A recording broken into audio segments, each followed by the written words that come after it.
Sunday at McDonald's was packed with parents and their children, and the children's area slide echoed with the shrill shouts and laughter of kids. In such an environment, the plump Shumei naturally found it hard to take her friend's words seriously. "Don't talk nonsense. Even if you two had a fight, don't speak so badly of him." Shumei scolded her, amused. She paused, then raised an eyebrow, asking with some hesitation, "When you two argue, you don't get physical, do you?" The girl sitting across from her, probably in her 20s, had a delicate face, but in this bustling international city, she wasn't an uncommon beauty. What was most striking, however, were her slightly upturned large eyes, with light-colored pupils whose amber glow reminded one of a precious cat. Lin Sanjia shook her head, not continuing. No wonder Shumei didn't believe her. Once these words were out, even she herself felt a bit absurd.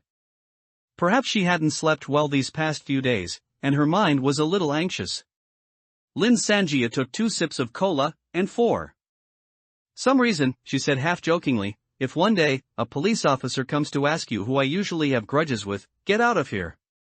The playful tone in her friend's voice instantly dispelled the hint of doubt that had been lingering between Shumei's brows.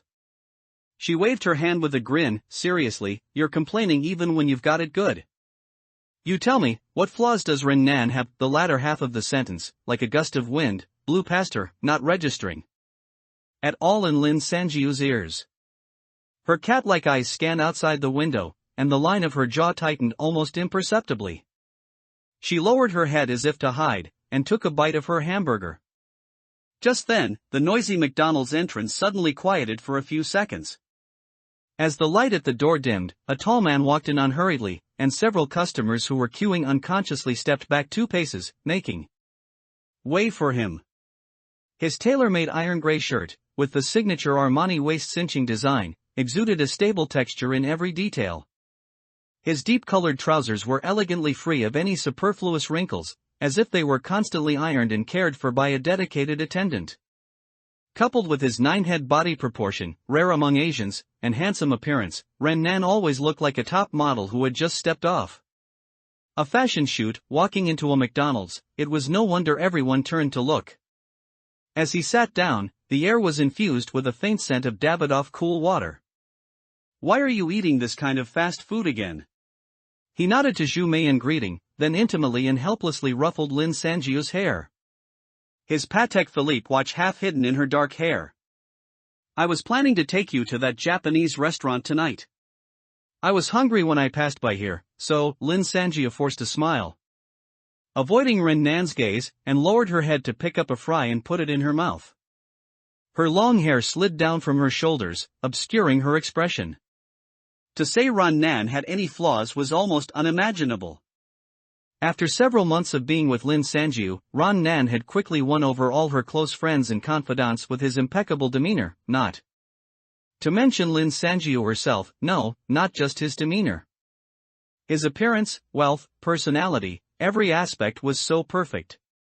He was everything a woman could dream of. Everyone said her life was truly too good. When she first started this relationship, Lin Sanjiu couldn't believe her good fortune. Every morning back then, she woke up with a smile, facing a new world that Ren Nan had brought her. When did things start to feel wrong?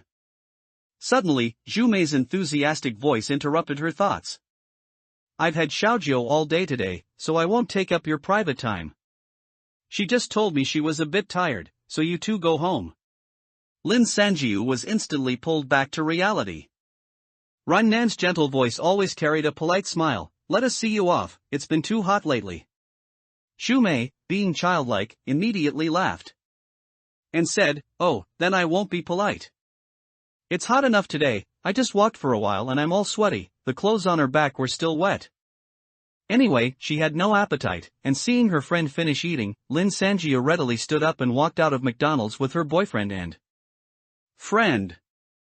Outside, the street, scorched by the afternoon sun, suddenly enveloped the 3 in a wave of heat. Although it was already October, the intense heat showed no signs of diminishing, still firmly ruling this international city. People coming and going on the street, some with umbrellas, some drenched in sweat, all had miserable expressions. It was simply too hot, even hotter than in midsummer. Shumei hated the heat the most. After only 2 steps, she was already covered in sweat, constantly wiping her forehead. Lin Sanjia felt the hair on the back of her neck sticking to her skin. This uncomfortable feeling made her extremely uneasy, and she couldn't help but ask, "Where is your car parked?" Ren Nan lifted his chin towards the distance, his smooth, clean skin completely devoid of any dampness, just ahead. He paused, his posture as elegant and composed as ever. "I've told you many times, it's too inconvenient without a car. Since you've passed your driving test, do you want to buy a car?" Shumei immediately exclaimed with envy, "You're going to buy Xiaojiu a car? You really are a rich, handsome, and tall guy." "When it was my birthday, my boyfriend only gave me a bear," Lin Sanjiu mumbled a couple of perfunctory replies, her mind completely off the car. Fortunately, Shumei was a lively person, and with her chattering to Ren Nan, he didn't seem to notice Lin Sanjiu's distraction. Her thoughts suddenly flashed back 3 months ago. At that time, after countless requests from Ren Nan, Lin Sanjiu finally sweetly compromised, packed her belongings, moved out of her apartment, and moved into his penthouse apartment in the city center.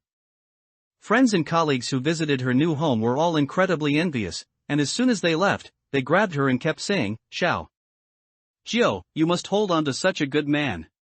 Does Ren Nan have any brothers? Any single friends? Don't forget to introduce one to me.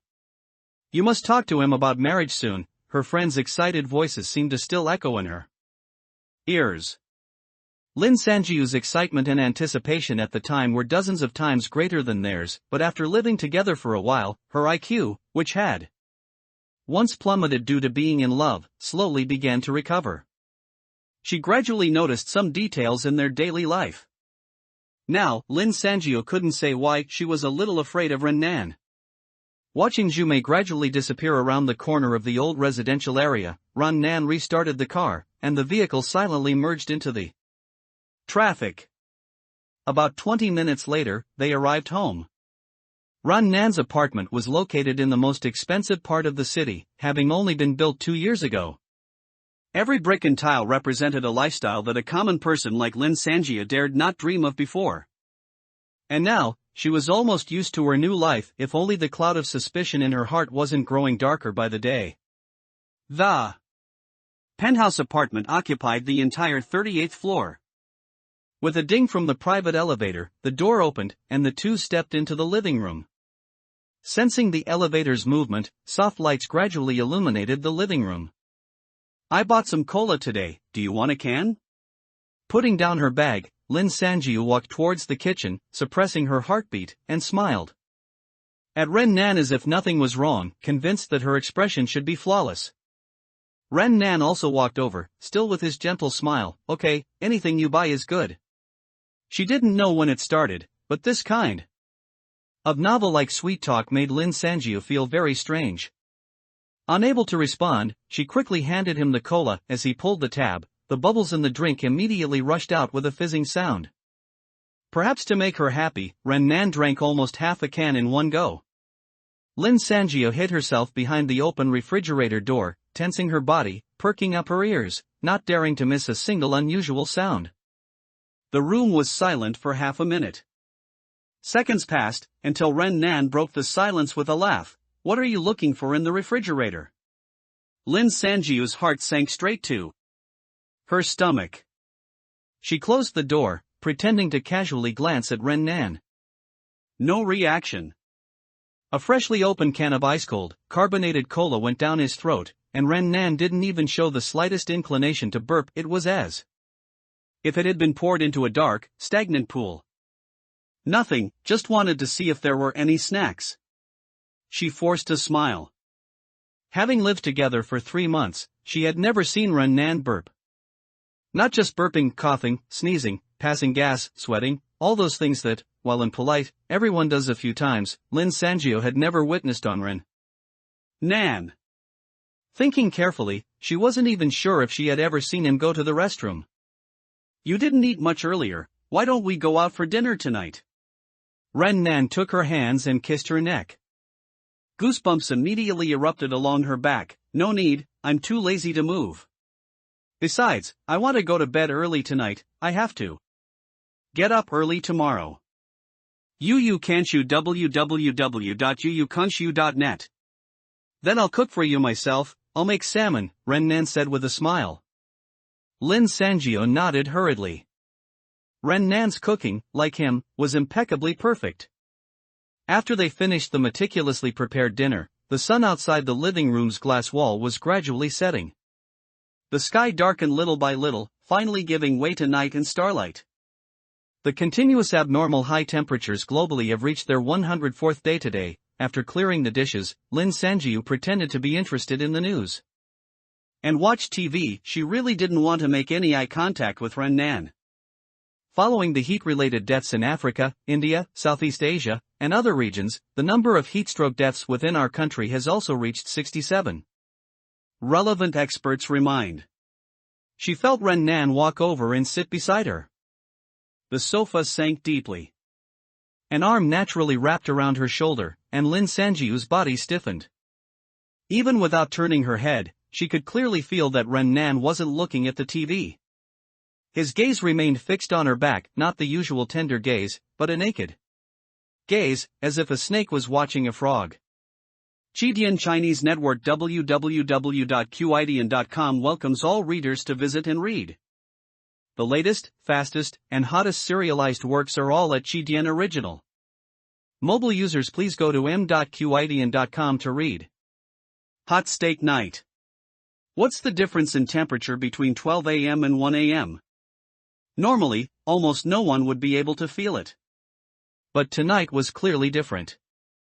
The sun had long disappeared, but the scorching heat in the air seemed to gradually increase with every passing minute. What was worse, there hadn't been a single breath of wind for several days. What floated outside the window wasn't air, but rather suffocating, scalding hot sand ready to pounce on your face at any moment. As if a command had been given, the outdoor units of the last small portion of households in the city that hadn't turned on their air conditioning for various reasons began to hum one after another. Those without air conditioning simply couldn't hold out any longer. Bars, 24-hour convenience stores, companies, wherever there was a hint of coolness, that's where they scurried. 30 minutes later, with a soft click, several night lights in the 38th floor apartment suddenly went out. The house plunged into absolute darkness. The faint humming sound that had always lingered in the bedroom had quietly stopped at some point. The central air conditioning stopped blowing. Not long after the air conditioning stopped, Lin Sanjia tossed and turned restlessly in her sleep.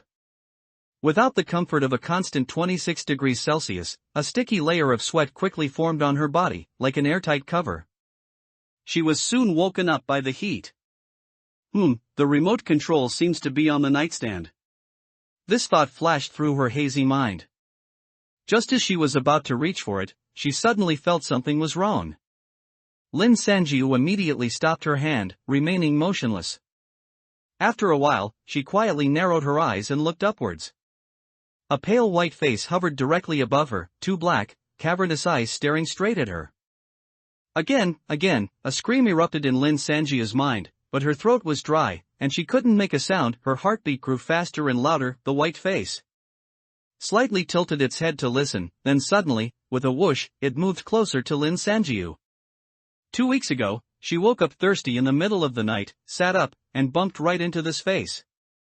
At that time, Lin Sanjia screamed in fright, scrambled to turn on the light, and only then realized it was Ren-nan. Ren-nan had sat beside her at some point, his face expressionless in the dark, staring at her for an unknown amount of time, just like tonight.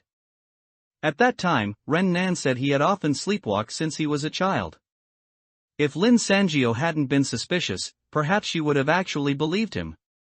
At this moment, she suppressed her fear, pretending to still be half asleep, rubbed her eyes, and asked in a trembling voice, "Ren-nan, are you sleepwalking again?" Ren-nan's face split into a silent smile in the darkness, his words perfectly clear, "Yes, I'm having my old problem again." "Didn't scare you, did I?" A little. Lin Sanjiu almost fled from the bed, standing at the doorway. This illusion of being able to escape at any moment calmed her down a bit. It was then that she felt the steaming heat in the room again. "Why is it so hot? Did you turn off the air conditioning?" Ran Nan didn't speak, but simply reached out and pulled, and the heavy curtains quickly slid open to reveal a floor-to-ceiling window. Usually, through this window, Lin Sanjia saw the brilliant night view of half the city. But tonight, this metropolis had lost its ever-burning light, even the starlight had hidden, leaving only a dead darkness. Inside the tightly shut house, it was so stuffy that it was hard to breathe. The power load is too great, it looks like the entire city has a power outage. Ran Nan's voice still held a smile, revealing a leisurely composure. As he spoke, he slowly stood up, walked around the foot of the bed, and approached the doorway step by step. Suddenly, an alarm blared in Lin Sanjiu's mind. Before he could get close, she abruptly turned and ran towards the living room. Her 3 months of arranging and maintaining this apartment finally paid off. In the pitch-black darkness, she still managed to rush into the living room entrance, and before she could catch her breath, she slapped the elevator button. The expected red light didn't come on. Such an expensive apartment, yet it didn't have a backup power system? The backup power only supplies the hallway lights. Elevators, especially private elevators, they don't cover those. The voice she had heard for half a year sounded behind her.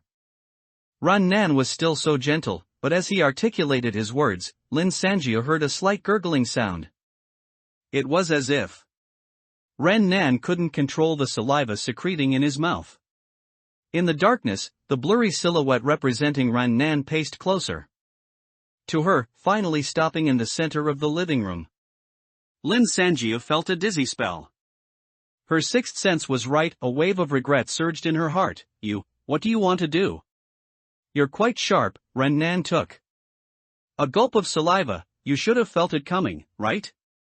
But you should still learn to listen more to your acute intuition, otherwise, you wouldn't have come back here with me.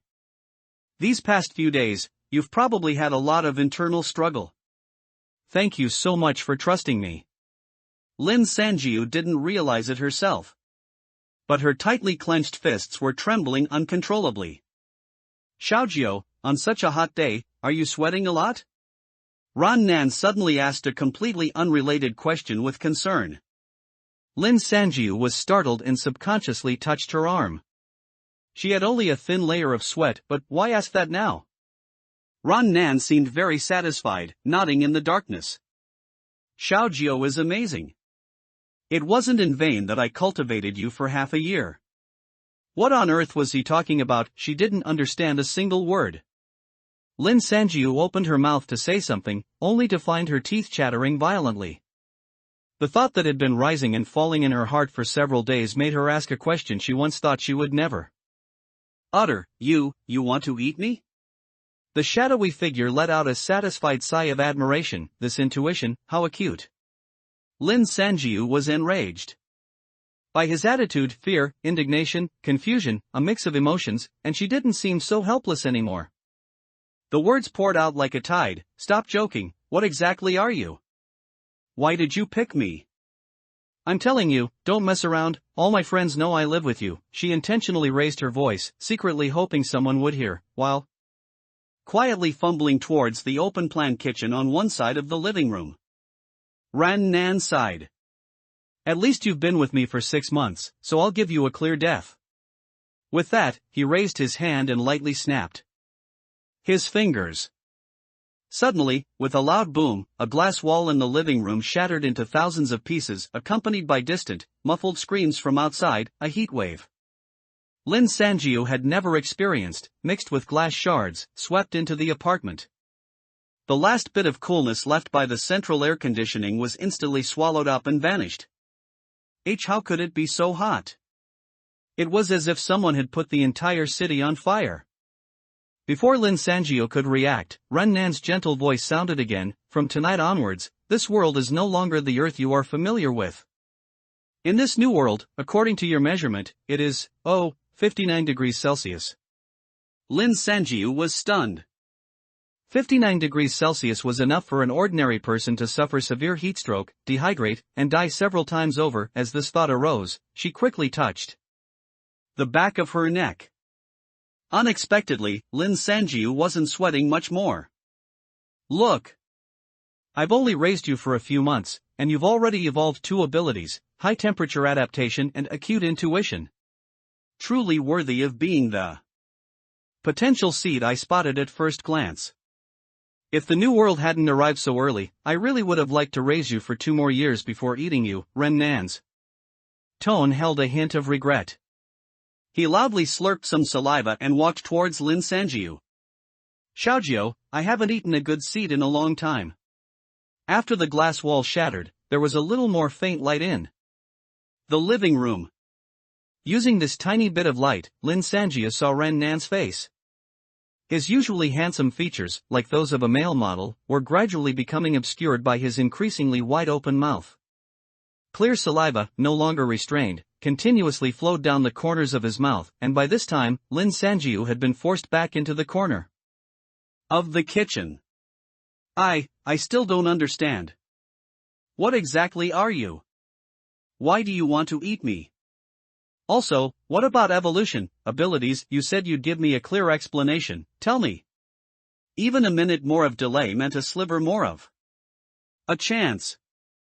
While shouting, Lin Sanjiu quietly reached her hand towards the knife rack on the counter behind her. The wide mouth paused, narrowed a bit, and revealed some of Ren Nan's original features again. Sigh, why are you so silly? Of course I'm human, Ren Nan is my name, but I'm not like you backward species. I come from another new world. Yu Kanshu www.yukanshu.net. In the new world, humans who survive will evolve different abilities. I possess abilities you can't even imagine. Ren Nan wiped his wet chin. I advise you to put the knife down. My eyesight is very good. Just let me eat you obediently, I promise it won't hurt. Bullshit. Before he finished speaking, Lin Sanjiu, filled with both fear and anger, brandished a sharp knife and charged forward with a furious cry.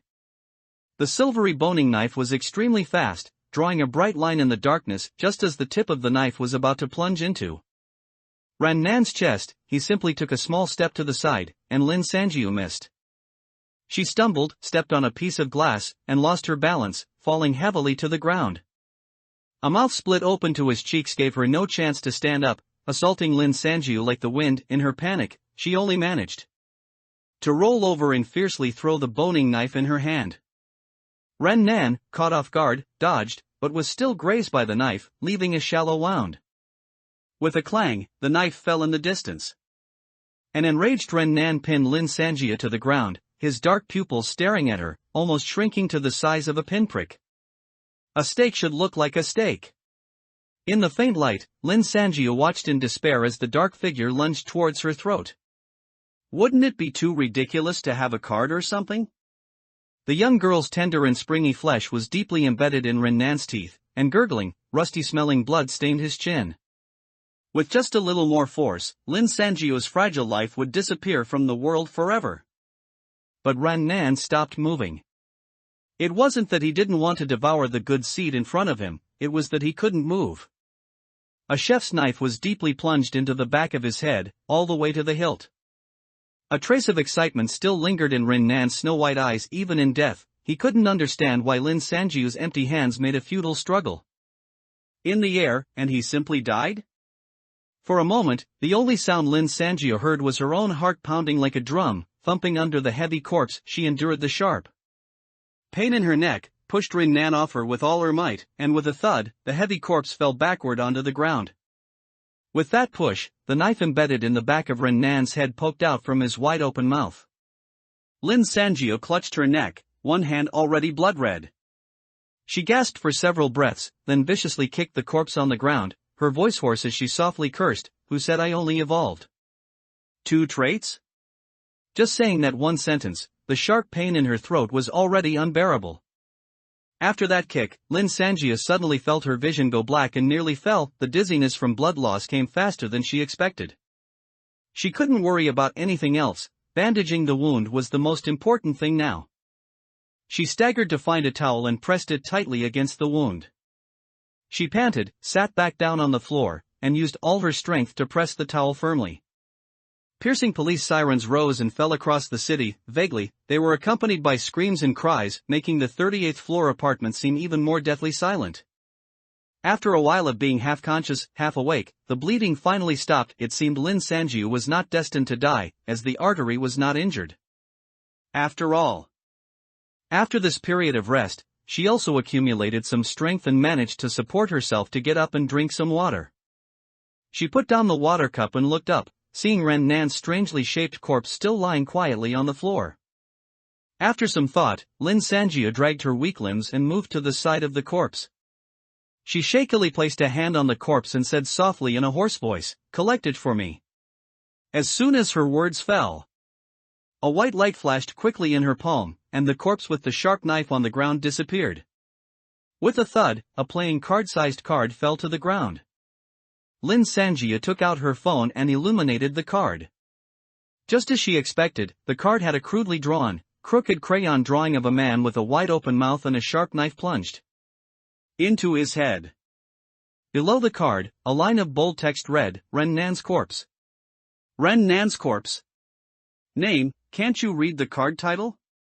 Race, human status, dead, obviously potential value, 204 suspect, Lin Sanjiu basic abilities, extreme temperature adaptation, physical enhancement, body modification advanced abilities, everyone's happy, nutritionist.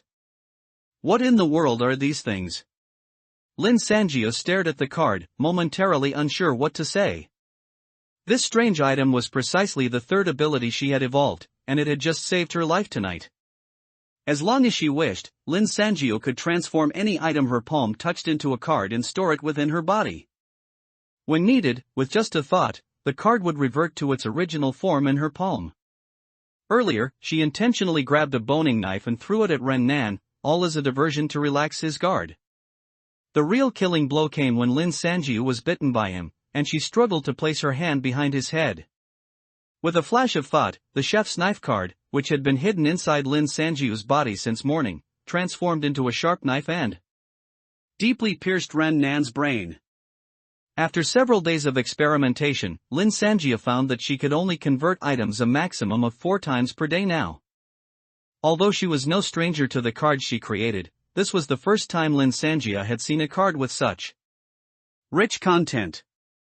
She quickly flipped over Ren Nan's corpse, and sure enough, the back of the card was covered with dense, tiny text, Ren Nan, male, 28 years old, from another new world. He was introverted since childhood, unpopular with girls, and even received a confession from a male senior in college. After the new world descended, he struggled to survive, blah blah blah. In short, after arriving in the world where the suspect Lin Sanjiu resided, Ren Nan devoured a billionaire with a potential value of 2, took over his assets, and purposefully approached the suspect Lin Sanjiu. Just as he was about to devour Lin Sanjiu, he was instead killed by her. They don't say what should be said, and just use blah blah blah to skip it, but why do they have to call me suspect every single time? Lin Sanjiu was a little annoyed as she flicked this text with her finger. The text immediately disappeared, and another paragraph slid out, appearing on the card. Everyone's happy, among the vast crowd, discern seeds with high potential value. Through intimate physical contact, kissing, hugging, etc., this ability can stimulate the potential of ordinary humans, causing them to evolve various abilities more quickly. As the saying goes, one benefits, and one doesn't lose out. Nutritionist, after devouring a person, acquire the maximum potential value, evolution abilities, and physical qualities of the food. Balanced dietary nutrition ensures a beautiful tomorrow. Note, the chef's knife in the head is made in Germany, with a sharp blade, lightweight and sturdy, purchased for 599 yuan on Jingxi Mall. If it weren't for the acute intuition ability, Lin Sanjiu would probably think she was dreaming. She cursed softly, holding Ren Nan's corpse, somewhat at a loss for what to do. She wasn't willing to store a corpse inside her body, so after some thought, she simply slipped it into her pocket. Ren Nan's card described his abilities so clearly, she wondered if her own card would also have descriptions of abilities in the so-called New World. While that was an idea, Lin Sanjiu couldn't just turn herself into a card. Her eyes darted, she reached out and pulled out a strand of hair, and softly said, "Collect." A white light flashed, and another card appeared in her hand. Hair. Owner, Lin Sanjiu. Hair quality, black, healthy, and slightly dry. Function: very annoying when stuck on a broom. Note: based on the condition of the hair roots, the owner of this hair may experience hair loss around the age of 40. Damn it. Completely useless. Lin Sanjiu waved her hand in frustration, a white light flashed, and the hair disappeared into the darkness. A hot new world, huh? She thought distractedly. 59 degrees Celsius. Even someone like herself, who had evolved the high-temperature adaptation ability, was almost unbearable with the heat. She wondered what ordinary people must be like. Suddenly, Lin Sanjia shuddered and jumped up from the sofa. Xu Mei. How could she have almost forgotten her best friend? Thinking that Xu Mei might be in danger now, Lin Sanjia no longer cared that she was still injured. She hurriedly found a backpack, rushed into the kitchen, and packed all the bottled water and drinks from the refrigerator into the bag in one go. After changing into lightweight athletic wear, she found the key, opened the apartment's emergency door, and rushed into the dark stairwell. Although it was just going downstairs, after Lin Sanjiu descended 38 floors in one go, she was also quite out of breath. She wiped the sweat from her forehead, took a sip of water, and continued towards the basement level. Ren Nan's car, or rather, the car of the person he had devoured, was parked on the basement level. Xu Mei's house was a good 20-minute drive from here, and Lin Sanjiu certainly wasn't planning on walking in such high temperatures. Unexpectedly, as soon as she stepped into the parking lot, Lin Sanjiu was almost thrown off balance by the rush of hot air. Looking at the parking lot in front of her, Lin Sanjiu blankly turned off the flashlight on her phone. It seemed a flashlight wasn't needed here. At this moment, the headlights of every car parked in its spot were dazzlingly bright, as they were all in operating condition. The rumbling engine sounds, amplified dozens of times by the echo, filled the entire parking lot. Hundreds of exhaust pipes simultaneously spewed out hot air, turning the semi-enclosed parking lot into a veritable oven, at least 3 or 4 degrees hotter than outside. Everyone who could come to the parking lot had come. With the city's power out, people who couldn't stand the severe heat had, by common consent, hidden inside their cars. Now, only the car's air conditioning could still preserve lives. After only 2 steps in such scorching air, Lin Sanjia felt her clothes on her back soaked with sweat. Inside the cars she passed, behind every car window were anxious, unfamiliar faces. Some people were constantly trying to make phone calls, some people uncontrollably hugged their children and cried, some had fallen asleep, and it was unclear if they had dehydrated on the way to the parking lot. Still others were staring at her in surprise, seemingly unable to understand how she could still walk. Despite being surrounded by the car's air conditioning, a faint layer of despair still clouded many people's faces. The air conditioning in the car was merely delaying the inevitable. Once the fuel and electricity ran out, given the terrifying high temperatures outside the car, it was unlikely that anyone in this parking lot would survive. Lin Sanjia knew very well that she had no ability to help the people in these cars. Her backpack only contained 5 bottles of mineral water, 3 cans of cola, and a few packs of Band-Aids. With so little water, reading www.uukunshu.net, she didn't know how long she would have to last. Gritting her teeth, Lin Sanjiu suppressed her pity and, without looking sideways, found the familiar Audi and, as if fleeing, slipped into the car. After some thought, she still didn't turn on the air conditioning, only opening the car windows. Anyway, she wouldn't die from the high temperature, at most it would just be a bit uncomfortable, and it was better to save this precious fuel and electricity for Xu Mei. Lin Sanjiu wiped away some sweat, turned the steering wheel, and the car slowly drove out of the parking lot. Compared to the underground steam oven of the parking lot, the 59 degrees air outside actually made Lin Sanjiu feel a bit better. The streets were unexpectedly almost devoid of cars. Perhaps everyone was unwilling to waste precious fuel and electricity. The cars parked on both sides of the street were also, like those in the parking lot, in operating condition. The people inside the cars were helplessly enjoying their last bit of cool air. Just as Lin Sanjiu sped past a red Mazda, a dark shadow suddenly flew high from the right, and with a muffled thud, it slammed heavily into the door of the Audi. Dear readers, if any by the time you see this chapter, I'm probably already on a plane. As a Taoist with aspirations, I've decided to seek the legendary Kunlun. From now until the end of the month, it's the draft box that's helping me upload. Please give me a surprise. Chidian Chinese Network www.qidian.com welcomes all book lovers to read. The latest, fastest, and hottest serialized works are all at Chidian Original.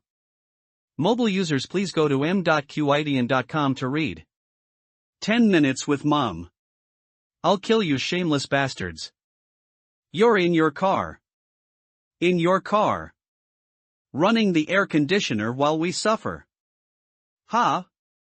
Along with a dull thud against the car door, a slurred roar suddenly echoed from the street. Lin Sanjiu was startled by the shadowy figure and lost her bearings. She quickly stomped on the brake, and the car let out a screeching, unpleasant sound, barely avoiding hitting the guardrail by the roadside. Looking back, it turned out to be a shirtless man, sweating profusely, who was now grabbing several bricks and furiously smashing them at the red Mazda from earlier. As he smashed, he cursed, You're not good people. Get out, get." Before he could finish his sentence, his body swayed backward, and he fainted. Clearly, she had been caught in the crossfire just now. Letting out a breath, Lin Sanjiu withdrew her gaze from the rearview mirror, still feeling a lingering fright. The manic rage, unconsciousness, and occasional hallucinations were all signs of severe dehydration under extreme heat. She took a deep breath, accelerated, and drove straight towards the residential complex where Zhu lived. She had been to Zhu home many times. 20 minutes later, when the headlights illuminated the words Rongjuan Residential Complex, Lin Sanjiu slowly stopped the car and turned off the engine. Taking out the key, slinging her bag, and turning on her flashlight, she walked towards the complex gate.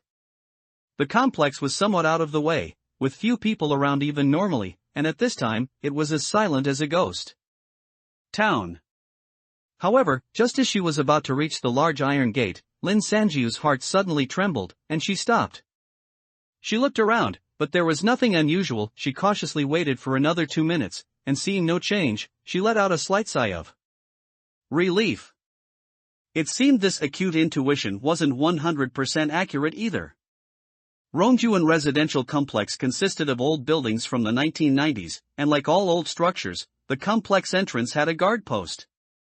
Because the area wasn't very safe, the iron gate would be locked after 12 a.m. However, if someone returned late at night, they just had to knock on the iron gate, and the security guard on duty at the guard post would come with the key to open the door. Checking her watch, it was exactly 2:30 a.m. Lin Sanjiu walked forward and shook the tightly locked iron gate. The heavy brass lock clanged against the gate. The sound was particularly grating and gradually faded after a while. Yet, the surroundings remained quiet, without a trace of human presence. "Security guard, are you there? I'm here to find someone in Unit 2, please open the door for me." Her clear voice carried far in the quiet night. But no matter how much hope Lin Sanjiu's voice contained, there was still no echo from the guardroom. Sighing, this was also expected.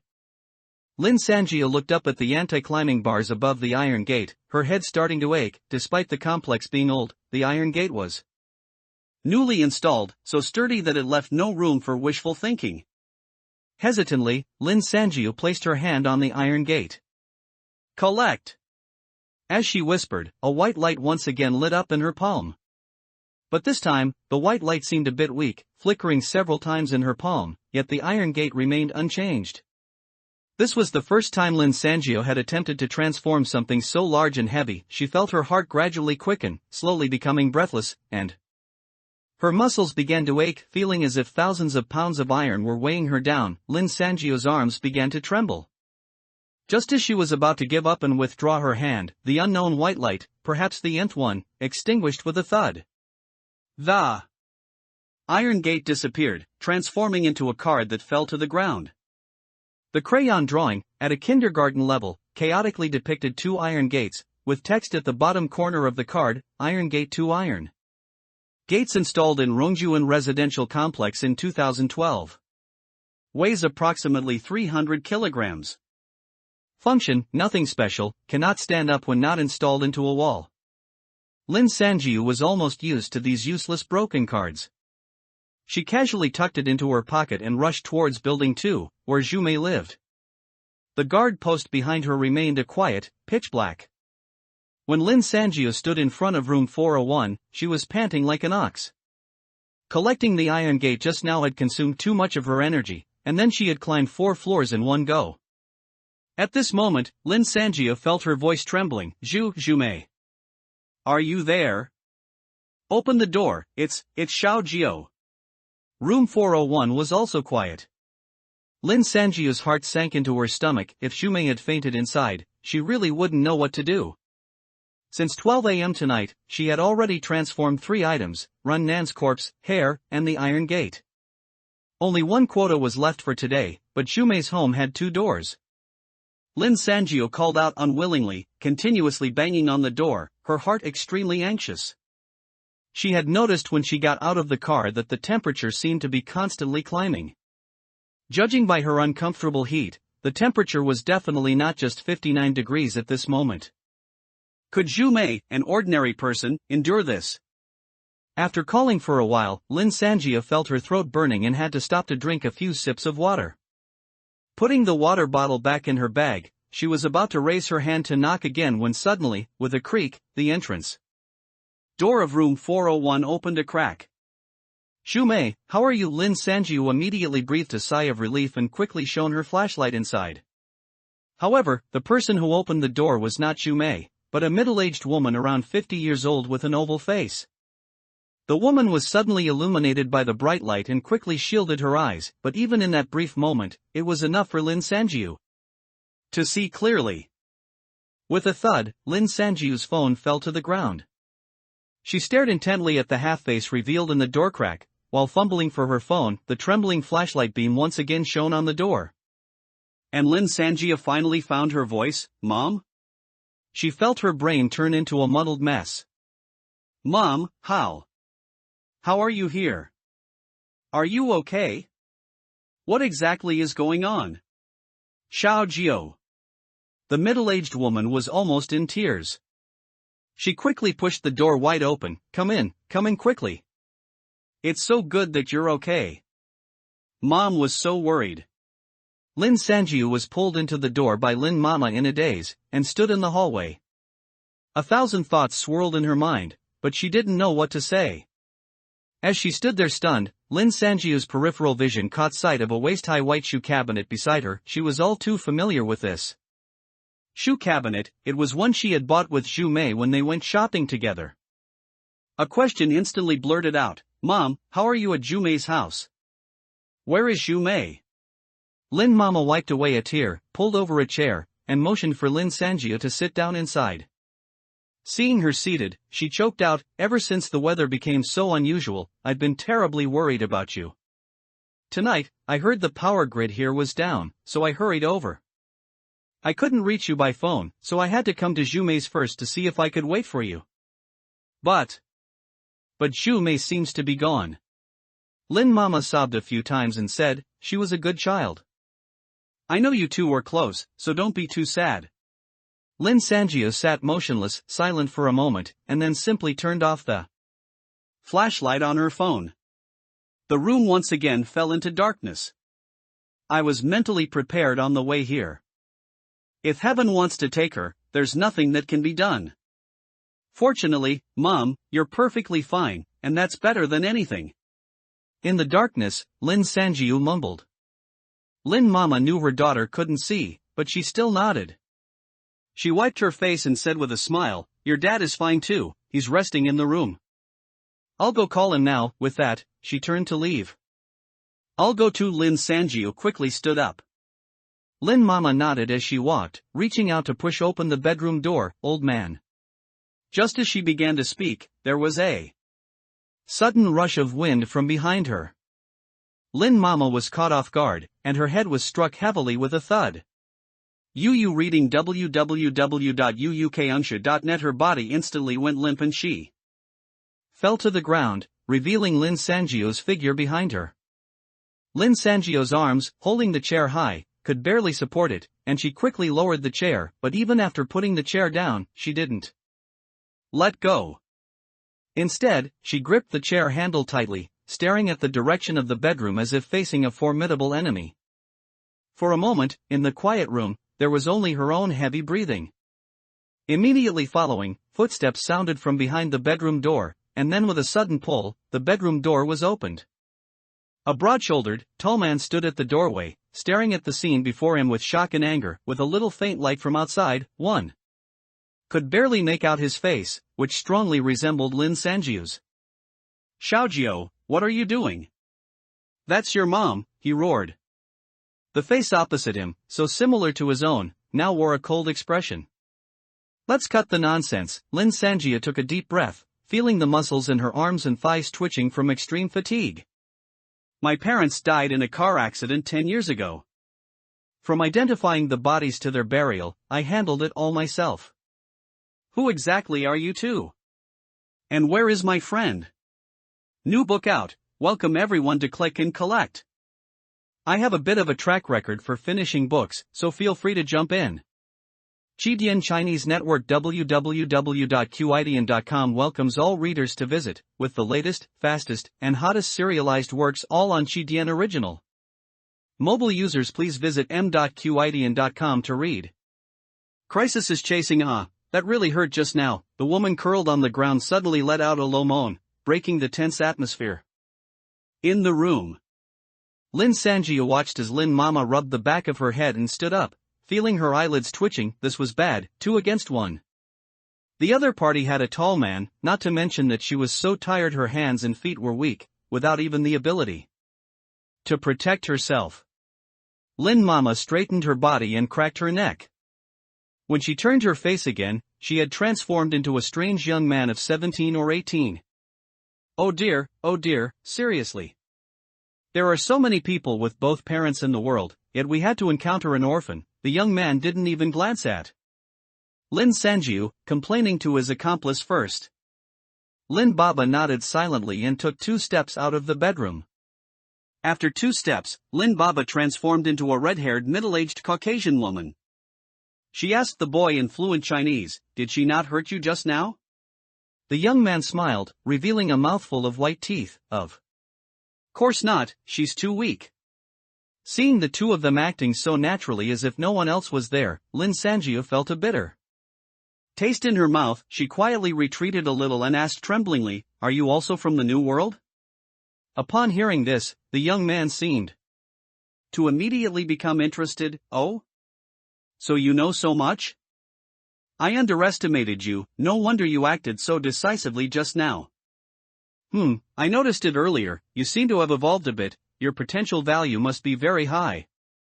The young man's tone was especially light and lively, as if he was talking about a game he enjoyed playing. If this young man hadn't transformed into the appearance of her deceased mother, luring her into the room, Lin Sanjiu might have truly let her guard down. "My friend, is he really dead?" The young man shrugged exaggeratedly.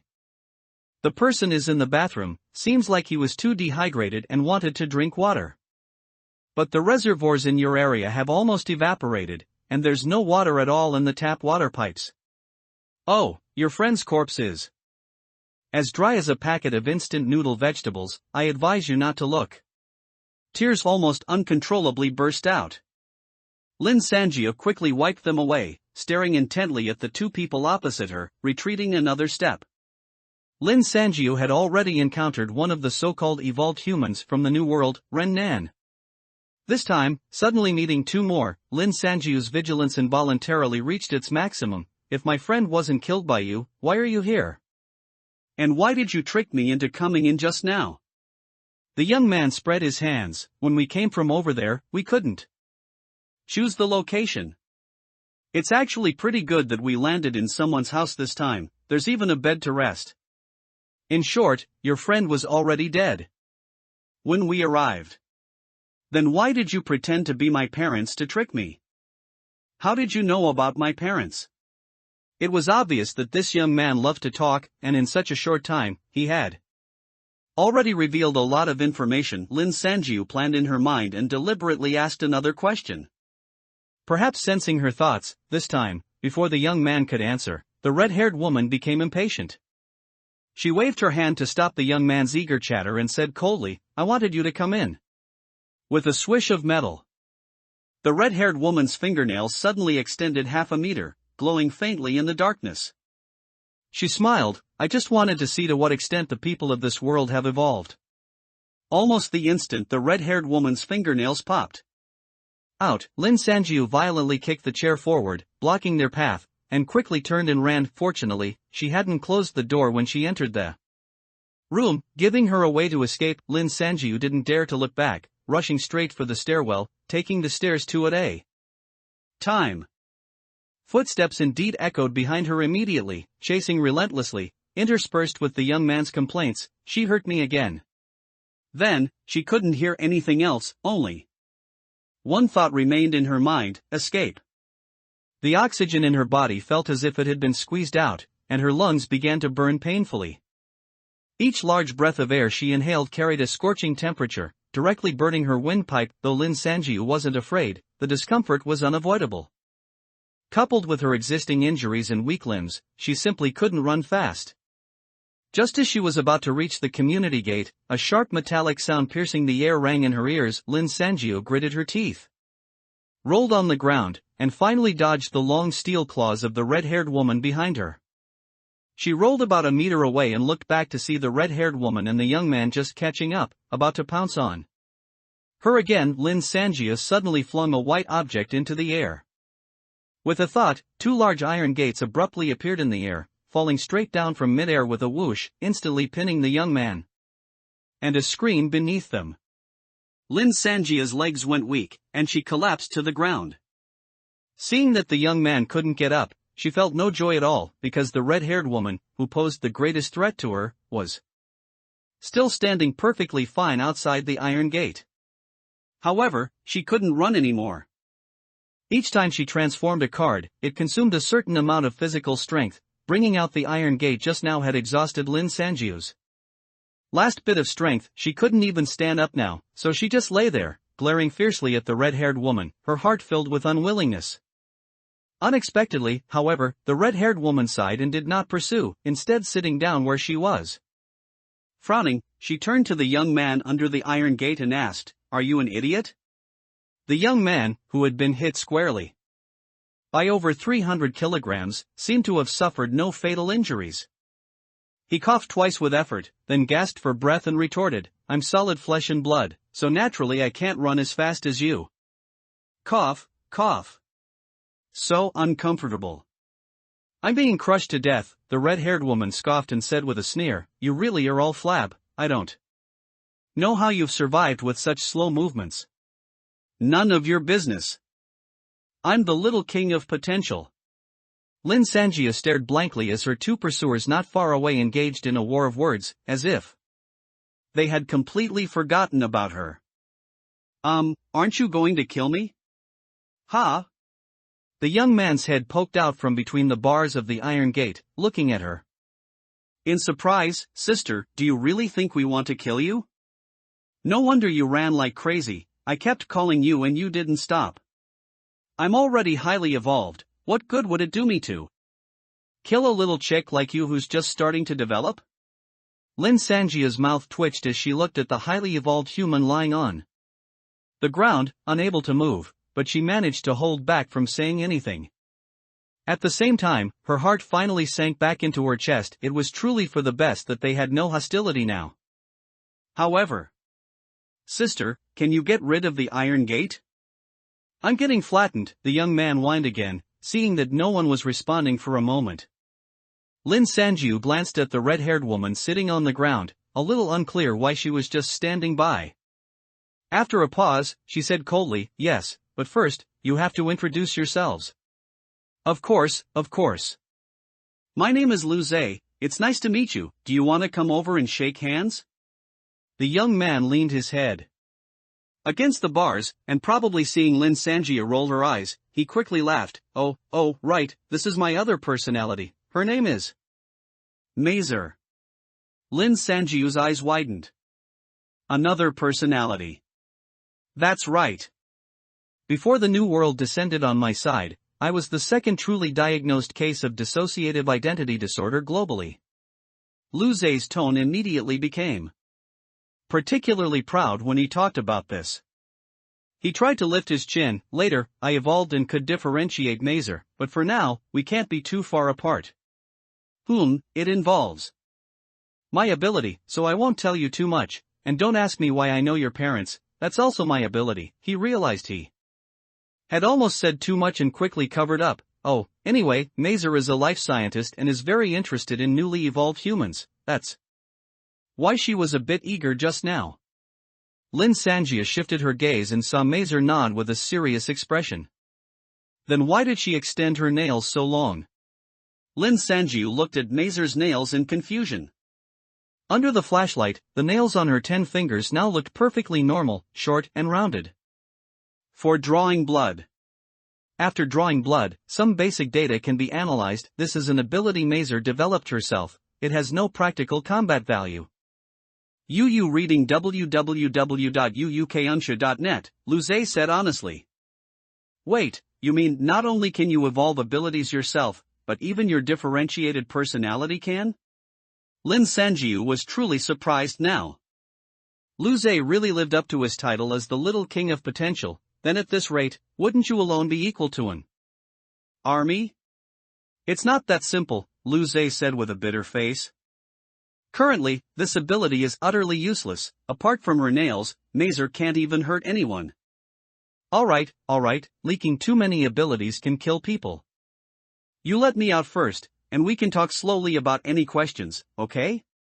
Lin Sanjia let out a heavy sigh. Perhaps it was the sudden sight of her deceased parents just now. The scene was simply too bizarre.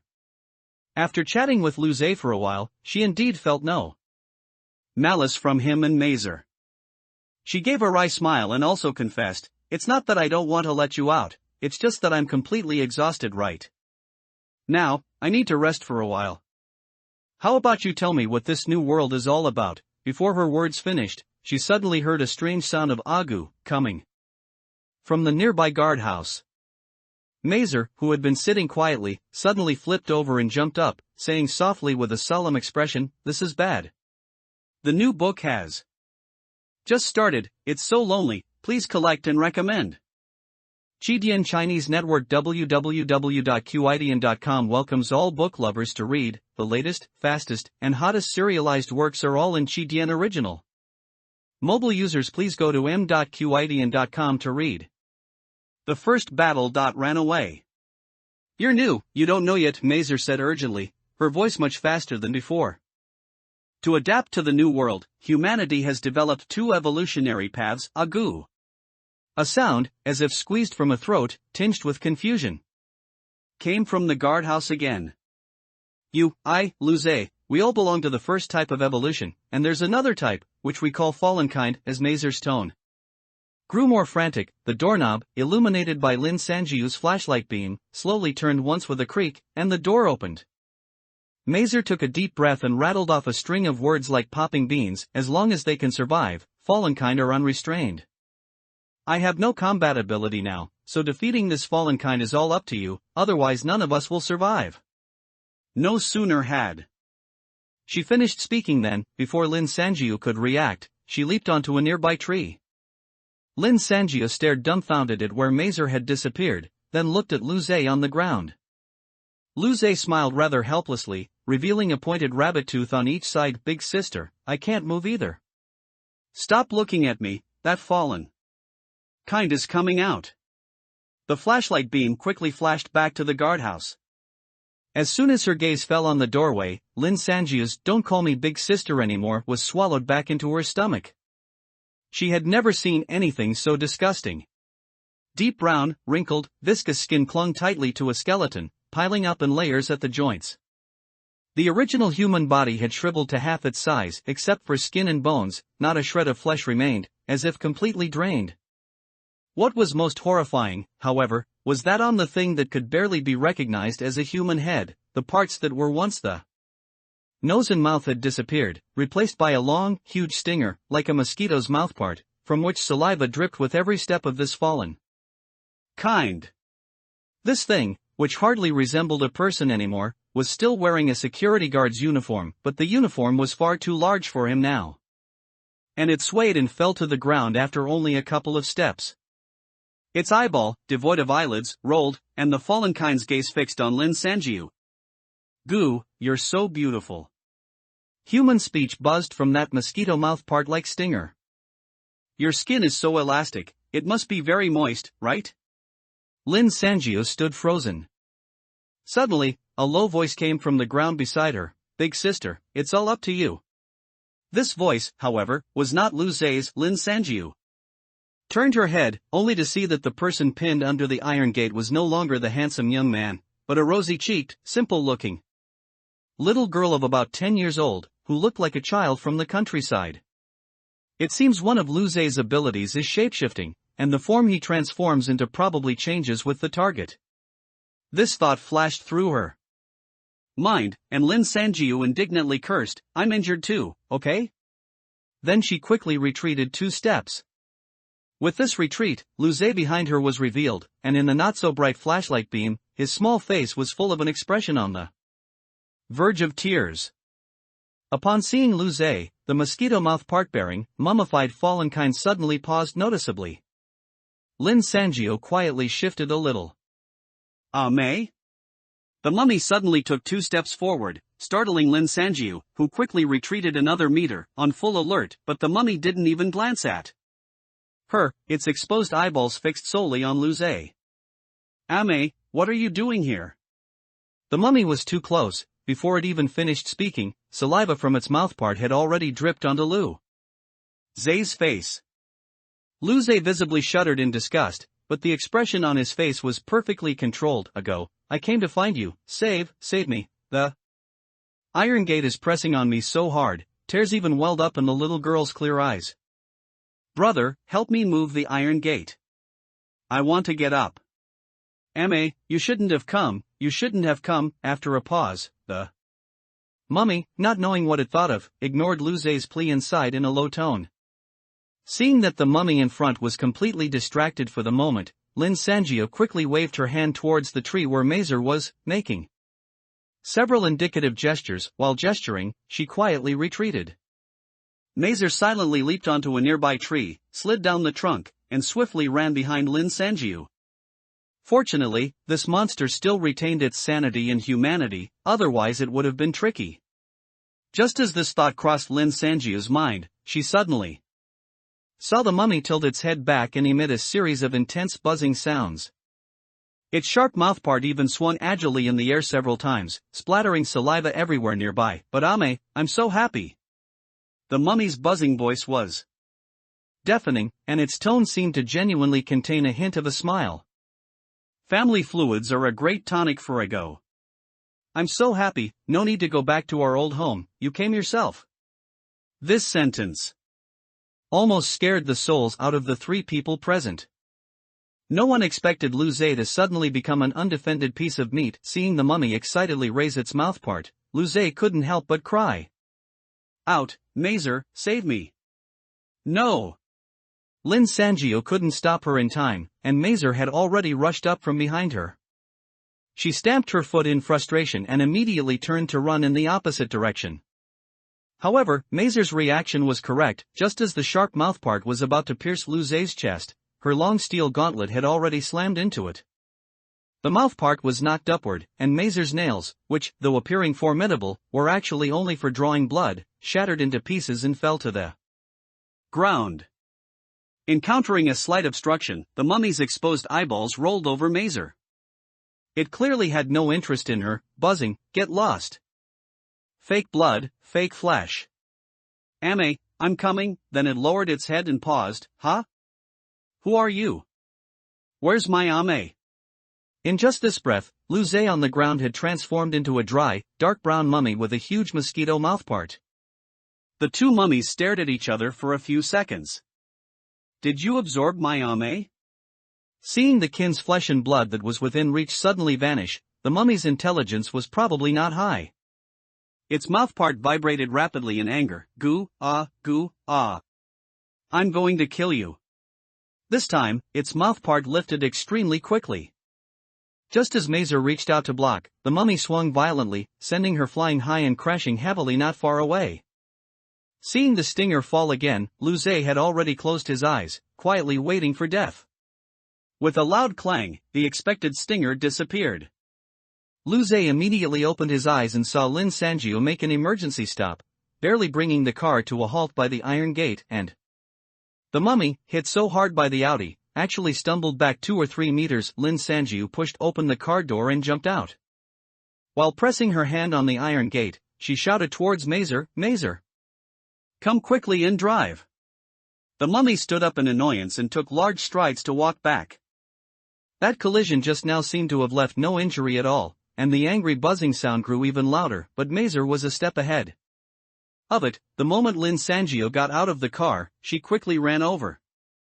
White light flashed continuously from her palm, and Lin Sanjiu was practically dripping wet, as if standing under a showerhead.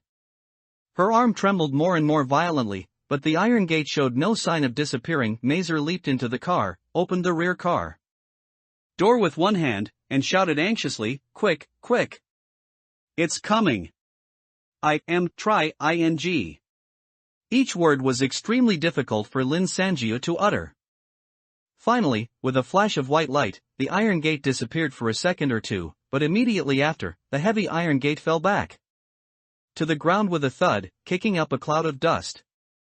"I can't do it," she gasped for breath, almost collapsing onto her bottom. "Get in the car!" Lu Zhe's voice suddenly rang out from behind her.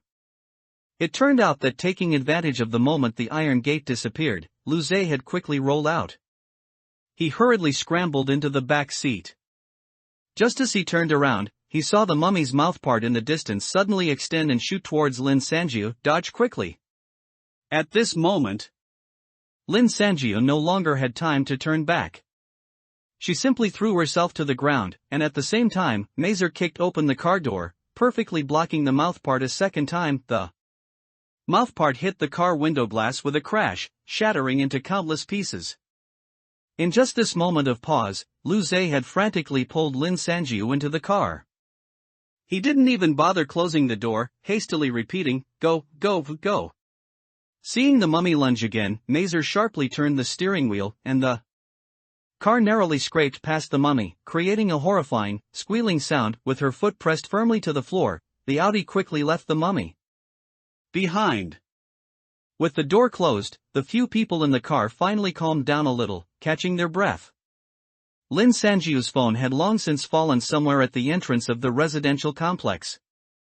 UUCANSHU.net. At this moment, Lu Zhe and she leaned on the back seat, looking back. In the blurry light of the phone's flashlight, the mummy wobbled a few steps in pursuit, and seeing the distance widen, it finally gave up. It seemed to stop and think. Then the mummy turned and walked into the residential complex. "It seems there will be no survivors in Rongjuan residential complex. It seems the main weakness of the fallen kind here is their slow movement speed," Mazer said, wiping sweat from her brow as she looked in the rear-view mirror. Lin Sanjiu distributed the bottled water she kept in the car to the two of them, and she herself gulped down half a bottle, staring blankly, unsure what to say. What had happened in just a few short hours today felt just like a dream. "Thank you." Lu Zhe beside her took 2 sips of water, then suddenly said shyly, revealing a rabbit tooth to her, "You could have run by yourself just now. Thank you for risking your life to come back and save me, and it seems our teamwork is really good."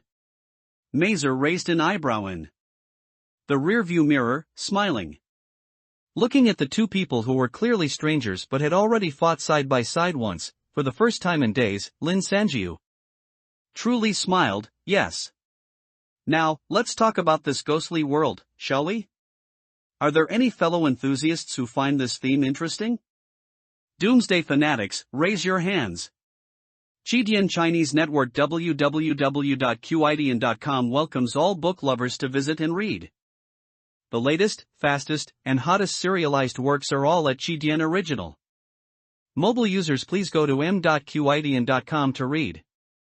This new world under Lin Sanjiu's guidance, Mazer drove the car all the way to the apartment building on the 38th floor, found a quiet spot, and parked to rest. After all, it was a top-tier community, with far fewer people than outside. Even in this unrecognizable world, the garden still looked so serene and elegant at this moment. Hesitating for a moment, Lin Sangio covered the broken car window and turned on the air conditioning. Now that Jume was gone, saving oil and electricity no longer held any meaning.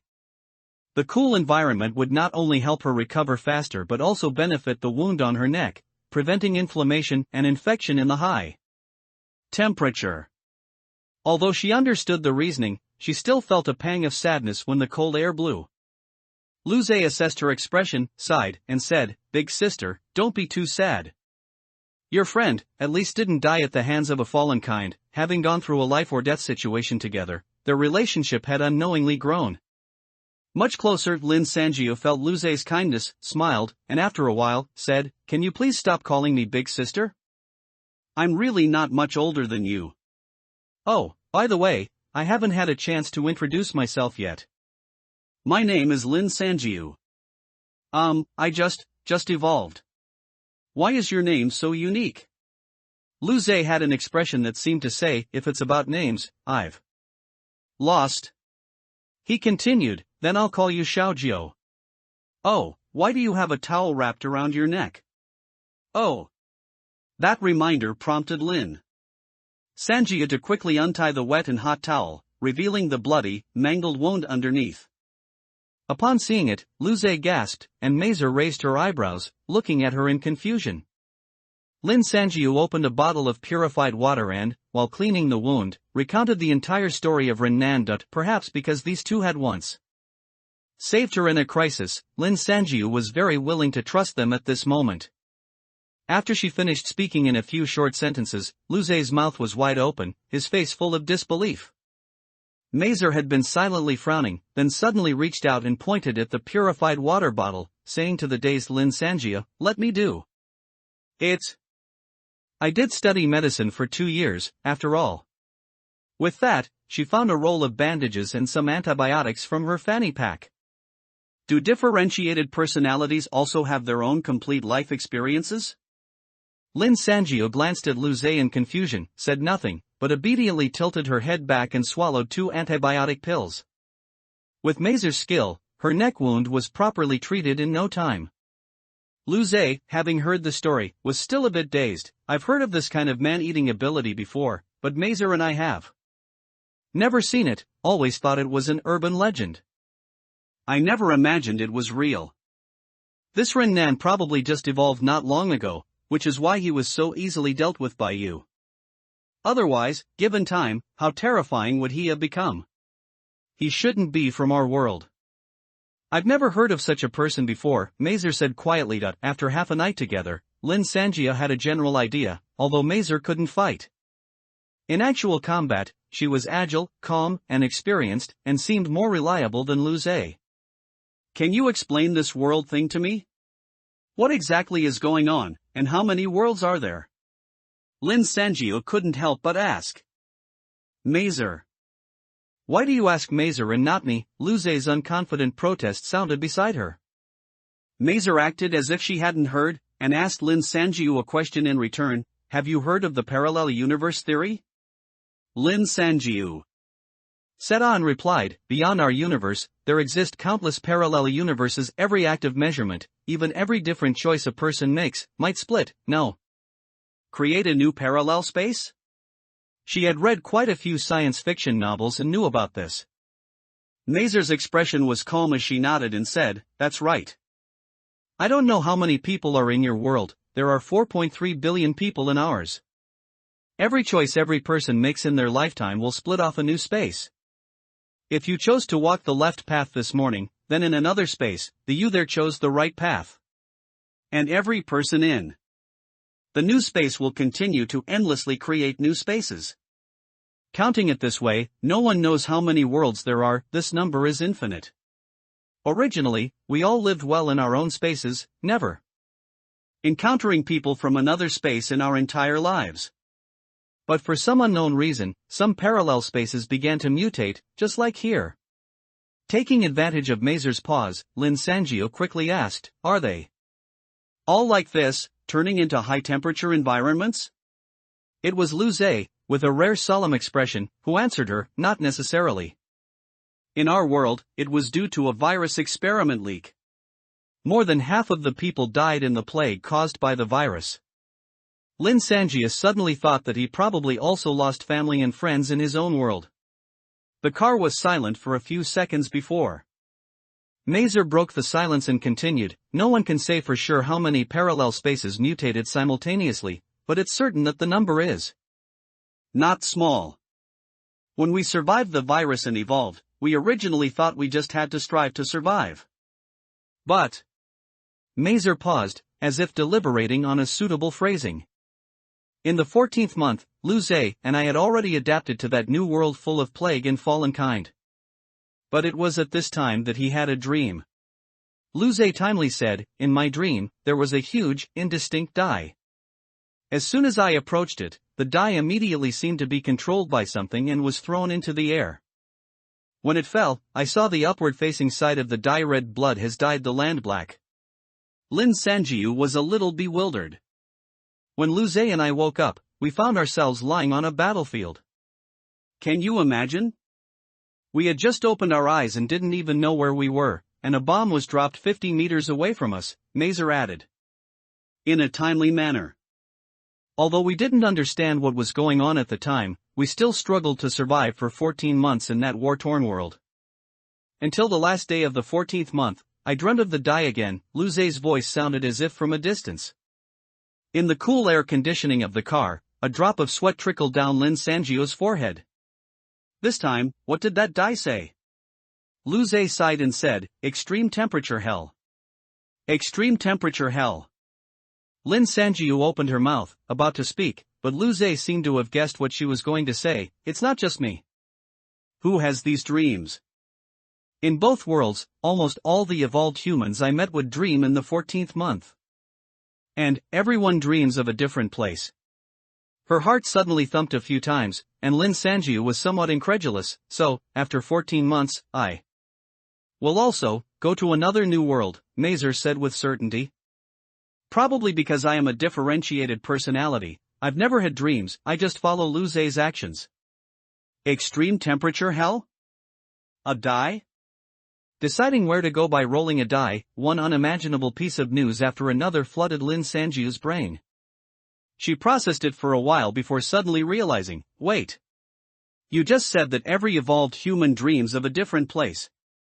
You reading www.uukunshu.net. That means this die is making random choices among an infinite number of parallel spaces." This meant that once she left, she might never be able to return to the place where she was born and raised for the rest of her life. No, not just that, it also meant that as soon as 14 months passed, Lu Zhe and Mazer would be sent to who knows which parallel space, and it was possible they would never meet again.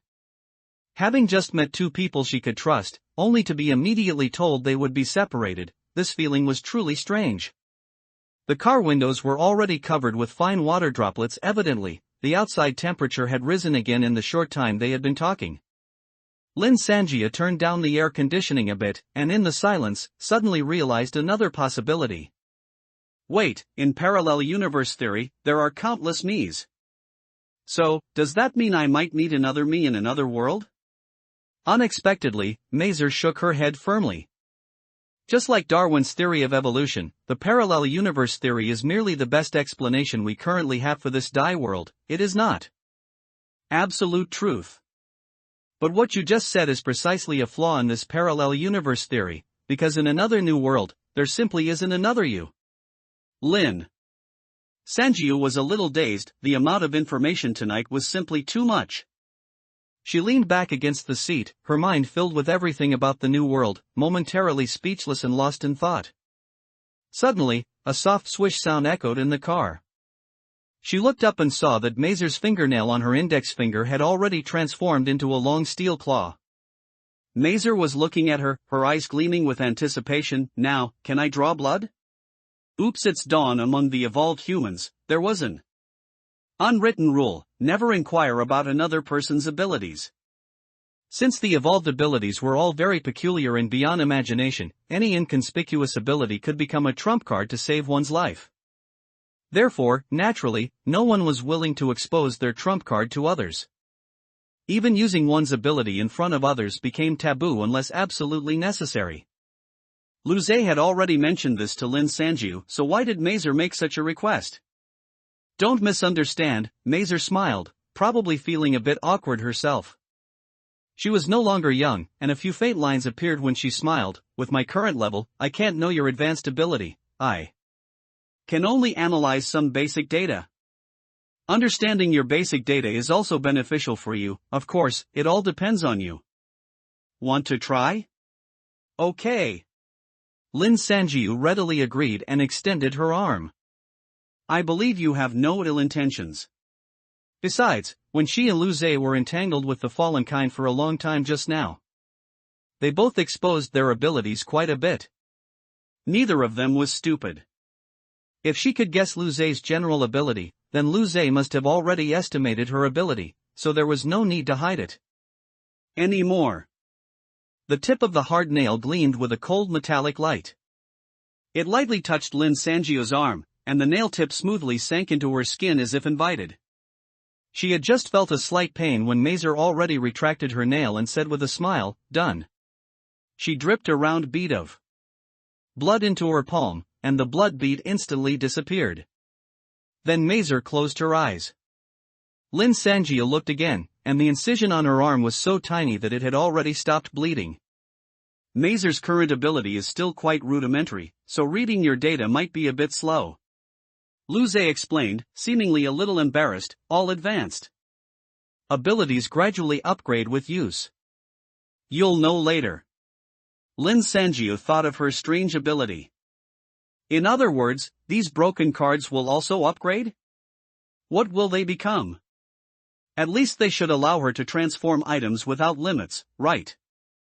Thinking of this, she couldn't help but recall that she had collected the iron door twice, although the second time only lasted for a short 1 or 2 seconds. She wondered if today's quota was also used up. It seemed she had to find a suitable opportunity to test it. While waiting for Mazer to read the data, Lin Sanjiu, out of curiosity, chatted with Lu Zhe about everything under the sun. After all, he had seen 2 more new worlds than her, and many of his experiences were unheard of to her, making her exclaim in surprise, laugh, and sometimes feel anxious. Lu Zhe probably hadn't had such a free-flowing conversation with anyone for a long time, and the two of them quickly grew closer. Seeing that they had chatted enough, Lin Sanjiu looked at Mazer again, who was still in the same posture, eyes tightly closed, not saying a word. How much longer will Mazer take to read the data? Lin Sanjiu finally asked.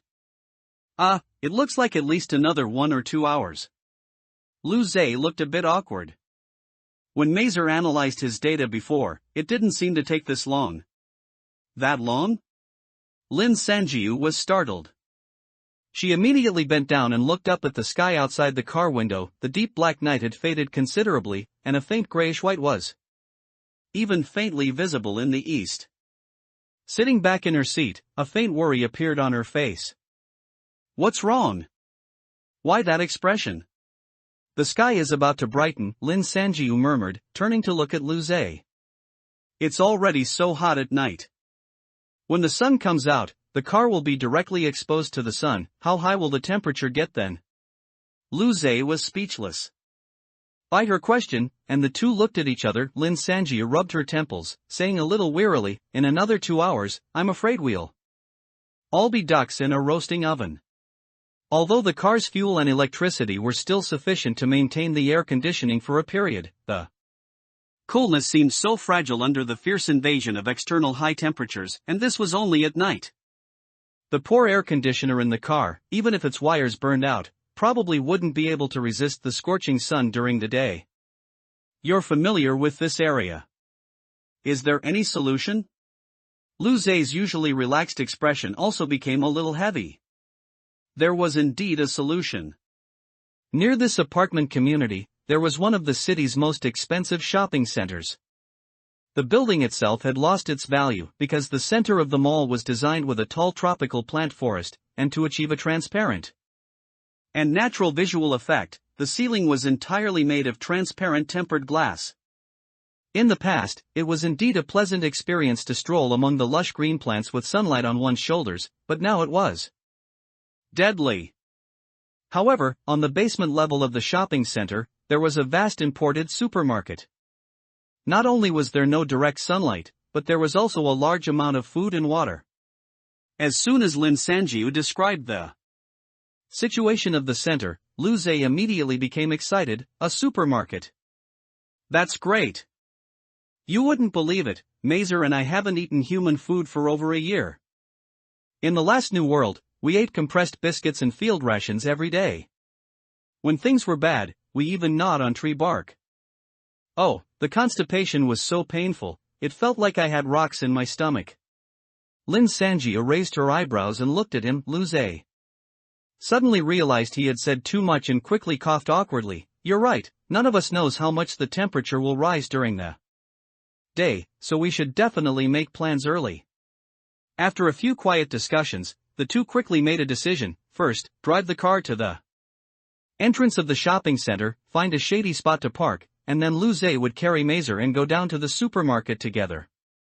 The food section in the imported supermarket occupied a large area, plus the inventory in the warehouse. It should be more than enough to supply rations for 3 people. Moreover, the location of this supermarket was also ideal. If they were lucky, they might be able to settle down in the supermarket and use it as a base to spend a stable year. Lin Sanjiu also knew that she might be a little too optimistic, and the actual situation probably wouldn't be so ideal, but she never expected that even the first step of the plan, arriving at the center's entrance, now seemed almost an impossible task. The shopping center was ideally located, right on the main thoroughfare in the heart of the city. A small area nearby was famous as a sleepless city, bustling with light and endless traffic all night long. Coincidentally, this month was also the shopping center's 5th anniversary, and it was open 24 hours a day throughout the entire month. When the temperature soared last night, countless people's first thought was to escape here for coolness. At this moment, the cars on the main thoroughfare were jammed into a roaring, earth-shaking long line, pushing Lin Sanjiu and their car far to the end, and every car that could still start was running. Squinting towards the shopping center, they could only vaguely see a dense crowd of people lying on the ground by the fountain in front of the main entrance. It seemed impossible to drive over it. Lin Sanjiu slammed the steering wheel, intending to back up. However, she had only just looked up when she realized that in that short time, new cars had appeared in the rearview mirror, firmly blocking their Audi in the middle of the traffic. It's been hours since the power went out. Why are people still coming this way? Being in the middle of countless hot engines, the disadvantage of having a broken window became apparent. The meager cool air from the air conditioner simply couldn't withstand the heat surging in through the window. Cracked Lu Zhe's fair skin had already begun to gradually show patches of redness, somehow making him look even more like a rabbit. Lin Sanjiu sighed. They're probably trying to escape the city. This is a main thoroughfare. If you go this way, you can get on several intercity expressways. Let's wait, the cars behind will definitely have to move too. But in those 2 brief sentences, several new cars joined the tail of the car line. The first one to discover that the situation ahead was wrong, perhaps panicking too much, turned the steering wheel and headed back without any warning, crashing into the front of an oncoming car, immediately sending up a thick cloud of smoke. Lin Sanjiu gasped softly, then swore. The car that turned back and crashed was a Land Rover. Its enormous body now lay across, firmly blocking half the road, plus the front of the other car was destroyed. UU reading www.uukunshu.net, it clearly couldn't move. With this, their retreat was completely cut off. A car that had just arrived in the distance immediately made a panicked turn and drove away. Except for Mazer, who was oblivious to her surroundings, both people in the car side. What else could they do now?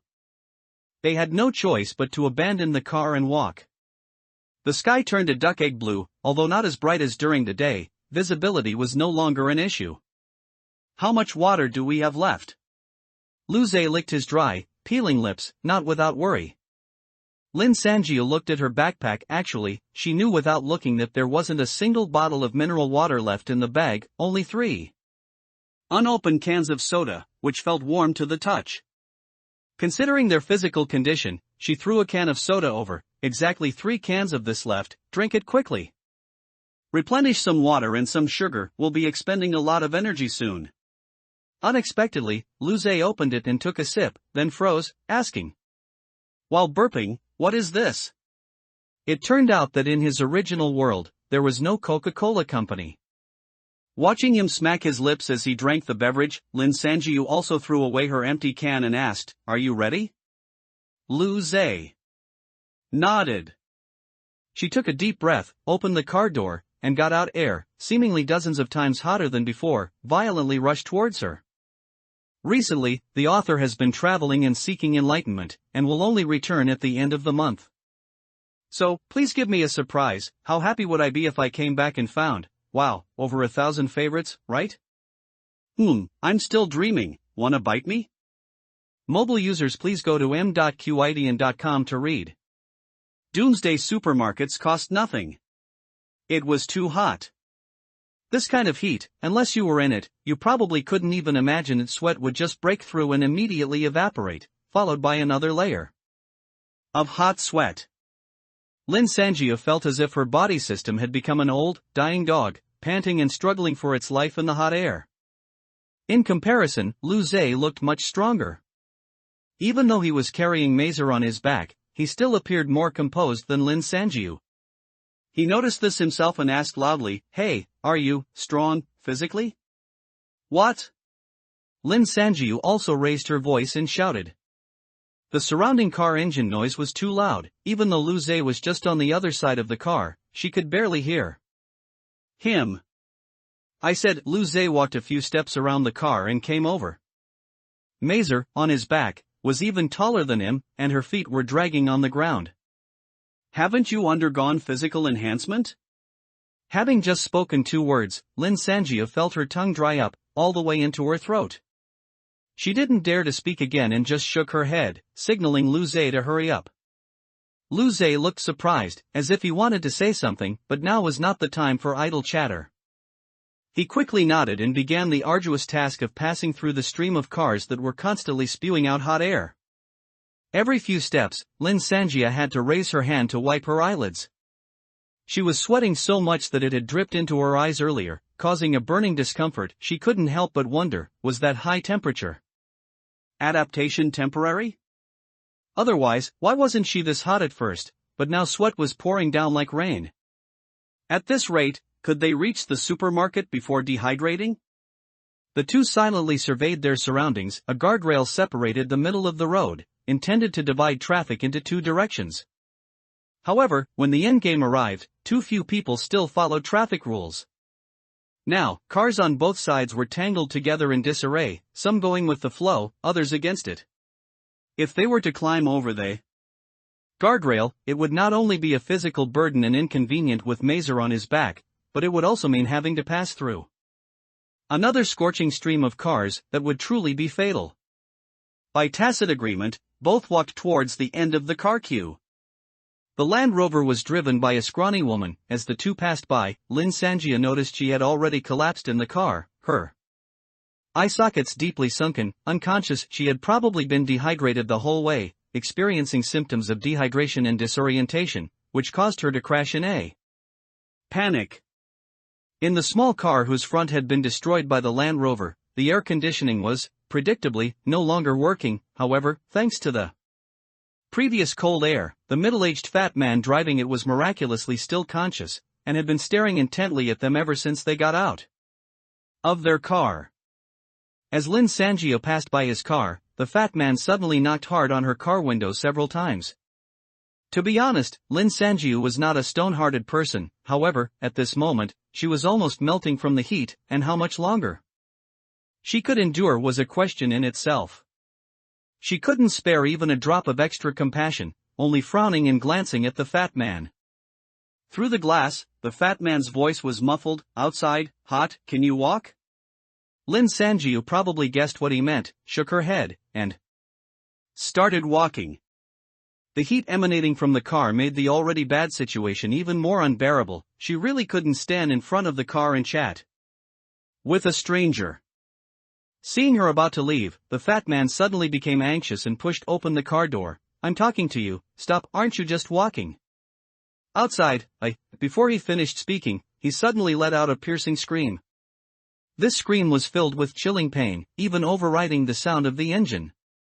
Lin Sangio quickly turned her head and found that the fat man's exposed skin had erupted in a series of blisters without any injury. Bright red, engorged blisters burst open on his skin. The fat man's face and hands looked as if they had been splashed with boiling water, with shocking patches of broken skin.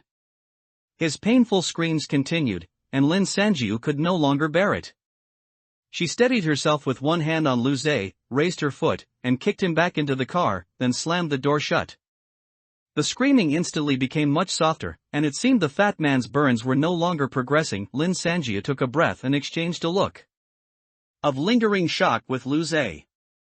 It turned out that her ability hadn't decreased, rather, the outdoor temperature had risen to a terrifying degree. Ordinary people, exposed to such air, would immediately show signs of burns. Lin Sangio could no longer imagine the current temperature. Don't think about it, let's go. Even the usually talkative Lu Zhe began to be sparing with his words.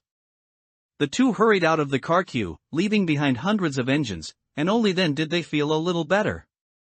They crossed the road and walked onto the tree-lined sidewalk. Without delay, they headed straight towards the shopping center. The roadside tree leaves had long lost their green, turning charred and dry, curled up beneath the trees. From time to time, Lin Sangio would see several people lying motionless on the ground. Every inch of their skin was burned, and their bodies no longer showed any rise and fall. No matter how strong she was, this was the first time Lin Sangio had seen so many dead people. She swallowed with a mix of fear and nausea, but her mouth was dry, without a drop of moisture. Let's drink the rest of the cola. Lu Zhe's hoarse voice came from behind. Lin Sangio thought for a moment and pulled out the last can of cola. There was plenty of food and water in the supermarket, so there was no need to risk saving this little bit outside. The cola, which she couldn't finish in one go in the past, now felt far too little. The two didn't care whether it tasted good or not, quickly sharing and emptying the scalding cola.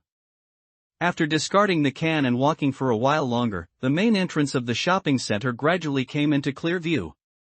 The fountain pool, which used to flow ceaselessly, was dry and cracked, as if it had never been wet.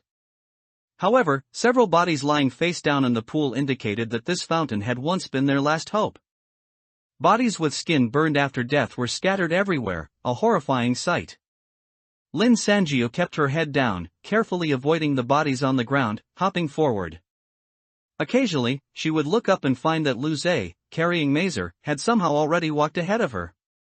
Just as she wondered why he was walking so fast, the answer immediately came. Lu Zhe, seemingly uncaring, stepped on the back of a corpse that looked like a young mother, and walked into the shopping center's main entrance as if on flat ground. Lin Sangio hurried a few steps to catch up, and angrily slapped his arm hard. Can't you show some respect for the dead? Her throat was dry and sore after just one sentence.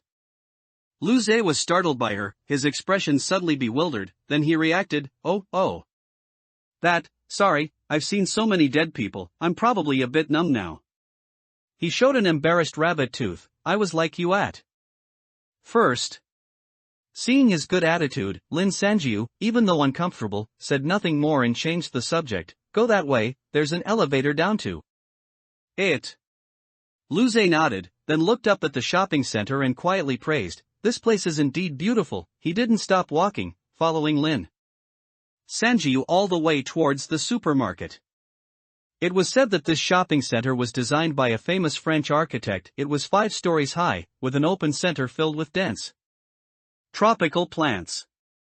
Perhaps because of the layered design, the tropical trees grew tall, reaching the 5th floor elevator, making it feel like walking in a primeval forest when you were there. But there was no time to admire it now.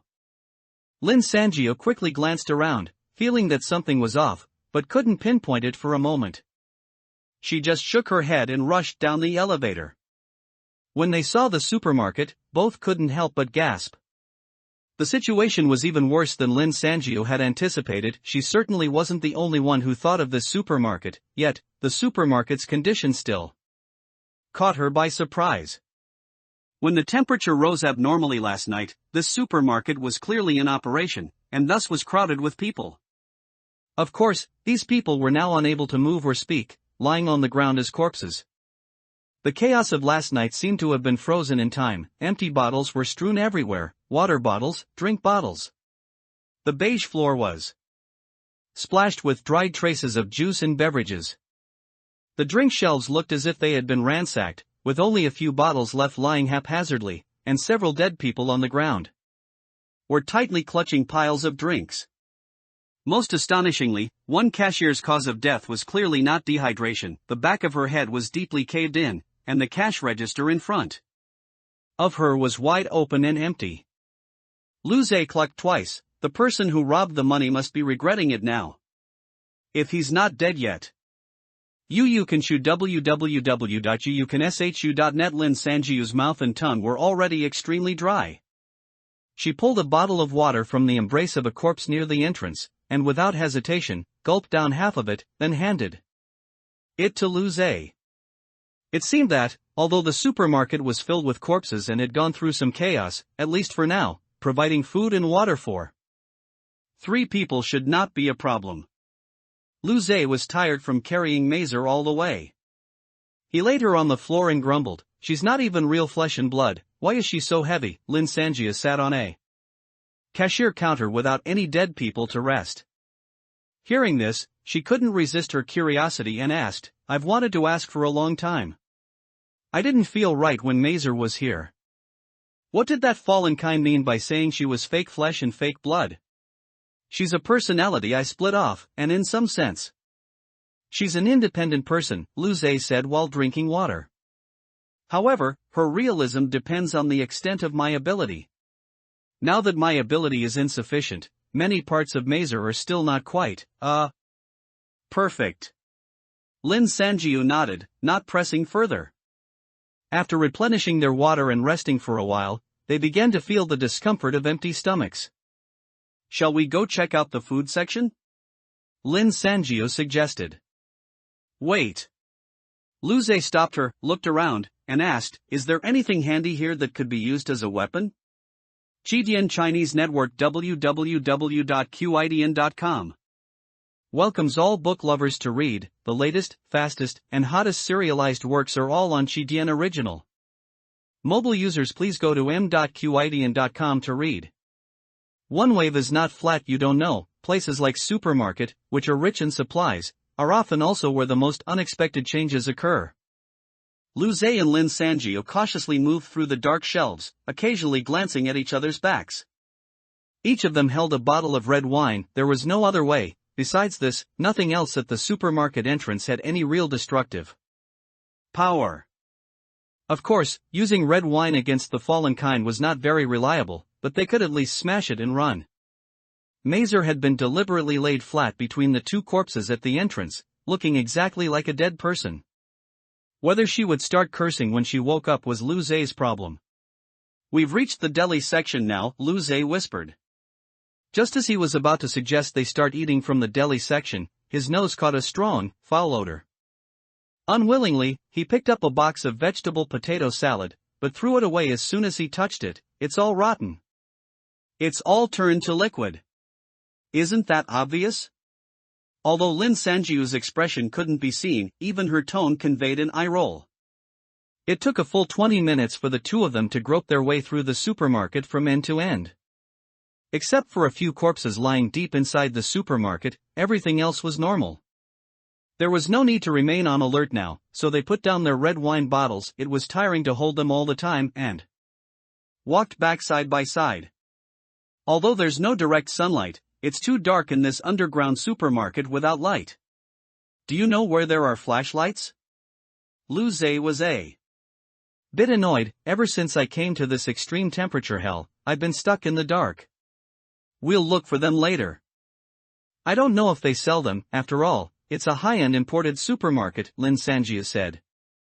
As she spoke, they had already arrived at the food section, each grabbing a few indistinguishable packages of food and holding them in their arms. "However, I remember they sell scented candles. Any light will do." Whispering to Lin Sanjiu, Lu Zhe fumbled to open the packaging bag. "Hey, this is potato chips. he had just exclaimed in surprise when a sudden curse echoed through the quiet supermarket. "Luze, get out here." It was Mazer's voice. "Mazer? Mazer, you're awake." Hearing this, Luze quickly pulled Lin Sanjiu and ran, reaching the entrance in a few steps. By the light cast from outside, Mazer was standing between the two corpses, her red hair and dark face creating a stark contrast. Luze quickly offered a few jovial explanations and then tried to appease Mazer with the potato chips in his hand for a long time. She finally snorted through her nose, indicating that the matter was over. Then, she fixed her gaze on Lin Sanjiu, seemingly hesitating as if she wanted to say something but held back. Lin Sanjiu suddenly felt a little nervous for some reason. She put down the food in her hand, looked at Mazer, and asked, "Is there a problem with my data?" "It's not really a problem. Perhaps my previous samples were too few." Mazer smiled reassuringly and said, "Your data is quite different from what I've measured before." "How so?" Lin Sanjiu quickly pressed. "I can't explain it by just talking, you'd better see for yourself." As soon as Mazer finished speaking, the nail on her index finger immediately elongated. Unlike before, this time the tip of her nail glowed with a faint golden light. Mazer looked around and found a somewhat dark spot, gesturing for the two to follow. Then, she began writing in the air with her index finger. Each word she wrote appeared in a faint golden color, floating in the air. Lin Sanjia tried to suppress her surprised expression, but unfortunately, she wasn't very successful. "The left side is your values," Mazer explained as she wrote. "I'll also write down Luze's for you to compare." Lin Sanjiu's basic abilities. High temperature adaptation, effectively resists high temperatures up to 145 degrees. Acute intuition, sometimes works, sometimes doesn't, but it works more often than not. Third basic ability is currently being generated. Lin Sanjiu's physical stats: height, 168 centimeters, weight, 56 kilograms, average 100 meter sprint speed, 11.6 seconds, average 200 meter freestyle swimming speed, 3 minutes 24 seconds maximum. Load capacity in 10 minutes, 35 kilograms, nerve reaction speed, fast vision, 5.0 fat content, 18.5% muscle content, 45.7% potential value. High. Mazer quickly finished writing, and Luze was the first to let out a surprised which made Lin Sanjiu's heart jump. Mazer gave him a glare, then turned to her and said, "Your values are not just these, I've picked out the important ones. Once we've compared them, I'll write down the rest for you one by one." Lin Sanjiu nodded at her and quickly read through all her data. She had always been good at physical activities since she was a child, and her movements were quite agile. In physical education classes, which many girls dreaded, she always excelled, and she even got a lot of extra points for sports in her college entrance exam. Of course, from childhood to adulthood, she was often teased by boys for being muscle-bound. All in all, except for the potential value, all other data seemed normal to her. While Lin Sanjiu was lost in thought, Luze's data also appeared in the air one by one. Luze's basic abilities. Extreme climate adaptation, able to survive in extremely high and low temperatures. Strong physique, improved and enhanced physical fitness. Speed optimization, much more agile than before. Eagle eye, greatly increases visual range, and vision in the dark will be relatively clearer. Climbing and leaping, agile like a feline. Sixth basic ability is currently being generated. Luze's physical stats: height, 174 centimeters, weight, 70 kilograms, speed, 120 strength, 89 robustness value, 101 potential value, 192 after writing only a few items. Lin Sanjiu already understood. Mazer, seeing this, stopped her finger. "You see it now, right? Luze's values are derived after being highly conceptualized by my ability, just like, well, like a game character." Lin Sanjiu nodded, her gaze lingering on the potential value line several times. "But for some reason, your values cannot be conceptualized, or rather, it's not that they can't, but that there's no need. Every single one of your data points is a solid measurement, a conclusion that can be derived from a physical fitness test. That's fine. The most important thing is the potential value," Mazer explained calmly. Everyone, at least, everyone I've met has a specific number for their potential value. Unless they encounter some rare opportunity, this number will not change, and you are the first exception. Lu Zhe's 192 still glowed faintly in the air. Lin Sanjiu frowned. At the same time, Mazer's voice continued, among evolved humans, Lu Zhe's potential value is considered relatively high, which means you should at least be at the same level as him, 204. Lin Sanjiu suddenly looked up. Ren Nan. Ren Nan's potential value is 204. I used my ability on Ren Nan's corpse, so many of his details were written out. So, my values really are quite different. Lu Zhe gasped as if he had been punched in the stomach. How is that guy's potential value higher than mine? Impossible, I'm the little king of potential, you're closer to being the little king of idiots. Mazer sighed faintly and turned to Lin Sanjiu. That's right, do you understand now? Your data is very unusual. I can't give you any reasonable explanation for it right now. It's fine, Lin Sanjiu smiled. She had never been very clear about concepts like values and abilities, so now that she knew her data was different, she thought about it for a while and then let it go. Just as she was about to invite Mazer to sit down and eat, Lu Zhe suddenly paused and asked, You said, you still have Ren Nan's corpse? Yes, Lin Sanjiu said, patting her pocket. Finding it empty, she then realized she had changed clothes before leaving, and Ren Nan's card must have been left in the pocket of her previous pants. It's upstairs, what's wrong? Lu Zhe slapped his thigh hard. Excellent. The sun is out now, so let's rest up, and tonight we'll go up and search Ren Nan's corpse. Recalling Ren Nan's bizarre death, Lin Sanjiu couldn't help but feel a little uncomfortable. Why search Ren Nan's corpse? Under the faint golden light of the words, her amber cat-like eyes became lighter and brighter. Lu Zhe had a proud look on his face. Of course, it's to see what he left behind. Someone who has experienced several worlds like him usually carries some valuable items, which might come in handy. You eliminated him, so everything is naturally yours, Mazer added promptly, as if afraid she might misunderstand. Lin Sanjiu didn't care about that. She smiled. Okay, then we'll go up and check tonight. What about now, she said, handing a packet of digestive biscuits to Mazer. Mazer took 2 pieces to eat and said, I think this place is pretty good, there's food, drink, and no sunlight.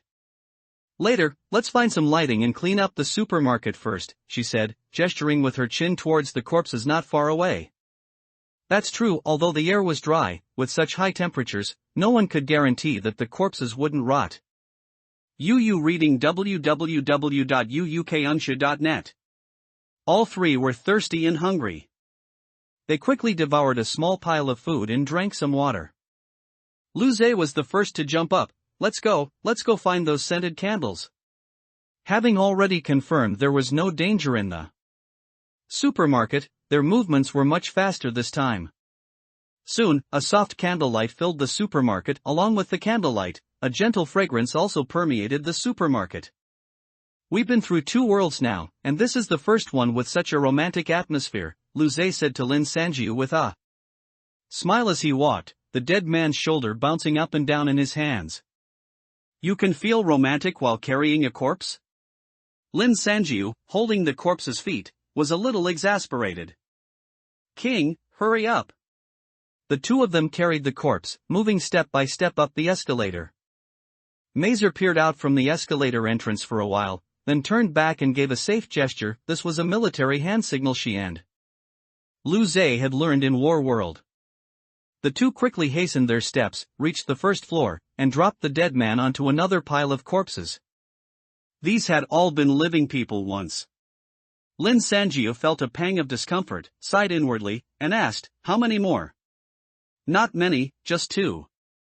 Or 3 left by the skincare products. Lu Zhe wiped some sweat, his pale, rabbit-like skin flushed red.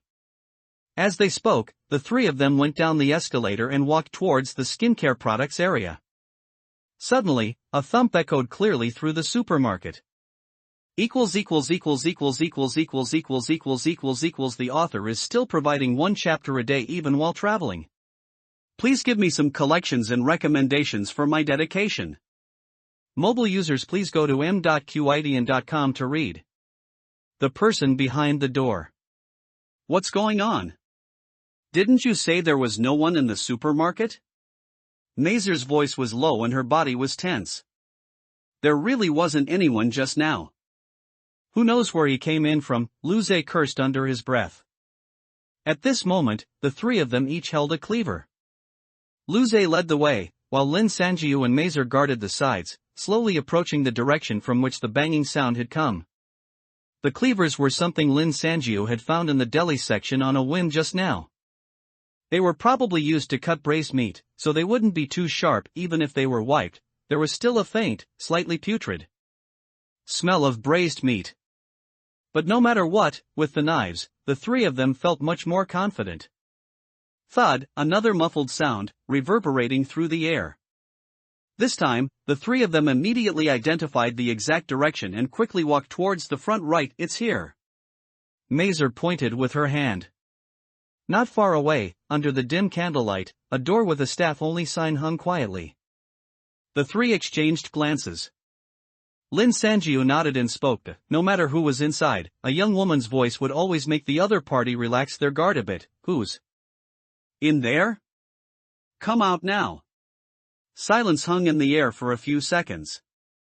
After waiting for a while, just as Lin Sanjiu was about to ask again impatiently, a loud sob suddenly came from behind the door. Then, a clear voice timidly asked, "Who are you?" The three looked at each other with some surprise, slightly relieved, and lowered the cleavers in their hands. Not only was it because the owner of the voice was clearly a girl, but the voice also contained a strong childish tone. It sounded like the person behind the door was definitely no older than 14. Little sister? How old are you? We're not bad people, Lin Sanjiu asked cautiously. Are you alone behind the door? The little girl's voice, choked with sobs, and said, I'm 11. At this, the cleavers in all three of their hands were lowered. Mazer even casually used a towel from a nearby shelf to cover her knife, as if afraid of scaring the little girl, and softly asked, "Why are you here alone? Where are your parents?" The little girl's sobs suddenly grew much heavier. My dad works here. He brought me over last night. Then a lot of people rushed in and started grabbing things. My dad locked me in here and told me not to go out no matter what. A look of unbearable sorrow flashed across their faces. Without asking, this little girl's father must have already become a corpse, perhaps one of the corpses they had moved out. Little sister, what's your name? Why don't you open the door first? Mazer gently knocked on the door. My name is Wang Cici. Dad said I shouldn't open the door unless he comes back. The little girl sobbed again, but he still hasn't come back. All of them were moved. Such a young child, who knew how she had endured the night. Luze quietly motioned to Lin Sanjiu. You say something too, comfort her. Lin Sanjiu immediately looked very troubled. Seeing Mazer talking into the door while giving her an encouraging look, she could only clear her throat and, steeling herself, said, Wang Cici, be strong. As soon as the words left her mouth, the other two immediately looked at her as if she were a monster. Lin Sanjiu gave the other two a helpless look, indicating that she was powerless even though she was a girl. She had been raised like a boy since childhood and was terrible with children. What's more, this child was terrified and vulnerable. Leaving her to comfort the child would be a miracle if it didn't cause psychological trauma. Wang Cici, hit by her blunt words, immediately mumbled and fell silent. Mazer rolled her eyes at Lin Sanjiu, then lowered her voice and said to the other two, this child has probably already evolved high temperature adaptation. Keeping her locked in there isn't a solution. She then raised her voice and said, Cici, your dad didn't let you out because it wasn't safe outside then. It's safe now, so come out, and we can wait for dad together, okay? Wang Cici behind the door seemed very hesitant, humming twice, unable to make up her mind. At this moment, Mazer, overflowing with maternal love, heard her hums and her heart almost melted. She hurried to the door and continued to say softly, You've been here since last night, you must be hungry, right? Auntie has lots of food here. What do you like to eat? I'm so hungry. I love the fish my mom makes, Wang Sisi said timidly. And chocolate bars. Mazer's eyes shimmered with suspicious moisture. Wiping the corner of her eye, she said in rapid succession, Okay, let's open the door, and Auntie will take you to eat, okay? Seeing that she was handling the situation quite well on her own, the two idle people behind her whispered to each other. Luze said softly, Mazer always said she was married once before, but they divorced because they couldn't have children. No wonder. Lin Sangio felt a little dizzy. It seemed that the differentiated personalities really did have their own complete experiences. Just as the two were chatting, Wang Sisi finally agreed to come out under Mazer's persistent persuasion. Auntie, I'm coming out now, Wang Sisi timidly responded. Then, the lock behind the door clicked, and the doorknob turned. But the door remained motionless. Ha! Mazer looked down in surprise and carefully examined it, then asked through the door crack, Sisi, did your dad lock the door from the outside before he left? The little girl's voice immediately panicked. I think so, I don't remember. At this, everyone frowned. Because the supermarket primarily catered to high-end customers, every inch of material used was very particular, and even the staffroom door was very heavy. Looking at the keyhole, Mazer, unwilling to give up, shouted, Sisi, step back, Auntie is going to kick the door. Before the other two could stop her, she had already delivered a heavy kick. Mazer gasped, immediately clutching her foot and sitting on the ground. The door didn't even budge. What do we do? For the first time, she looked at the two of them somewhat helplessly. Lin Sanjiu opened her mouth, but then closed it. She might be able to put this door away if putting away the iron door earlier didn't count. But that would mean she only had one chance left to transform today, and it was only 7:30 in the morning. Besides, whether she even had one more chance today was still uncertain. Lin Sangio hesitated for a while, but ultimately said nothing. After all, there were other ways to open the door, and this chance, if there was one, might be best saved for everyone. When we moved the dead people earlier, we saw a few employees of this supermarket still wearing their uniforms. Lu Zhe thought for a moment and spoke first, making Lin Sangio secretly breathe a sigh of relief. Her guilt lessened considerably. Lu Zhe glanced towards the door, hinting to the two, maybe the person with the key is lying right there. That's right, Wang Sisi's father locked the door, so he definitely had the key. His daughter was right in the supermarket, so he wouldn't have run far. He must have died in the supermarket and then been carried upstairs. By them thinking this, the three immediately regained their spirits and put their heads together to discuss for a few moments. Because it was already bright outside, and the temperature was presumably even more terrifying, Lin Sanjiu, the only one among the three who hadn't undergone physical strengthening, was left behind to guard the staffroom door. Mazer seemed very worried and, before leaving, exhorted, don't say anything you shouldn't, don't scare the child. Lin Sangio nodded, her face full of embarrassment. Once the two left, the supermarket immediately fell into silence again. Wang Sisi also seemed to know that only the blunt strong sister from before was left on the other side of the door, so besides an occasional sob, she said nothing. Lin Sangio sat on the ground, bored, flipping and playing with the cleaver in her hand. Speaking of which, now that Lu Zhe and Mazer were gone, if she were to test her last chance today, now would be the best time. But she just couldn't make up her mind. Besides the slightly smelly cleaver in her hand, she really had nothing worth putting away. If she wasted her last chance, she would truly be on the verge of tears. She didn't know how long she had deliberated, when footsteps quickly came from the elevator at the door. Lin Sanjia stood up and saw that it was Lu Zhe and Mazer. So fast, she asked, puzzled. Lu Zhe showed her his two buck teeth and said with a smile, we were lucky. The first woman we found was the manager of this supermarket. I found a string of keys in her pocket. Saying this, he held up a jingling string of keys for Lin Sanjia to see at. You can shoot www.uucanshu.net. Thanks to this manager for labeling the keys, it made it so much easier for us. Lin Sanjia froze for a moment, then her eyes darted towards the door. Wang, her father? Weren't you, she lowered her voice, found on her father's corpse?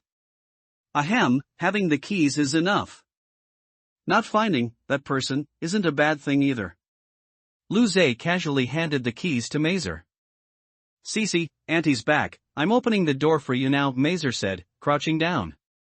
The moment the key in her hand entered the lock, Lin Sanjiu's heart suddenly thumped. Before she realized what she was doing, a white light flashed in her palm, and the cleaver from before turned into a card, which she held firmly in her hand. Lin Sanjiu looked at the card in her hand with some surprise, and before she could regret her impulsiveness, she heard the metallic clinking of the key unlocking the staffroom door. Then, Mazer gently pushed the door open. Cece, Auntie has opened the door. The instant Mazer stepped forward, Lin Sanjiu suddenly lunged forward, pushing her to the ground.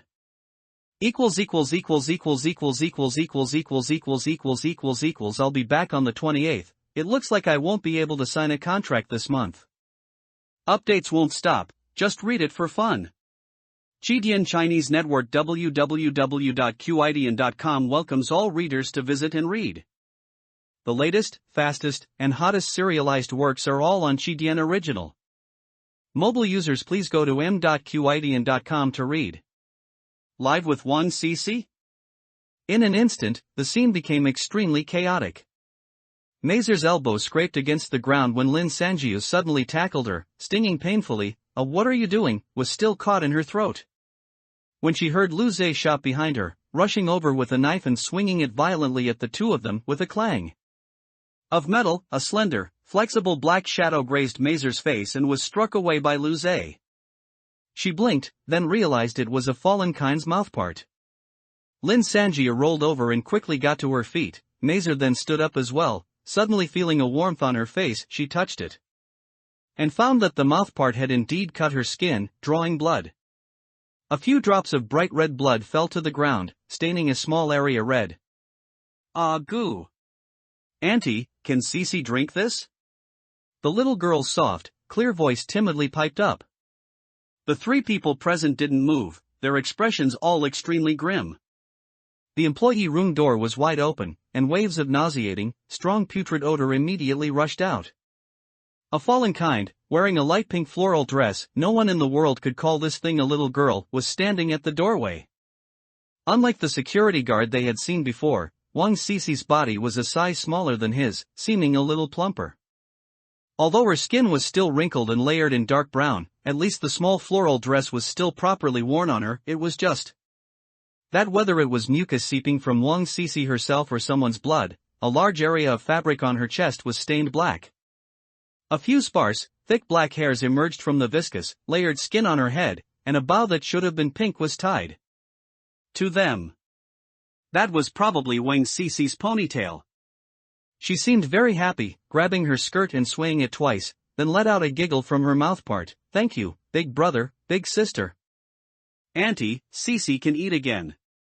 Just as Lin Sanjiu was about to speak, her agile, spike-like mouthpart suddenly lunged forward. The few of them instinctively jumped back in unison, dodging it. The mouthpart swept across the ground, and the bloodstains from before instantly vanished. As soon as the blood entered her mouthpart, Wang Cece immediately let out an ah, and an angry buzzing sound came from her mouthpart. It's not tasty. Not tasty. I hate this. Compared to the security guard, her speech was much clearer. If one closed their eyes, it sounded exactly like a normal child throwing a tantrum. Then, her eyeballs, which had no eyelids, rolled, landing on Lin Sanjiu. You're the big sister who wasn't gentle at all just now. Lin Sanjiu felt waves of acidic liquid constantly rising in her stomach. She suppressed her discomfort and said coldly, "We underestimated you. I really didn't know that your fallen kind's intelligence could be so developed." She was quite a bit taller than Wang Cece and was facing the employee room door, so with just a glance up, she took in the entire situation inside the employee room. Behind Wang Cece was a workbench, and on it lay a middle-aged male corpse in a supermarket uniform, face up. A large bloody hole was open at his throat, and the foul odor came from this corpse. Although the body was already mostly rotted due to the high temperature, the look of terror was still frozen on his face, appearing so striking. Lu Zei's eagle eye ability came into play at this moment. He took a quick glance and gasped, "Xiaojiao, Mazer, that corpse has a name tag on its chest. His name is Wang Jiwei." Mazer trembled all over, exchanged a look with Lin Sanjiu, and simultaneously thought of something. The next second, the conjecture was confirmed. "You know my dad?" Wang Cici's large, snow-white eyeballs rolled in her shrunken, dark black eye sockets, looking as if they were about to fall out. "You sucked dry your dad's." Mazer didn't finish her sentence, seemingly unable to suppress her nausea, covering her mouth and swallowing the rest of her words along with her stomach acid. Lin Sanjiu suddenly realized why Wang Cici looked a little plumper than the security guard, because her body actually contained a person's bodily fluids. "I understand now. When you attacked your dad, who saw you? The manager here? She was probably terrified, and while you were sucking blood, she used the key to lock you in this room, right? The door was too sturdy, and you, a small dried corpse, couldn't get out." Lin Sanjiu said calmly, all her muscles poised for action. "After we arrived, you heard our voices and came up with this plan to trick us into letting you out. I really wouldn't have thought your shriveled brain could be so effective." Provoked by her harsh words, Wang Cici immediately let out a piercing buzz, screaming resentfully, "Do you think you're so great just because you're well hydrated?" At the same time, her mouthpart attacked Lin Sanjiu without warning. Because Wang Cici was small and her mouthpart was shorter, and Lin Sanjiu was prepared, rolling towards Lu Zei's direction, the first strike missed. Immediately after, without a second's delay, the sharp mouthpart swung towards the two of them, producing a sharp whooshing sound. Lu Zei quickly raised the cleaver to block, and with a clang, the mouthpart was blocked for a brief moment, but the knife flew far away, leaving both their hands empty. Seeing the unfavorable situation, Mazer accelerated and pounced, her nails already half a meter long, stabbing straight towards Wang Cici's eyeball, but that mouthpart was too flexible, coiling back like a snake, and with a whip, it dispersed her attack. Wang Cici clicked her tongue twice, regretful that the person struck down before her was, unfortunately, not tasty. Before Mazer on the ground could clearly see, the mouthpart buzzed and attacked Lin Sanjiu again. Only this time, Lin Sanjiu did not dodge or avoid. Instead, she charged forward, and just as the mouthpart was about to touch her throat, she suddenly grabbed the tip of the mouthpart and, with a burst of strength, forcibly pulled the mouthpart a little distance away. Immediately, the layers of skin on Wang Cici's face piled up, seemingly very happy. "Ah, idiot, I can suck blood from your hand too." Lu Zei and Mazer were startled at the same time, and just as they were about to rush forward to help, a white light suddenly flashed, followed by Wang Cici's sudden shriek, constantly shaking her head, twisting, and struggling. Her agonizing screams were so loud they almost shook the items off the shelves. Deeply embedded in the formerly mucus-covered spike was now a cleaver, appearing from nowhere, and the handle was firmly grasped in Lin Sanjiu's hand. Hearing Wang Cici's screams, she smiled viciously, gripping the knife handle tightly, not daring to relax, thereby immobilizing the most dangerous mouthpart. Then she shouted to the other two, "Lu Zei, kick her back into the room. Mazer, close and lock the door." Everything happened in a flash. Even if Wang Cici heard the plan, it was too late. A dark figure rushed forward, delivering a heavy kick to her chest, a rattling sound, as if Lu Zei had shattered her breastbone. Lin Sanjiu seized the opportunity, suddenly let go, and the mouthpart, still impaled with a knife, fell back into the room with its owner. Mazer on the side was already prepared and rushed forward almost instantly, grabbing the doorknob. Just then, a clear little girl's voice inside the room began to cry out mournfully and urgently, "Auntie, I was wrong, Auntie, don't lock me up, boo-hoo-hoo, I heard so much. Auntie Mazer, I'll never dare again." Mazer's body paused. Then, she cursed in a low voice, "Go to hell, I'm not your auntie." Before her words finished, she slammed the door shut and simultaneously reached for the keyhole. The keychain had been stuck in the door the whole time. 2 turns, and the door was securely locked again. Only then did Lin Sanjiu let out a long breath, no longer able to support herself, and collapsed onto the ground. With a thud, Lu Zei also lay down beside her, looking equally exhausted. Wang Cici's mournful crying continued incessantly, sometimes like a little girl's pitiful sobs, sometimes pleading and promising to Mazer, and when nothing worked, it was Another piercing scream of anger, but no matter how she cried or banged on the door, the three outside acted as if they didn't hear her. What should we do? Lu Zhe gave a wry smile, grabbing a few towels and throwing them to Lin Sanjiu and Mazer. Are we going to settle down in this place with a fallen kind? Lin Sanjiu's heart was still pounding. She used a towel to wipe the blood that had welled up from her injured palm, then sighed and said, "Let's find some shelves and block the door. Otherwise, where else can we go besides this place?" Mazer nodded and said, "When we went out to look for the key. Just now, we almost fainted from the sun." Thinking of this, she said somewhat gloomily, "How can these fallen kind, who still retain their consciousness, be so cruel to their own kin?" Unfortunately, no one could answer this question. The three drank some water and rested briefly, then together they pushed several nearby shelves to the doorway, completely sealing the door. Each shelf was heavy, and Yu reading www.uukunshu.net, combined with the fact that they deliberately left unused goods on them, it seemed even more impossible for Wang Cece, who couldn't even break open the door, to get out. After finishing the work, Lin Sanjiu was utterly exhausted. From being woken up by the heat in the middle of last night until now, only 5 or 6 hours had passed, but her world had already been turned upside down. She had never fought anyone in her life, but now killing was nothing to her. Since this supermarket didn't sell bedding, Mazer brought out a stack of large bath towels and spread them on the ground to serve as sheets. Lin Sanjiu carefully used half a bottle of water to wipe away the stinky sweat from her body, then collapsed onto the bath towels. The rolling door at the supermarket entrance had been lowered and locked with the deceased manager's key. Outside, the sunlight was strong enough to kill, but in this underground supermarket, there was still a life-sustaining gloom. The three lay side by side on the bath towels, listening to Wang Cece's sharp and helpless wails not far away, and gradually, the scenery blurred, and the sounds faded. Lin Sanjiu fell asleep just like that. "My apologies to everyone, because I accidentally lost my travel adapter yesterday. My laptop couldn't charge on French outlets, so I had no choice but to skip a day of updates. However, I bought a new one, and I can continue posting now, so rest assured, this novel will not be abandoned. I guarantee the quality of my work."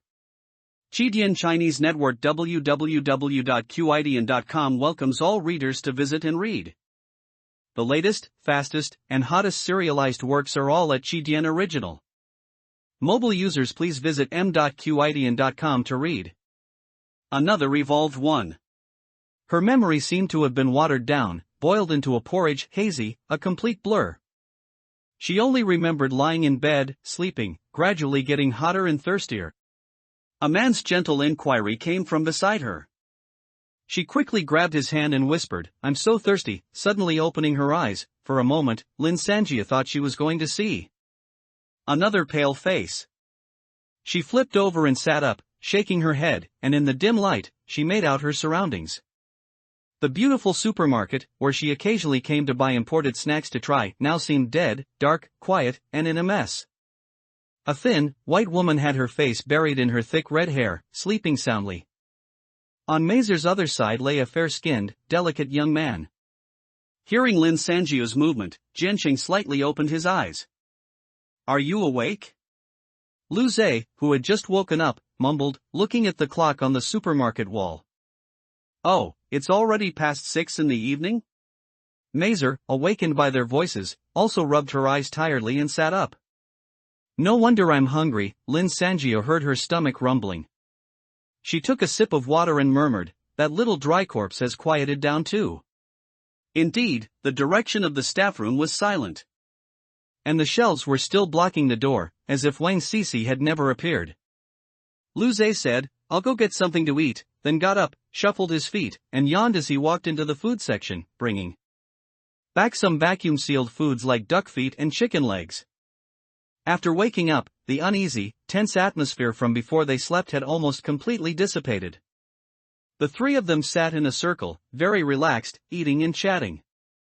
"I say, you don't look like someone who's been on a battlefield at all," Lin Sanjiu said, finding a packet of her favorite cookies, in a great mood as she teased Lu Zhe. Mazer snorted at the remark, "Don't even get me started." After we both joined the army, I trained every day, but he, relying on his ability to transform, lived a really comfortable life. Hey, tell me more. Lin Sanjiu asked with a smile. Hearing the two of them chattering, while Lu Zei's mouth was full of food and he couldn't defend himself, he was so anxious that he gulped down a mouthful of water to swallow the food, almost choking. Instantly, long-lost laughter echoed in the supermarket. The few of them laughed and joked, and for a moment, they felt as if this new world wasn't so terrifying after all. Hearing the laughter outside, Wang Sisi unwillingly hit the door, letting out a sharp shriek.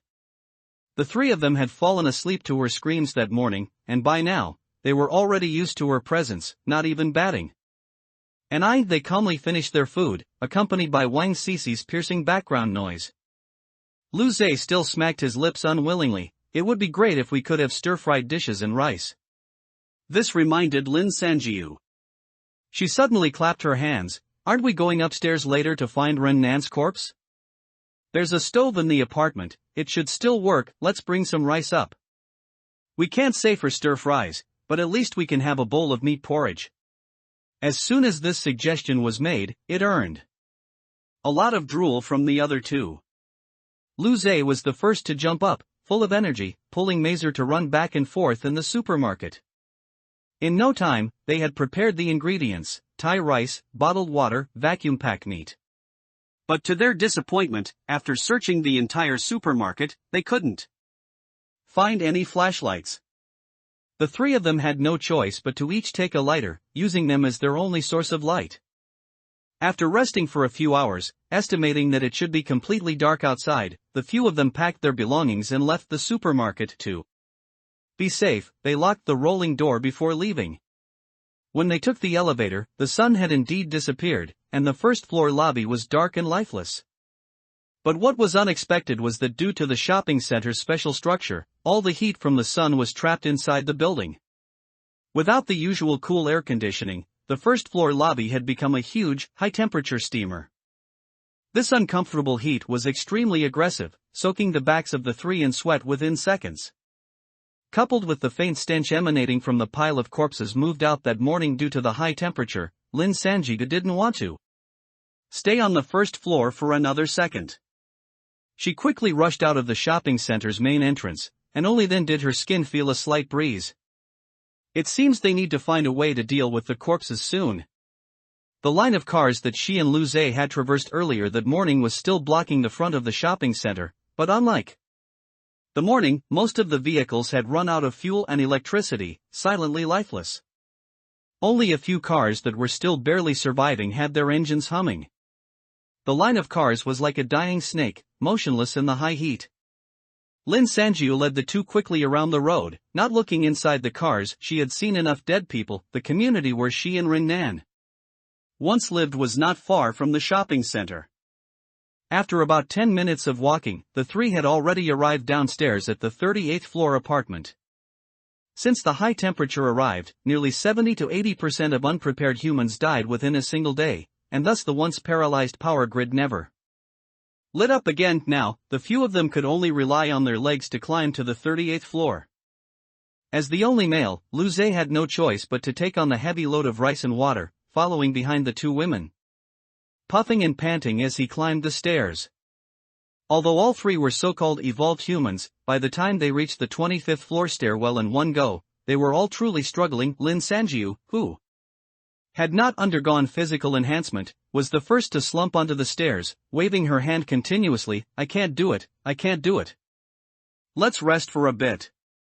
Catch our breath, drink some water. Mazer carefully shone the lighter around, and seeing nothing unusual, she twisted open a bottle of juice and handed it to the two who were slumped on the floor. The sweet blueberry flavor flowed down their throats. Lu Zei was about to praise how good it tasted when the door to the 26th floor stairwell creaked open. Is anyone there?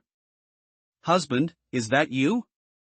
A female voice, tinged with a hint of panic, trembled as it rang out. It didn't take even a second, all three of them simultaneously jumped to their feet, fully alert. The lesson brought by Wang Sisi was still fresh in their minds. Without needing to say more, Mazer had already said in a low voice, "Stand there and don't come over." Who are you? The woman on the 26th floor seemed not to have expected anyone to actually be downstairs and let out a startled gasp. Only then did she say, still somewhat shaken, I live here. I came out to look for my husband. Who are you? The three exchanged glances. Lin Sanjiu thought for a moment and then said loudly, I'm also a resident here. Now, slowly walk to the side of the stairs and show us your face. Ah, why is that? The woman said, but still followed the instructions, walking step by step to the side of the stairs. All three craned their necks, looking up by the light of the lighter in Mazer's hand. In the orange-red light, a normal, clean human female face appeared by the handrail. She looked to be in her 30s, wearing a crimson nightgown, with a graceful charm in her features, though her eyes were red and swollen. And her panic and helplessness were undeniable. As soon as she caught sight of Lin Sanjiu, the woman suddenly seemed to sigh in relief. Ah, it's you. I've seen you downstairs before. Lin Sanjiu, however, had no impression of her at all. But since she wasn't a fallen kind, the few of them lowered their guard and went upstairs. The woman seemed to feel a sense of familiarity upon seeing Lin Sanjiu and quickly said to her, You probably didn't notice me, but I've seen you several times. You and your boyfriend always walked downstairs. He's tall and so handsome, isn't he? As she said this, her gaze shifted to the only male, Lu Zhe, and then to Mazer, clearly puzzled, but she wisely didn't ask anything. She merely introduced herself, My surname is Kong Yun. Have you seen my husband? Lin Sanjiu could barely remember the last time she saw a normal living person. She didn't want to mention Ran Nan at all. Just as she was about to speak, Lu Zhe spoke from the side, Kong Daijie, what does your husband look like? Wasn't he at home with you? These words made Kong Yun's tears well up immediately. Last night, we both went to bed together. But in the middle of the night, the power suddenly went out, and I woke up feeling hot. When I looked again, my husband was gone. All that was left on the bed was his pajamas. He must have come out, I just don't know where. I didn't dare to move around during the day, perhaps she hadn't seen a living person for a long time. Reading www.uukanshu.net. Kong Yun had a tendency to vent all her emotions. You tell me, how could this terrible weather become so frightening? I went downstairs to look for the security guard, and I don't know if they fainted or died, they were all lying on the ground. I was so scared. Lin Sanjiu listened, nodding in a comforting manner, when she suddenly felt her sleeve being gently tugged. She turned her head and saw Mazer giving her a look. Mazer had just leaned close to Lin Sanjiu's ear when Lu Zhe, as if he had eyes in the back of his head, stepped forward. At the right moment, perfectly shielding her so that Kong Yun didn't notice anything unusual. We're going upstairs for Ren Nan's corpse, we can't let her follow, to avoid complications, Mazer said in a low voice. Indeed, looking at Kong Yun, if she were to see the corpse, it would only cause unnecessary trouble. Lin Sanjiu nodded and said to Kong Yun in a raised voice, Kong Daijie, I need to go upstairs to get some clothes.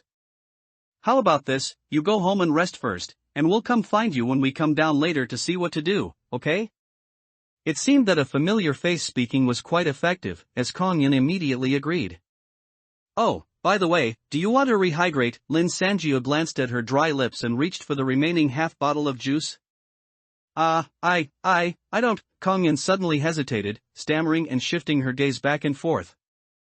Okay, I'll drink some. Thank you. Not to mention the two who had been on the battlefield, even Lin Sanjiu, who had twice escaped death, was extremely perceptive. As soon as Kong Yun showed this demeanor, all three couldn't help but stare intently at her. Mobile users, please read at m.qidn.com. Robbery of corpses. What do you think was wrong with Kong Yun just now? Lin Sanjiu asked, full of confusion, as she walked upstairs, accompanied by light footsteps. What was with her when I mentioned drinking water? Who knows? Lu Zhe glanced at the things he was carrying.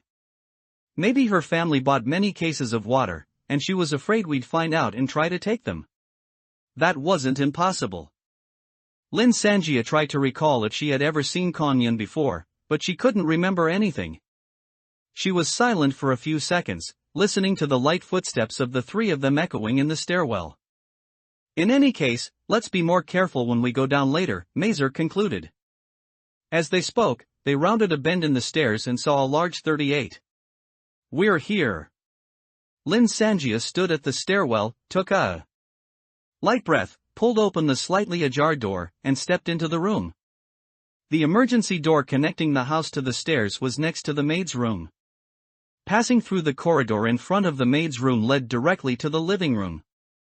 As the group entered, Lu Zhe was the first to exclaim, "Xiaojiu, what did you do before? This apartment is way too big, ah. Your living room even has a private elevator?" Lin Sanjiu glanced at the living room. It was still the same, with shattered glass scattered all over. The exquisite, sturdy wooden floor, and the sofa was askew, making a mess. Even the boning knife she used to attack Ren Nan for the first time was still lying in its original spot. It seemed no one had been there since she left. "This isn't my home," she said indifferently, kicking the broken glass under her feet to the side. "Ren Nan tricked me into coming here. This isn't his house either. He ate the original owner of this house, then moved in himself, a cuckoo occupying a magpie's nest." Even she herself found it strange. Her emotions were surprisingly calm when she brought up the matter again. Seeing Lin Sanjiu enter the bedroom while speaking, Lu Zhe immediately threw himself onto the sofa. He instantly sank into the wide, soft sofa, letting out a satisfied sigh. This is so comfortable. Much better than the bath towels at the supermarket. How about we sleep here?" Mazer let out a humph. Listening to the voices outside the room, Lin Sanjiu smiled slightly, picked up her pajama pants from the bed, reached in, and indeed pulled out a card, which was exactly Run Nan's corpse. Looking at the stick figure on the card, and being in this nightmarishly familiar room, she couldn't help but think of the pale face that watched her every night. A shiver ran down her spine, and Lin Sanjiu quickly put away the card. The clothes she was wearing were so dirty that salt particles would practically fall off if she shook them. They should have been changed long ago. Lin Sanjiu couldn't even imagine how much she had sweated in the past day. While secretly clicking her tongue, she quickly changed her clothes, then pulled out 2 shoulder bags and packed a lot of comfortable clothes and shoes into them. When she finished tidying up and came out, she saw that the 2 of them were in the kitchen. The rice packaging bag was already open, and Lu Zhe was trying to stop Mazer from cooking. "Mazer, it's not easy for us to carry water and rice up here." No, I'm not saying your cooking is bad, it's mainly that porridge is too simple. Why use a butcher's knife to kill a chicken?" Lin Sanjia chuckled, and the faint chill that had been lingering around her in the room instantly disappeared. Hearing her voice, Lu Zhe quickly said, "Oh, Xiaojiu is out. Let's look at the corpse first, and then talk about eating, okay?" Mazer's face darkened, and with a clang, she put down the pot and walked into the living room. "Her cooking is terrible," Lu Zhe mouthed to Lin Sanjiu behind Mazer, taking the opportunity to gesture. "Don't let her cook, please." Lin Sanjia tried to suppress her laughter and turned her face away, clearing her throat and saying, "Should I put him here?" The other 2 nodded. With a flash of white light, a human-shaped black shadow fell from Lin Sanjiu's palm, hitting the floor with a heavy thud. Excited eyes, a huge mouth split to the cheeks, and a blood-red knife tip protruding from it. Seeing this corpse again after a day, Lin Sanjiu couldn't help but tremble inside and averted her gaze. Immediately, she forced herself to turn her face back, trying to remain calm. Lu Zhe gasped, "Humph, you call this handsome? Your world's standards must be different." He was interrupted by Mazer hitting him before he could finish his sentence, sending the latter half of it back down his throat. Lin Sanjiu was too lazy to explain, and with a somewhat wry smile, she placed her hand on the knife tip in the corpse's mouth. After the incident with Wine Cece, she had realized that this ability allowed her to transform 4 items daily, not just 4 times. Seeing that it wasn't yet midnight, and a chef's knife was at least a weapon, she might as well keep it. With her mind made up, a brief flash of white light passed, and the knife disappeared into her palm. Without the weapon, the corpse looked a bit more presentable. "I checked in the room just now, he doesn't have any backpacks or boxes. I've lived here for several months, and I don't think I've ever seen him carry any bags. Lin Sangio gathered her courage and simply sat down. In her peripheral vision, that huge mouth was still rigidly split open. You don't understand this, Lu Zhe said with a grin, licking his rabbit teeth. Let me give you a lesson while I'm at it. With that, he suddenly reached out and unbuttoned the corpse's collar. In the new world, we might all obtain some valuable special items by chance. No, you don't need to show me, that cleaver isn't a treasure. Killing someone doesn't count either. Lu Zhe's hands moved quickly and deftly over the corpse's neck and chest, combined with his eyes sparkling with excitement. It was almost like a pervert. If you have a few good things, remember, never just put them in a bag and carry them around.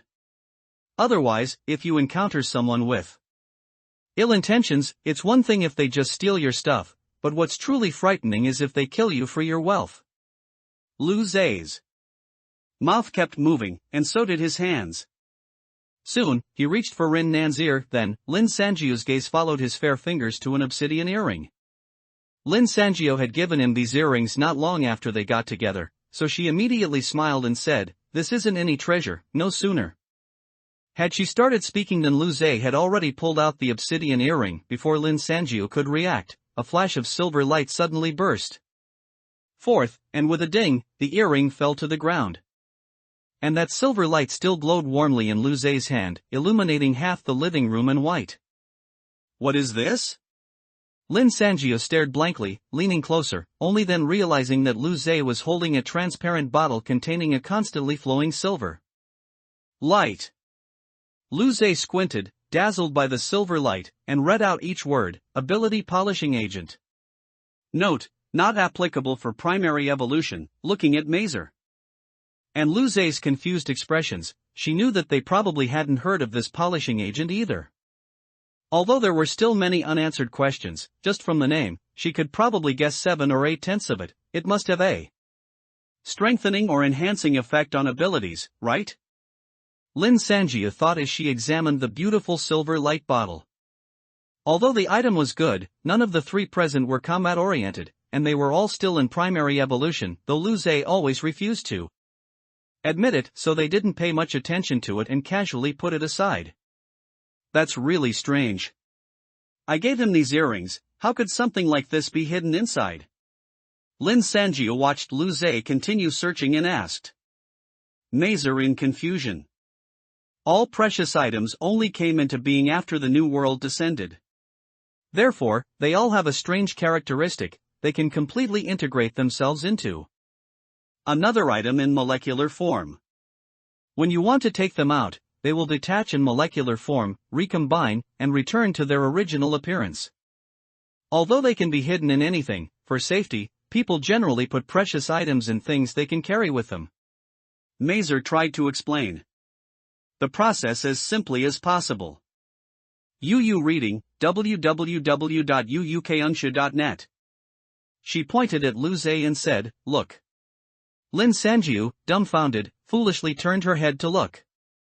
What Lu Zhe held in his hand was Ren Nan's Patek Philippe watch, which he never took off.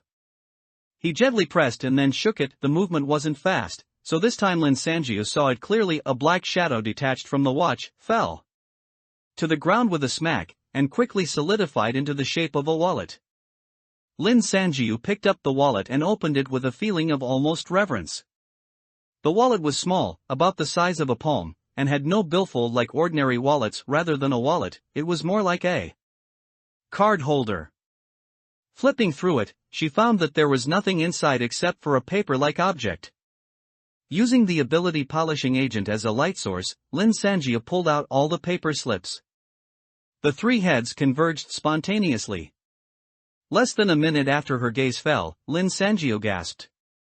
She looked up at the other two with a mixture of disbelief and bewilderment, then almost involuntarily lowered her head again and reread the line of text she had just seen. That's right, absolutely correct. Mazer and Lu Zhe also realized what it was. Mazer's voice trembled slightly. I didn't misread that, did I? This is. Suddenly, a bang came from the direction of the emergency door, interrupting her words. Staying in France for 10 days was truly exhausting. I caught a cold and had allergies, but I still didn't forget to update. I'm flying back tonight, and then I can update seriously. Please reward me for my hard work. Mobile users, please go to m.qidian.com to read. Kong Yoon. Almost the instant the sound reached their ears, the three of them had already sprung to their feet. Without even half a second's hesitation, Lin Sanjia flipped her palm, firmly gripping the chef's knife, and sharply demanded, "Who's there?"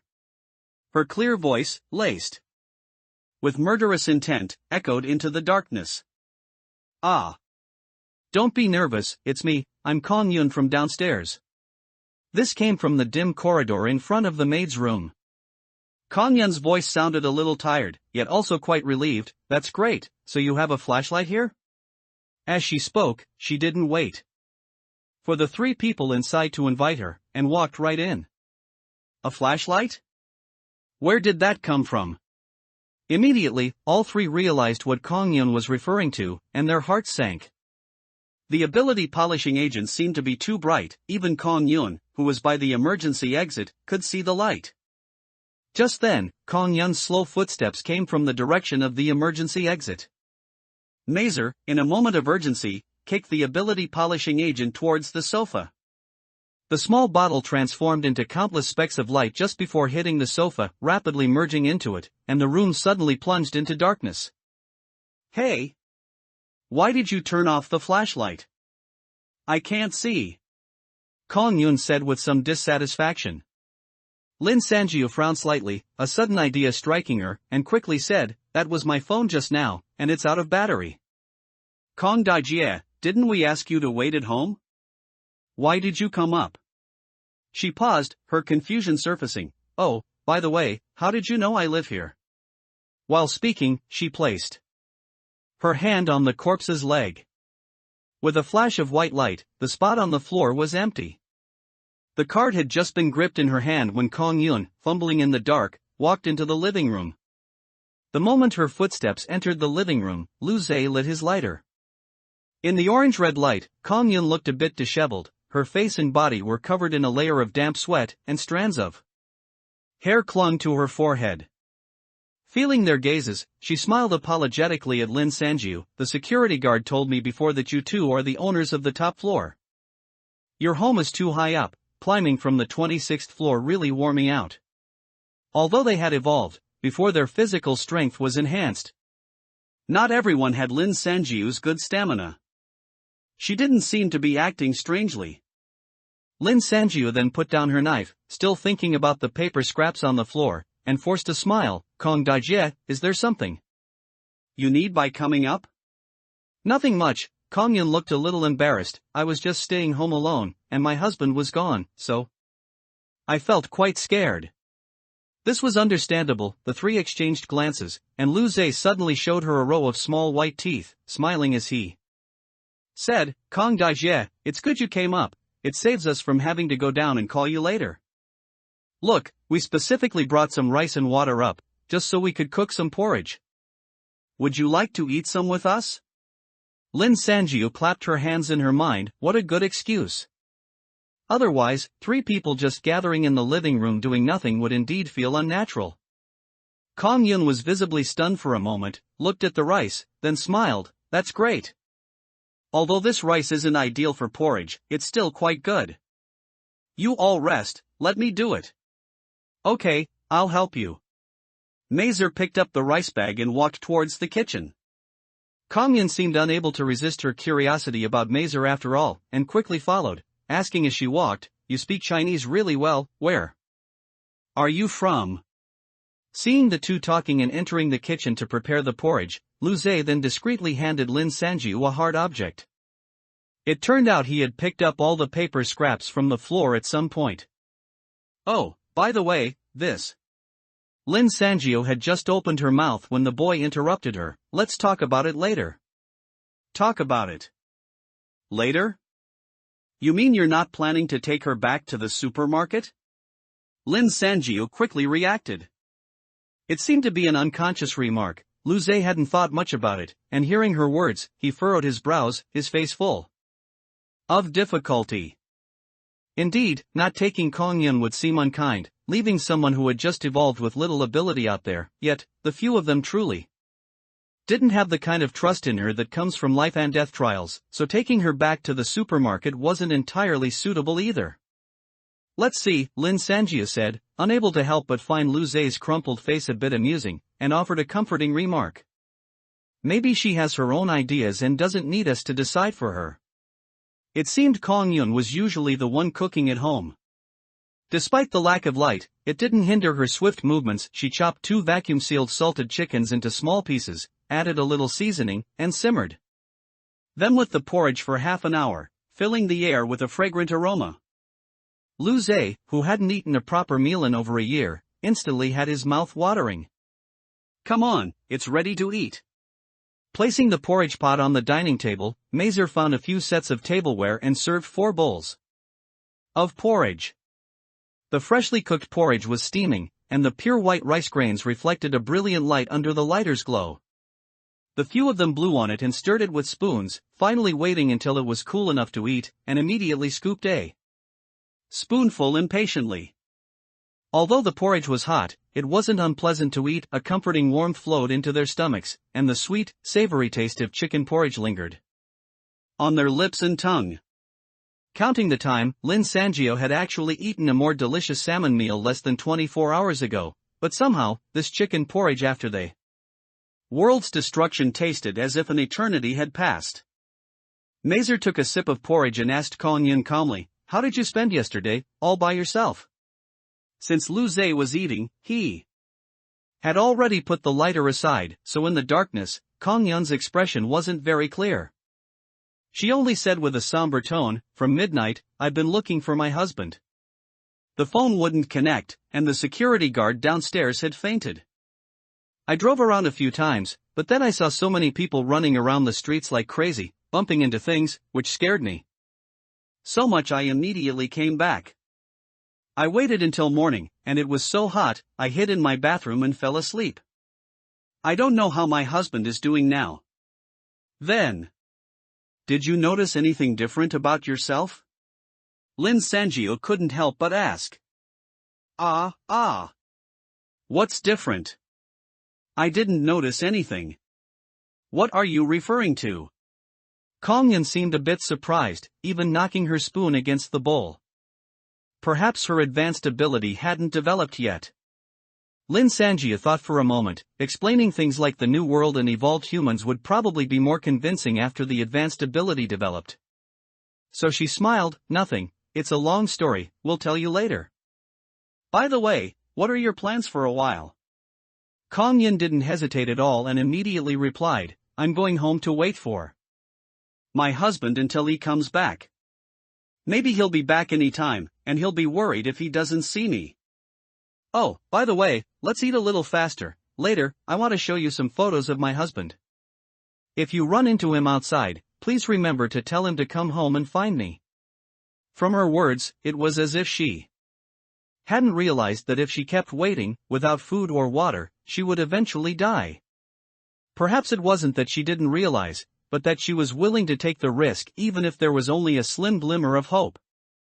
The atmosphere at the dining table suddenly grew heavy. After a long pause, Lin Sanjia finally said, "Okay, if you need food, we'll bring some up for you." She didn't want to shatter this woman's pillar of hope so quickly. Losing hope, just like the harsh environment outside, was equally fatal to humans. Kong Yun thanked them gratefully. A small pot of porridge was quickly finished. With Kong Yun's words just now, the 3 of them didn't delay. They packed up their things and followed her downstairs.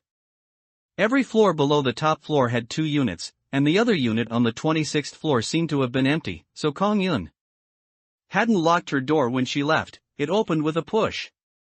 As soon as the 3 entered the room, they were all stunned.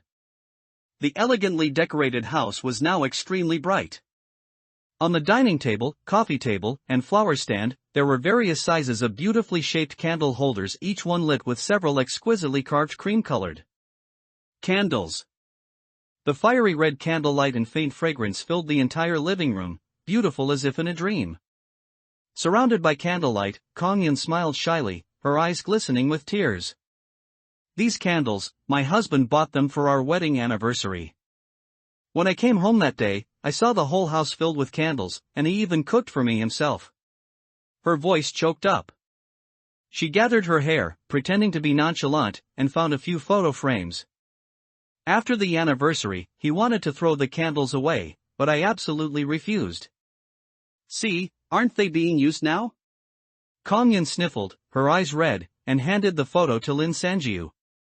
The photo showed an ordinary-looking man with a very gentle smile and perfectly white teeth. Lin Sanjiu exclaimed, "Ah! I remember your husband, I think I saw him downstairs once. At that time, there was a particularly angry woman on his phone, constantly shouting something, her voice so loud it could be heard outside the phone, which made Lin Sanjiu remember him." As she said this, Kong Yun's tears rolled down uncontrollably. "We had a fight that day. I really regret it.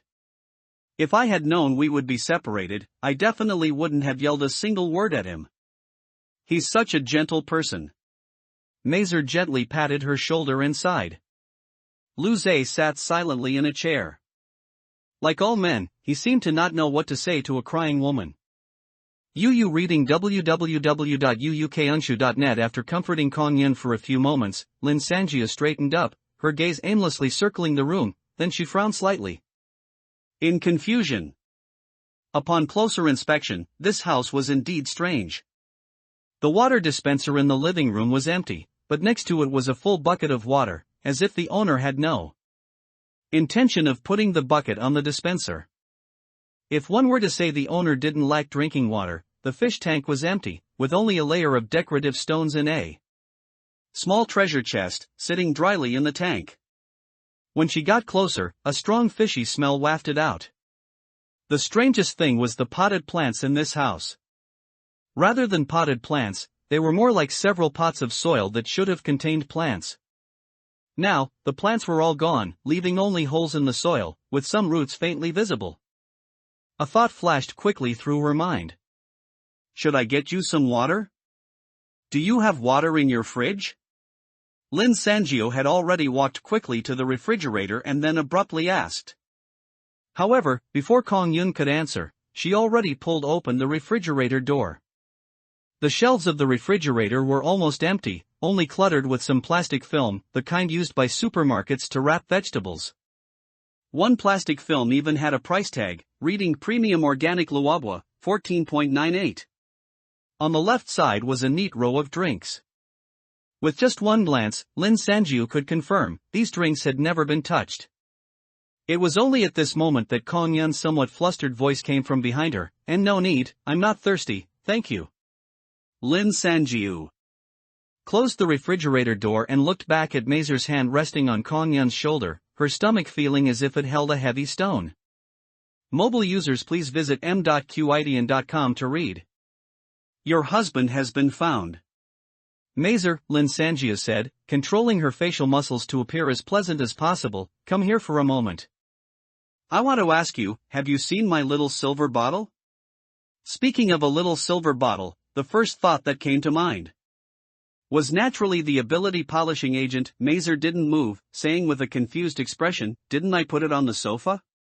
As she spoke, her hand continued to pat Kong Yun's back. At that time, because she had left with Kong Yun, she had no choice but to leave the polishing agent upstairs. Lin Sanjia knew this as well. Lin Sanjia slapped her thigh with exaggerated force. Oh, dear. I forgot to grab it. She turned to Kong Yun and said with a smile, it's all my terrible memory. I'll have them both accompany me upstairs for a bit. Kong Daijie, can you wait here alone? Kong Yun was startled. Without giving Kong Yun a chance to speak, Lin Sanjia had already hurriedly pulled Lu Zhe to the doorway, then turned to wave at Mazer. Hurry up and come. I'm scared to go upstairs alone. Mazer was a bit confused for a moment and didn't think much of it, following her out the door. Kong Daijie, don't be scared, we'll be right down. Lin Sanjia forced a smile as she reached out and pulled the door shut. Kong Yun sat in the living room, watching her expressionlessly. As the door closed with a bang, darkness also enveloped Kong Yun's face. No sooner had the door sealed shut than Lin Sanjiu spun around and sprinted upstairs. The remaining two, completely bewildered, quickly followed. Lu Zhe was the first to react, whispering in a hushed voice, "What's wrong? Did you find something amiss? I hope I'm overthinking it." Lin Sanjiu's words bounced with her vigorous strides. "Let me go up and confirm something first." Within minutes, all three had run to the top floor at full speed. Lin Sanjiu's heart pounded, and without even catching her breath, she pushed open the door and rushed back into the apartment on the 38th floor. The room was pitch black. "Give me a lighter," Lin Sanjiu shouted. Upon hearing her, Lu Zhe threw it in an arc. The lighter lit up with a click. The next second it landed in her hand. The orange-red flame illuminated a small area. On the dining table, 4 bowls were placed. Lu Zhe and Mazer exchanged glances, their gazes involuntarily drawn to the spot Lin Sanjiu had illuminated. "Ha!" Mazer noticed the abnormality before Lu Zhe. Why didn't she? Earlier, they had all finished their porridge in the dark and left, so no one had noticed anything unusual. Now, looking closely, they discovered something was wrong. Next to 3 of the 4 bowls on the table were small piles of chicken bones and skin, looking messy. Only Kong Yun's used bowl had nothing next to it. That wasn't a big deal, maybe she just liked eating chicken bones. Just as this thought rushed into Lu Zhe's throat, he saw Lin Sanjiu, with a grave expression, pick up Kong Yun's bowl. With a single glance, he was instantly speechless. In the brutally hot extreme temperature hell, even the evolved individuals were constantly in a state of mild dehydration, which was why the 3 of them had to replenish their water intake periodically. Even with a supermarket at their disposal, every drop of water was extremely precious to them. The porridge earlier was naturally completely finished, not a drop left. But in Kong Yun's bowl, there was still more than half a bowl of clear, whitish porridge broth. Stirring it with a spoon, Lin Sanjiu found that the porridge broth had been picked clean, not even a single grain of rice left. The chicken pieces that had been cooked in it were also all eaten. Only the most precious water in the New World was left untouched by Kong Yun. Why didn't she drink the water? Lu Zhe frowned, his red lips tightly bitten into a mark. Lin Sanjiu's face didn't look too good. If she wasn't mistaken, Kong Yun was going to be far more troublesome than any fallen kind, she said slowly. Word by word, she lied. She must have developed at least one advanced ability, and if there are no surprises, I probably know what her ability is. Chicken, rice, plants. Goldfish, the vegetables in the refrigerator. Setting down the porridge bowl, her gaze swept across Lu Zhe and Mazer's faces, her voice a little heavy. Kong Yun's ability is probably to transform all forms of life into the nutrients she needs for survival. I guess as long as she touches a target, she can quickly absorb it completely, without a single sound. How long did we spend eating?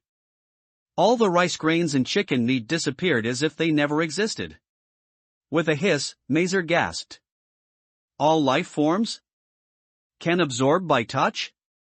This is more than just a survival ability.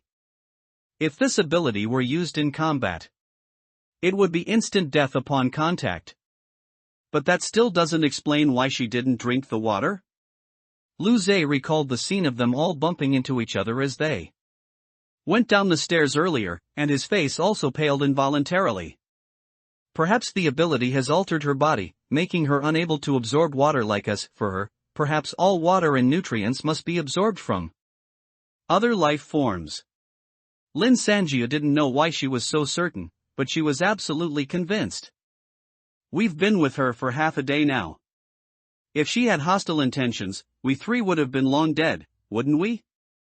Mazer murmured. Lin Sanjiu nodded. That was what she wanted to say, and it was also a glimmer of hope in her heart. What if? The thought had just surfaced, not yet forming into spoken words, when Kong Yun's voice came from the darkness again. Why are you taking so long to get something? All 3 froze. Long time? Lin Sanjiu couldn't help but check the time on her digital watch. From going upstairs until now, they had only spent 10 minutes in total. For what reason was Kong Yun following them so closely? Seeing that the other two were silent and stunned, Mazer quickly raised her voice and replied in her direction, "Wait at the door, we'll be out right away." Kong-yun uttered an "oh," but her feet seemed not to have heard, slowly dragging her steps, one by one, into the room. The atmosphere suddenly became a little strange. Mazer forced a smile. "Oh, we're just about to leave, you really didn't need to come in," Kong-yun said softly. "I'm scared alone, so I prefer to stay with people." "You don't mind, do you?" As she spoke, she approached the three, smiled at them, and reached out to link arms with Mazer. Lin Sangio's heart skipped a beat, and just as she was about to stop her, Lu Zhe, who was in front of her, flashed past, pulling Mazer away from Kong-yun with such speed that he became a blur. No sooner had Mazer found her footing than Lu Zhe's low growl escaped his lips. "What exactly do you want to do?" His voice contained unconcealed indignation.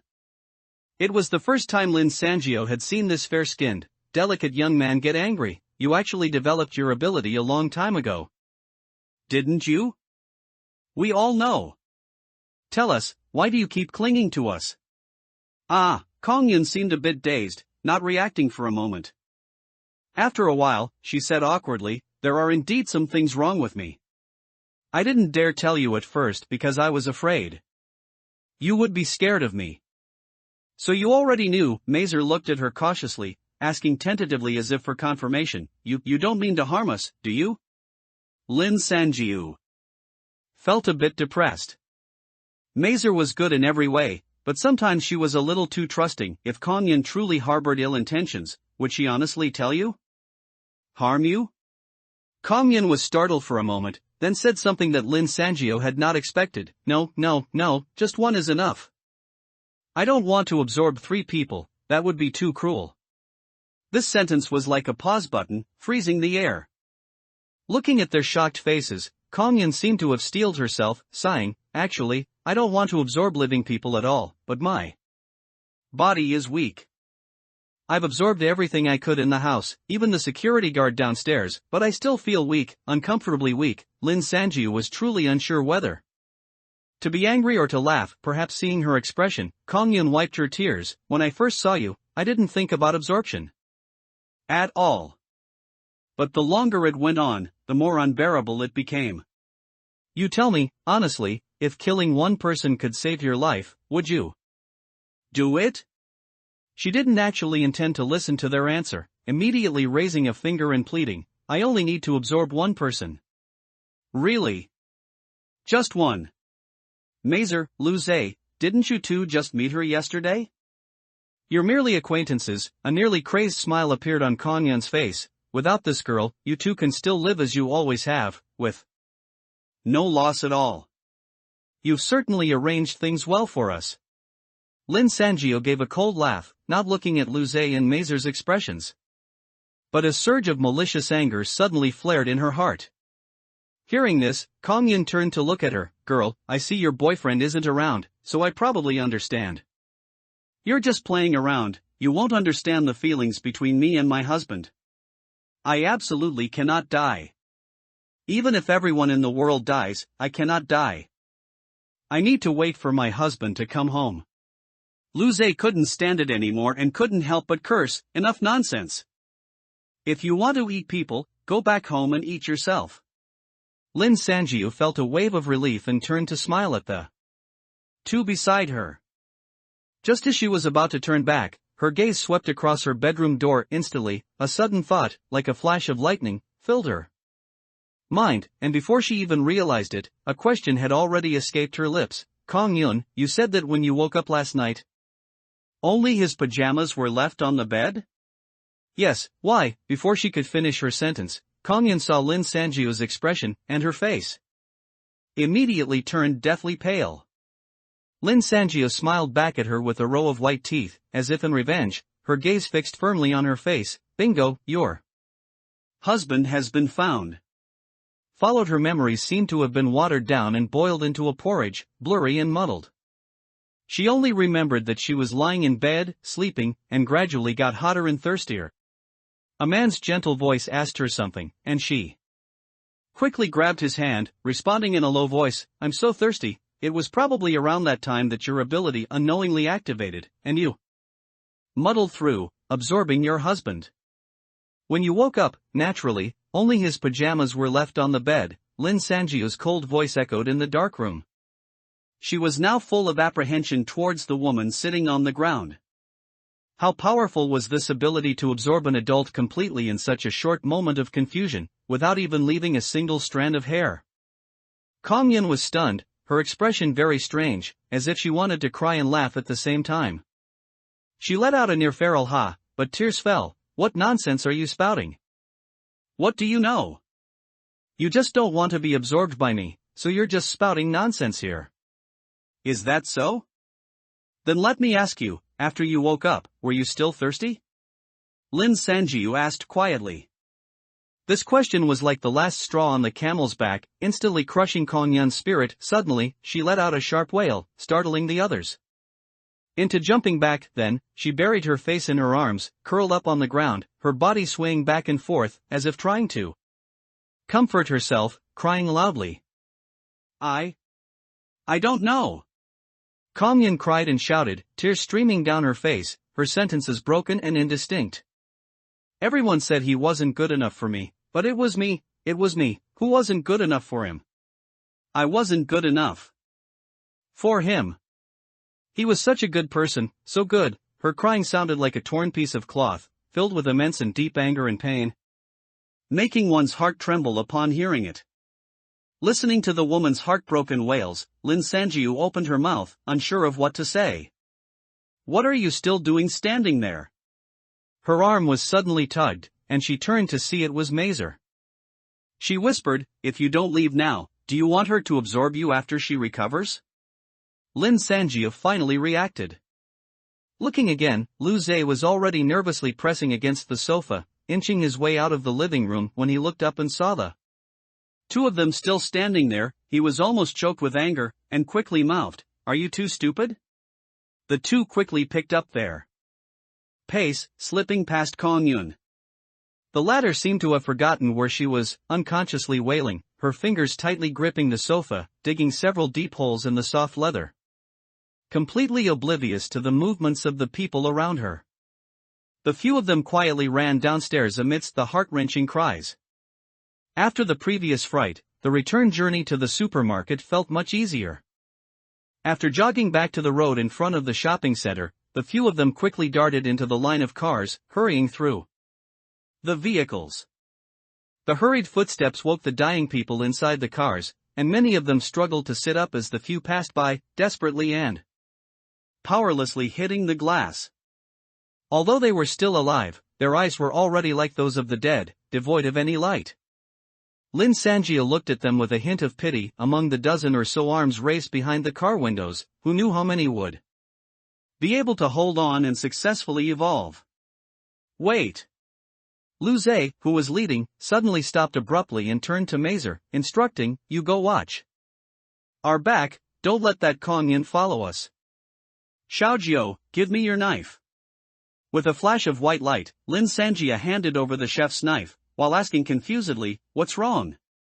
Lu Zhe pointed his chin at a white boracar, his face solemn, that one over there is about to turn into a fallen kind. Following the direction he indicated, Lin Sanjiu immediately felt a chill run down her spine. Pressed tightly against the boracar's windshield was a dark brown face, indistinguishable as male or female. Most of the moisture had evaporated, leaving only layers of wrinkled skin piled on the cheeks, and the mouth was highly arched, as if a mouth part was about to break through the skin. One eyelid had fallen, while the other was dangling precariously in front of the eyeball. And those two pale white eyeballs were staring motionlessly at the three of them. Holding his breath, Lu Zhe cautiously approached the car, and the eyeballs inside also turned to one side. With a clatter of breaking glass, the driver's side window was smashed. Before the person inside could react, Lu Zhe exerted force, plunging the knife into the brain of this half-human, half-fallen kind. The process was as quick as lightning. Lin Sanjiu hadn't even reacted. After a muffled cry that sounded like it was squeezed from the throat, the body inside the car slumped softly He casually wiped the knife clean on the corpse's clothes and walked back to hand it to Lin Sanjiu. Seeing her face crumpled, Lu Zhe sighed and said, I know it's really uncomfortable to look at, but we can't just leave it, can we? Lin Sanjiu nodded and put away the knife. Although the person just now still vaguely retained a human form, it was clear that he could no longer be saved. It seemed that she would have to try to get used to such scenes in the future. Lin Sanjiu resumed her steps, suppressing the waves of nausea rising in her stomach. After all, this was too different from self-defense killing. Perhaps Kong Yun was too grief-stricken. She seemed not to have followed them. The three of them ran into the supermarket without incident, quickly closing the iron door. After locking it from the inside, Lin Sanjiu slid down the door to the ground, letting out a big sigh of relief. Mazer brought over a few bottles of water, distributing one to each of them. She also took out the ability polishing agent she had grabbed earlier and placed it on the nearby shelf as illumination, and indeed, it was much better than a candle. A corner of the supermarket immediately lit up like a fluorescent lamp. After resting for a few minutes, Lin Sanjiu's thoughts couldn't help but return to the paper from earlier. Oh right, that thing we just found. As she spoke, she pulled out the paper. The other two immediately focused their attention, their gazes falling on the paper. The writing on the paper was clearly visible in the silver light due to the shock of first seeing it. All four corners had been crumpled. By Lin Sanjiu. Visa place of issue, Black Death City valid destination, extreme temperature hell valid from 6 months before the arrival of extreme temperature hell single entry. No multiple entries allowed. This visa is issued by the highest diplomat of Black Death City. Even though she had seen it once, Lin Sanjiu was still somewhat speechless. She handed this visa to Lu Zhe and Mazer, and their faces were also filled with confusion. I don't understand. When we came, there was no visa, didn't we still get in? Lu Zhe mumbled repeatedly, turning the visa over and over in his hand. Actually, if you think about it carefully, you and he are not the same. Lin Sanjiu paused, thoughtful. You must stay for 14 months before entering another mutated space, but when Ren Nan came to my world, it was still fine and hadn't mutated yet. It seemed that a visa could not only designate a destination but also allow people to enter early before the mutation. Mazer pointed to the line journey performed on the back of the visa, explaining softly, Ren Nan really came here with this visa. Haven't you heard anything about diplomats or visas? Although it seemed unlikely, Lin Sanjiu still asked, unwilling to give up. As expected, both of them shook their heads. Lu Zhe spread the visa on the ground, staring at it with a bitter smile. If we had known about something like this, we wouldn't have had to be woken up by bombs last time. That was true. Lin Sanjiu lowered her head, filled with a sense of disbelief. Under normal circumstances, if you apply for a visa to a certain country, this visa can only be issued by that country's embassy. But looking at the piece of paper on the ground, it clearly did not follow this rule. A visa to a certain destination was issued by a diplomat at the place of departure. Never mind how that Ren guy got the visa, entering 6 months early is an advantage.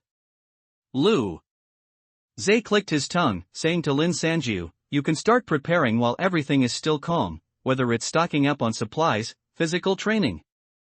Your chances of survival will be much greater than others in that world. That was true, but I think this kind of visa is more useful for Ren Nan. Even if we prepare perfectly, UU reading, www.uukunshu.net cannot guarantee foolproof. And with his ability, 6 more months means a lot more potential value.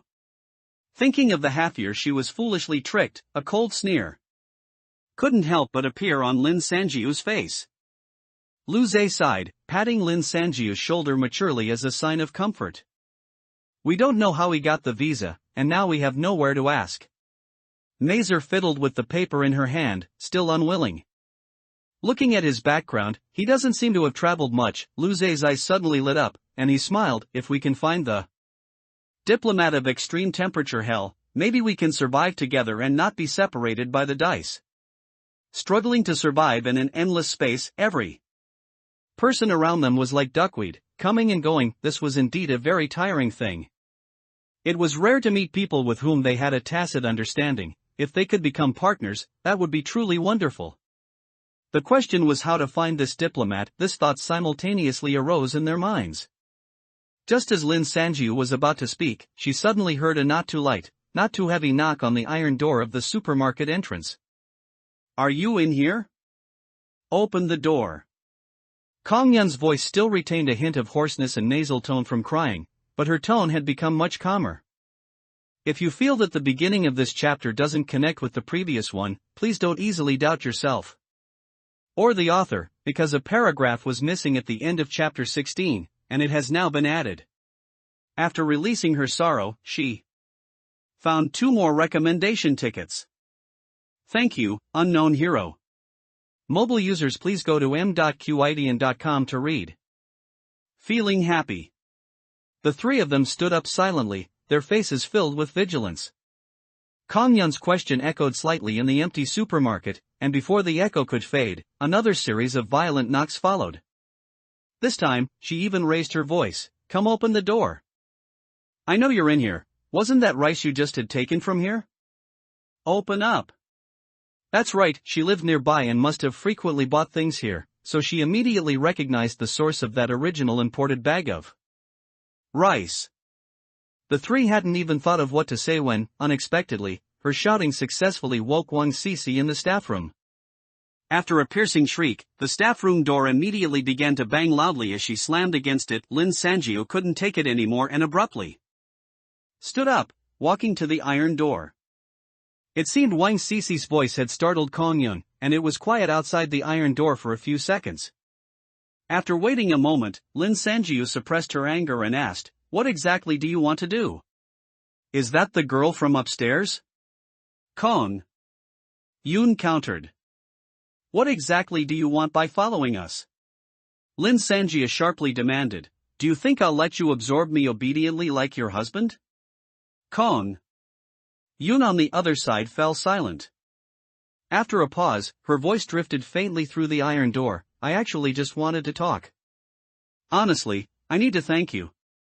Lin Sanjiu bit her lip, saying nothing. If you hadn't enlightened me, I probably would have kept waiting, with no one around to absorb, and eventually died. But, I truly hate you. Kong Yun's voice was extremely unstable, her tone fluctuating, making it unpleasant to hear. How can a young person like you, who hasn't even experienced love, snatch away my hope? Do you know what it's like to lose a loved one? Did I tell you to say anything, you busybody?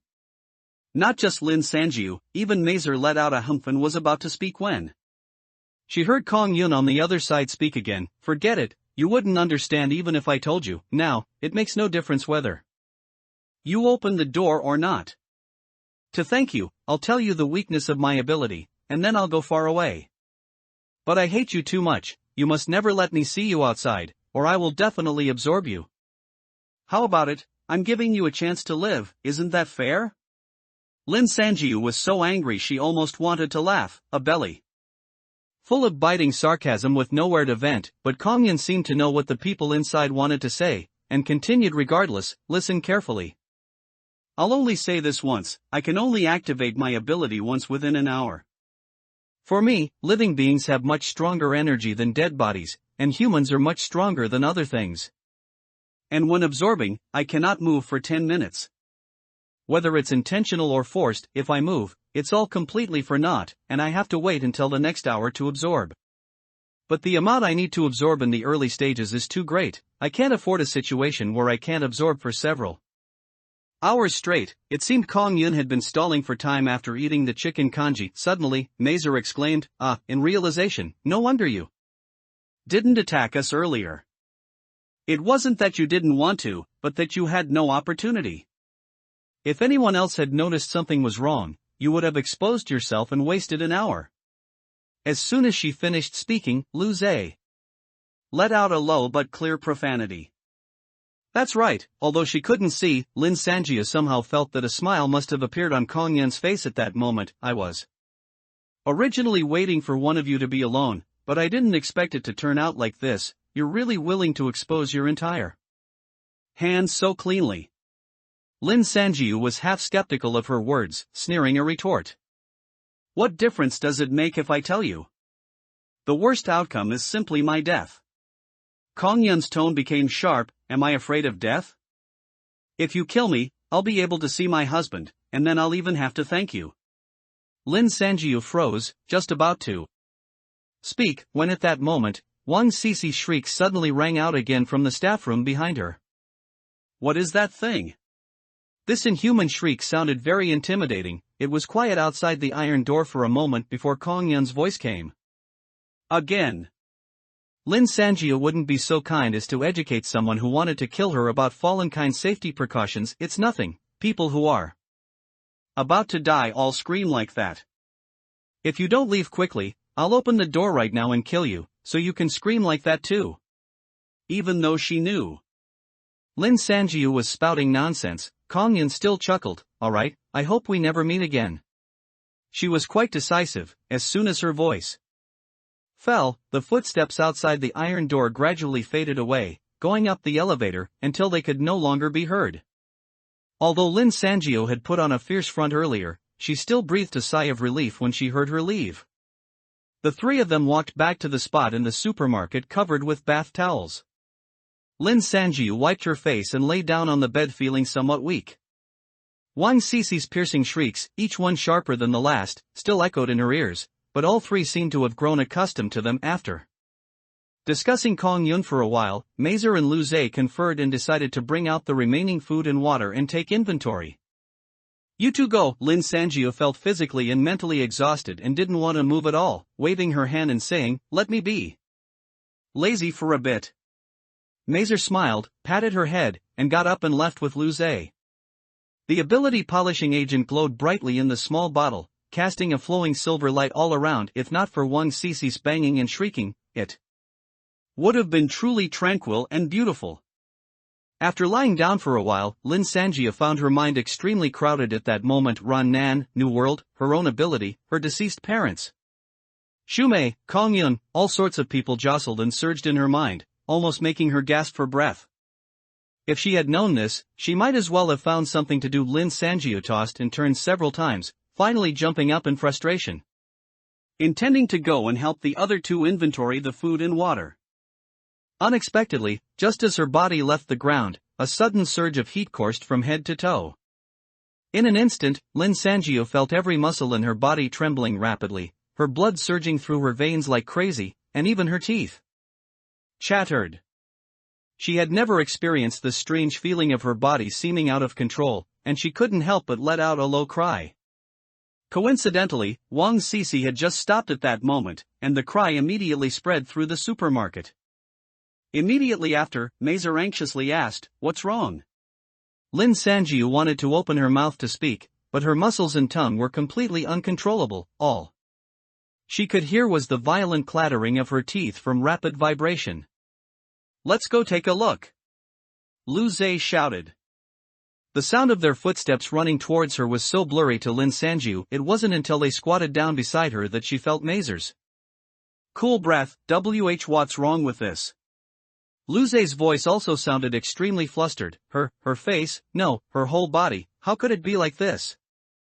At this moment, Lin Sanjiu looked like a giant, human-shaped jelly, continuously swaying and trembling under some external force. Her skin, hair, and muscles rippled violently, like water. It took more than 10 minutes for this strange trembling to gradually disappear, and her body slowly calmed down. As soon as Lin Sanjiu opened her eyes, she saw two large faces in front of her, looking at her closely and anxiously. What just happened to me? She confusedly pinched the skin on her body. The taut skin of a young woman looked so normal, and the muscles, bones, and blood beneath her skin also seemed to have returned to their previous state. Lu Zhe and Mazer were speechless ever since they came to this world. Kanshu www.yukanshu.net. They suddenly felt that their previous experience was truly insufficient. I'll take a blood sample for you, let's check it, Mazer said, extending her nails and scratching Lin Sanjiu. Lin Sanjiu also had the same intention, anxiously watching her second drop of fresh blood fall into Mazer's palm and disappear. Perhaps because there was previous data to build on, this time she waited anxiously for less than 20 minutes before Mazer opened her eyes. She looked at Lin Sanjiu, her lips curving upward in a wide smile, and a few laugh lines crinkled at the corners of her eyes. Xiaojiu, congratulations, you're pregnant. With a pft, Lu Zhe, who was drinking water nearby, sprayed Lin Sanjiu all over her head and face. Lin Sanjiu's vision went black, but her face instantly turned completely white. She didn't even bother to wipe the water from her eyebrows and eyelashes. Why, you said what? No, impossible, I was very careful. This is absolutely impossible. Very careful?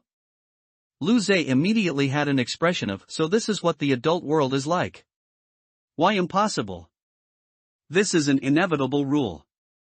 Because of her confusion, Mazer's smile faded a bit. She looked back and forth between Lu Zhe and Lin Sanjiu.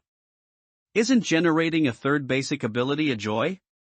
She looked at the two open-mouthed people opposite her, utterly perplexed, and the third basic ability is even a high-level physical enhancement ability. Hey, what are you doing? Wait, Lu Zhe, why aren't you stopping her? Ah. It hurts so much. After such a long delay, I can finally sign the contract. Come on, give me some favorites and recommendations to celebrate. Mobile users, please go to m.qidian.com to read. Who touched my mountain of corpses? The last two steps of the escalator were already bathed in orange-yellow sunlight. The intense light was like an eraser, wiping away the darkness that obscured the space and revealing the true colors of objects. The sunlight streamed into Lin Sanjiu's shallow amber pupils, causing her to squint slightly. After living in darkness for 48 hours, suddenly seeing light was truly hard to adjust to. Not only the light, but the surrounding temperature also noticeably increased dramatically, as if a heatwave that wanted to devour her alive wrapped around Lin Sanjiu, making it feel as if even her blood began to boil. If it weren't for the sudden formation of the comprehensive physical enhancement basic ability last night, she probably wouldn't have survived long enough to return alive in this sunlight. Perhaps because this comprehensive enhancement was too rare, Mazer only said it was very powerful last night, but neither she nor the person involved could explain exactly how powerful it was. Lin Sanjiu blinked, trying her best to adapt to the high-definition vision brought by her third ability. On the ground not far away, there were splatters of brownish-red bloodstains, dirt, pus, and, all visible in minute detail. Just as she frowned, before she could even feel disgusted, she suddenly realized something, her eyes widening, and she exchanged a look with Lu Zhe. Beside her. Both of them gasped in unison. They had come up today to clear the bodies. Since yesterday, the mountain of corpses piled at the escalator entrance had already begun to emit a faint strange odor. Rotting corpses piled right at their doorstep meant that if they started spreading plagues or other diseases, even with their enhanced physiques, the three of them would still be doomed. So, taking advantage of the intense daytime sun, Lin Sanjiu planned to burn the mountain of corpses. But now both of them were a little dumbfounded. The place where a mountain of corpses once lay now only had foul blood and where are the bodies? Lu Zhe muttered, taking a few steps, not even noticing that his shoelaces were stepping into the dirty, foul-smelling liquid. Could it be Kong Yun absorbed all the bodies last night?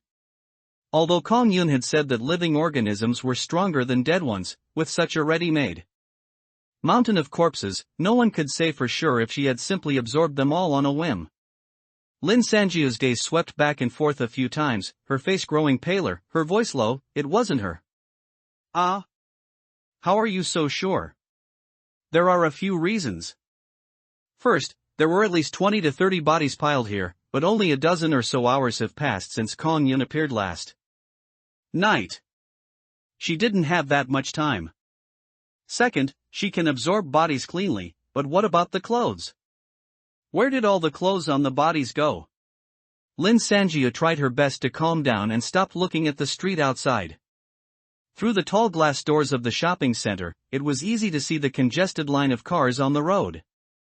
The third reason is look outside. Lu Zhe narrowed his eyes, and eagle vision penetrated the line of cars. Almost instantly, he realized what Lin Sanjiu was referring to last night. When they passed through the traffic, there were clearly many people knocking on car windows asking for help. But now, these cars were empty, not a single person inside. Some car windows were shattered, some car doors were open, and Lu Zhe immediately saw a gray men's shirt and jeans lying on the road. One sleeve up and one sleeve down, as if the owner's posture while still wearing the clothes had been frozen in time. Lu Zhe remembered this outfit. Last night, they were worn by a young man with a stylish haircut. They had indeed overlooked this point, an entire street blocked with cars, and most of the cars still had a living person inside. For Kong Yun, this was probably no different from a buffet. Lu Zhe shivered, and even he, having seen countless dead people, couldn't help but feel a chill run down his spine. Lin Sanjiu rarely swore. I really didn't expect her to be so. She can actually lay her hands on a living person every hour. Later, let's go out and see if there are any survivors, okay? Then we'll see what to do. Otherwise, if we leave them out there, I'm worried Kong Yun will be attracted again tonight, Lin Sanjia said irritably. Sighing in response, Lu Zhe frowned and withdrew his gaze, trying his best not to think about how Kong Yun had tricked people into opening their car doors one by one, forcing himself to concentrate on the strange events before him. That's weird. If it wasn't Kong Yun, then where did all these bodies go? I don't know either. Lin Sanjiu's face was very unpleasant. She took steps and walked around a few times, but still found nothing. Who would be so idle and go to such great lengths just to move bodies? Lu Zhe followed her for a few steps, just about to call Mazer to come up and take a look, when suddenly he heard a gurgle under his feet, and his body instantly lost balance. In a panic, he fumbled to maintain his balance, but unfortunately, the ground was too slippery, and with a splat, he fell heavily into the foul blood, immediately letting out a disgusted shout. The culprit under his foot slid far away, and Lin Sanjiu's gaze swept over it, a surge of sour liquid rising in her stomach. It was a human eyeball, half crushed by Lu Zhe. Lu Zhe also saw it, and quickly stood up from the foul-smelling blood, coughing and constantly shaking his hands and stomping his feet. It seemed to have thoroughly disgusted him. All right, stop it, let's go down and see if there are any wet wipes for you to clean up, Lin Sanjia said, walking away from Lu Zhe. When she reached the escalator entrance, she turned around and saw Lu Zhe still shaking his head like a wet dog, and couldn't help but curse with a bit of amusement. What's the point of shaking like that? Let's go back. Ha! Lin Sanjia's latter half of the sentence abruptly stopped, her body motionless, as if she had frozen. Lu Zhe, almost soaked in corpse fluid, couldn't help but be drawn by her abnormality. What's wrong? What are you doing? Lin Sanjia didn't speak, raising her hand and pointing into the distance, her fingertip pointing upwards. Confused, Lu Zhe followed her finger, but for a moment, he didn't realize what was wrong. Golden sunlight, like melted gold, streamed down from the high-level glass ceiling. The floor tiles in the shopping center, the dark green plant leaves, and the metal doorknobs of the shops all reflected a bright white glare, as if echoing the sunlight. Some plastic items had slightly melted during the day and then resolidified at night, forming their current bizarre appearance, which at first glance resembled a modern art exhibition. If it weren't for this murderous temperature, this scene would indeed be interesting, but what was wrong with it? He looked again, and then suddenly let out a sharp ah, finally realizing it, his face immediately filled with surprise. How is it the only one still fine? It referred to the tropical plant forest in the very center of the shopping center, which was 5 stories high. No matter how tropical, there isn't a single plant in the world that can withstand temperatures high enough to melt plastic, but this small patch of tropical plant forest before them was still lush and vibrant, as if the extreme temperature hell was just an illusion. In stark contrast to it were the trees planted along the sidewalk, separated by a glass wall. The trunk of every greening tree was as black and shriveled as a piece of charcoal, its leaves had long since fallen off, lying on the ground as black, dry clumps, almost unrecognizable. Some thinner tree trunks, having become dry and brittle, had snapped in half along the roadside. Comparing the two, Lin Sanjiu even felt that the tropical plants in the shopping center seemed to be growing better than before. With 2 strange incidents happening consecutively, this situation was truly baffling. Lin Sanjia thought for a moment, then softly said to Lu Zhe, "These plants are really eerie." "Oh, right, let's go down and call Mazer up to take a look, shall we? 2 heads are better than 1. Alright. Cough, I don't see anything eerie about it. Reading www.uukunshu.net, Luce didn't pay any attention to these green plants. Maybe the glass mutated and blocked some UVA or something. Then we still can't act rashly. Alright, but first let me change my clothes. Okay? I'm so uncomfortable. Clearly, Luce's mind was still on the foul water all over him. Changing clothes was indeed too simple. The shopping center was not short of brand-name stores. Luce looked around for a while, then smiled at Lin Sanjiu and said, "Do you think I should go to Armani, or Hollister?" Lin Sanjiu rolled her eyeball. "I wish you could still run as fast wearing a small-sized Armani suit." Alright, I know. Luce's expression was helpless, and he said as he walked up the stairs. Lin Sanjiu was unwilling to stay alone in a place where bodies had mysteriously disappeared, so she quickly followed him. "Wait for me." Luce stopped on the stairs, turned back, and smiled. "What, you want to look for some clothes too?" "I've been wanting to say it for a long time. You're such a beautiful girl. Why do you dress like you're going to practice Thai?" You don't understand, do you? This is, before the end of the word had fully left her lips, a strong gust of wind suddenly swirled up from midair, carrying a long black shadow, striking the two on the stairs like lightning. Lin Sanjiu's roundabout tactics. No one had anticipated this attack. A strong gust of wind was already upon Luce's head, and he was caught off guard. He quickly rolled on the ground, barely dodging the attack, and then tumbled down the stairs. Fortunately, Lin Sanjiu was quick-witted. She crouched down, reached out, and grabbed his sleeve, stopping Luce's momentum. The previous strike missed Luce and heavily smashed into the stairs, shattering several steps and kicking up a sky full of rubble and dust. Lin Sanjiu and Luce immediately coughed, choking, and both felt a sense of lingering fear. If that had hit a person, it would have at least taken half their life. The dark shadow, having missed its target, hovered in midair, swaying gently up and down, as if unsure which prey below it should attack. Using this brief moment, the two finally saw what was attacking them. The mystery of the Corpse Mountain's whereabouts was finally solved. It was a green vine extending from the tropical plant forest. No, rather than green, it was more of a brownish color. The green vine, spanning half of the shopping center's hall, was already stained beyond recognition by splotches of blood.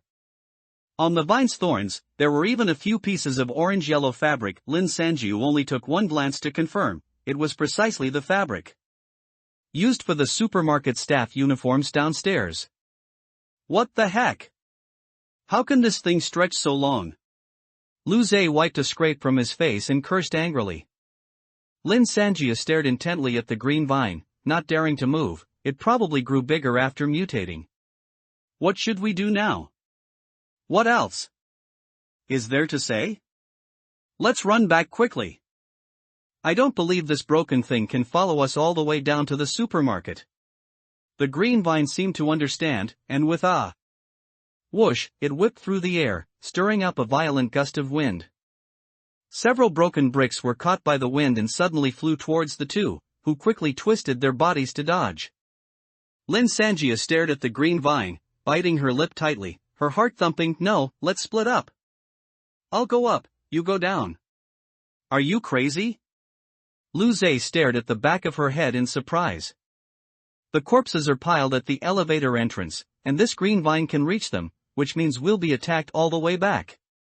As Lin Sanjiu opened her mouth to reply, she had already lightning-fast picked up a large brick that had fallen beside her, aimed at the green vine, and threw it with a sudden force. At the green vine, suspended in midair, seemed to have eyes. It suddenly lifted upwards and dodged the brick.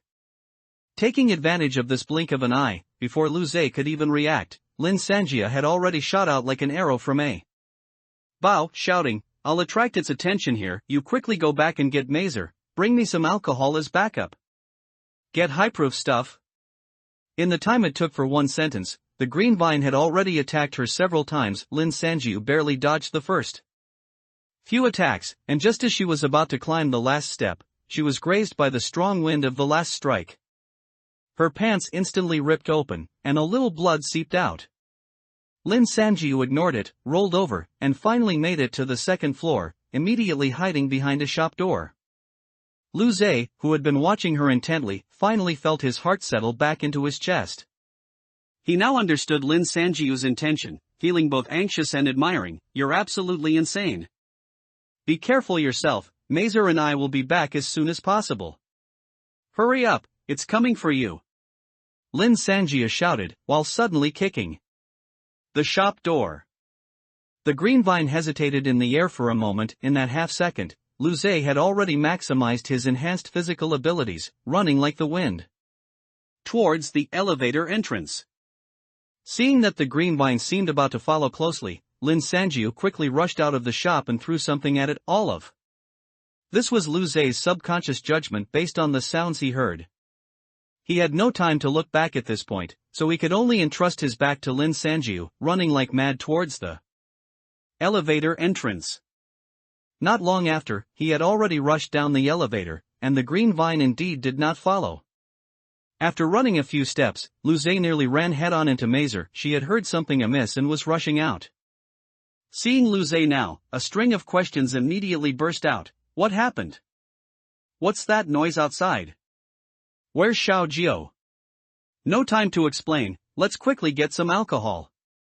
Get high-proof foreign liquor and baijiu. Lu Zhe didn't care that Mazer was still confused. He quickly rushed into the supermarket, grabbed a few shopping bags, and ran into the liquor section. Mazer didn't understand, but her hands were quick. In less than 10 minutes, both of them were carrying several full bags of foreign liquor. Did you bring a lighter? Yes. What are we going to burn? With the alcohol and the lighter, Mazer also realized what was happening. Lu Zhe gave a bitter smile. We'll have to destroy the greenery. Saying that, he nodded to Mazer and took the lead, running towards the elevator entrance. The two quickly went up the elevator, and just as they were about to emerge, Lu Zhe suddenly stopped, thought for a moment, and cautiously peeked out with half his head. Outside, it was quiet, with no abnormalities. The terrifying green vine had long disappeared from mid-air, and the central tropical plant forest remained obediently still, not moving at all. Lin Sanjiu was also nowhere to be seen. Looking around, there was no movement on the second floor. If it weren't for the damaged stairs from a few minutes ago, Lu Zhe would almost have suspected that what he had just experienced was a dream. Mazer leaned in and asked in a low voice, what exactly is going on? Where's Xiao Jiao? Lu Zhe felt his mouth go bitter, and he murmured, I don't know either. After explaining the whole story to Mazer, Lu Zhe's heart grew heavier and heavier. What if Lin Sanjiu accidentally slipped and was hit by that green vine, ending up like the corpse mountain? Unexpectedly, Mazer, upon hearing it, probably also thought of this possibility and immediately became anxious, tearing her throat to shout, Xiao Jiao. Where are you?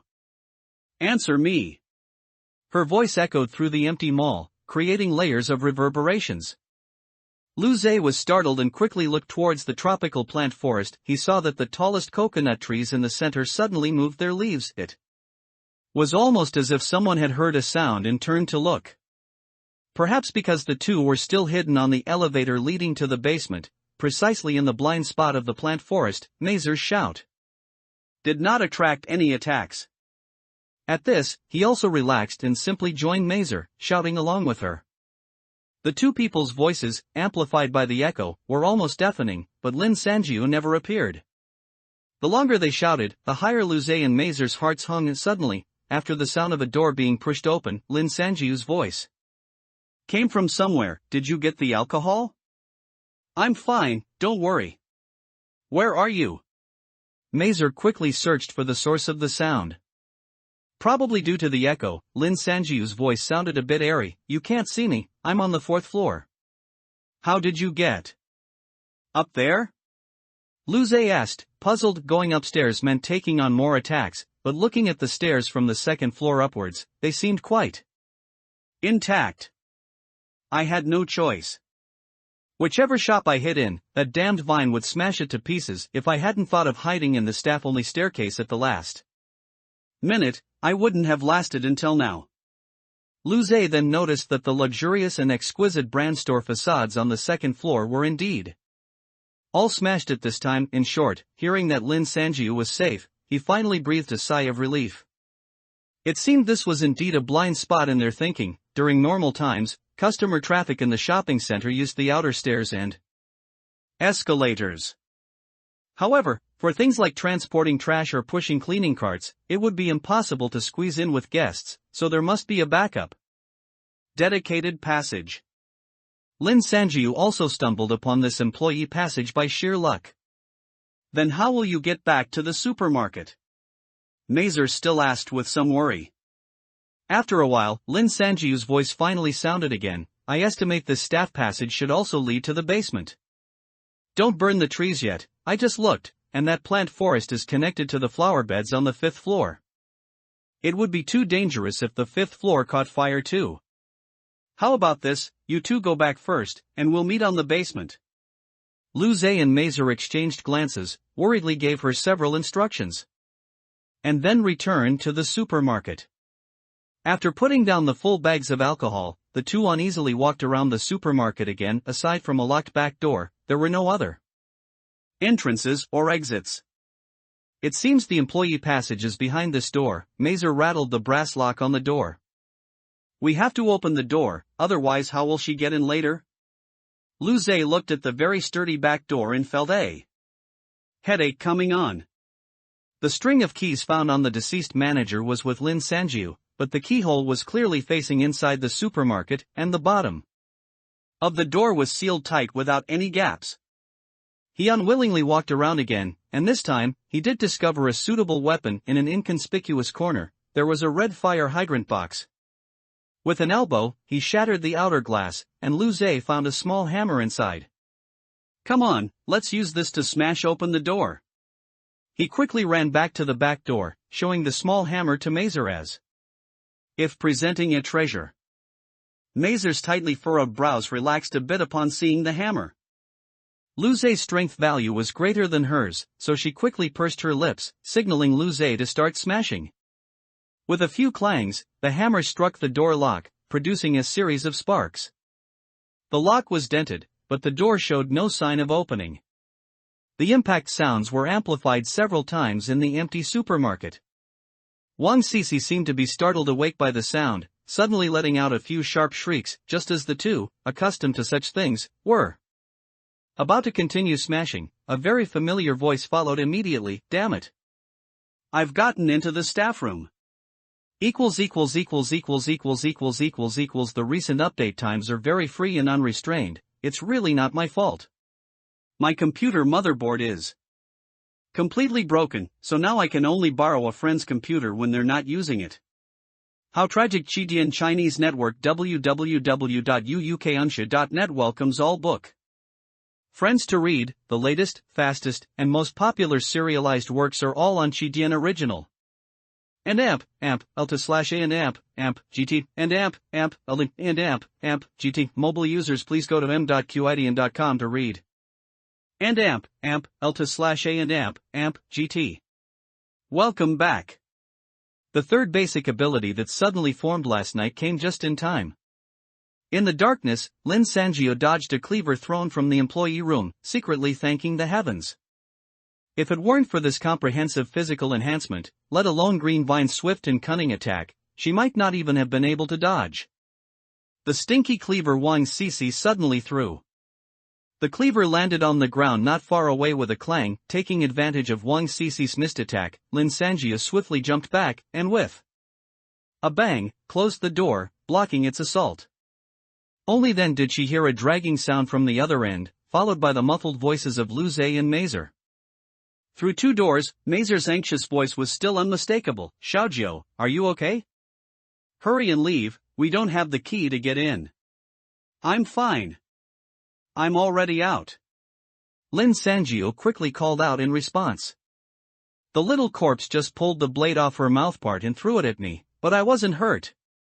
Wang Sisi let out an angry shriek, and Lin Sanjiu immediately felt the door she was leaning against vibrate, as if something was heavily striking it repeatedly. It must have been Wang Cece's mouth part, she quickly retreated a few steps from the door and relocked it with her key. Listening to Wang Cece's unwilling screams, she finally pulled out her lighter from her pocket and lit it. Since gaining physical enhancement, her ability to see in the dark had also improved significantly. Even without light, she could see clearly about 60 to 70%, no longer needing to search for light sources like a blind moth. However, it was precisely because of this that she had been so focused on returning to the supermarket earlier that she hadn't had time to check her surroundings, entering the first door she saw, which led to her coming face to face with Wang Cece's shriveled and deformed face. Since she couldn't go back for a while anyway, she simply used the lighter's glow to survey the terrain. With a glance, Lin Sanjiu involuntarily held her breath. 10 steps away from her stood rows of shelves, each at least 2 people tall. These shelves were clearly different from those in the supermarket, they almost touched the ceiling, and each layer was piled high with neatly packaged boxes of goods, mostly drinks and food. She suppressed her excitement and jogged to the shelves, unable to resist gently caressing the boxes of mineral water. Last night, after she evolved her ability, the 3 of them went back and counted all the food and water in the supermarket. After all, it had been through a period of looting and chaos, although the supermarket still had a lot of stock. After a few days of eating and drinking by the 3 of them, what was left would only last for 2 weeks. No wonder I couldn't find the warehouse anywhere. Lin Sanjiu's eyes sparkled with a smile as she muttered softly to herself, so it was hidden here, with a dried corpse guarding it for you guys. It seems that after returning, they would have to find a way to collect everything in the warehouse. The pink plastic hard cases, encasing bottles of the source of life, remained silent under the lighter's glow. Looking at this entire shelf of Evian, Lin Sanjiu, who was quite parched, simply opened a box, took out a bottle, and drank it. At this moment, from the other end of the employee room, Mazer and Lu Zhe's voices came again. Xiaojiu, how are you now? Can you find a way to come back? I'm fine. I found the supermarket's warehouse. Lin Sanjiu replied, sitting down at the employee room door, intending to rest and adjust. Her voice contained a strong, resilient confidence. I'll definitely find a way to go back, don't worry. A few muffled words sounded from the other end of the employee room, seemingly the 2 of them giving her some instructions, and then there was silence. Lin Sanjiu snapped the lighter shut, and the warehouse returned to a silent darkness.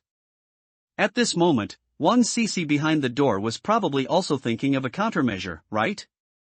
Lin Sanjiu took a sip of water, feeling the cool liquid slide down her throat and into her body, while silently pondering.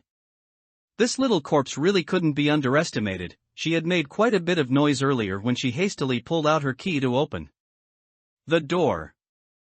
But Wang Cece had held her breath and made no sound at all, making Lin Sanjiu never suspect that she was opening the back door of the employee room. If it weren't for a putrid smell of a corpse rushing out when the door opened, making her wary, she probably wouldn't have been able to dodge Wang Cece's attack. Now, both paths back to the supermarket were firmly blocked by an obstacle. In the hall, there was the bizarre and unpredictable plant forest. In the employee passage, one had to pass through Wang Cece. As the saying goes, choose the lesser of 2 evils. After an unknown period of waiting, Lin Sanjiu finally made up her mind. She silently stood up in the darkness, placing the lighter, water bottle, and other miscellaneous items aside. Then she rubbed her hands and let out a light breath. It was time to see how powerful this comprehensive physical enhancement truly was. The key was gently inserted into the lock, and with a turn to the right, the metal lock made a faint click. This sound, in the absolute silence, was astonishingly loud. Wang Cece absolutely could not have failed to hear it immediately after, as if to confirm her thoughts. A series of low gurgling sounds instantly filled the room, and Lin Sanjiu could feel something approaching behind the door. She said nothing, merely silently turned the doorknob, and the door slowly slid open to a width of 1 person. The dense darkness remained silent, as if even the air had stopped flowing. No sooner said than done. A slender dark shadow suddenly shot out from the door crack with a whoosh, stabbing directly behind the doorknob. This speed was too fast. Even with physical enhancement, Lin Sanjiu would definitely not be able to dodge it. But this certain strike still missed. Eh? Wang Cece in the room spoke again after a long silence.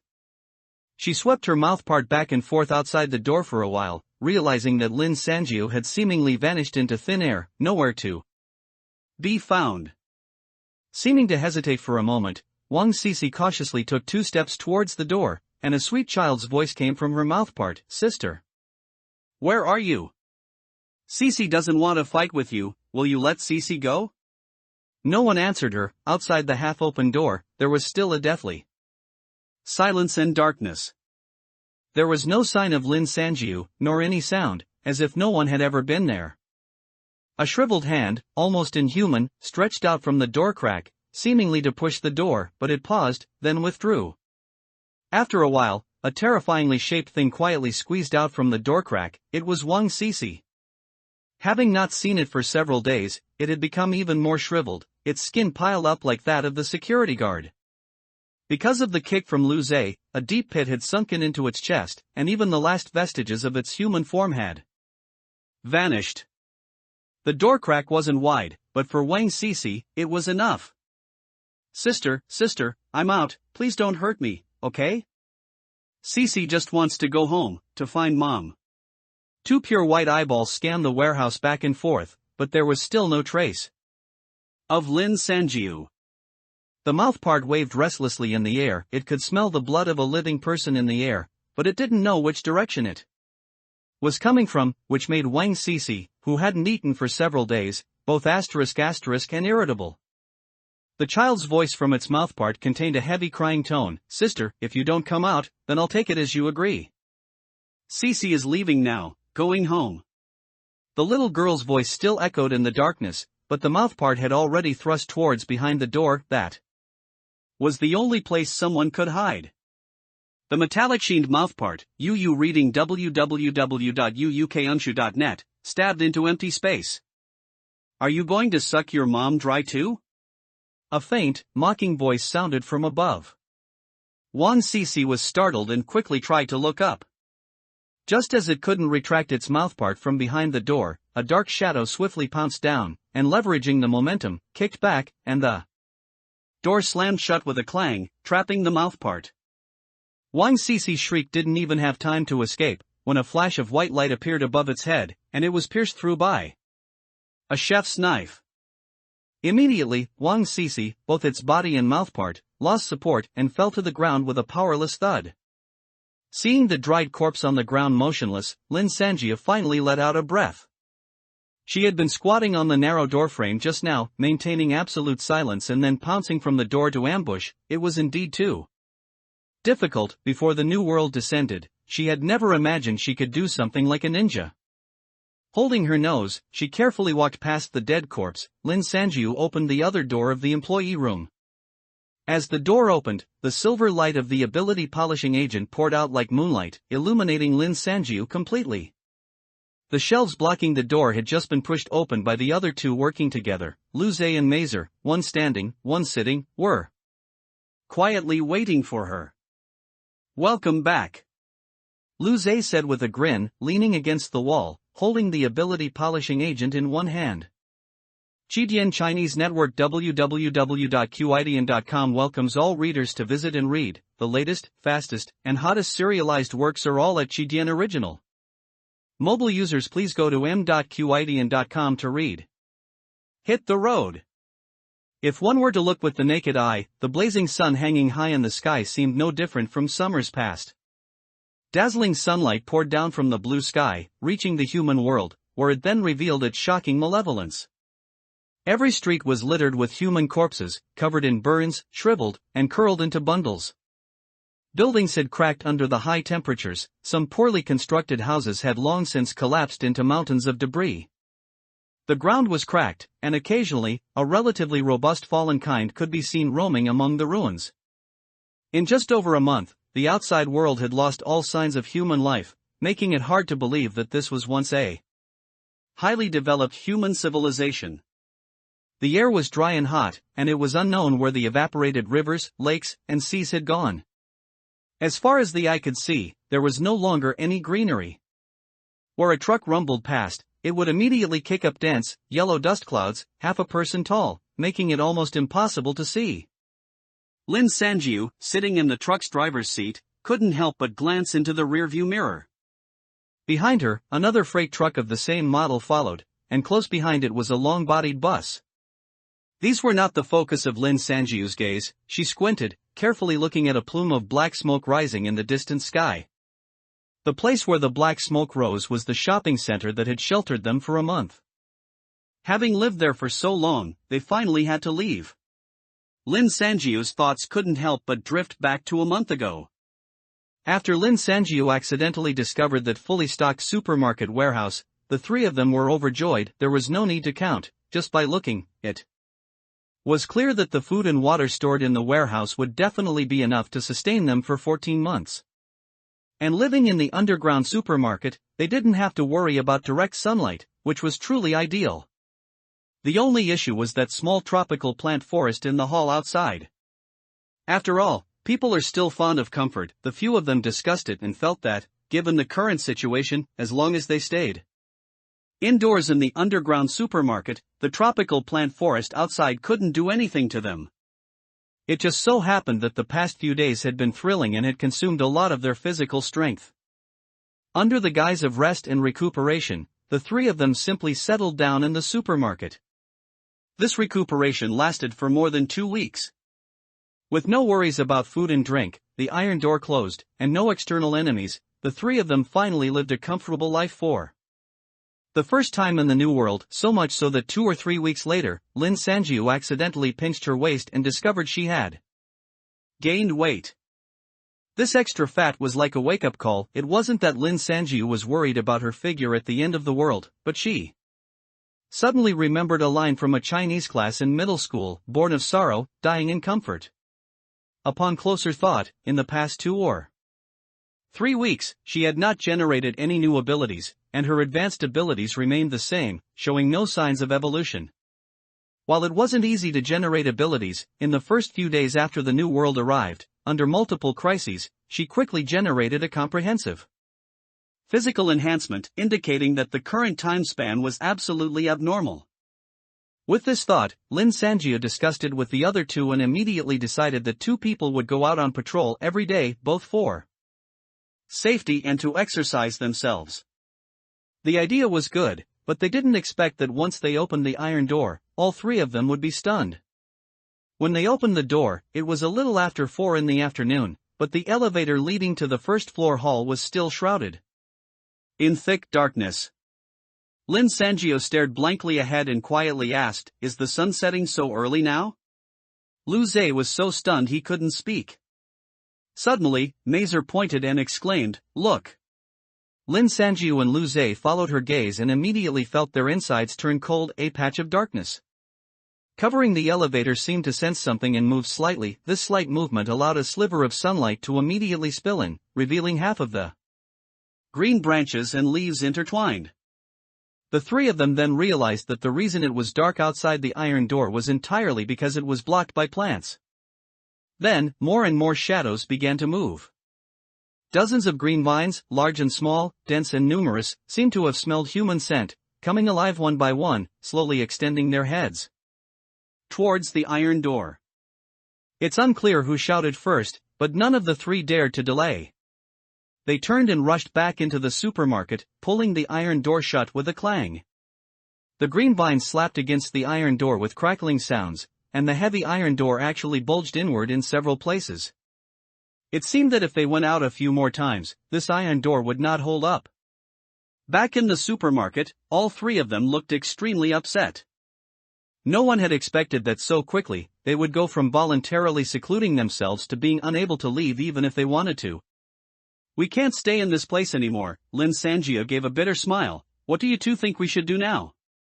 "Even if we leave, we must take the things in the warehouse with us," Mazer said, gritting her teeth fiercely. "Taking the things isn't difficult. We can find a few large trucks outside and move as much as we can. The problem is, how do we get out now?" "The only passage is tightly blocked by those ghostly vines," Lin Sanjiu asked, her face full of worry. The 3 were silent for a moment, then Lu Zhe suddenly let out an ah, and immediately sprang to his feet with a carp-like jump. turning and running towards the back of the supermarket, shouting loudly as he ran, "The elevator entrance isn't the only passage. Xiaojiao, get the key. There's another door in the back." This reminded Mazer, and she clapped her hands, her face instantly brightening. "That's right. How could I forget that?" Pulling Lin Sanjiu, they also hurried to follow him. Within a few seconds, the three of them stood at the supermarket's back door. Since Lin Sanjiu had appeared from the staff room, Lu Zhe and Mazer had completely forgotten about this back door. It was Lin Sanjiu's first time knowing there was a back door that led to an unknown place.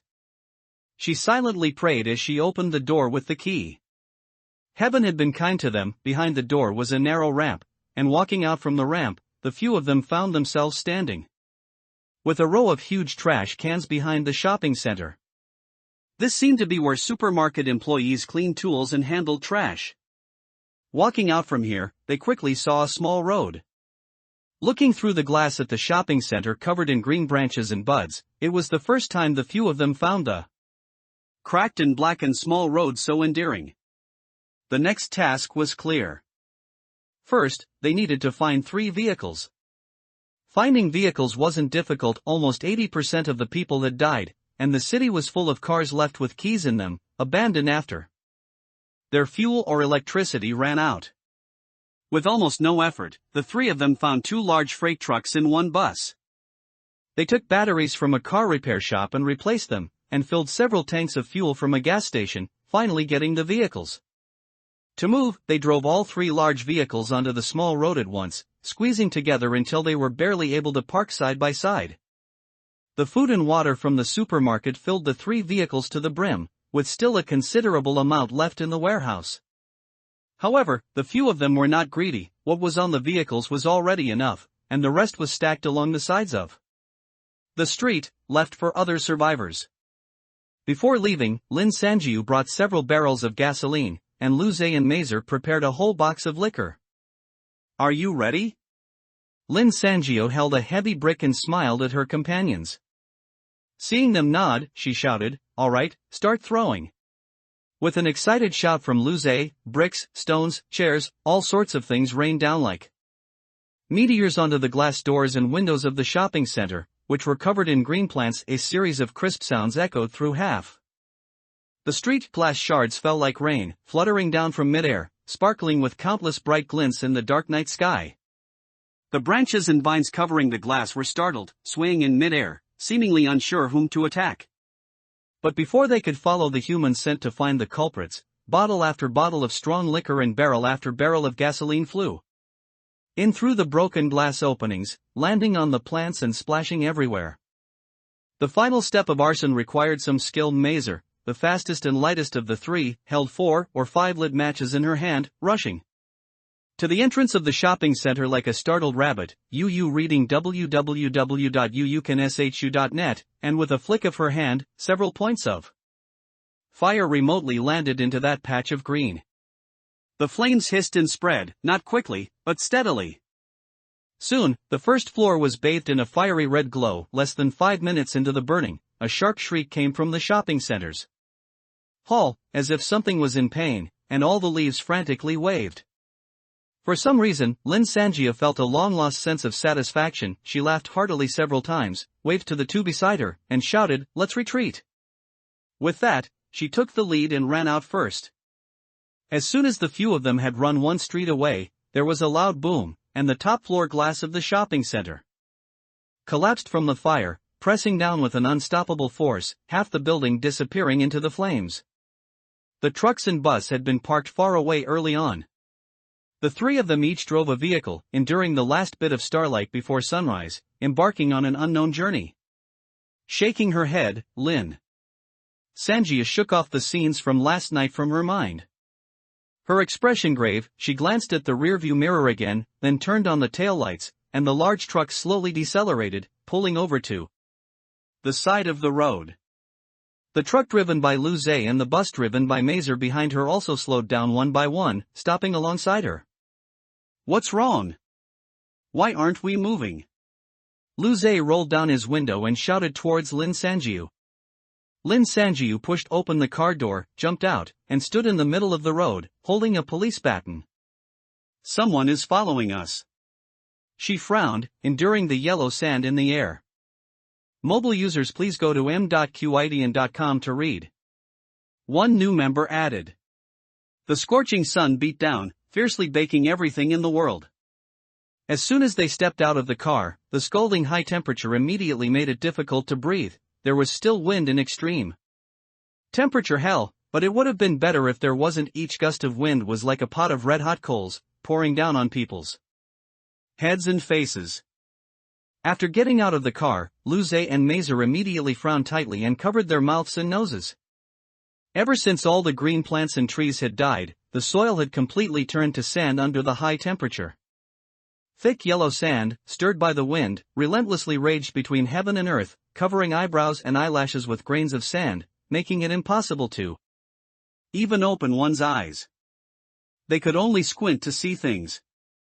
As soon as Mazer opened her mouth, she was choked by the yellow sand and coughed several times before she could barely say, "Are you sure? I was at the back just now, but I didn't notice any other cars behind us."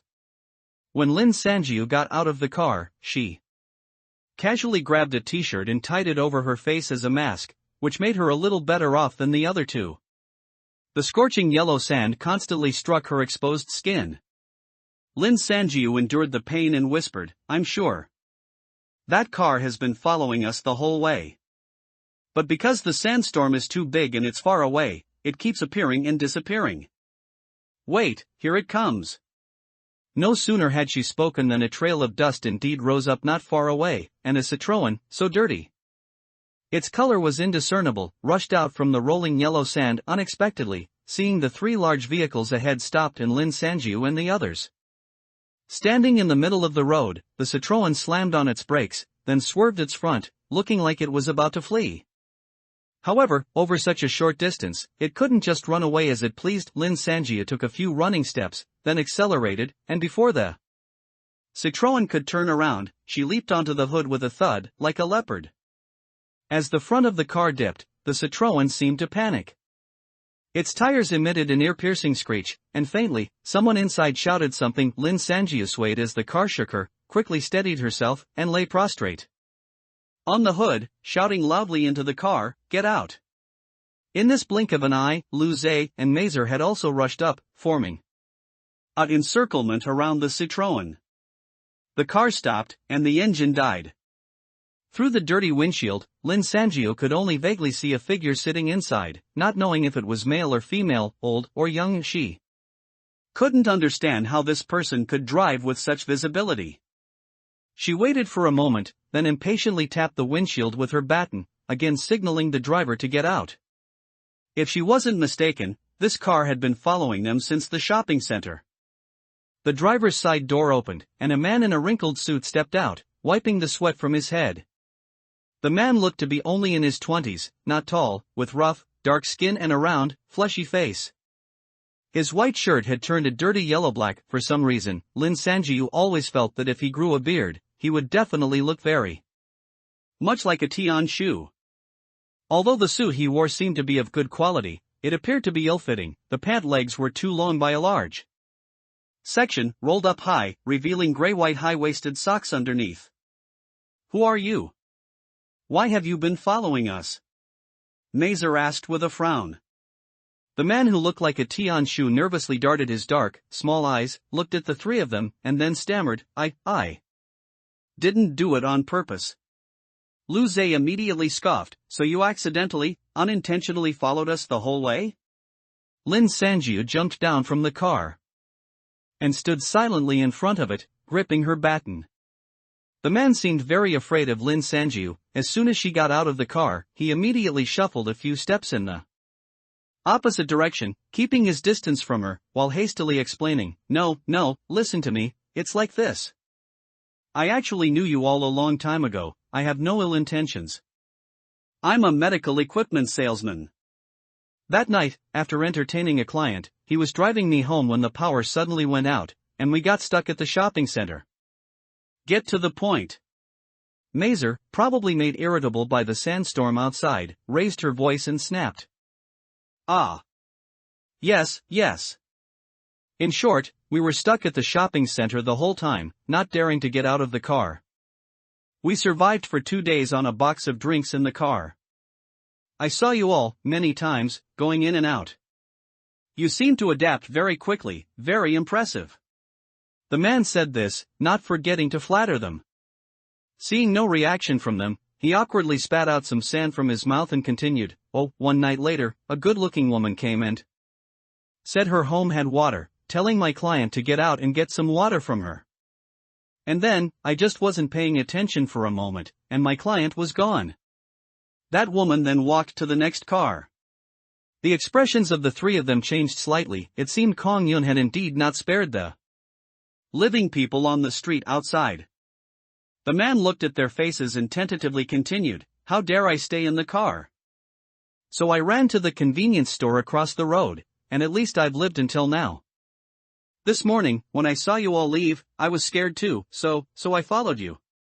"What's your name?" Lu Zhe was a little impatient because the man was rambling. "My name is Tian Minbo, but everyone calls me Tian Shu," the man said with a hurried smile. It seemed she wasn't the only one who felt that way. Lin Sanjia chuckled inwardly, but her expression didn't change at all. She asked with a serious face, "What do you want by following us?" Tian Shu was startled, then quickly said, "I have no ill intentions." "Really none? I have food and drink in my own car. I just want to find a companion to travel with. Besides, I also have something to warn you about." "Warn us about what?" "You've been driving for almost an hour, haven't you?" Tian Shu said, his gaze lingering on the vehicles. "I advise you not to drive anymore for now. Wait until night." "Why?" Lu Zhe frowned and looked around. The place they stopped wasn't very comfortable. This used to be a central park, originally a vast forest and green space, arguably the most pleasant place in the city. But after this past month, the park's shadow had completely disappeared, leaving only endless dust and sand accompanied by dry, black tree husks, blown about in the air by the wind. On the horizon, there were vaguely a few shadows that looked like fallen kind lurking. The sky was a thick, hopeless yellow, accompanied by scorching sunlight. "This weather is too hot, too abnormal. If you keep driving, the engine will burn out." "Don't disbelieve me, I've already totaled one car before, and it was a Mercedes. It still broke down. It almost caught fire. Not to mention your trucks and buses." Tian Shu wiped the sand from his face, revealing a sincere expression underneath. "Really, if you don't believe me, go touch the engine." Hearing this, Lin Sanjio suddenly sighed and stopped Mazer, who was about to turn end. "Leave, no need to go, it's true. Just now, this Citroën of his was scalding hot to step on. One must know, she was wearing a pair of Timberlands. To still feel the heat through such thick soles." Upon hearing this, Tian Shu immediately let out a cry and turned to open the car's hood. As the hood opened, a wisp of white smoke with a burnt smell slowly drifted out, instantly dispersed by the wind and sand. Tian Shu nervously fiddled with the engine for a while, then looked up with a lingering fear and said, "That was close, it almost gave out." The three of them looked at each other, feeling quite helpless. Even the French-made Citroën was almost out of commission, so the buses from Zhengzhou bus factory were certainly even more dangerous. It seemed they could only stay here with this Tian Shu and wait for the engine to cool down before leaving. However, Lin Sanjiu was very resistant to the surrounding environment. Because the surroundings were simply too vast. After the Central Park, covering several thousand square meters, became desolate, there was no obstruction to their view. If there was any real danger, they, like living targets, wouldn't even have a place to hide. Mazer sighed, "It seems we'll just have to wait." Yes, oh, it's really too hot outside, not a place for talking. How about you all get in the car, and we can have a good chat inside?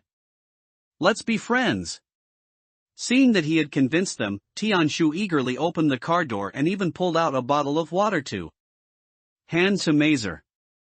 "I don't have a destination either, I just want to find a companion." "Where are you all planning to go? If you don't mind, let me go with you?" The three of them looked at each other, and for a moment, no one spoke. After the incident with Kong Yun, they really had to be more careful. However, they couldn't just give up entirely because of one incident. Lin Sanjia thought of this and said, "You can come with us, but you must first tell me what your ability is?" Tianshu's mouth immediately formed an O shape. "Don't tell me that after a whole month, you still don't know about evolved abilities?" Lin Sanjiu's voice was intentionally cold. "If we don't understand you, how can we casually team up with you?" UU reading www.uukunsha.net. Although she said that.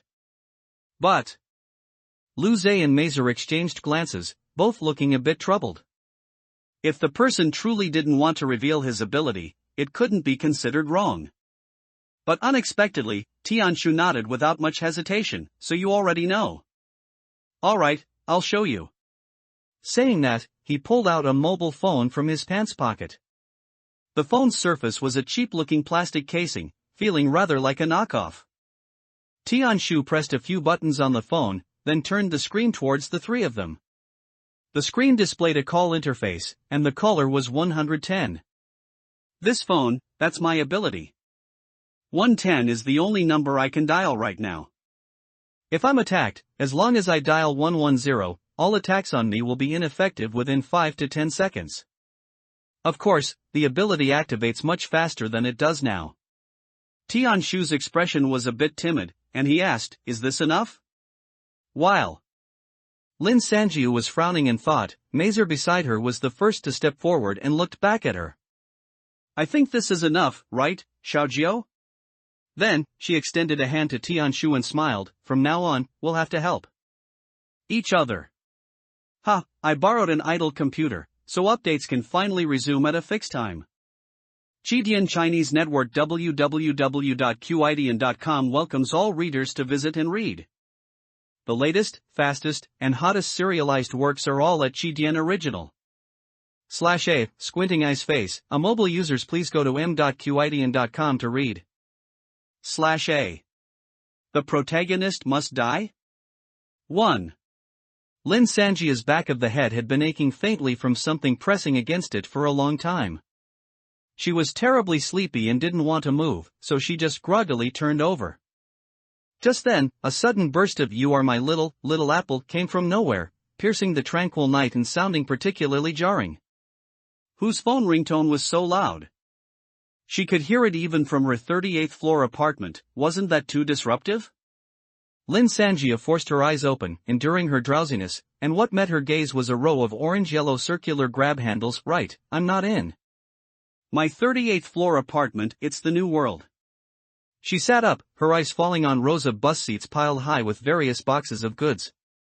On the wall beside Lin Sanjiu, a green slogan was hanging: "Seats reserved for the elderly, weak, sick, disabled, and pregnant." A rare glimmer of starlight from outside the bus window illuminated the slogan's outline. Above the exit door, there was something like a route map pasted, but only the character 3 was visible. The bus door was suddenly knocked on urgently, and the song "Little Apple" grew louder, accompanied by Tianshu's voice, "Hey, it's already 10 o'clock. Wake up. It's time for us to depart." Lin Sanji rubbed her eyes, and the memories of reality flooded into her brain like a tide. That's right, she had agreed to take Tianshu with them this afternoon. Afterward, everyone got into the car, eating, drinking, and chatting for a long time. Although Tianshu looked timid and unreliable, after actually interacting with him, they found that he was actually a very meticulous person. To save energy for the night, everyone quickly went to rest. Tianshu, the only one with a phone, volunteered to set an alarm, planning to depart punctually at 10 o'clock that night.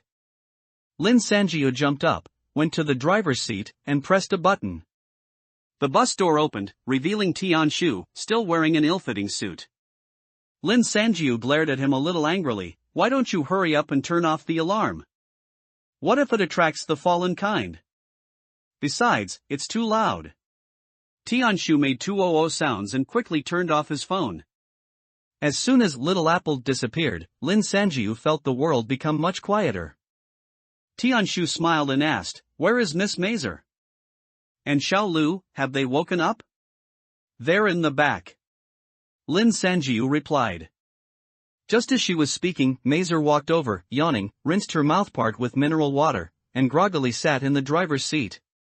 Lu Zhe nodded to Tianshu, rubbed his eyes, and walked towards the truck, his back looking just as listless. Everyone looked so tired, Lin Sanjiu thought, and couldn't help but yawn again. Tianshu, however, looked energetic, checking the engine back and forth.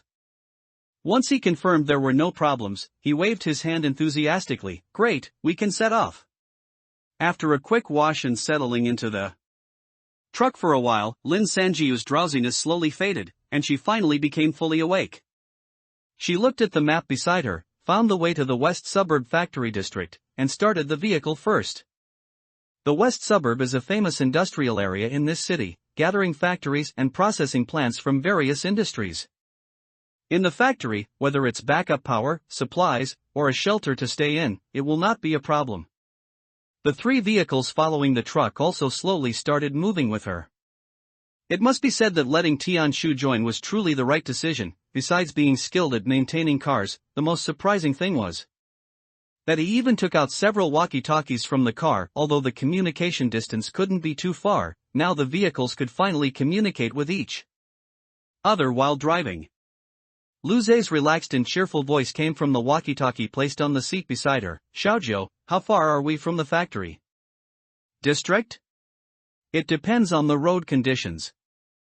If it's not blocked by cars, it'll only take us an hour to take this shortest route. After climbing this uphill, we'll see the sign. Lin Sanjiu was speaking when her stomach suddenly let out a strange gurgle. She immediately thought, oh no. Lu Zhe indeed caught the sound. Huh, what was that sound? Do you want us to stop and give you some time to resolve it? A chuckle sounded from the walkie-talkie, clearly Mazer. Shut up. I'm just hungry. Lin Sanjiu snapped, you little brat, you don't know how to save a lady's face. As she spoke, she angrily reached for a pack of cookies, tore it open, and ate one, letting the others laugh happily over the walkie-talkie. It was quite fortunate that most of the cars on this road were honestly parked on the side. Sometimes, when they encountered a road blocked by abandoned vehicles, they could squeeze past by scraping the side. Now, because the road surface was severely decertified, the boundary between the road and the sidewalk was no longer clear. Therefore, after driving for about 10 minutes, the convoy of 4 vehicles was still traveling on the shortcut to the factory district. I think I just heard a bang, did you hear it? Mazer suddenly asked as they were driving. Tianshu immediately replied anxiously, Miss Mazer, it's not your engine having problems, is it? Where did the sound come from? It's too blurry, I'm not sure. But there's no sound now. If you hear it again, I'll check your engine for you. Hearing this, Lin Sanjiu couldn't help but glance back. In the rearview mirror, the bus following the second truck was driving smoothly, and she could vaguely see Mazer in the driver's seat. Everything looked normal. She casually opened the car window without much thought, and the scorching night wind immediately rushed in, causing her long hair to flutter in the air. What happened next? Each event was like a movie playback, happening very clearly yet very unreal. Almost suddenly, a high-pitched scream came from the walkie-talkie. It was Lu Zhe's voice, but what he said was completely unintelligible. Lin Sanjiu's heart jolted. Oh, what's wrong with you? Still caught in her throat, when she heard a sharp screech of brakes from behind, followed by a thunderous crash like an impact. Lin Sanjiu's heart sank. Leaning out against the fierce wind outside the window, her heart almost stopped beating. In a vision fragmented by black hair, Lu Zhe's truck twisted, almost blocking the road sideways. The bus behind him, in its haste, crashed violently into the front of the truck, immediately emitting a thick cloud of smoke. Lu Zhe's body was instantly flung out of the driver's seat. Countless glass shards flew out, but his body seemed to freeze in mid-air. A long, spike-like mouthpart pierced through his stomach, the other end of the mouthpart hidden inside the truck. And all of this happened in a flash, too quickly for even a blink of an eye. Lin Sanjiu's eyes immediately turned red. She slammed on the brakes, pushed open the car door, and ran towards Lu Zhe. However, before she could get close, the front of the bus suddenly exploded with a bang. Along with thick smoke and flames, a large amount of glass shards shot out from the accident site, scattering in the air, and Lin Sanjiu's exposed skin was instantly covered in blood from the glass rain. She was thrown to the ground by the explosion's shockwave, her body covered in wounds. However, Lin Sanjiu seemed oblivious, still sitting blankly on the ground, because she saw clearly, along with the falling glass shards, there were also pieces of flesh and blood, and some very familiar red hair. Are you kidding me? The Citroën, driving at the very end, almost crashed into the bus. Tianshu, who got out of the car, was scared pale and asked loudly, "What happened? How could this be?" Lin Sanjiu was stunned for a long time before she got up from the ground, and then, without saying a word, she ran towards the truck again, her eyes bloodshot. Tianshu, breathing heavily, quickly pulled her back, shouting, "Calm down." Before he could finish his sentence, Tianshu suddenly felt a shadow fall over his head. He looked up, stunned. The car that Lin Sanjiu had braked, probably because it wasn't in gear, had somehow slid right in front of them. Tianshu released Lin Sanjiu's hand and turned to run, but the truck was too close. He had barely lifted his foot when the truck's massive steel shadow had already swallowed both of them. First round, annihilated. What a slap in the face to say fixed updates. But look, all the protagonists are dead, so this book is already finished. Let's not quibble over the details. Jidian Chinese Network www.uukanshu.net welcomes all readers to visit and read. The latest, fastest, and hottest serialized works are all at Jidian Original. And amp, alta/a and amp, gt, and amp, link, and amp, gt. Mobile users please go to m.qidian.com to read. And amp, alta/a and amp, gt. The protagonist must die. 2. In the darkness, Lin Sanjia's back of the head had been aching faintly for a long time, pressed against something. She was extremely sleepy and didn't want to move, so she just groggily turned over. The next second, she jolted awake from her dream, sitting bolt upright and gasping for air. Lin Sanjia looked down at her trembling hands. Dead? Am I dead? Is everyone dead? She stared blankly, then turned her head to see Mazer and Luze sleeping side by side on the ground not far away. Their brows were furrowed, as if they were having a nightmare. Although they hadn't woken up yet, their rising and falling chests proved that they were both still alive and well. So, that was a dream. Lin Sanjiu got up from the ground, still feeling cold in her hands and feet, and weak all over. The moment of her death, the moment all her bones and internal organs were crushed, the moment she slipped into endless darkness, that almost unreal pain. She shivered violently. Was all of that just a dream?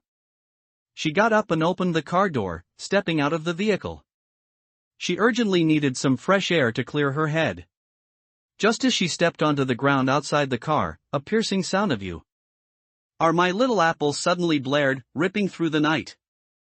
Lin Sanjiu's body froze for a moment. She heard it again, just like last time. No, it should be like in the dream, right? The annoying ringtone didn't last as long as it did in the dream. Instead, it was quickly cut off after only a couple of lines. The night returned to its previous dead silence. Lin Sanjiu remained motionless, quietly staring in the direction of the Citroën. After a long while, Tianshu still hadn't come out to wake them up.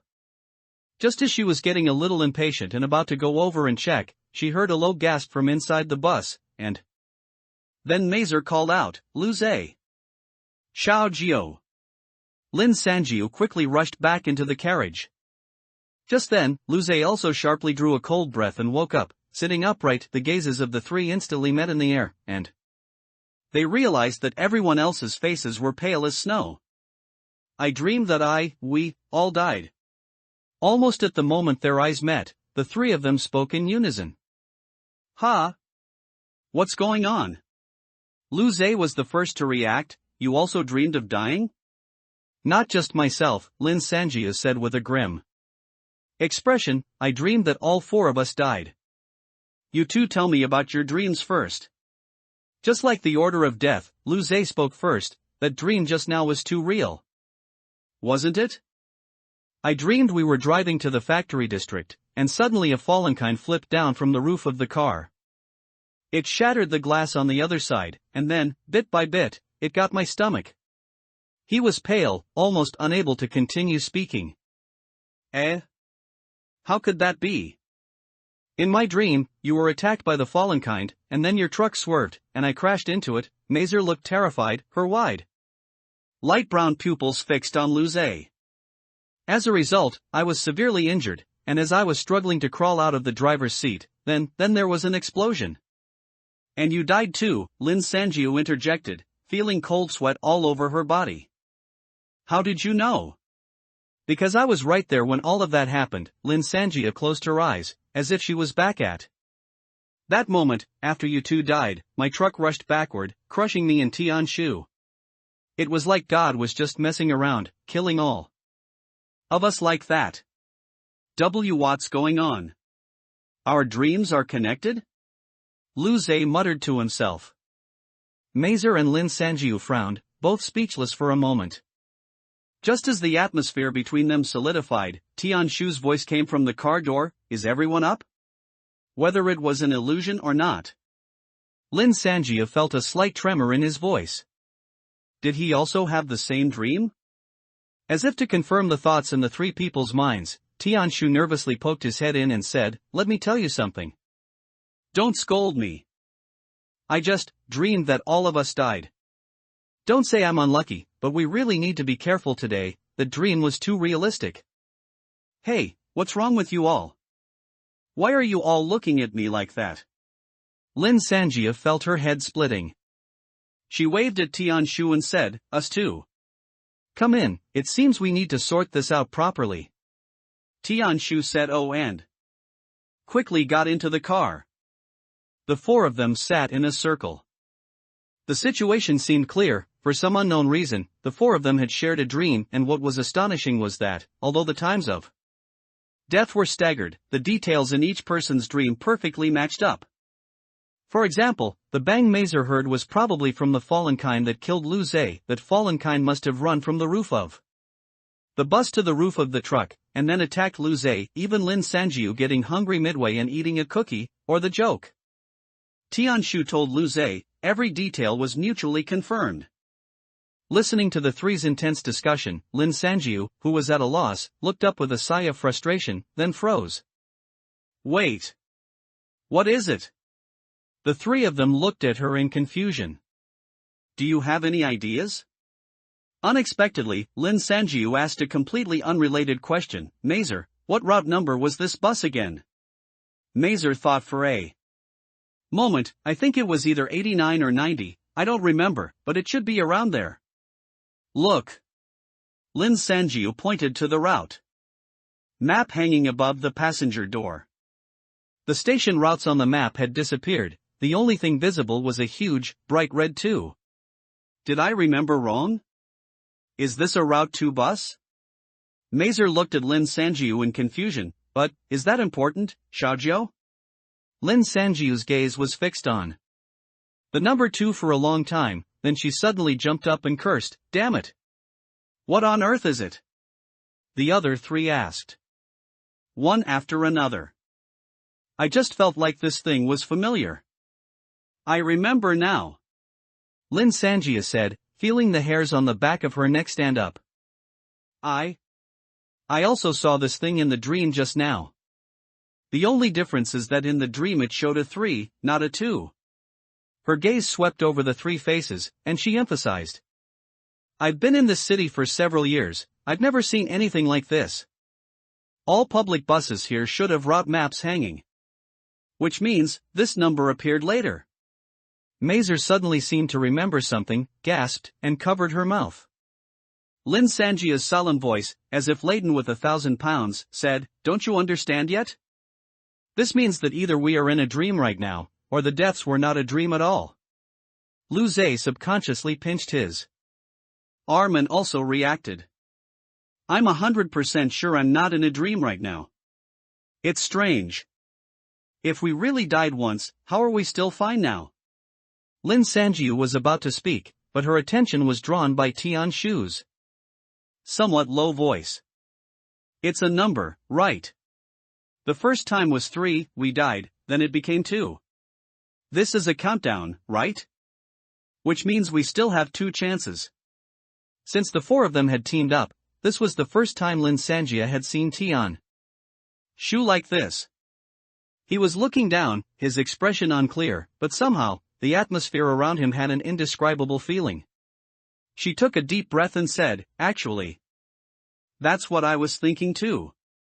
The air solidified once again, and everyone fell into contemplation. Does this thing have a time limit? Lu Zhe, with his arms crossed, was the first to break the silence. If it does, couldn't we just sit here, safely wait for its time limit to pass, and then hit the road? Mazer sighed, "I'm afraid it won't be that simple." Will it? Speaking of which, what exactly is this? Why is this happening? Before Mazer could finish her lament, Tian Shu suddenly interjected, his tone surprisingly firm. "I think staying here definitely won't work. Who knows if this thing even has a time limit? If we keep waiting, will something else happen? These are all unknowns. However, the path we took last time, and what dangers would appear, are already clear. So, I think it's better if we set off extra carefully this time." Lin Sanjio couldn't help but glance at Tian Shu again. No matter how many fallen kind he had killed, or what kind of perilous situations he had escaped from, one thing was an undeniable truth. Living people had never died. Yet, just now, Lin Sanjio had experienced death, a genuine death, where both body and mind ceased to exist. The impact of death was incomparable to anything else in the world. It was the dark cloud that had hung over humanity since birth, the ultimate terror that no wise person could avoid. Even now, recalling the moment she died, Lin Sanjio still couldn't help but tremble. But Tian Shu was already able to analyze the situation so calmly.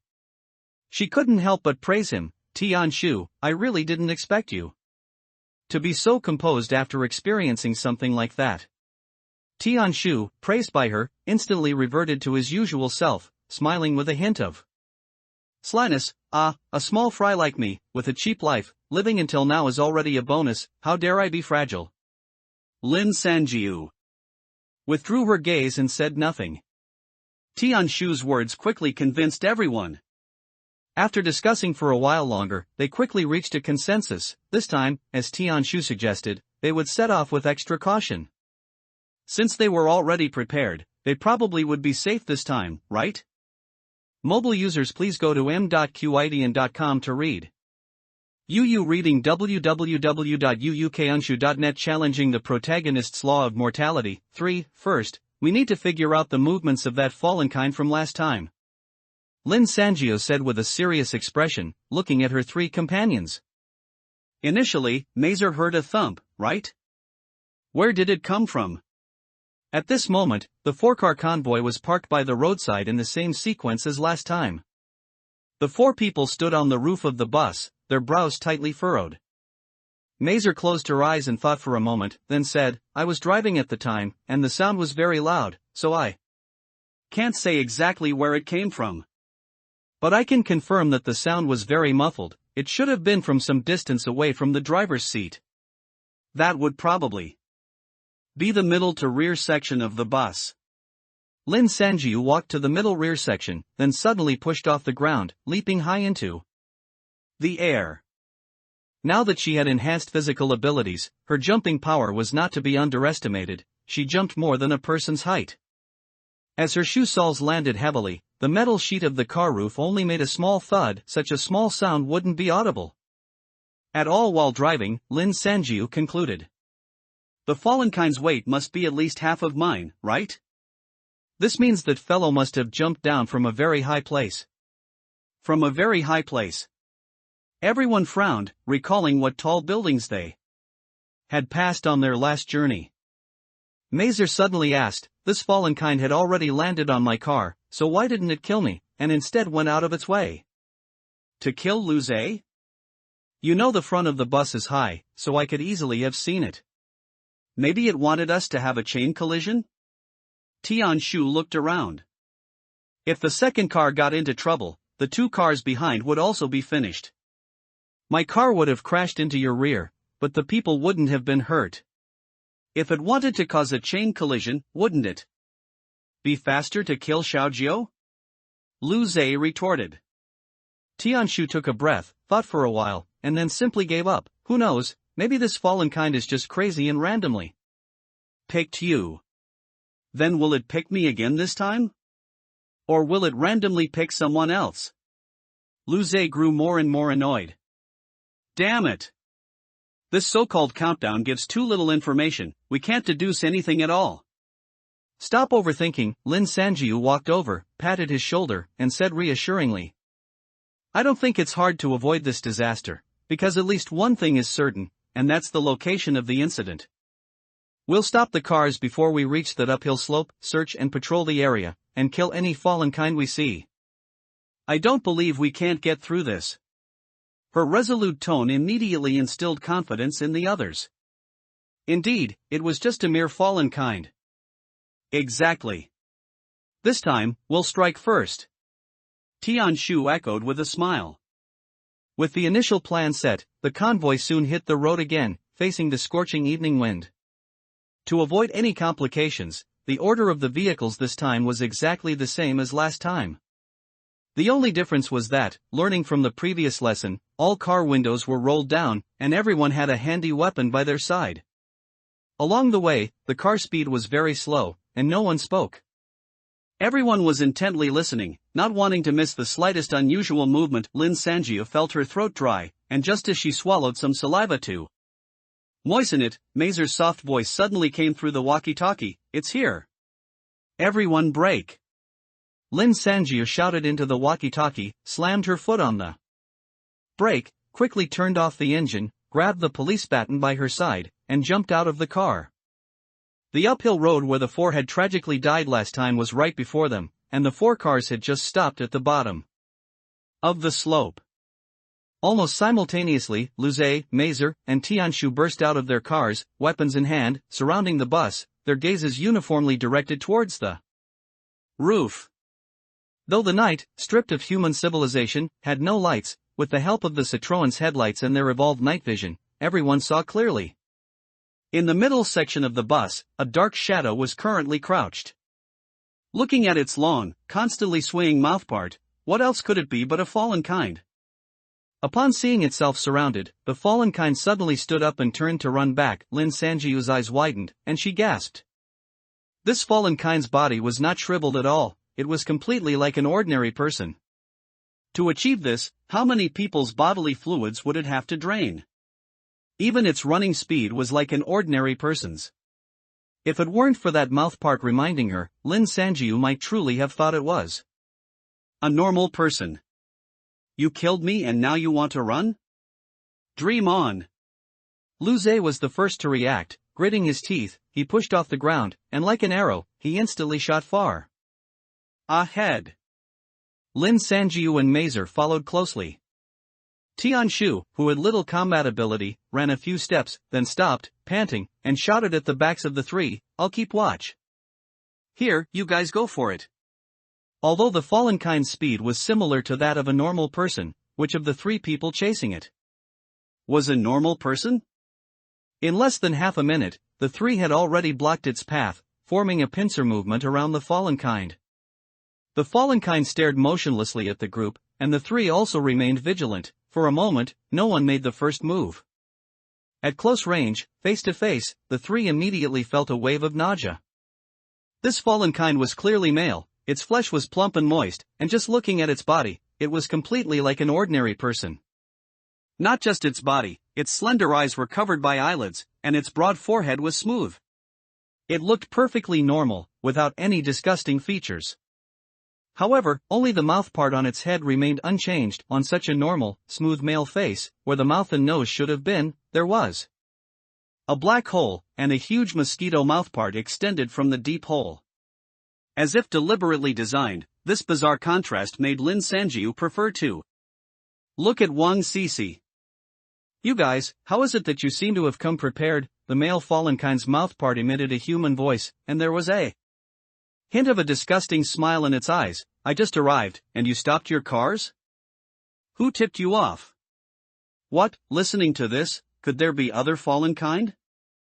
I don't like to waste words with things that aren't human, the thought flashed through her mind. Lin Sanjiu didn't dwell on it, she smiled slightly, and white light flashed several times in her palm, and a stack of cards instantly appeared in her left hand. This was a new use she had developed after repeatedly experimenting with her ability. With a wave of her left hand, 5 thin cards immediately shot straight forward according to her will, rapidly closing in on the fallen kind. Then, the 5 cards split in the air, enveloping its face. Indeed, Lin Sanjiu was controlling the speed and trajectory of the cards in the air. Although this method was powerful, unfortunately, it had significant limitations. Currently, she could only control the cards for 5 seconds, no sooner said than done, before the fallen kind could realize what was happening in front of it. The 5 cards accelerated, directly pouncing towards the fallen kind's vital points. Just before they touched the fallen kind's skin, the 5 cards simultaneously transformed into sharp blades, although not all 5 blades were affected due to its dodging and counterattack. One of them deeply pierced the fallen kind's left eye. A sharp shriek immediately echoed through the night sky, and its mouthpart trembled uncontrollably in midair. Quick! Now! Lu Zhe immediately rushed forward, swinging his police baton and striking it heavily. The fallen kind's jaw shattered with a sickening crunch. It was almost certain that this fallen kind would meet its end here today. As this thought just surfaced, a reflection suddenly flashed in Lu Zhe's vision. Then, a bang like the sound of a gunshot, it exploded. The earlier reflection stretched into a line, shooting like a meteor towards Tian Shu's chest.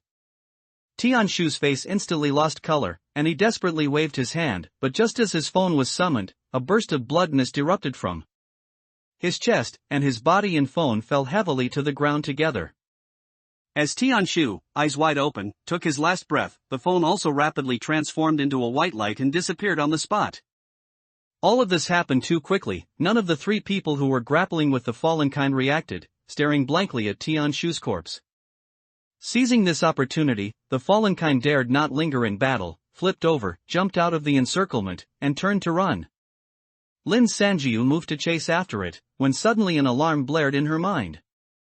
Before she could react, her body instinctively rolled to the ground. Another gunshot, and a smoking hole appeared where she had just been standing.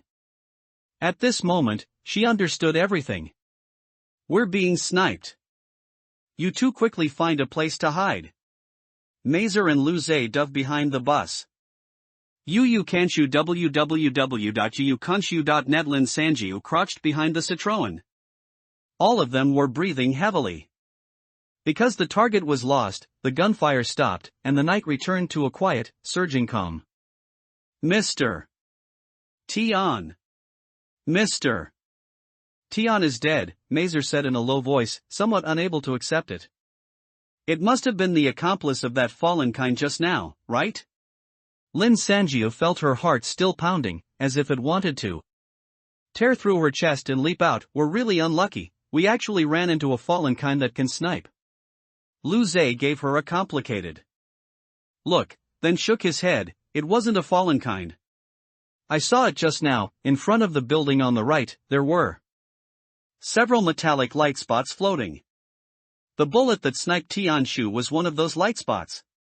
Such a description. The other 2 widened their eyes. Isn't that an evolution ability? Evolution abilities were undoubtedly something only humans possessed. Lu Zhe said bitterly, exactly, I think there's an evolved scoundrel who's partnered with the fallen kind. Lin Sanjiu was still having trouble processing it. For a moment, partner?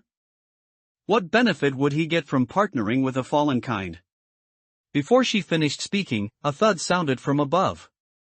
She instinctively looked up and saw that the fallen kind who had just escaped was standing on the roof of the Citroën. Its long mouthpart was dangling right next to Lin Sanjiu's shoulder. Hello everyone. Last time I said it was finished, who did I fool? Wahahaha, I've wanted to try killing off the protagonist for a long time. Recently, not many people are reading, so my motivation to write has dropped a lot. As usual, please collect and recommend. Mobile users, please go to m.qidn.com to read. It's just that I can't die with my eyes in peace. Oh dear, isn't this the young lady who just stabbed me in the eye? What, aren't you running away? My attack range is so wide, I think you'll only escape my sting if you run over there. Under Lin Sanjiu's horrified gaze, the fallen kind didn't attack. Instead, it pointed a hand at an empty space not far away, chuckled airily, and unpleasantly narrowed its slender eyes. When he was human, he must have been a detestable man. Somehow, this thought flashed quickly through Lin Sanjiu's mind. Staring intently at the fallen kind's movements, a white light appeared in her palm, and she clutched another handful of cards. Although her body was trembling slightly from extreme tension, she stubbornly held her ground. Run to an open space just to be sniped? What a joke, she wasn't stupid. At such close range, she could only strike first. The cards in Lin Sanjiu's hand once again shot towards the fallen kind, but this time, the fallen kind was prepared. He retreated, swinging his mouthpart to knock down most of the cards. Only one card dodged his attack and was swiftly recalled to Lin Sanjiu's hand, but with a quick glance, she couldn't help but curse under her breath. The remaining card, of all things, was a black cloth, meant to be used with blades to obstruct the enemy's vision. Now, all her blades were used up. The blades that had flown out the first time were now scattered on the ground. Unless she touched them with her hands, Lin Sanjiu couldn't recall them. Although she had consciously turned many items into cards over the past month, now, all she had left were some useless blunt objects.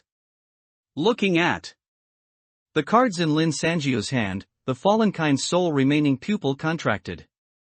He walked to the edge of the car roof and then chuckled, hee hee hee. Just as Lin Sanjiu thought he was about to say something, he suddenly flicked his mouthpart and lunged at her. In an instant, she realized, the distance between herself and the mouthpart was too close. If she didn't run outwards, she wouldn't be able to dodge it at all. Accompanied by Mazer's terrified cry, Lin Sanjiu desperately rolled outwards. Her shoulder felt a burning sensation. She had still been grazed by the mouthpart, leaving a bleeding cut. Clutching her injured shoulder, her gaze unconsciously swept across the buildings opposite, and she realized she had rolled into an exposed open space. No, it's too dangerous, Lin Sanjiu instinctively had a thought, and the black cloth flew into the air, rapidly unfurling with a whoosh. Almost simultaneously, the long-awaited gunshots rang out, twice in succession, thanks to the black cloth blocking for a moment, confusing the sniper's focus. One light spot landed on the ground nearby, making a hole. However, the other instantly pierced Lin Sanjiu's knee, making her scream in pain. She could no longer stand and could only lie there, panting. Damn you! Seeing this, Lu Zhe couldn't help but explode. He forcefully swung the police baton in his hand, sending it whistling towards the fallen kind. At the same time, Mazer lunged towards Lin Sanjiu, intending to pull her up. The latter lay on the ground, undefended. One more light spot, and Lin Sanjiu would be completely finished. However, just as Mazer grabbed her hand, preparing to drag her behind the car, the sniper rifle fired again. Lin Sanjiu watched with wide eyes as a spray of blood mist erupted from Mazer's chest, splattering her face with tiny blood dots. Mazer, she murmured blankly. In Mazer's dull, light brown eyes, Lin Sanjiu's own pale, panicked face was reflected.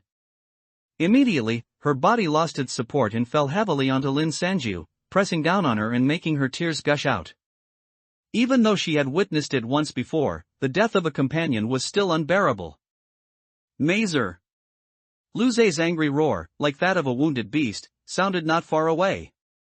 Lin Sanjiu's heart skipped a beat, and then she used all her strength to shout, "Don't come over, hide quickly." However, Lu Zhe ignored her.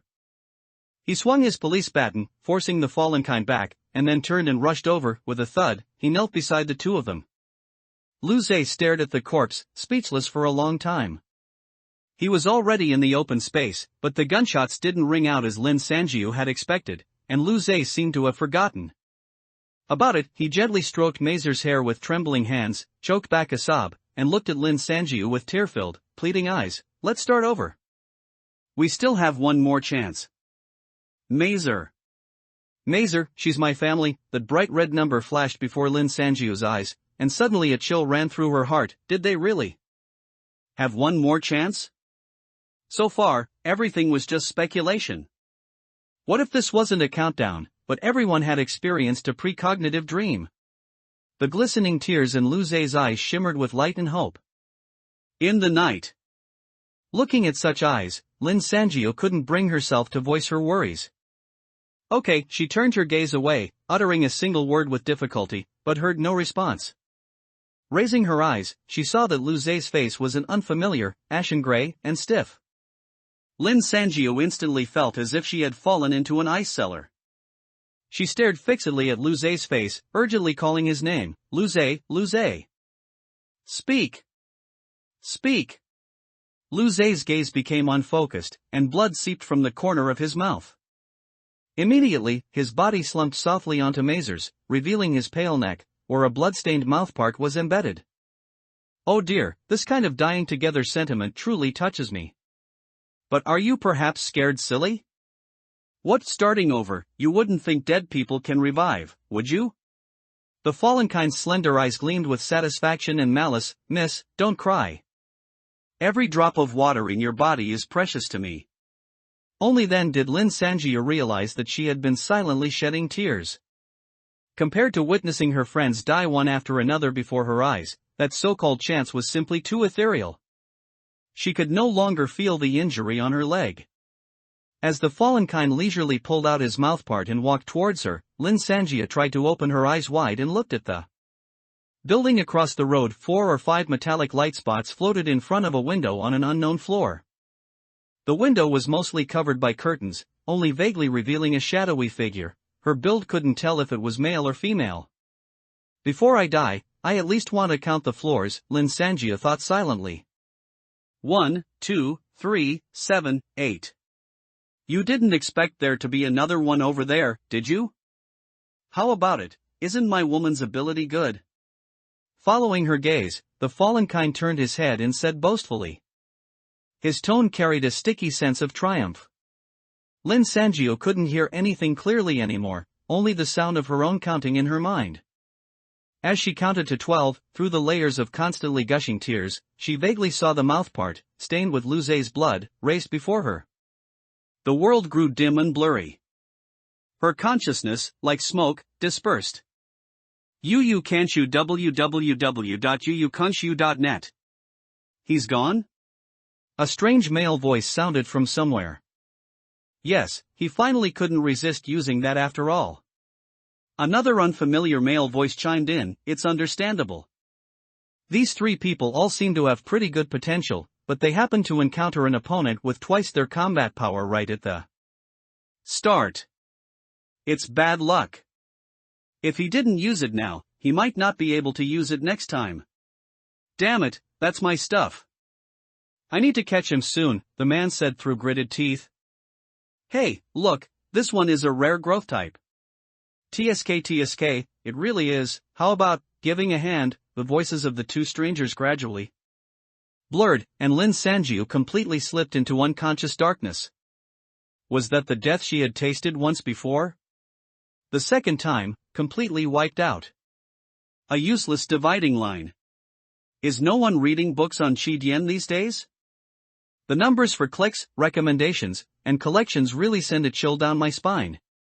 I'm telling you, I'm not like normal people, don't push me. I'd do anything for data. Murder is my privilege. For the sake of global peace, shouldn't you also cast a recommendation vote for this book? Qidian Chinese Network www.qidian.com welcomes all book lovers to visit and read. The latest, fastest, and hottest serialized works are all on Qidian Original. Mobile users, please go to m.qidian.com to read. The names in your world are all too weird. What kind of messed up situation is this? Along with a woman's furious shout, a boot heavily kicked the bus door, immediately making the passenger door tremble. However, the sign with a bright red one above it remained as steady as a mountain. Behind Lin Sanjiu were Mazer, who was sighing with her head down, and Lu Zei, who had just calmed down from his excitement. So, we only have one chance left now? Lin Sanjiu panted, her eyes bloodshot, her inexplicable anger growing. Who's messing with us behind the scenes?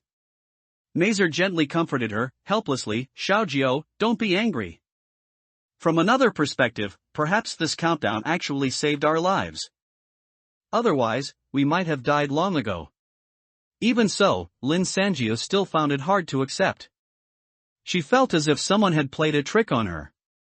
She tried hard to suppress her anger, clutching her pants tightly with both hands. After a long while, she suddenly stood up. I'm going out for a walk. Lu Zhe rubbed his temples as if he had a headache. Also looking very out of sorts. After getting off the bus and walking a few steps, the night wind, carrying grit, whipped against her body in gusts. The slight pain made Lin Sanjio deeply feel that she was still alive. The surroundings were extremely quiet, without a single sound, so quiet that one could even hear the blood flowing through their ears. Perhaps because of this, her emotions gradually calmed down. So quiet. But isn't it a bit too quiet? She felt as if something was missing. Lin Sanjio frowned slightly, her gaze falling on the dirty Citroën not far away. That's right. The last 2 times, Tianshu would have already come to wake them up by now, wouldn't he? Why hadn't his phone rung this time, even now? Was he still asleep? Thinking of this, Lin Sanjia took hurried steps to the Citroën, calling out with a bit of worry, Tianshu. Are you awake? She waited for a while, but there was still no movement from inside the car. She couldn't help but wipe the dust off the car window with her sleeve and bent down to look inside. The front passenger seat in the car had been reclined to be used as a bed, with several half-eaten food wrappers casually strewn nearby. Empty drink bottles, a few dirty clothes, but Tianshu was nowhere to be seen. Lin Sanjiu's heart immediately tightened. She looked around the car convoy, circling it a few times. There was nothing around, it was very open, the trees had long turned to ash, and one could see very far with a single glance. But after walking 2 circles, she hadn't even seen a single one of Tianshu's footprints. Just then, Lu Zhe and Mazer opened the door and got out of the car, talking as they did so. Lin Sanjia heard the movement and quickly ran over, shouting, Tianshu isn't in the car, he's gone. Should we go look for him? They were stunned, neither of them having expected Tianshu to have disappeared. Mazer opened her mouth, about to speak, when a lazy male voice suddenly came from the car roof. I say, you'd better not look for him. You won't find him. The 3 of them were startled, reflexively taking a few steps back, and looked up at the car roof. In front of the silvery moon at night, 2 dark figures stood and sat high up, appearing at some unknown time. The hot night wind flowed past them, their shadows immersed in the moonlight, making their faces unclear. The one who spoke just now seemed to be the person sitting. His posture was extremely relaxed, with one leg dangling from the car roof, and his voice held a hint of amusement. Why are you looking at me like that? Do you also think I'm handsome? The 3 of them were at a loss for words. Just then, the man standing beside him suddenly let out a disdainful humph, took a step forward, and then, bathed in the bright moonlight, he leaped up, transforming into a shadow that landed heavily on the ground, instantly stirring up a cloud of dust. This man was very tall, with powerful, fluid muscles like a wild beast, full of dangerous explosive power. He carried a long, slightly curved blade on his back, which seemed to be a Japanese katana, but it had no scabbard, and it was unclear how he had fastened it to himself. Only the steel blade reflected shimmering light in the dark night. For evolved humans, jumping off a bus was not difficult to do, but for some reason, something about this man instantly triggered an alarm in Lin Sanjiu and the others, and their expressions became wary. The man raised his head and slowly curved one corner of his mouth at them, revealing a smile that could almost be called fierce. In an instant, an unprecedented aura, like a tsunami, swept over them. As if the air had been sucked away by this person, the 3 of them even stopped breathing for a moment. This was absolutely not an illusion, nor a psychological effect, but a real, tangible, overwhelming presence, like Mount Tai pressing down. Under this pressure, even standing became very difficult. After struggling for a while, Mazer was the first to give up, plopping down onto the ground, her face pale. Lu Zhe's face was full of unwillingness, his forehead covered in cold sweat, and he slowly bent one knee. Lin Sanjia felt as if her heart was being squeezed by the man opposite her, every muscle trembling, trying to keep her standing steady. She shivered, trying to suppress the urge to turn and run. This feeling. It was like a wild rabbit encountering a cougar on the prairie. It was a sense of powerlessness and despair. The other party and herself were simply not on the same level of the food chain. At this moment, Lin Sanjiu's acute intuition was already fully active, every cell in her body warning her, run, run, run. Just as she was about to lose her footing and truly bolt, the man who had been sitting lightly jumped down. Suddenly, it was as if a thawing spring breeze had risen from the flat ground, blowing open countless pear blossoms, gently caressing Lin Sanjiu's cheek. The murderous aura from before slowly dissipated. As soon as he jumped down, he scolded, "Why are you scaring them?" Then he turned to comfort the three of them. "It's nothing, it's just his bad habit, don't be afraid." The man with the katana on his back snorted, his voice deep, "They're too weak." "Who are you?" Her heartbeat slowly calmed down. The more Lin Sanjiu listened to their voices, the more familiar they sounded. "What do you want from us? And what did you mean by not letting us look for Tianshu just now?" Lu Zhe helped Mazer stand up, and hearing Lin Sanjiu's question, he quickly interjected. Although he was young, he was very perceptive. Ever since the man with the gentle voice jumped down, he had realized that these two didn't seem to intend to harm them. Given the fierce-eyed man opposite, if he really wanted to kill them, it might not even take 30 seconds. The man who had been sitting earlier was indeed as handsome as he claimed, smiling like a peach blossom petal, his white teeth gleaming. He looked at the three somewhat disheveled people and suddenly smiled, saying, "You still don't understand your situation, do you?" The three of them didn't speak, and the man with the katana on his back suddenly said, "Truly weak and stupid."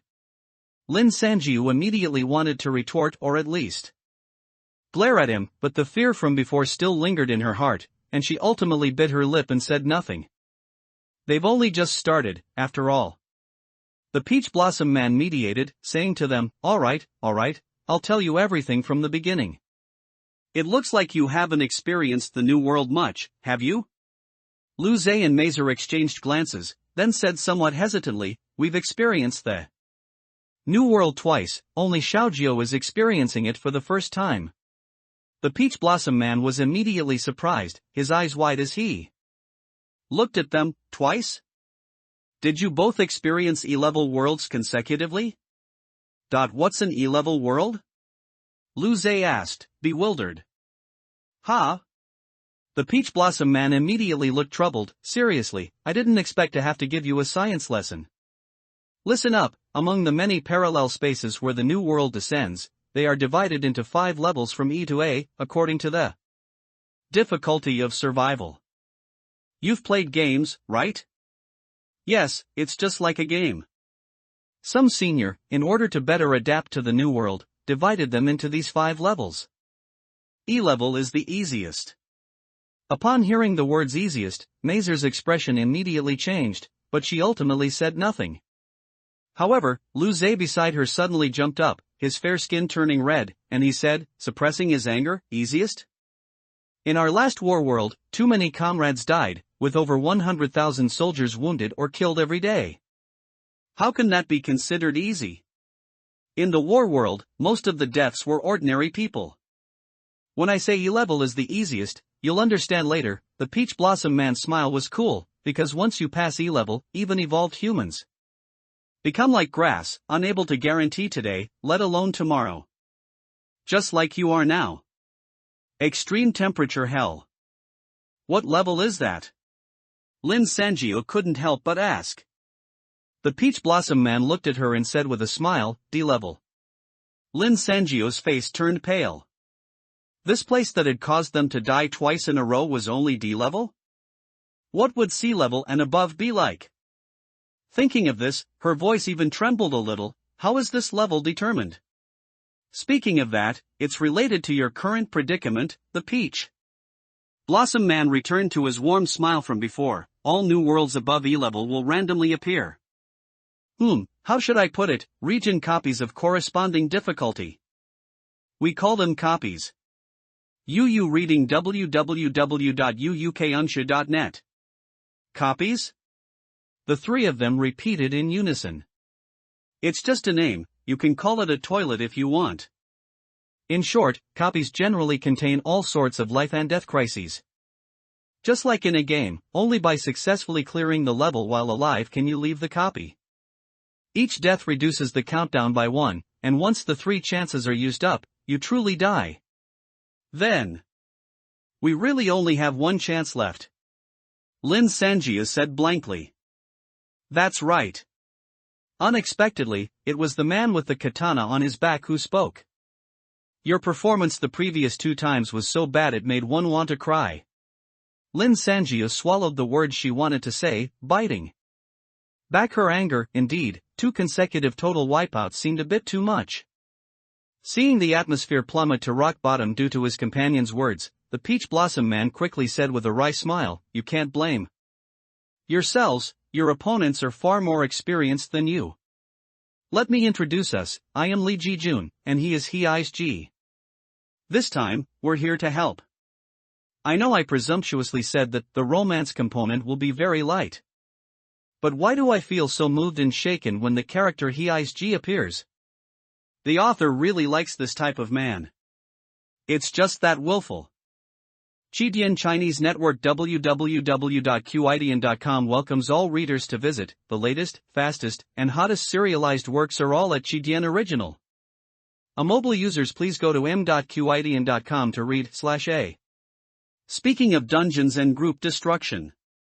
Those 2 people's names are really quite strange, Lin Sanjiu muttered to herself. Are you Japanese?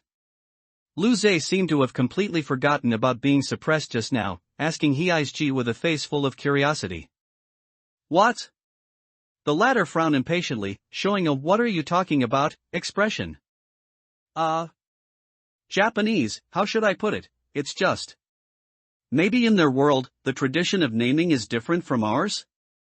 We can't understand it with our past experiences. Seeing Ji's face growing darker and darker, Lin Sanjiu was afraid that if Lu Zhe asked a few more questions, he would be directly cut open with a knife, so she quickly changed the subject. Let me ask, how is our companion named Tian Shu? The word Shu had barely left her mouth when a world-engulfing killing intent suddenly erupted from Ji, almost pressing the 3 unprepared people back down again. Lee Ji-jun hastily supported the 2 women present and turned to complain to his companion, "Can you control your ability, please?"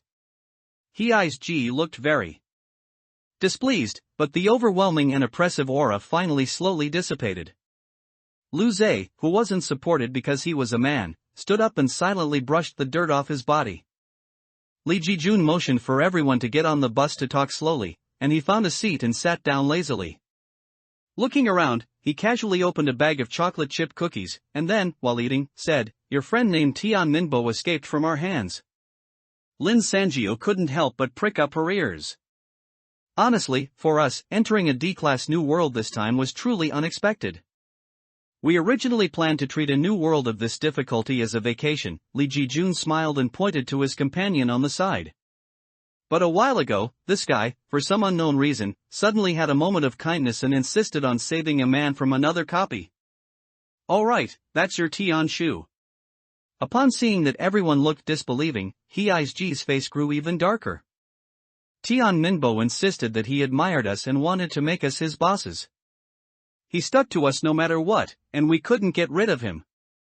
I saw that he was quite diligent, so I let him follow us for a while. Lee Ji-jun sighed, his eyes full of watery annoyance.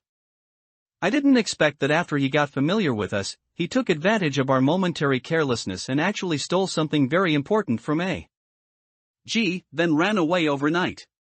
At this, all 3 were stunned. Judging from the strength displayed by Lee Ji-jun and his companion, they had no need to lie, which meant. Lin Sanjiu thought for a moment. Then, suppressing her anger, looked at Lu Zhe and Mazer. He said he wanted to find a companion to go with him. Was he determined to use us as a shield? Before the 2 could respond, Lee Ji-jun's leisurely voice interjected, "I'd say he was probably planning that." He had seen a bit of my tracking methods and knew he couldn't escape far alone. But he thought that by mixing into a small team, I wouldn't be able to catch him. He really underestimated me. Even if he enters a copy, I can still find him. Mazer gathered her red hair and asked doubtfully, then where is he now? Why isn't he with us in the copy? Lee Ji-jun didn't speak, glancing at his companion. It's because of the item he stole, Ji suddenly spoke, his gaze cold and ruthless. That's a special item I put a lot of effort into finding. It can forcibly make someone leave a copy. Upon hearing this, the three couldn't help but widen their eyes. For Lin Sanjiu and the others, who only had one last chance at life, the preciousness of this item was self-evident. Forcibly leaving a copy that seemed impossible to clear, didn't that mean gaining an extra life? The three, whose impression of Ji had just improved upon hearing that he saved someone, then saw a fierce, cold smile appear at the corner of his mouth. Once I get the item back, I will personally throw him into an A-class copy. Like a beast lurking in the jungle, his calm yet perilous tone made Lin Sanjiu shiver involuntarily. This item is counted by uses, it can only be used to leave 15 times in total. Otherwise, he would have abandoned you as early as the second round. Aren't shields everywhere? Lee Ji-jun narrowed his eyes and sighed. His single sentence provoked the young Lu Zhe into jumping up, his face red with anger. When I find that bastard, I'm going to beat him up first. June Dage, if there's anything we can do to help, just say the word. Lin Sanjiu looked at Lee Ji-jun's smiling face and rolled her eyes inwardly. She coughed and said softly, Lu Zhe, sit down. Our top priority now is to survive this copy. Oh, speaking of that, because a copy can only be entered once by people, a G and I are currently illegal invaders and can't help you fight. Lee Ji-jun's fox-like eyes narrowed with a smile, so we will provide information and assist you, and you can formulate a battle plan. When we get out of this copy, we'll need your help with something. Lin Sanjiu glanced at him, feeling a bit uncertain. There's no such thing as a free lunch. Although this Lee Ji-jun was smiling, he seemed very difficult to deal with, and she wondered what he would ask them to do later to repay this huge favor. But then she thought, from their perspective, did they even have room to bargain? Thinking of this, she gritted her teeth and nodded to Lu Zhe and Mazer. Let's do it this way. Once the decision was made, the few people began to quietly discuss the plan for this time. The information provided by Lee Ji-jun and his companion was so complete and detailed it was as if he knew the other party. Apparently, they had only walked around the incident site a few times and had already figured out all the opponent's details. As expected in the second round, those who ambushed them were a duo. One was a fallen kind, always patrolling around several buildings, the other was a human female, hidden on the 15th floor. The fallen kind, besides being well-fed and plump, was not to be feared at all. The truly dangerous one was the woman. That woman had developed two abilities so far, sniping and traps. Lin Sanjiu and the other two had already experienced the power of her sniping once. Unlike military sniping with guns, the woman's metallic light spots were like bullets, with no accuracy issues caused by mechanical parts of a gun, and no need for long aiming. All she needed to do was lock onto the target with her naked eye and pull the trigger in her hand. No matter how good Lin Sanjiu's physical fitness was, she hadn't evolved to be faster than a bullet. And the sniper's biggest weakness, close combat, was perfectly resolved by her other ability, traps. I originally wanted to go upstairs to check, but as soon as I entered the stairwell, I was startled. Starting from the first floor, every step was covered with traps she had set, all the way up to the 15th floor. Although it wouldn't be difficult to destroy them, doing so would definitely reveal our presence, Lee Ji-jun said. You know, we can't start a fight, we'd only be chased and attacked. What kind of traps are they? Lin Sanjiu asked somewhat nervously. I don't know, Lee Ji-jun spread his hands. Didn't I say? I didn't dare step on them. Lin Sanjiu looked at him helplessly. In short, you can shoot www.yukanshu.net, just don't go upstairs, right? Lee Ji-jun nodded leisurely. How can we fight if we don't go upstairs? Lin Sanjiu couldn't help but feel a little disheartened. However, there's one more piece of information you should know. Lee Ji-jun leaned over with a smile, handing Lin Sanjiu and Mazer a bottle of water each. In the copy, only your side has previous memories. The three immediately looked up.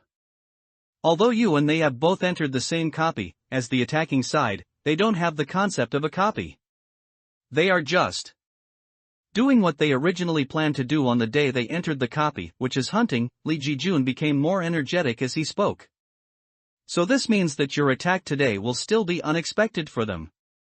If planned well, a counterattack can be completely successful, perhaps influenced by his calm and composed tone. The faint sense of fear that had been lingering in the hearts of the three gradually subsided. Lee Ji-jun gave them pointers on all aspects and, seeing that it was about time, waved to the drowsy Hei-ji beside him and got off the bus. It's up to us now, Lin Sanjia said, her eyes bright, as she watched them walk away, turning to Lu Zhe and Mazer with a firm tone. We will definitely survive. Honestly, I think the name Lee Ji-jun is fine, but isn't Hei-ji a bit too embarrassing? But the image I want to portray really fits this name. If there are readers who don't like it, you can replace him with Wang Xiaojun. Also, please like and recommend. Mobile users, please go to m.qidian.com to read Attack of Loser.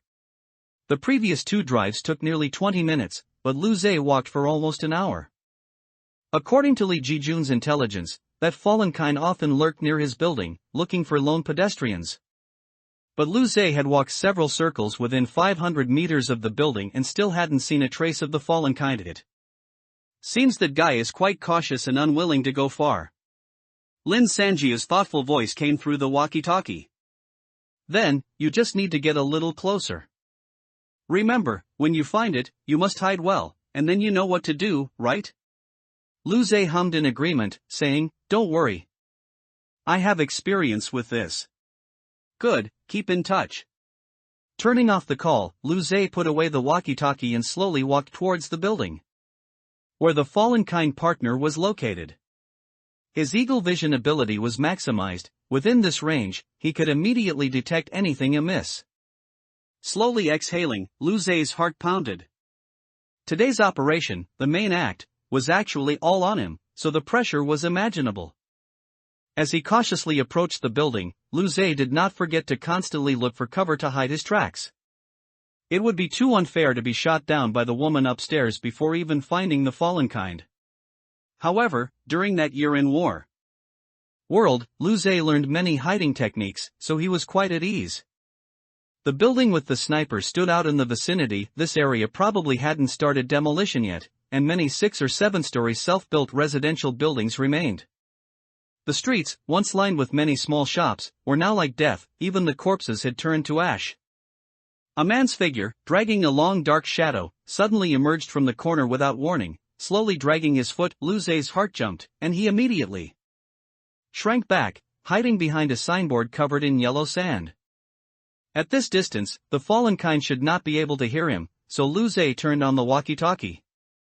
"I see it," his voice was as low as it could be. "Xiaojiu, are you sure he said that sniper was his woman last time?" "Exactly, I'm 100% sure." "Alright, then I'm going to make my move." As soon as he finished speaking, Lu Ze fixed his gaze on the distant fallen kind, who looked quite leisurely, and silently recited girlfriend in his heart. Almost instantly, Lu Ze saw a waterfall of black, glossy long hair fall over his shoulders. No matter how many times he transformed, each new appearance still felt very fresh to him. He reached out and touched the smooth hair, then touched the delicate, smooth face, and found that his 2 hands had also become fair and tender, with a Cartier bracelet on his slender wrist. "I succeeded." "I say, this guy's girlfriend looks like a high-class beauty." Lu Ze chuckled softly into the walkie-talkie. "Big chest, slender waist, long hair, very nice." The 2 women on the other end of the walkie-talkie simultaneously snorted in disdain, and Lin Sanjiu said helplessly, "Can't you be serious?" "Alright, hurry up and go out." Hey, Li Ji-jun, what are you doing?" Her surprised voice was followed by a burst of static, sounding as if the walkie-talkie in her hand had been snatched away, and then only Lee Ji-jun's grave shout was heard, "Don't go out." Lu Ze's foot, clad in a red mid-heel shoe, which he had just stepped out, immediately froze. Lee Ji-jun's anxious voice continued, I've seen what that sniper looks like. She's not pretty, she's an ordinary short-haired woman. You transformed into the wrong person. Hello? Hello? Did you hear me? No matter how he shouted, there was no reply because Lu Zhe had silently turned off the walkie-talkie. Li Jijun's warning was still a step too late. Just as Lu Zhe had taken that one step, by a stroke of bad luck, he happened to walk into the fallen kind's line of sight. While Li Jijun was speaking, the fallen kind had already rushed over in this direction with an excited expression. At this speed, it wouldn't take 10 seconds for them to be face to face. Lu Zhe suppressed his nervousness, stubbornly stayed put, and quickly put away the walkie-talkie. Then he hugged his shoulders and let out a frightened "ah" in the woman's voice. As expected, when it rushed close, the fallen kind suddenly slammed on its brakes, and even its long mouthpart couldn't hide the surprise on its face. Mei Yi? Lu Zhe looked up with a terrified expression, revealing his current beautiful and delicate female face, with tears streaming down his fair and tender cheeks.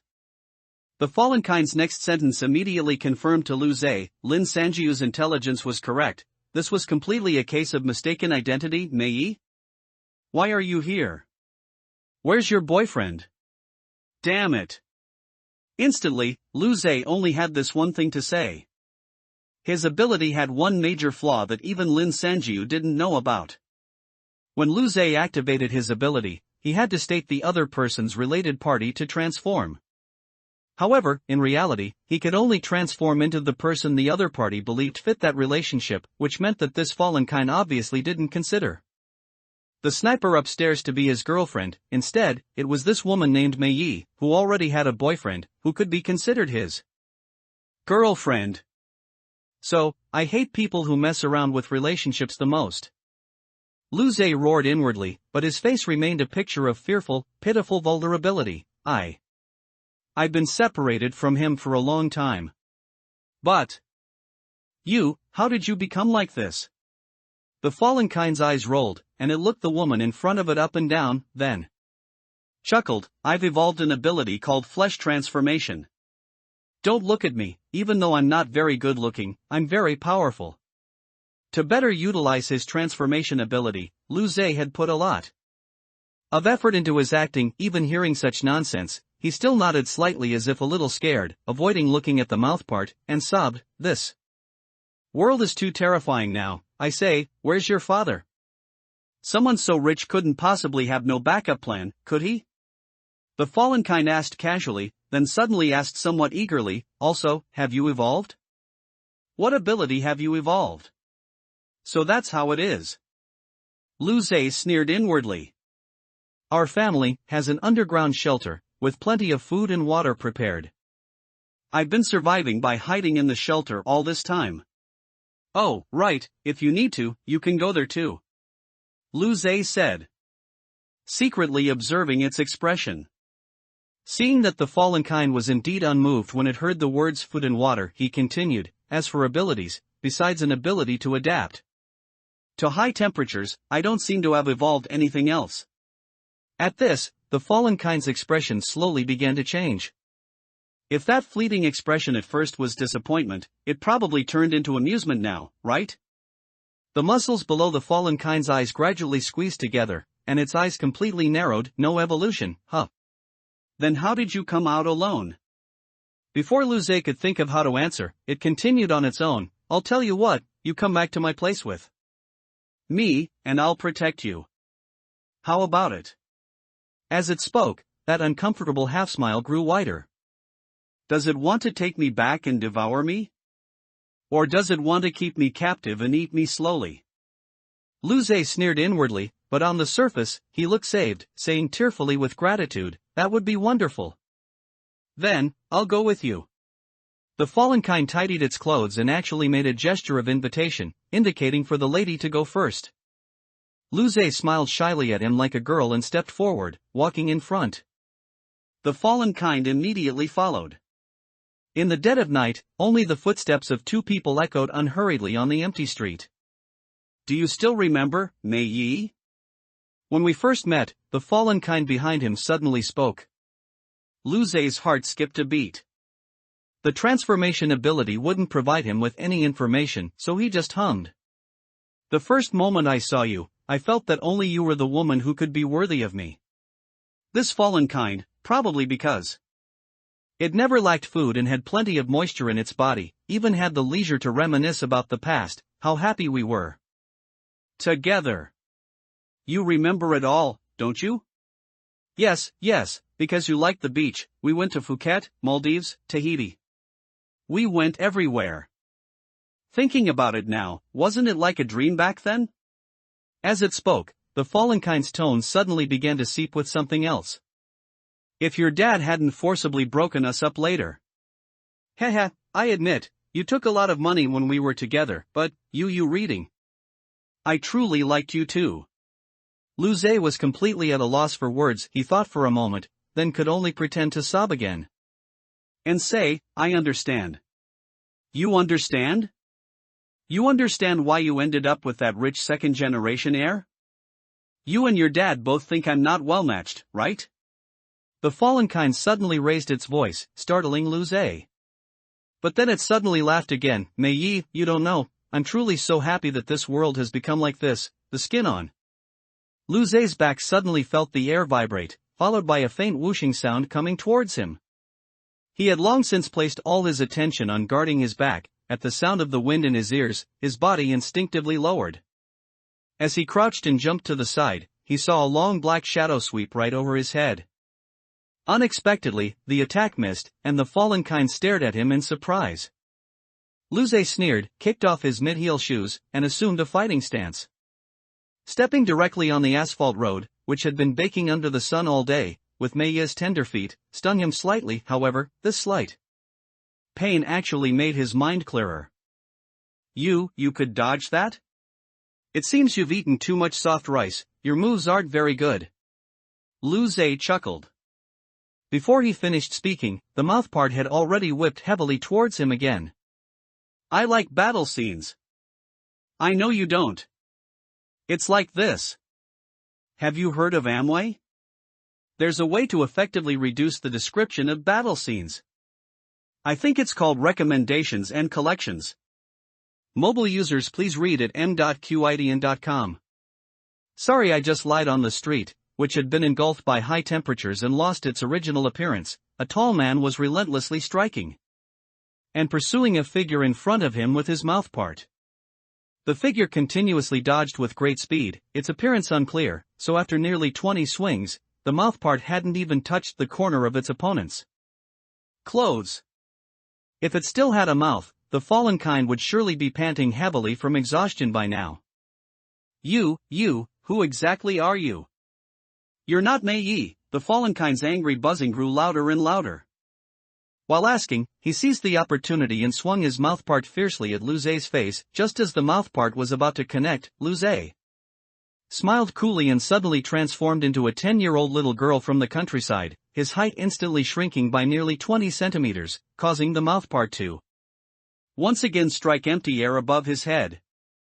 Before the fallen kind could retract its mouthpart, the little girl pushed off the ground, swiftly slid to the fallen kind's feet, and, while delivering a sweeping kick, had already transformed into a tall, dangerous-looking man. It was clearly He-Is-G. The fallen kind's ankle took a heavy kick, and its ankle bone instantly shattered. It shrieked miserably and clattered to the ground. Although Luce could not gain the ability value of the transformed object, no matter what he transformed into, he would be affected by the upper limit of the transformed object's ability. For example, if Luce's own strength was 89 and the security guard's strength was 14, then Luce could only exert 14 units of strength. However, after transforming into He-Is-G, since He-Is-G's strength was many times greater than Luce's, he undoubtedly exerted the maximum value of his own strength. With all 89 units of strength kicking the fallen kind's leg, the stark white bone fragments immediately pierced through its calf, revealing themselves.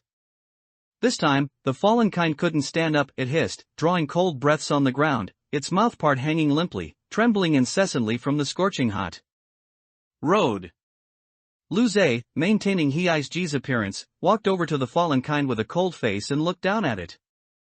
All right. I surrender, the fallenkind's tone changed, and it said, gasping, I attacked you because I thought you were that bitch. Nay ye. It's purely a personal grudge,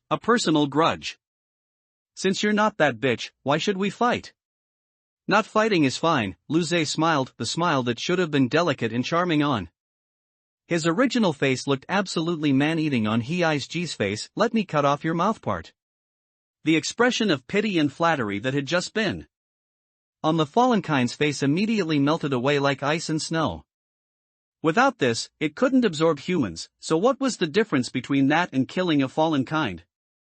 It suddenly rolled over, barely managing to support itself and get up, then raised its mouth part. Again? You can try a few more times, you still won't touch me. Luze hadn't finished his sentence when he saw the mouth part swing down fiercely, but it wasn't aimed at Luze. Instead, it plunged violently into the fallenkind's own calf. With a sharp shriek, the shattered bone calf was actually dislodged by itself from the knee. As long as I absorb you, I can grow back as many legs as I want. The fallenkind stared intently at Luze, appearing much darker than before. Originally, I was a bit unsure whether I should use this. But now.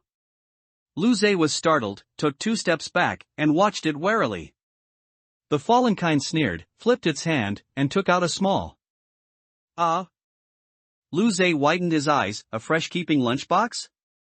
Oh, my, it's a good thing I brought this, the fallenkind buzzed with laughter, opening the lunchbox lid.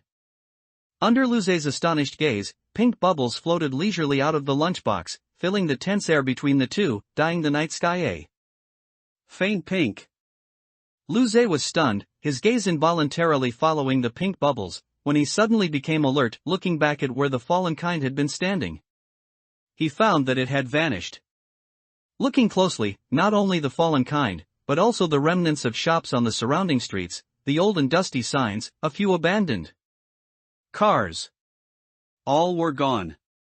As far as the eye could see, there were only pink bubbles everywhere. Looking out through the bubbles, there were only more, trembling bubbles, sparkling beautifully in the sky, forming a dreamlike and beautiful world. Damn it, is this that woman's trap? Luze spat, feeling annoyed. He should have just killed her directly without wasting words. In his frustration, he cursed aloud, I've never seen anyone freeload like you, even having to bring a lunchbox to eat your freeloading food. Shut up. You've been going on and on about freeloading since just now, X. Unexpectedly, from the depths of the pink bubbles, the fallenkind's angry retort came back. Luze immediately pricked up his ears to listen for the source of the sound, but failed. The bubbles were like tiny broadcasters, the sound echoing around him, but he couldn't tell which direction the speaker was in. He. If I were you, I wouldn't move around. After all, some of these bubbles are harmless, but some are explosive, and some are corrosive, even I can't tell the difference. You just stay put, ha ha ha ha.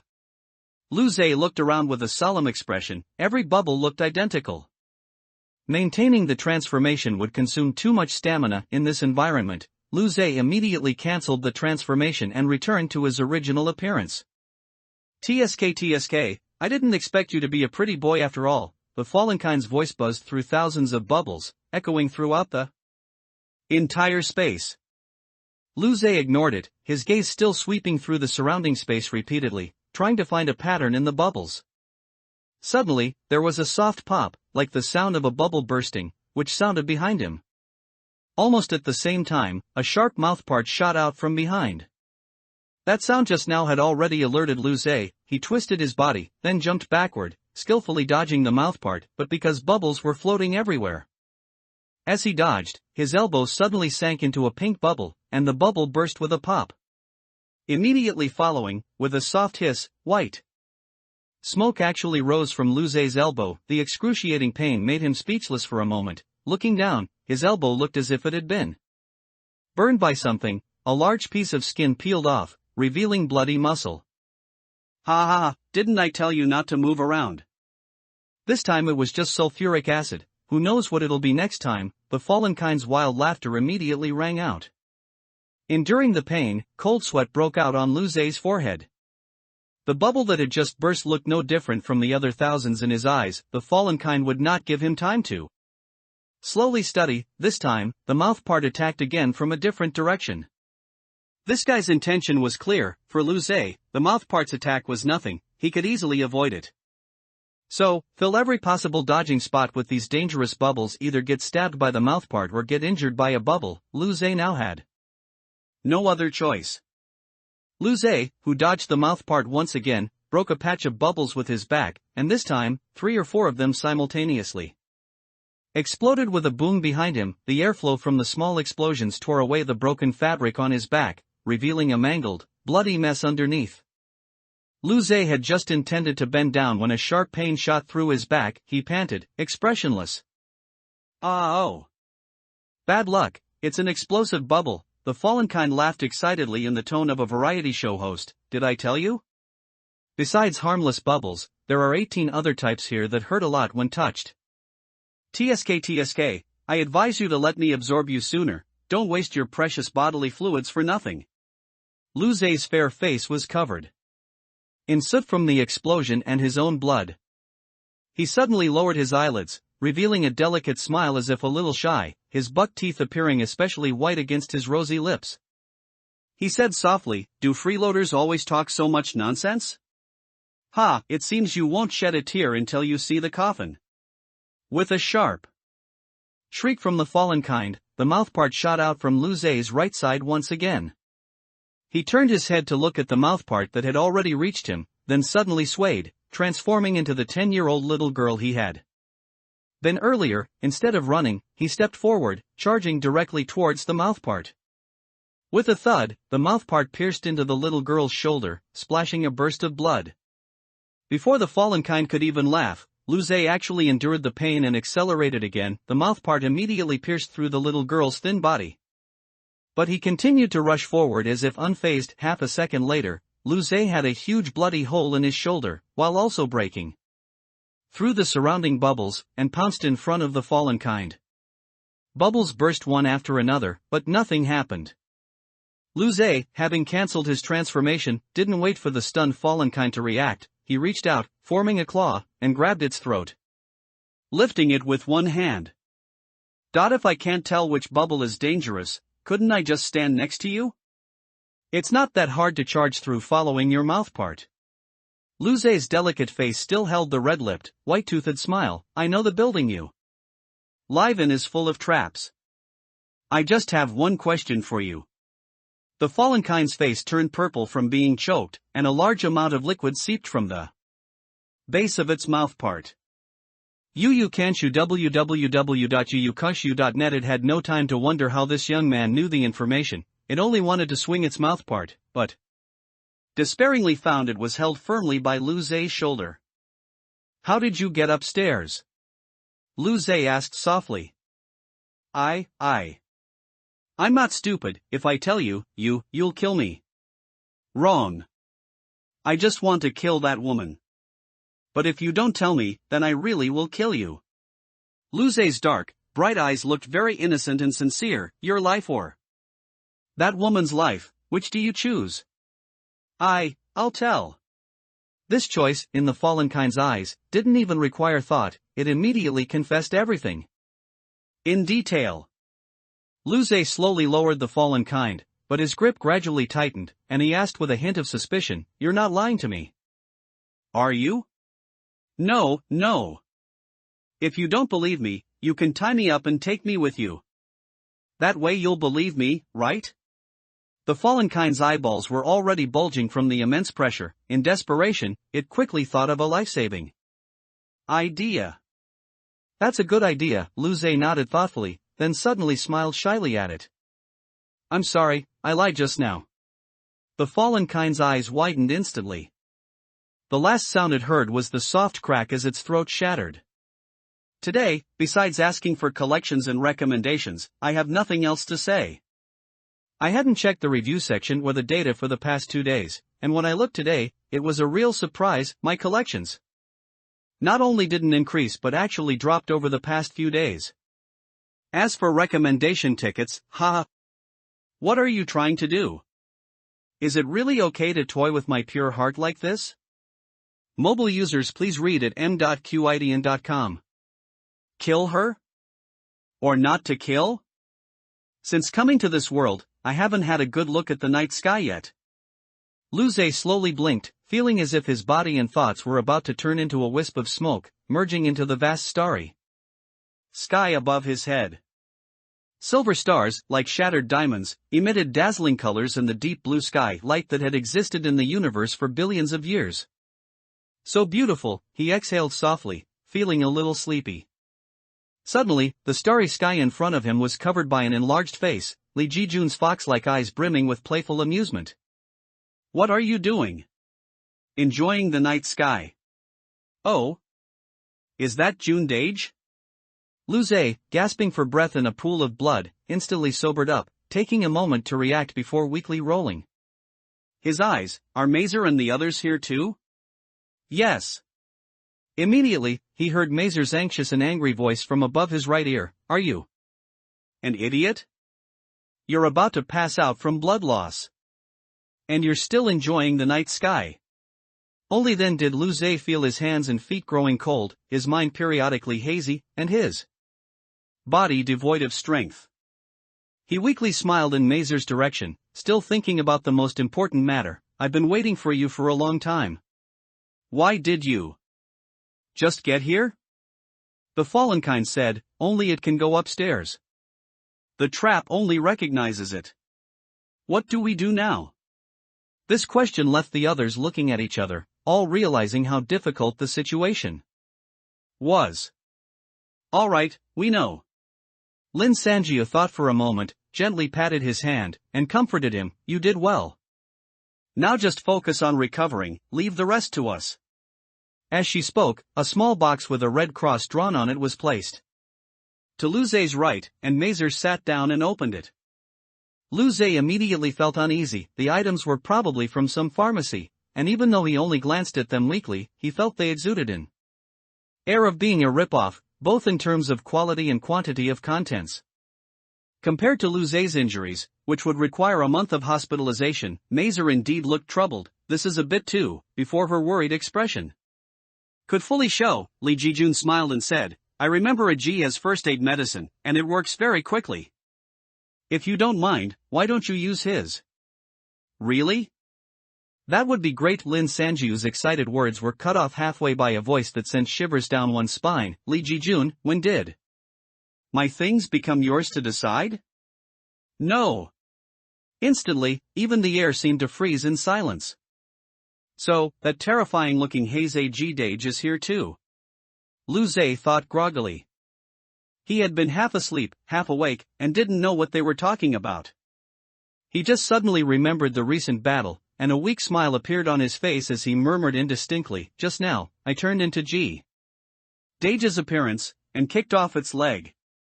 G Dage's limit is very powerful, though his speech was slurred from his severe injuries. Everyone present understood him. 3 pairs of eyes turned towards Heizei G. After a while, the latter, with a dark expression, threw out a small bottle and said in a deep voice, take it. A cheer was still caught in Lin Sanjiu's throat when Heizei Ji, looking impatient, spoke again. After he takes this medicine, he will sleep for a while, and when he wakes up, his injuries will naturally heal. So don't bother me anymore, understand? No one present dared to criticize his attitude. They all quickly expressed their understanding and thanks. Heizei Ji snorted, and without a word of greeting, he leaped up, his figure with the sword on his back disappearing onto the roof of another residential building. Mazer fed the medicine to Luze, and sure enough, after a short while, he fell into a deep sleep. What do you plan to do next? Li Jijun had moved to Lin Sanjiu's side at some point and asked softly, according to this, without his transformation ability, you can't go upstairs at all. Lin Sanjiu looked at Mazer. Although Luze had taken the medicine, Mazer still had a lot to do, cleaning the wound, bandaging, changing Luze's clothes. She watched thoughtfully for a while, then turned to Li Jijun with a smile and said, Mazer should stay and take care of the injured. As for the remaining woman, I have a plan. Lee Ji-jun smiled as if not surprised at all. What plan? I need you to act to play with. Me. Lin Sanjia said softly. Her idea was actually very simple. Since she couldn't go up, she would make her come down. With this thought, she prepared a script for Lee Ji-jun.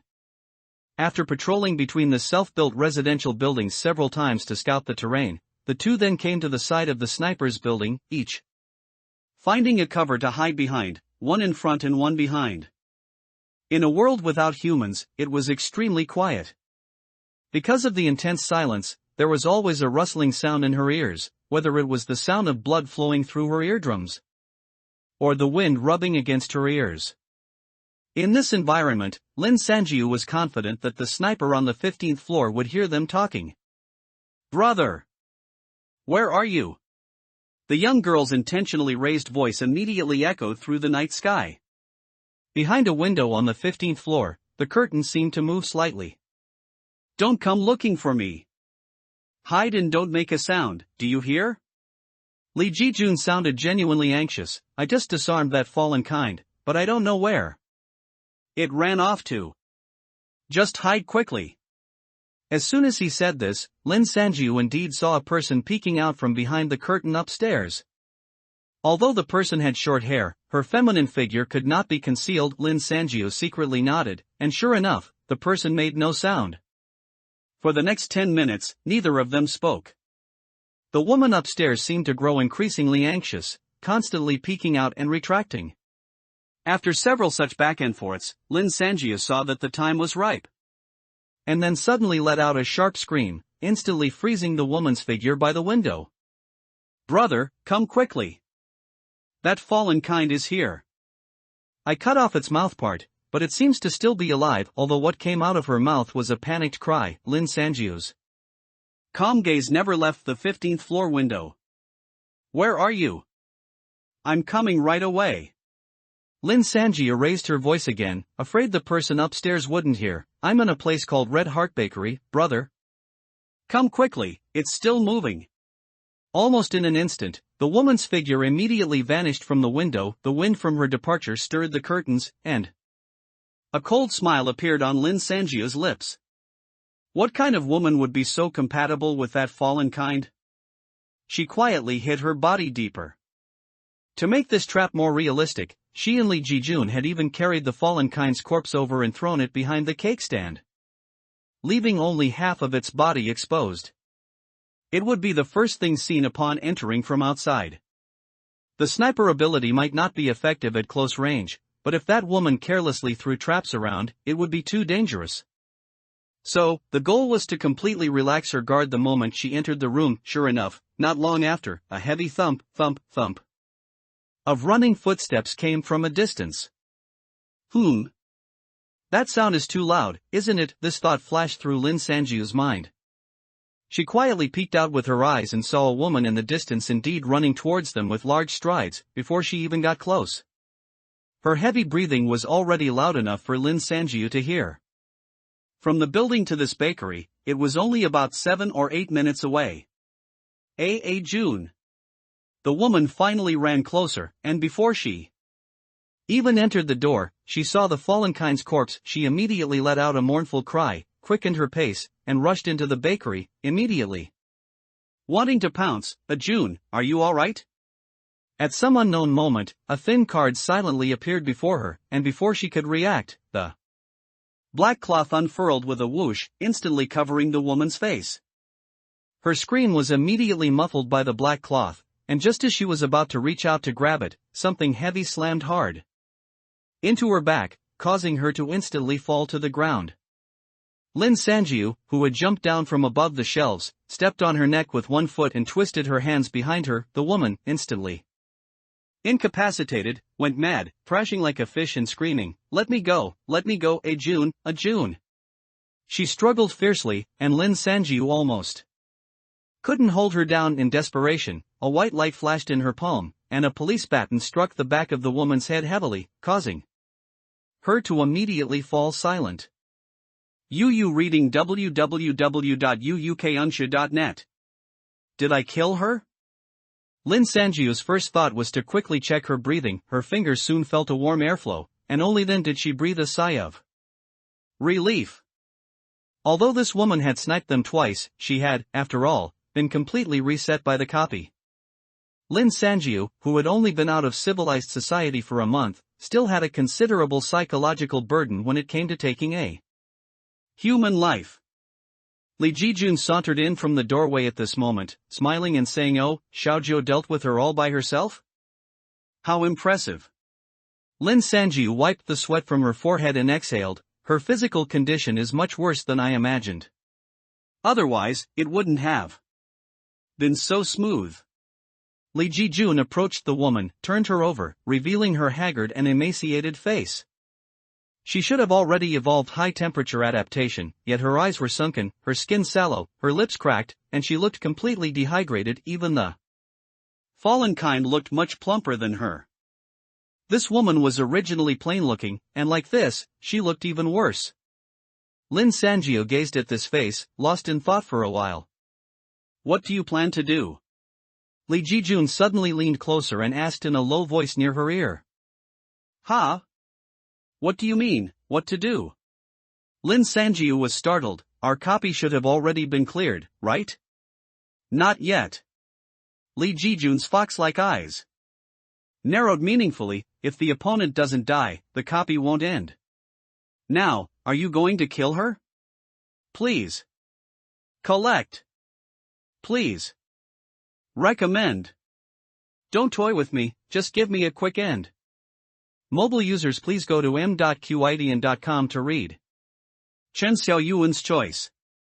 The wind blew in through the broken glass window, stirring the originally pink-blue gauze curtains by the window. I really like pink-blue. On my 9th birthday, my father suddenly came home. From the relatives' discussions, I knew that he had divorced my mother when I was very young, so that was the first time I had ever seen him. My unfamiliar father brought me a smooth, flowing dress from the south, a pink-blue color rarely seen in our small hometown.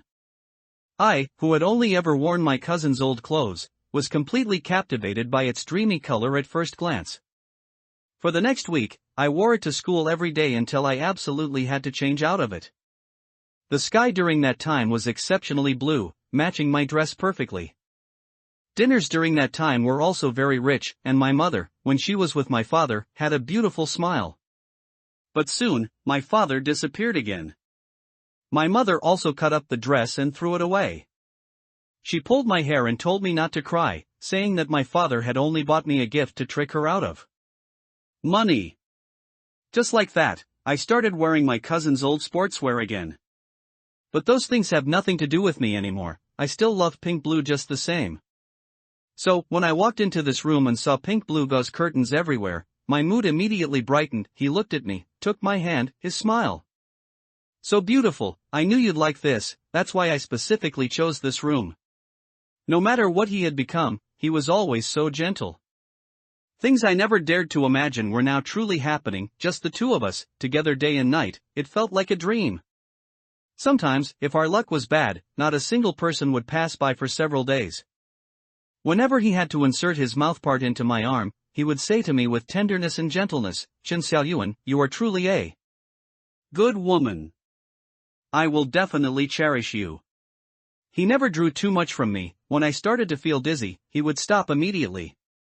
Every time he pulled the mouthpart out of my flesh, blood would splatter, getting all over my pink-blue curtains. I secretly washed them once with mineral water behind his back, but I didn't expect to be found out.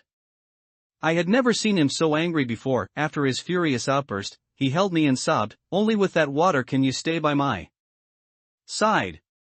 His body trembled, and even his mouthpart buzzed. After that, I never washed the curtains again. Call me childish if you want, but I still secretly carved a small umbrella in the corner of the wall, with Chen Xiaoyuan in pay June written beneath it. When I lay on the windowsill, waiting to snipe passers-by, I could feel those words with a touch of my hand. Whenever someone was shot down, he would praise me happily, then go downstairs and drag the body back. Later, June said that the body fluids were no longer fresh, so in the future, it was better to aim for the target's legs. Although I also felt sorry for them, there was nothing that could be done. There was a wall clock in the room, half of its casing melted, but the hour hand was still bravely moving. It's hard to believe that so many images flashed through my mind in such a short time. I moved my almost numb legs, lay on the windowsill, and fired another bullet into the air. June seemed to have been out for over an hour. He never used to leave for so long. Could it be true, as that man just said, that June was injured by him? At such a critical moment, those two just stopped talking. If June really had an arm severed, he should have rushed back here in time, right? What should I do? Brother! That fallen kind is here with me. I cut off his mouthpart. Hurry, he's still moving. Suddenly, the young girl's voice from earlier rang out. Again, in an instant, what filled my mind was not the relief of knowing June's whereabouts, nor worry for June who had lost his mouthpart, but anger. Who was she to talk about the gentle and kind June in such a way, as if he were an insect? However, this anger only lasted for a brief moment. The next second, the practical problem surfaced in my mind. I had to go rescue him quickly. Without his mouthpart, I could hang the girl's body upside down, and her body fluids would flow into June's mouth. Although not very fresh, I thought June wouldn't mind. I immediately stood up, disarmed the traps in the hallway, and ran towards Red Heart Bakery. Except for my eyesight, I had not evolved any basic abilities. Early in the evolution, I already sensed that something was wrong with June. At that time, I quietly told myself that as long as I could help him, even sacrificing some basic abilities would be fine. I thought, it must have been heaven hearing my prayer, which is why it granted us this. So, heaven will surely continue to grant us this now, right? June, lying behind the cake stand, will surely stand up quickly and energetically again, smiling at me and saying, Jin Xiaoyuan, you are truly a good woman. Right? I forgot how many times I had screamed, only that my neck quickly ached, and the world before me turned black. When I woke up again, I found myself tightly bound, with a cloth stuffed in my mouth and my eyes covered. I couldn't see anything or speak, only my ears could clearly capture sounds from the outside. The one speaking loudly now was the girl who had been shouting brother downstairs earlier. She seemed unable to control her emotions, her tone very agitated. I said no. If it's during a battle, or to protect myself or a companion, and killing is necessary, I can understand. But look at her now, she's basically lost the ability to move, hasn't she? How could I possibly kill an unarmed person who can't defend herself? Then do you plan to stay in this copy forever? The voice of the brother from earlier leisurely chimed in. They seemed not to have noticed that I had woken up from MY. The girl was suddenly speechless, and even I, who couldn't see, could feel the heaviness in the air. After a while, she said in a low voice, I don't believe this is the only way. You yourself said it, didn't you? You said that a copy isn't just this two armies fighting type, so there must be other ways to end a copy. What about Dage? I want to ask his opinion. Although I didn't know what a copy was, I just felt that they didn't sound like siblings. The brother said something in a low, indistinct voice. The girl didn't hear clearly and immediately asked, what? He replied, nothing. But I, being closer to him, heard it perfectly clear. He said, so annoying, she's really sharp. Honestly, I was never a smart child, and now I was completely confused by them. Whether they killed me or not, I didn't care, because I only worried about one thing, what happened to June? Where is he? The brother seemed annoyed and paced a few steps. I didn't dare to move, maintaining my original posture, afraid they would discover I was awake. He suddenly sighed and said, all right, you have a point. I really can't disrespect your feelings. So let's leave her here and wait for G to come back, okay? The girl seemed to let out a sigh of relief, her voice even carrying a hint of gratitude. Thank you, let's do that. Then let's go. Mazer and the others must be getting anxious. The brother also seemed to finally give up. The girl hummed, and the sound of their footsteps gradually moved further and further away from me. The door opened and then closed, and the room was quiet. Phew, my life is saved, then? Wait, Xiaojiao, I'm going back to check on that woman. Suddenly, the brother's voice rang out again from outside the door. I was startled and quickly held my breath. Okay, then hurry, the girl said from outside the door. The man entered the door, and several strange, cutting-like sounds quickly sliced through the air. Then footsteps quickly approached me. Suddenly, the cloth over my eyes was ripped off. Fortunately, I was prepared and kept my eyes tightly shut. A large hand tightly clamped my chin, abruptly twisting my face to the side, gripping me painfully. Then the man's voice sounded low, I know you're awake. Open your eyes and take a good look. I trembled and opened my eyes. Ajun's shattered body, cut into several pieces, mixed with his body fluids and blood, was scattered before my eyes. His head had been cut off and placed on the ground directly in front of me. My favorite, those long, slender eyes like a Korean star's, stared blankly at me. His mouth part was still there, and his arms were still there, but they were thrown far apart. I heard meaningless whimpering sounds coming from my mouth, as if I was crying. The man with the foxy, smiling eyes put something into my ear, then turned and left the room. Only then did I realize that Ajun and I had both been moved into our room, and beside me were my beloved pink-blue curtains. Is she still unconscious? The girl's voice faintly came from outside the door. Yes, still unconscious, the man said. I had no time to think about the man's intentions, because Ajun's tragic appearance had already filled my entire retina. Unexpectedly, at this moment, the man's voice suddenly came from my ear. This person is Pei Jun, right? He has abandoned you and died first. But he didn't suffer when he died.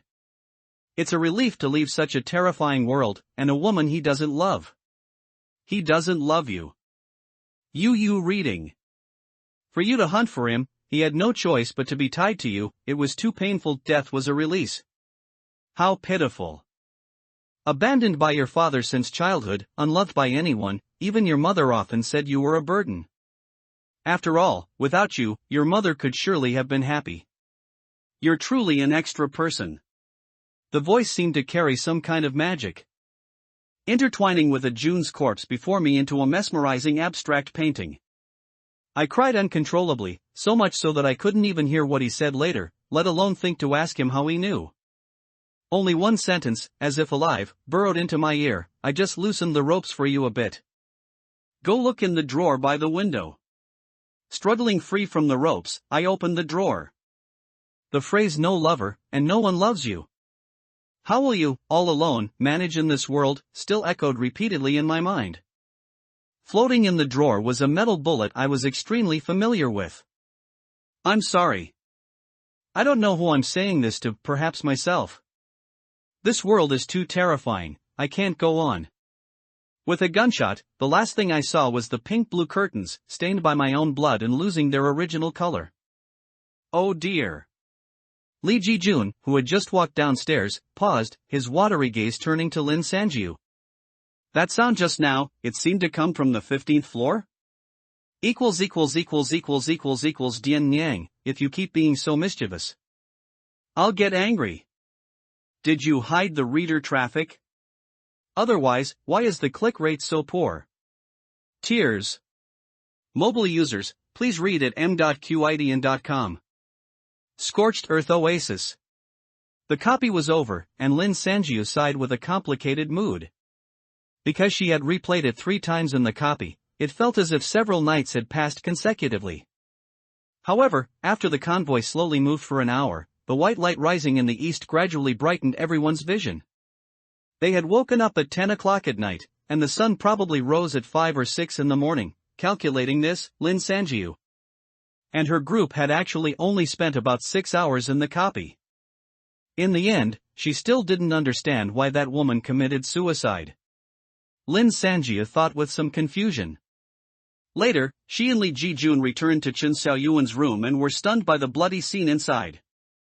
Although she vaguely felt that Li Ji-jun was involved, it was true that the gunshot of Chen Xiaoyuan's suicide was heard only when the two of them walked downstairs, and she did indeed die by her own ability, making it look like a suicide no matter how you looked at it. Lee Ji-jun's demeanor was very natural. He took out a small box in front of her and, using some unknown method, extracted several yellow lights from Chen Xiaoyuan's corpse and sealed them in the box. Lin Sanjia tried to ask several times but was skillfully and gently avoided by him. However, what's past is past, and it's best not to inquire too much about dangerous individuals. What's at hand is the most important thing. The truck slowly decelerated, and led by Lin Sanjiu, the convoy drove into a factory district. This recently developed industrial park was well planned. 5-story gray-white buildings were neatly divided into rows of grids.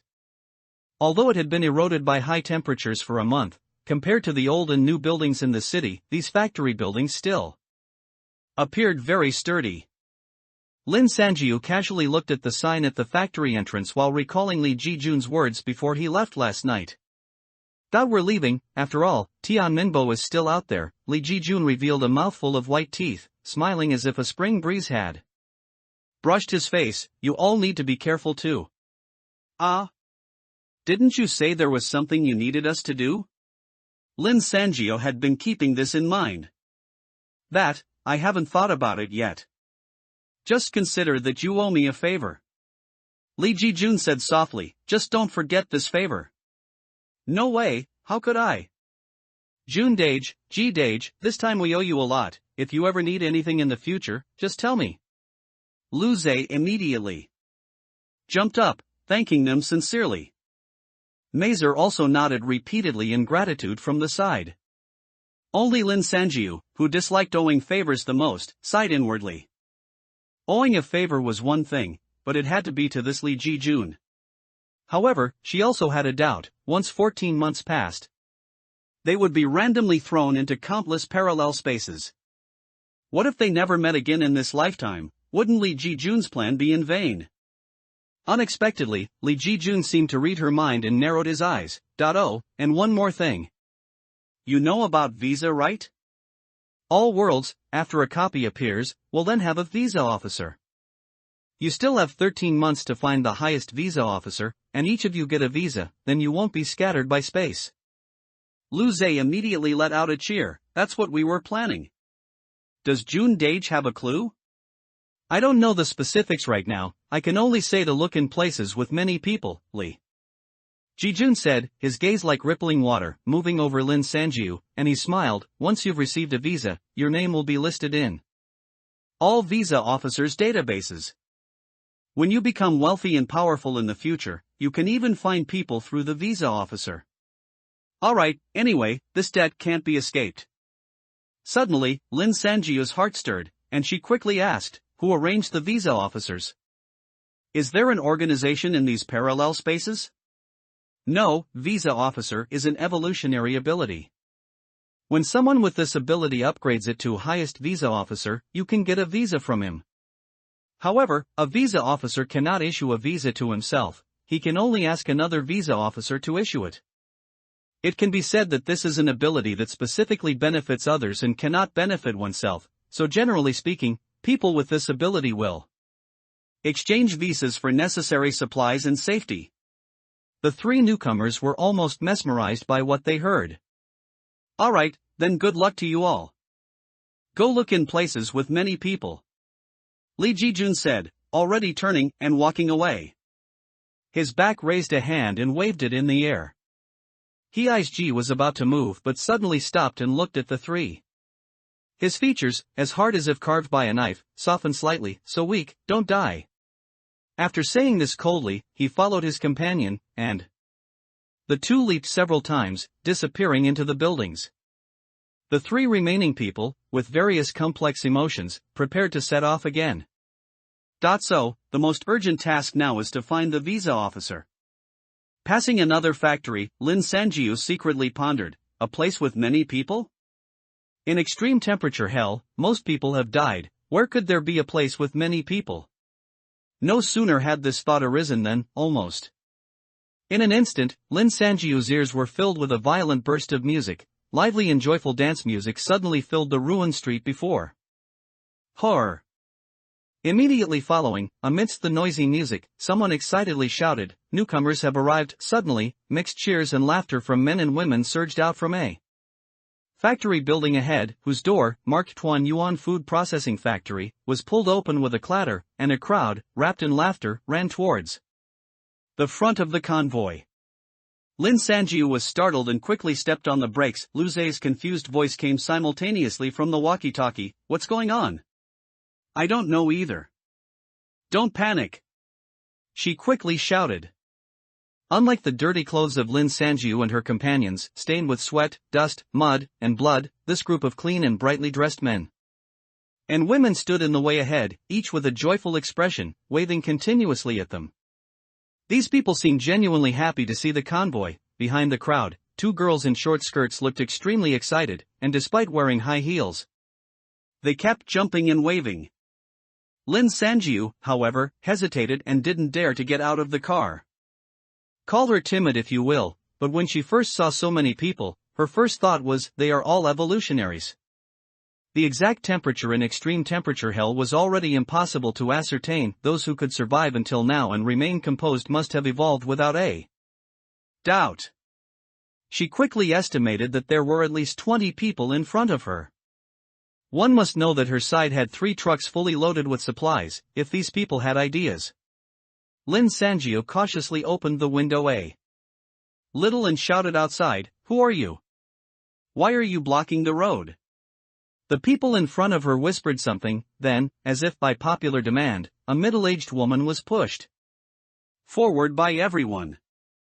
She seemed a little embarrassed, even saying to the crowd behind her, "You're embarrassing me," and then walked with a smile to Lin Sanjiu's truck. Lin Sanjiu quickly sized her up. She was about 40 years old, of medium build, with her black hair neatly tied into a bun at the back of her head, and her demeanor seemed very gentle and dependable. What struck her most was that this middle-aged woman's clothes were clean and elegantly colored, and she was wearing medium-heeled shoes. Even before the high-temperature world descended, this outfit would have been perfectly normal. Not just this woman, but everyone in the crowd behind her had a relaxed expression on their faces, created by a comfortable life. In contrast, Lin Sanjiu's face still had a little blood from Chen Xiaoyuan, which she had casually wiped with her hand, smearing it into a bloody streak. Her once beautiful long hair was messily tied into a ponytail. Looking in the rearview mirror, her brows were tightly furrowed, and her expression was wary. "Hello, young lady, welcome to Oasis. You reading www.uukansha.net. My surname is Lee, you can just call me Sister Lee." The middle-aged woman's tone was very warm, a bit like someone chosen by the leader to speak at an employee meeting. "You don't need to be afraid anymore, as long as you come to our oasis, with the care of our compatriots, all the hardships and suffering will end." The tone at the end of her sentence rose passionately, and the crowd behind her immediately let out a cheer. Lin Sanjiu didn't speak. To be honest, she really didn't know what to say in this situation. She quietly looked at Sister Lee, waiting for her to continue. "Young lady, what is your surname? You must have a lot of questions, right? Hurry and come with me, big sister, I'll tell you all about Oasis, and by the way, have a good meal and a bath." This poor child, look, hasn't she rested well for days? Sister Lee looked at Lin Sanjiu with pity. Lin Sanjiu didn't move, only opening her mouth to ask, "What kind of place is Oasis?" The walkie-talkie beside her occasionally emitted static, indicating that Mazer and Lu Zei were both listening silently at that moment. Sister Lee seemed to have anticipated her question and smiled confidently. "Young lady, you come from outside, and you know what it's like out there. Now, how many people have died? Don't even mention people, there are no trees or water left. But under the protection of Oasis, we still live our old lives. We never have to worry. Because our camp can support tens of thousands of people, everyone here has food to eat, water to drink, children can go to school, and if they get sick, they can see a doctor." Her expression glowed when she mentioned Oasis. Oasis now has over 1,800 people. We have sworn to save and protect every human in this world. Mobile users, please go to m.qidian.com to read. Is it really a utopia? Lin Sanjiu watched Sister Lee and Lu Zei walk into the factory gates, leaving her alone in the truck's driver's seat. The doors were locked, and the windows were tightly shut. Next to the truck, people chatted in small groups, both men and women. Everyone's expression was relaxed and at ease, just like before the new world descended, with no trace of struggling to survive in despair. Many even nodded and smiled at her when their eyes met hers. A young man pushing a stroller passed by her truck, and the chubby, year-old child inside pointed at her, babbling something. Even though she had cautiously sent Lu Zhe to investigate the situation, seeing this scene made her shoulders relax involuntarily. Over the walkie-talkie, Mazer asked with some concern, "He went with Sister Li alone, will he be okay?" Of the three, only Lu Zhe was most suitable to go out. If anything unexpected happened, with his shape-shifting ability, he could easily return as long as there was an opening, but before Lin Sanjiu could respond, Lu Zhe himself chuckled over the walkie-talkie, "Don't worry, the people here seem nice."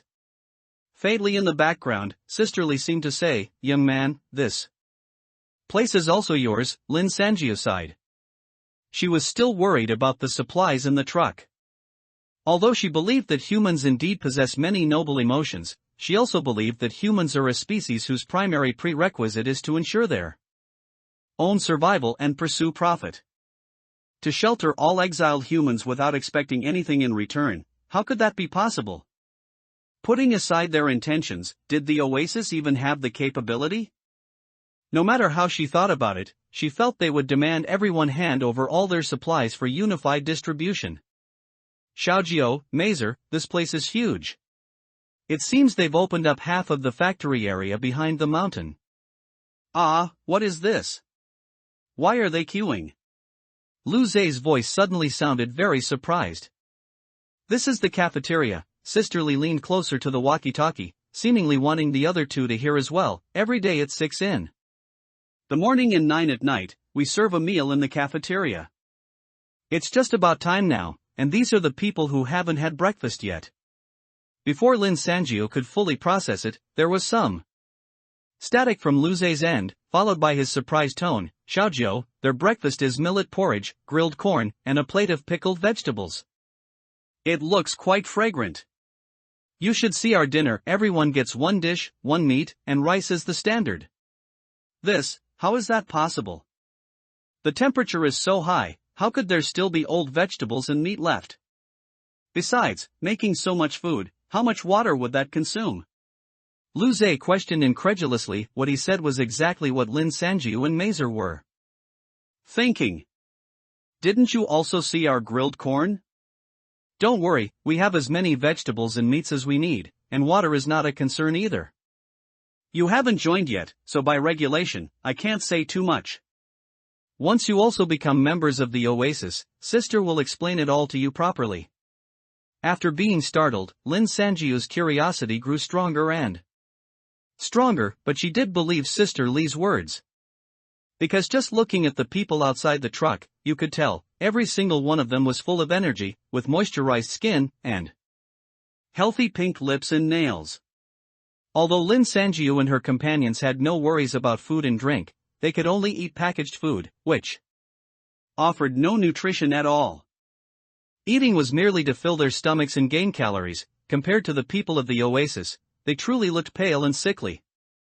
As she was staring blankly at the Oasis members, Lu Zhe spoke over the walkie-talkie, his voice a bit intermittent. "Sister Li, my walkie-talkie range is at its limit. I'll discuss." From the sound of it, he was probably coming back soon. Lin Sanjiu looked towards the factory entrance, and sure enough, after a short while, Lu Zhe's figure excitedly ran out, followed by Sister Li and an unfamiliar man. The group arrived in front of the convoy. Lu Zhe knocked on the truck door, and Lin Sanjiu opened the window. "I can't believe it." Lu Zhe's buck teeth sparkled in the strong morning sun. "It's amazing. They have a backup generator here, and I heard it starts supplying power at night. Their upstairs floors are covered with reflective cloth, and there's a very large sunshade built behind them. It's immediately much cooler when you walk inside." Lin Sanjiu nodded and looked at Sister Li and the unfamiliar man behind him. "Let me introduce you," Sister Li said, pointing to the sturdy, short man. "This is my leader." He heard new people had arrived and was very concerned, so he came to understand the situation. "Leader?" For a moment, Lin Sanjia felt as if she had traveled back to before the New World. Hello, my name is Chen Jinfeng, and I am a Tier 1 cadre of Oasis Group 8, the man, referred to as the leader, smiled. Self-importantly, with his hands behind his back, it's truly wonderful to see another compatriot who has survived. Nice to meet you, Lin Sanjia once. Again didn't know what to say. The atmosphere in the oasis was too different from the environment she had been in for the past month, giving her a strange sense of displacement. Wait a moment, I'll call Mazer over too, and we can get out of the car and talk together. Receiving the message, Mazer locked the bus door and jogged over. Her fluffy red hair looked dazzling in the sunlight, and Chen Jinfeng glanced at her, immediately paused, then smiled and said, "Oh, I didn't expect a foreign friend. But foreigners are also human, we are all compatriots, all compatriots." Saying this, he extended his hand to shake Mazer's. Lin Sanjiu also got out of the car and stood side by side with Mazer. So, let me briefly explain to everyone, Chen Jinfeng waved his hand grandly, saying, the reason the oasis has been able to save the lives of over 1,800 people is all thanks to Professor Bai. He realized something was wrong before the New World descended. Do you remember that high-temperature period of over 100 days? Professor Bai started an agricultural research project from that time. Now, our oasis's crops have a growth cycle shortened to 30 days and can resist high temperatures. Probably seeing the incredulous shock on their three faces, Sisterly smiled and added, the grilled corn Xiaolu saw today is one of our crops here. But, how is that possible? The daytime temperature melts even plastic. Mazer exclaimed, covering her mouth. We built a low-temperature greenhouse specifically for cultivating crops. Chen Jinfeng smiled, his expression proud. He looked at the three of them, his tone very polite. You have been wandering outside and haven't experienced the power of a collective, so it's normal not to understand at first. What Xiaolu just witnessed is just the tip of the iceberg of the oasis. There's so much more we can do. As he spoke, he became a bit excited. I know the current plight of humanity is too difficult. But look at human history, from the Great Flood, the Black Death, the Spanish flu, which one wasn't a devastating disaster for humanity? Didn't we survive it? This time is the same. We seek hope in adversity, find a way out, rescue our compatriots. Everything we do is for future generations. Thousands of years from now, when descendants speak of us, they will all say, the oasis is the spark of humanity. His eyes shone brightly, and his tone was full of passion. Because of his high spirits, his skin was faintly red. It was clear that Chen Jinfeng genuinely believed in the oasis and the future of humanity. Compared to such righteousness, Lin Sanjiu almost felt ashamed of her own question. I wanted to ask, if we join, what do you plan to do with our own supplies? Sister Li immediately gave her a displeased look, her face clearly showing this girl's awareness is too low. Chen Jinfeng chuckled, it's actually a good thing for a young man to have concerns, it shows thorough thinking. Don't worry about this, the oasis has enough supplies for everyone to live, and we will not forcibly take anyone's belongings. You can keep your supplies if you wish, or hand them over, or trade with others. In short, what's yours is still yours. This truly surprised Lin Sanjiu. The oasis already had over 1,800 people, and before them, there must have been people who brought their own supplies, and the current peaceful scene indicated that the oasis had never had any trouble over this matter from the beginning. UU reading www.uukunsha.net. Mazer asked Chen Jinfeng several more questions, all concerning the oasis's living arrangements and regulations. Chen Jinfeng answered each one patiently. What made them feel good was that, aside from some necessary daily tasks, oasis members could freely dispose of all their other time, enjoying a high degree of freedom. Speaking of this, Sisterly smiled apologetically. These young men usually like to wait here for passing compatriots when they have nothing to do. Playing such loud music, one is to welcome you, and the other is just what they, as young men, like to do for fun. Lu Zhe and Mazer exchanged glances, then both looked at Lin Sanjiu. Xiaojiu, what do you think? Should we join the oasis? Mazer asked softly. We don't care. Lin Sanjiu bit her lip and remained silent, secretly blaming her acute intuition for not activating at this moment. While contemplating, Li Jijun's words from last night echoed in her ears: go to a crowded place, find the visa officer, 1,800 people, that counts. As a lot, right? Excuse me, if one wants to leave the oasis, is that possible?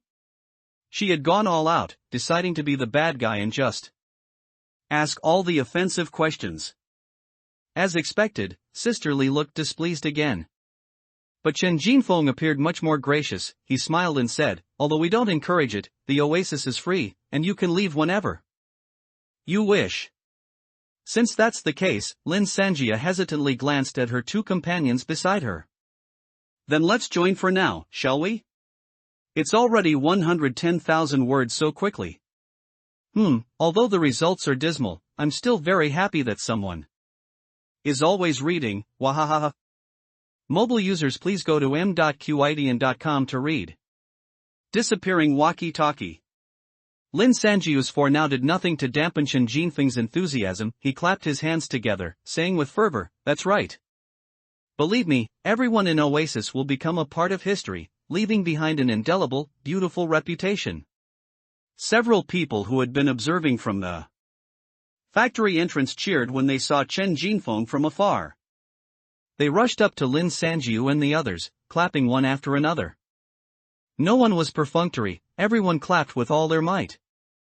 Soon, the thunderous applause drew in more people, and more hands clapped together. Welcome, new members. Faced with such an enthusiastic crowd, Lin Sanjiu was even a little flustered. She turned to look at Lu Zhe and Mazer, and found that these two pale-skinned individuals were so embarrassed their ears were red. Lu Zhe noticed her gaze and quickly whispered, a bit self-conscious, they're too enthusiastic. I've never been welcomed like this in my life. Lin Sanjiu chuckled, feeling the same way. Chen Jinfeng made several downward gestures before finally quieting the crowd. Fellow citizens, for our new members, the most important thing right now is to get familiar with the environment. The sun is out, so everyone, please go back to bed and sleep. We'll hold a welcoming party for our new members tonight. It was unclear which words resonated with the crowd, but immediately there was another round of screams and cheers. Xiaoyu, go tell the cafeteria that we have 3 new members. Remember to add extra food tonight. Sister Li ordered with a beaming smile. A girl with a short ponytail immediately responded and skipped back into the factory. The rest of the people, after being persuaded by Chen Jinfeng, also nodded and smiled at Lin Sanjiu and the others before dispersing. It seemed the people of Oasis had also figured out the pattern. Anything done under the sun during the day posed a life-threatening risk, so the best course of action was to sleep.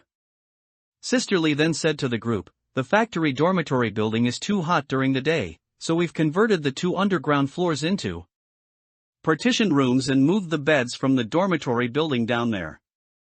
Follow me now, and we'll assign your beds. Where's the best place to park the car? Without asking, the one who posed this question was none other than Lin Sanjiu, who had long decided she wasn't afraid of offending people. Drive it in. There's an open space inside, perfect for parking. This time, Sister Li didn't seem displeased at all, smiling gently. The 3 of them acknowledged, returned to the car, started it, and drove into the factory area, parking the cars in a corner. Walking inside, Lin Sanjiu realized how vast Oasis's footprint was. The walls of 4 or 5 adjacent factories had been torn down, opening up into a huge area. Oasis had about a dozen buildings, each with 2 underground floors, now converted into living quarters for Oasis members.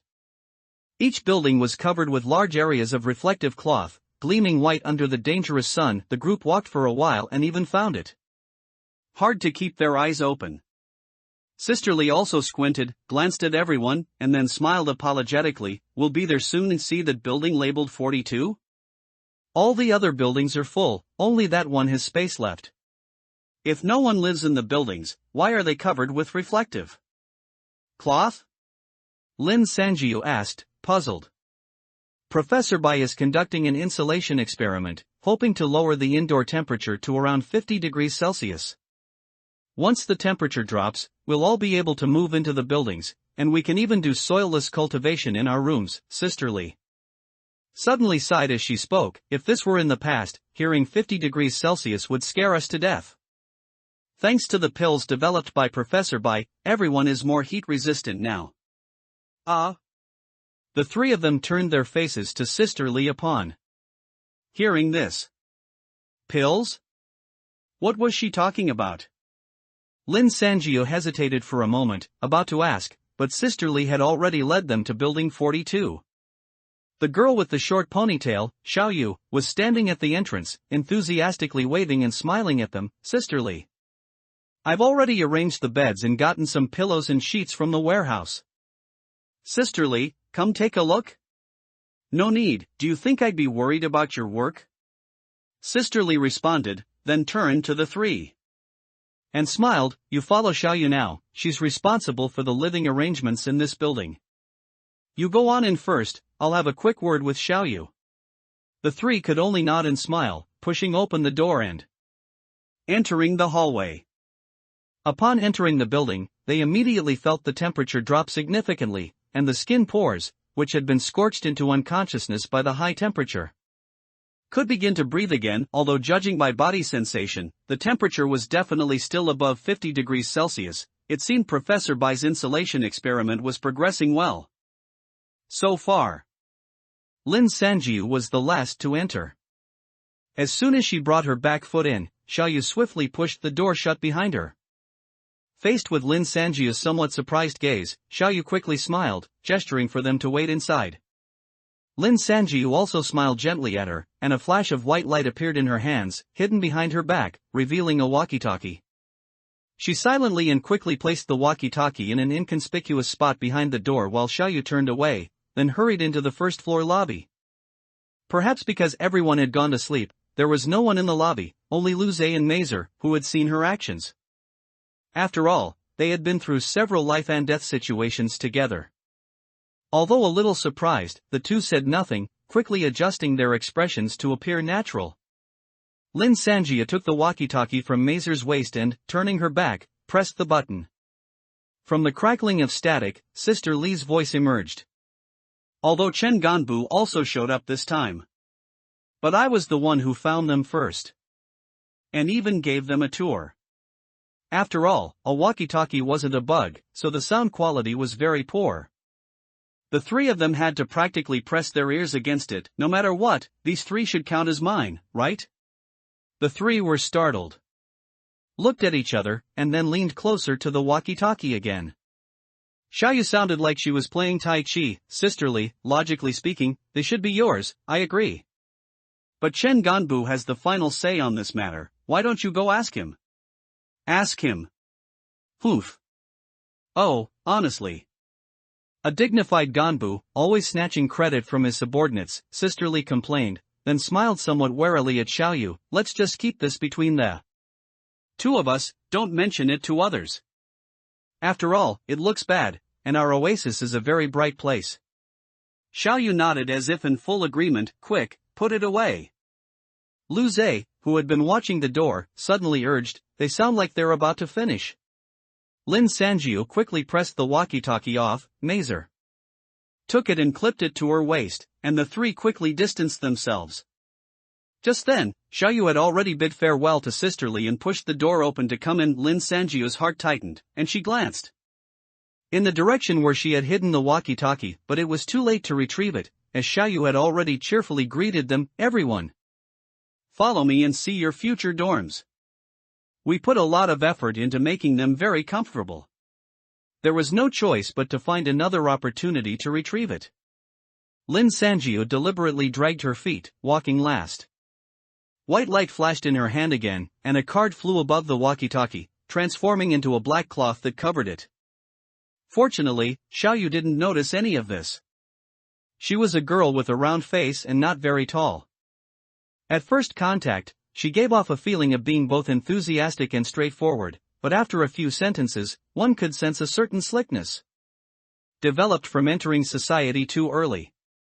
However, this slickness was hidden in her smile and wasn't off-putting. Xiaoyu led the group down to the first basement level, smiling a little apologetically. The downstairs is cooler, so it's already full. You'll have to make do and stay on the first basement level. With that, she pushed open the iron door to the first basement level. The original purpose of the two underground floors was completely unrecognizable. The vast first basement level was divided into countless small cubicles by white building material panels. Each cubicle had a rectangular opening cut into the building material panel serving as a door, with colorful and varied cloth curtains hanging over them. The crowded rooms divided the space into several large sections, and the corridors were cut into narrow strips. Although there were lights in the basement, there was no electricity, making the narrow, cramped corridors even darker. Some rooms already had faint snoring sounds, and a strange, drowsy atmosphere permeated the space. Come, Miss Lin, you'll stay here. After walking for 7 or 8 minutes after entering, Xiaoyu pulled open the cloth curtain of a cubicle. Lin Sanjiu looked up and saw the number 1629 written on her cubicle. Lin Sanjiu glanced inside. The iron bunk bed was small, covered with a thin mattress. The pillow was flat, and a sheet was folded, probably to serve as a blanket. If these conditions were in the New World before its arrival, it would be a proper slum. But for Lin Sanjiu, who had slept on hard floors for a month, it was already quite good.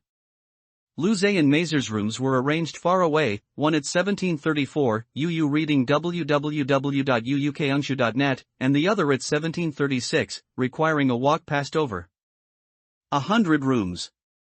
Xiaoyu said it was because the people in Oasis were increasing, and rooms were tight. If Professor Bai's insulation experiment finishes earlier, we can all move into the buildings, and I'll definitely put all three of you together then, she said with a smile.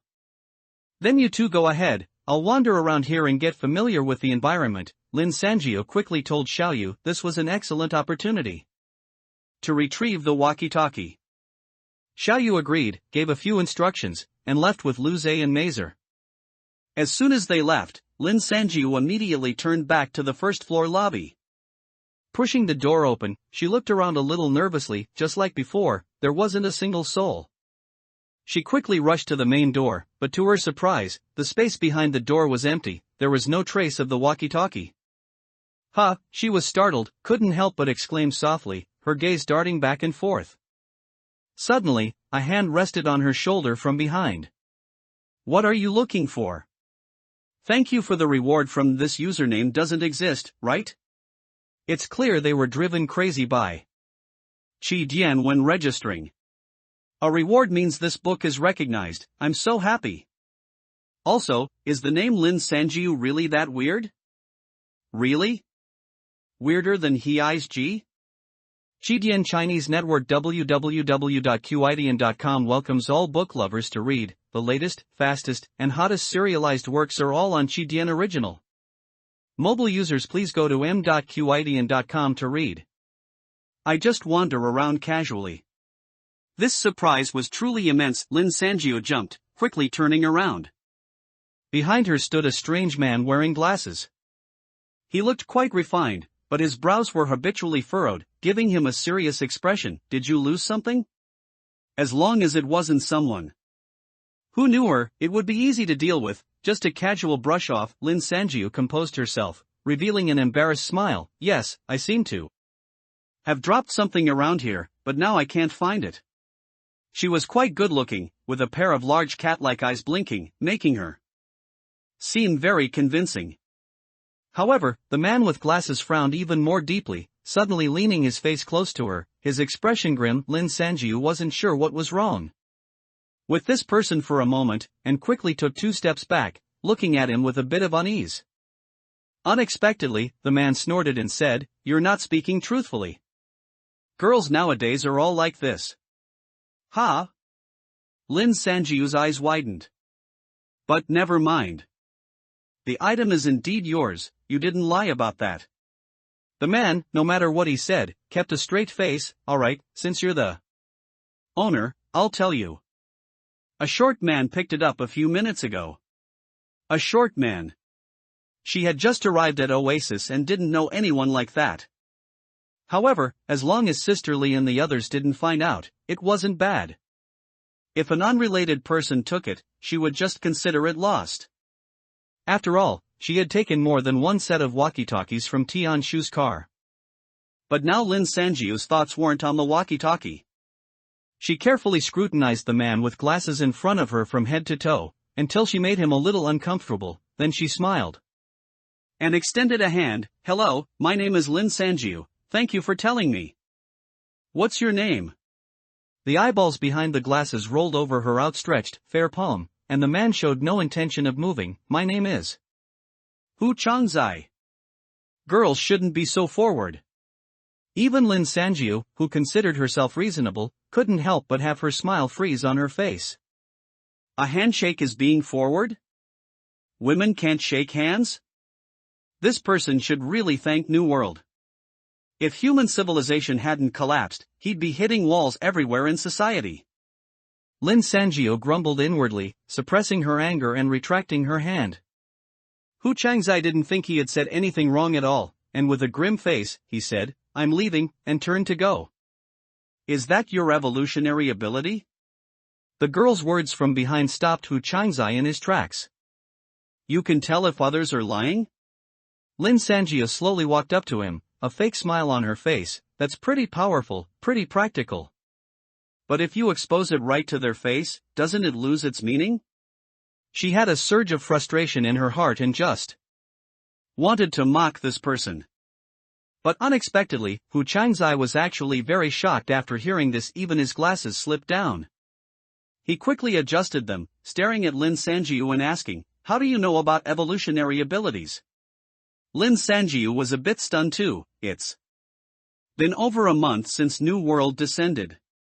That's common knowledge, isn't it?" "Ah, I understand, you must have just come from outside." Hu Changzai suddenly realized, took off his glasses, wiped them with the corner of his clothes, then put them back on and looked closely at Lin Sanjiu.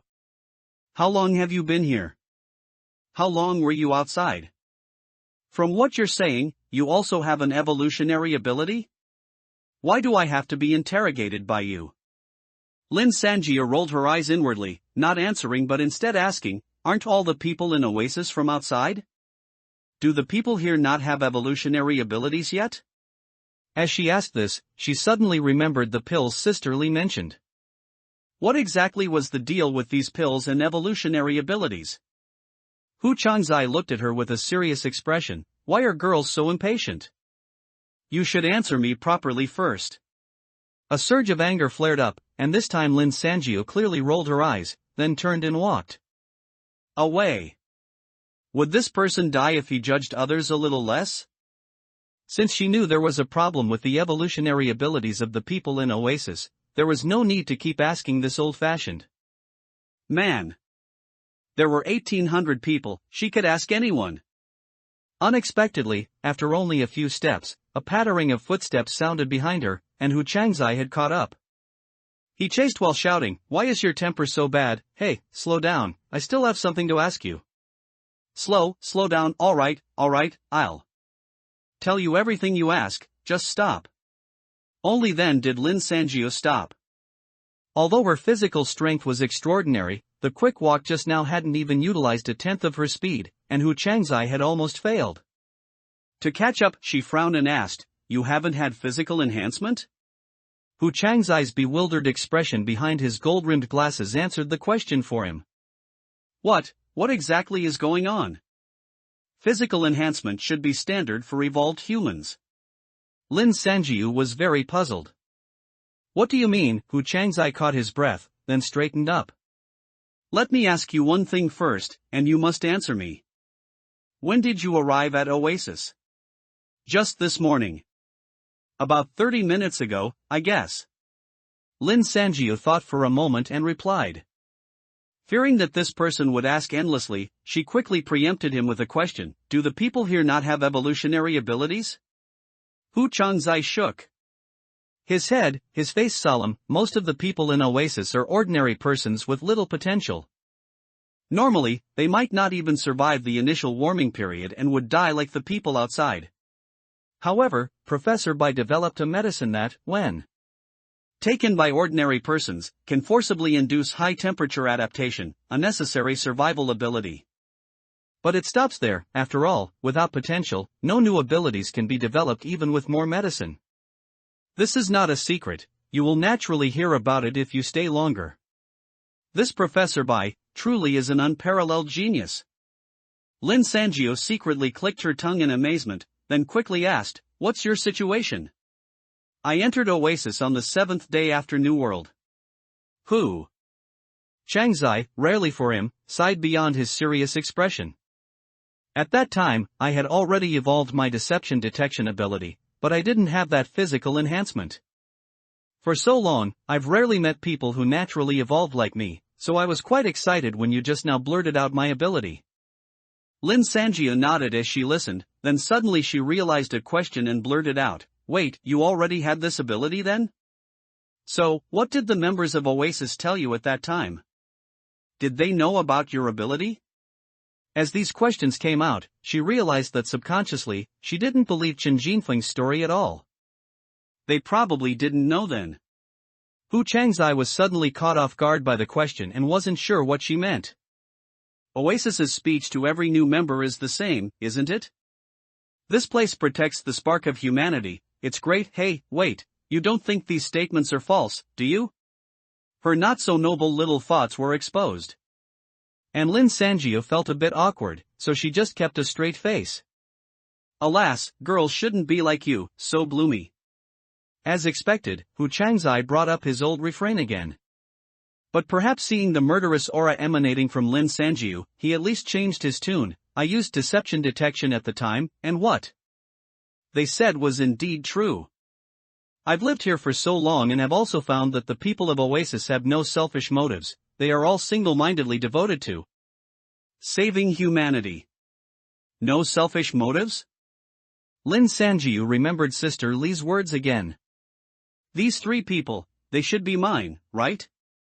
How could such a selfless place be run like a pyramid scheme recruiting members?" However, Hu Changzai suddenly became a bit hesitant. "There's one thing I'd like to remind you about. What are you two doing instead of sleeping?" An angry female voice suddenly rang out in the hall, asking very impolitely. Lin Sangio turned her head and found that it was Xiaoyu standing by the stairwell, her face full of slight anger, glaring at the two of them. "Miss Lin, why did you come here? It's very dangerous with such high temperatures during the day, do you know that?" Before Lin Sangio could react, Hu Changzai beside her let out a low cry of "oh no," and started running out. He moved quite fast at that moment, darting out the main door and into the scorching sun outside. "Hu Changzai, I know it's you. You wait, you reading, I'm definitely telling Chen Ganbu." Xiaoyu shouted relentlessly at his retreating back. Seeing that he had disappeared, she turned her face back and stiffly threw a line at Lin Sangio. "Miss Lin, go to sleep quickly." She didn't understand why Xiaoyu's attitude had suddenly become so bad. Lin Sangio followed her into the stairwell, thought for a moment, and tried to explain in a calm tone, "I just happened to run into him, chatted a bit, just getting familiar with the surroundings." Xiaoyu, walking ahead, moved quickly, as if she hadn't heard, not responding at all. Lin Sangio also got a bit annoyed and simply shut her mouth. At the entrance to the basement level, Xiaoyu looked at her, her anger not entirely gone, and tried to squeeze out a stiff smile. "Miss Lin, my tone was a bit harsh just now, please don't take it to heart. Because Oasis also has rules, for everyone's safety, you can't leave the basement after a certain time. I am the life officer for floor 42, and if you don't follow the rules, I'll be punished. Please try to understand." Lin Sangio didn't want to have an unpleasant encounter on her first day, so she nodded, indicating that she understood. Xiaoyu immediately smiled as brightly as before and entered the basement with her.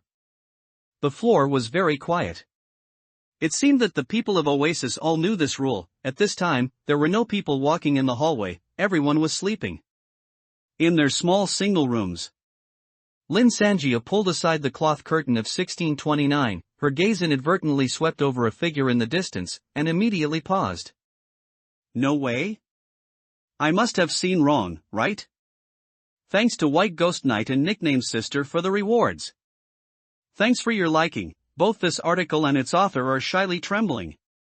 Mobile users, please go to m.qidian.com to read. Unexpected upgrade. The mattress was very thin, completely lacking the comfort of the high-grade imported memory foam mattress in the 38th floor apartment. She could even vaguely feel the skeleton of the bedboard. Lin Sanjia turned over, and the bed frame immediately let out a grating squeak. Even in the dimness, Lin Sanjio could still clearly take in everything in her small single room. The air circulation in the basement was poor, and there was a faint smell of dust. A few nails were hammered into the wall panel of the single room, probably for hanging clothes. The conditions were truly primitive. She could even clearly hear the sound of her neighbor scratching an itch in their sleep. Perhaps because she was in a new, unfamiliar environment, she lay on the bed for a long time without being able to fall asleep.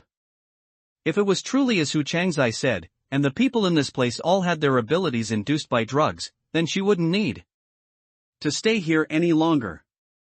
After all, she joined Oasis not for food, drink, and sleep. She was here to find the visa officer. However, among over 1,000 people who were almost ordinary persons, how could a visa officer possibly appear? But it wouldn't be good to leave right after arriving. Lin Sanjiu somehow recalled the fleeting glimpse of that ambiguous figure just now. Never mind, it's better to stay a few more days and see how things go. Thoughts swirled in her mind, and she didn't know how much time had passed. But gradually, she felt her eyelids grow heavy and her consciousness blur. The moment she was about to fall into a dream, a strong electric current suddenly shot through her body. Lin Sanjiu's eyes snapped open, and her entire body uncontrollably began to convulse.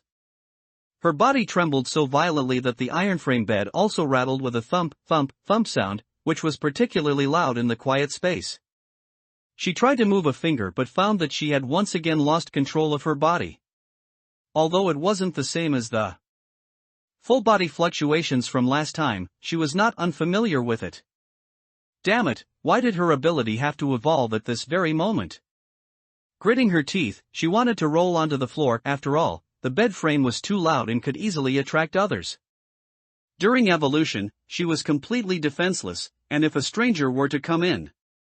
Although Oasis seemed relatively peaceful, she didn't want to take any risks. But being unable to move, how easy was it to turn over? Using the momentum of her constant trembling, she managed to push herself a little away from the wall, and her long hair behind her head slid off the bed. This wasn't enough, Lin Sanjiu thought anxiously. However, she had no time.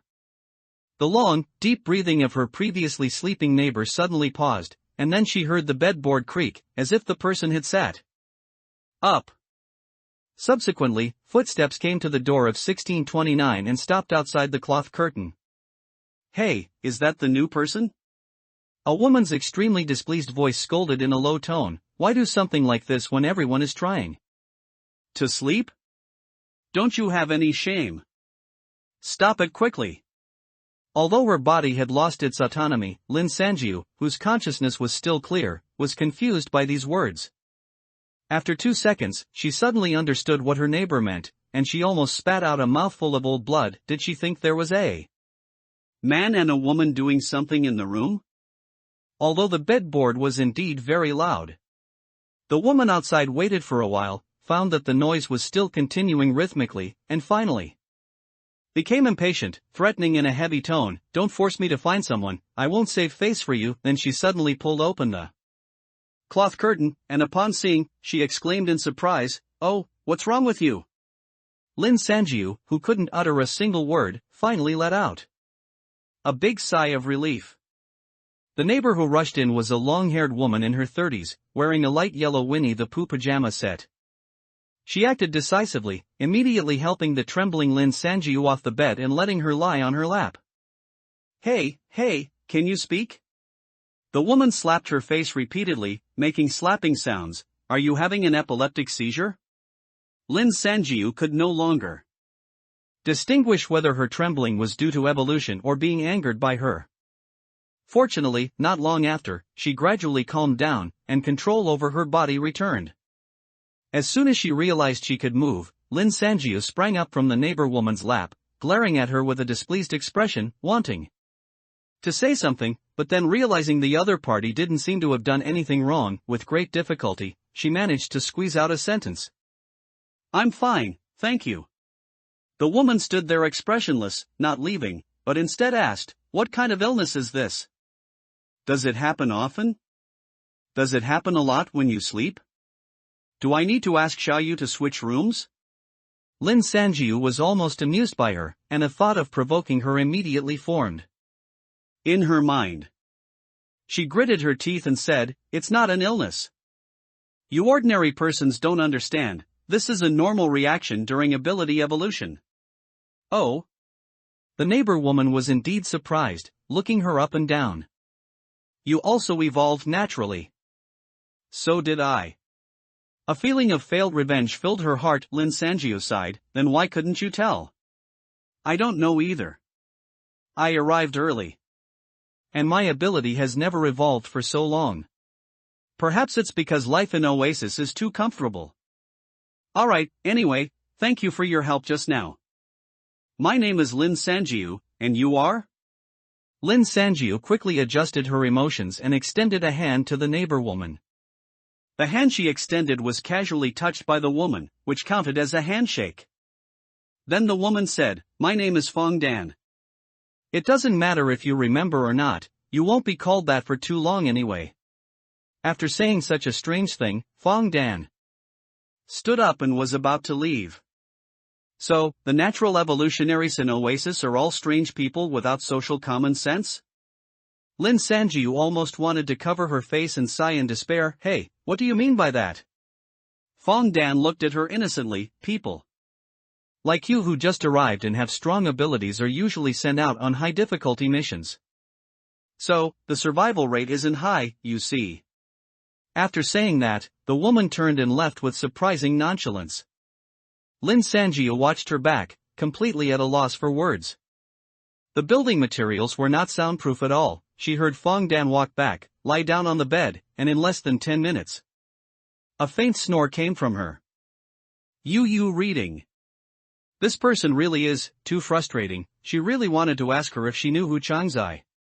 Lin Sanjiu complained several times in her heart, but she didn't pay much attention to the high-difficulty mission Fong Dan had just mentioned.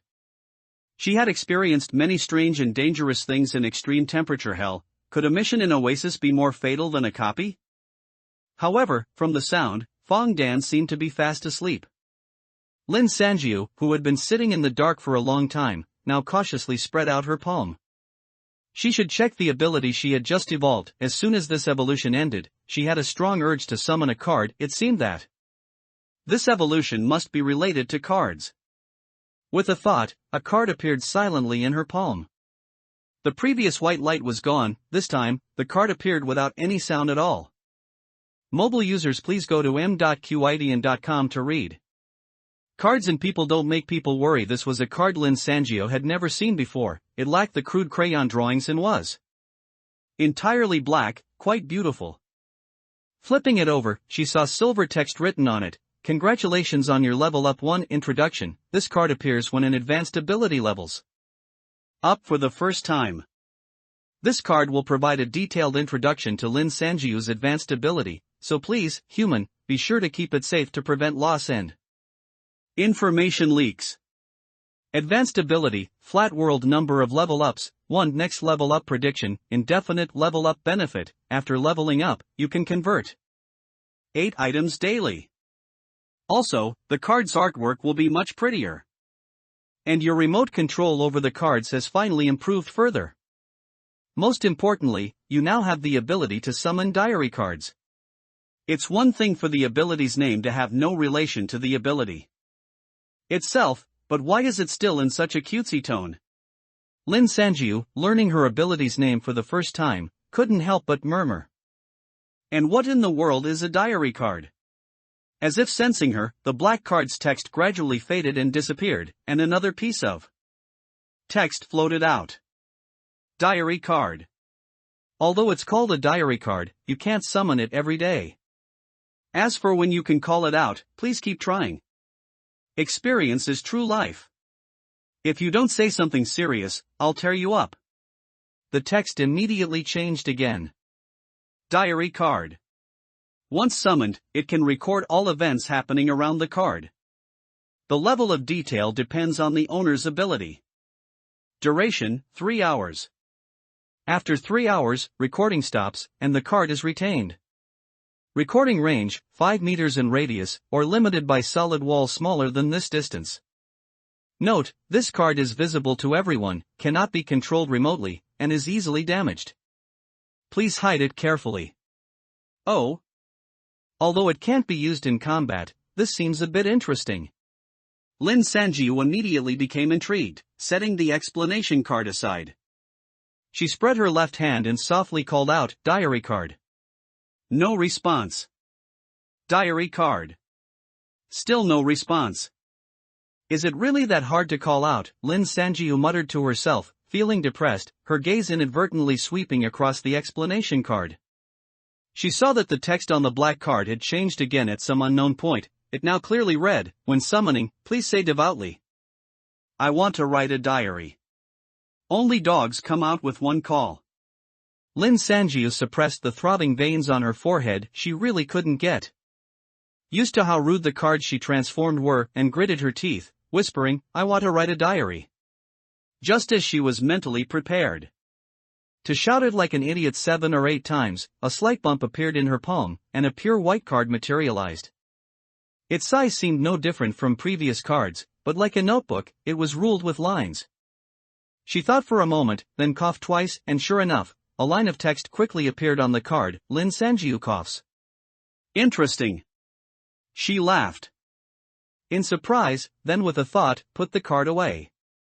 After all, it could only record for 3 hours, and she didn't want to waste it now. Lying on the bed contentedly, Lin Sanjiu began to feel waves of drowsiness. If only she had evolved a day earlier, she wouldn't have had to risk using the walkie-talkie this morning. Just sticking this diary card somewhere would be a perfect monitor, she thought vaguely. After all the morning's exertions, she slowly closed her eyes and finally fell asleep on the unfamiliar bed. She didn't know how long she had slept, but in her hazy state, she was awakened by the gradually increasing sounds of talking, walking, and bumping around her. Opening her eyes, she saw that the basement lights had come on at some point. Although only 3 or 5 light tubes were lit in the vast underground floor, Lin Sanjiu, who hadn't seen electric light for over a month, felt a sudden surge of emotion upon waking, as if human civilization would revive from this small bit of electric light. It seemed to be time to get up. Most of the Oasis residents on the underground floor had already woken up, and the enclosed space echoed with humming voices and other. She sat up blankly from the bed, wondering whether to go find Lu Zhe and Mazer first. "Yo, you're awake?" The cloth curtain was pulled open, revealing Fong Dan's perpetually expressionless face. "You should get ready. To celebrate the new member joining, we're having an extra meal tonight." It seemed Chen Jinfeng had mentioned this in the morning. Hearing it now, she really did feel a bit hungry. Lin Sanjiu said thank you and then asked, "What do people usually do after dinner?" "Work. We all have our own jobs to do. For example, I'm in the well maintenance team." "There's a well here?" Lin Sanjiu suddenly realized, no wonder they could cook. It seemed only surface water evaporated in the high temperatures, underground water still remained. But do wells need maintenance? Of course. It's not like the past now. If we leave it alone, even the well will dry up quickly. Besides, the water needs to be disinfected, temperature controlled, and transported to the cafeteria after being drawn up. That's all our work. Fong Dan thought for a moment and told her, "You'll probably be assigned work after dinner tonight." Sigh, just when a person finally came to the next room, they're gone again. Her tone practically treated Lin Sanjiu as if she were already dead. Lin Sanjiu couldn't help but roll her eyes and didn't respond. She was about to ask a few more questions about Professor Bai, when suddenly, several sharp whistles pierced the air from the floor, immediately causing a commotion in the crowd. Soon, countless hurried footsteps passed under the cloth curtain. Before Lin Sanjiu could even ask, Fong Dan already called out to her, "The cafeteria is open, let's go." "Wait, I still have 2 friends. Lin Sangio had just stepped out of her private room, and before she could finish her sentence, the surging crowd instantly enveloped her, sweeping her forward. She was involuntarily pushed far away. Fang Dan, who was also heavily surrounded by the crowd ahead, turned her head and shouted something to her from a distance, but Lin Sangio couldn't hear clearly. Although her physical strength was superior to everyone else's, she couldn't just use violence to push everyone around her away. Lin Sangio made a bitter face, pushed out of the building by the crowd. Only when she was squeezed into the open space in front of the building could she finally catch her breath. Stopping, she looked around for a while. The oasis at night had a different atmosphere compared to the daytime. On the roof of each building, a large searchlight glowed, illuminating the entire factory area in a reciprocating glow. A backup power unit, located somewhere unknown, rumbled with electricity. The three-story building used as a cafeteria in the distance was brightly lit, and the clamor of the crowd ebbed and flowed like waves. Seeing the electric lights, seeing so many people, and occasionally catching the scent of food, Lin Sangio was stunned, for a moment forgetting that she was in extreme temperature hell. Xiao Jiao. Suddenly, a familiar voice called her name loudly from a distance.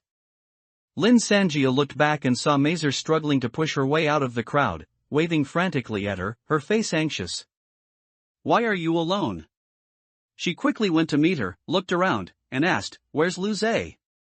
Mazer caught her breath and then replied, "As we were walking out, Lu Zhe just happened to evolve.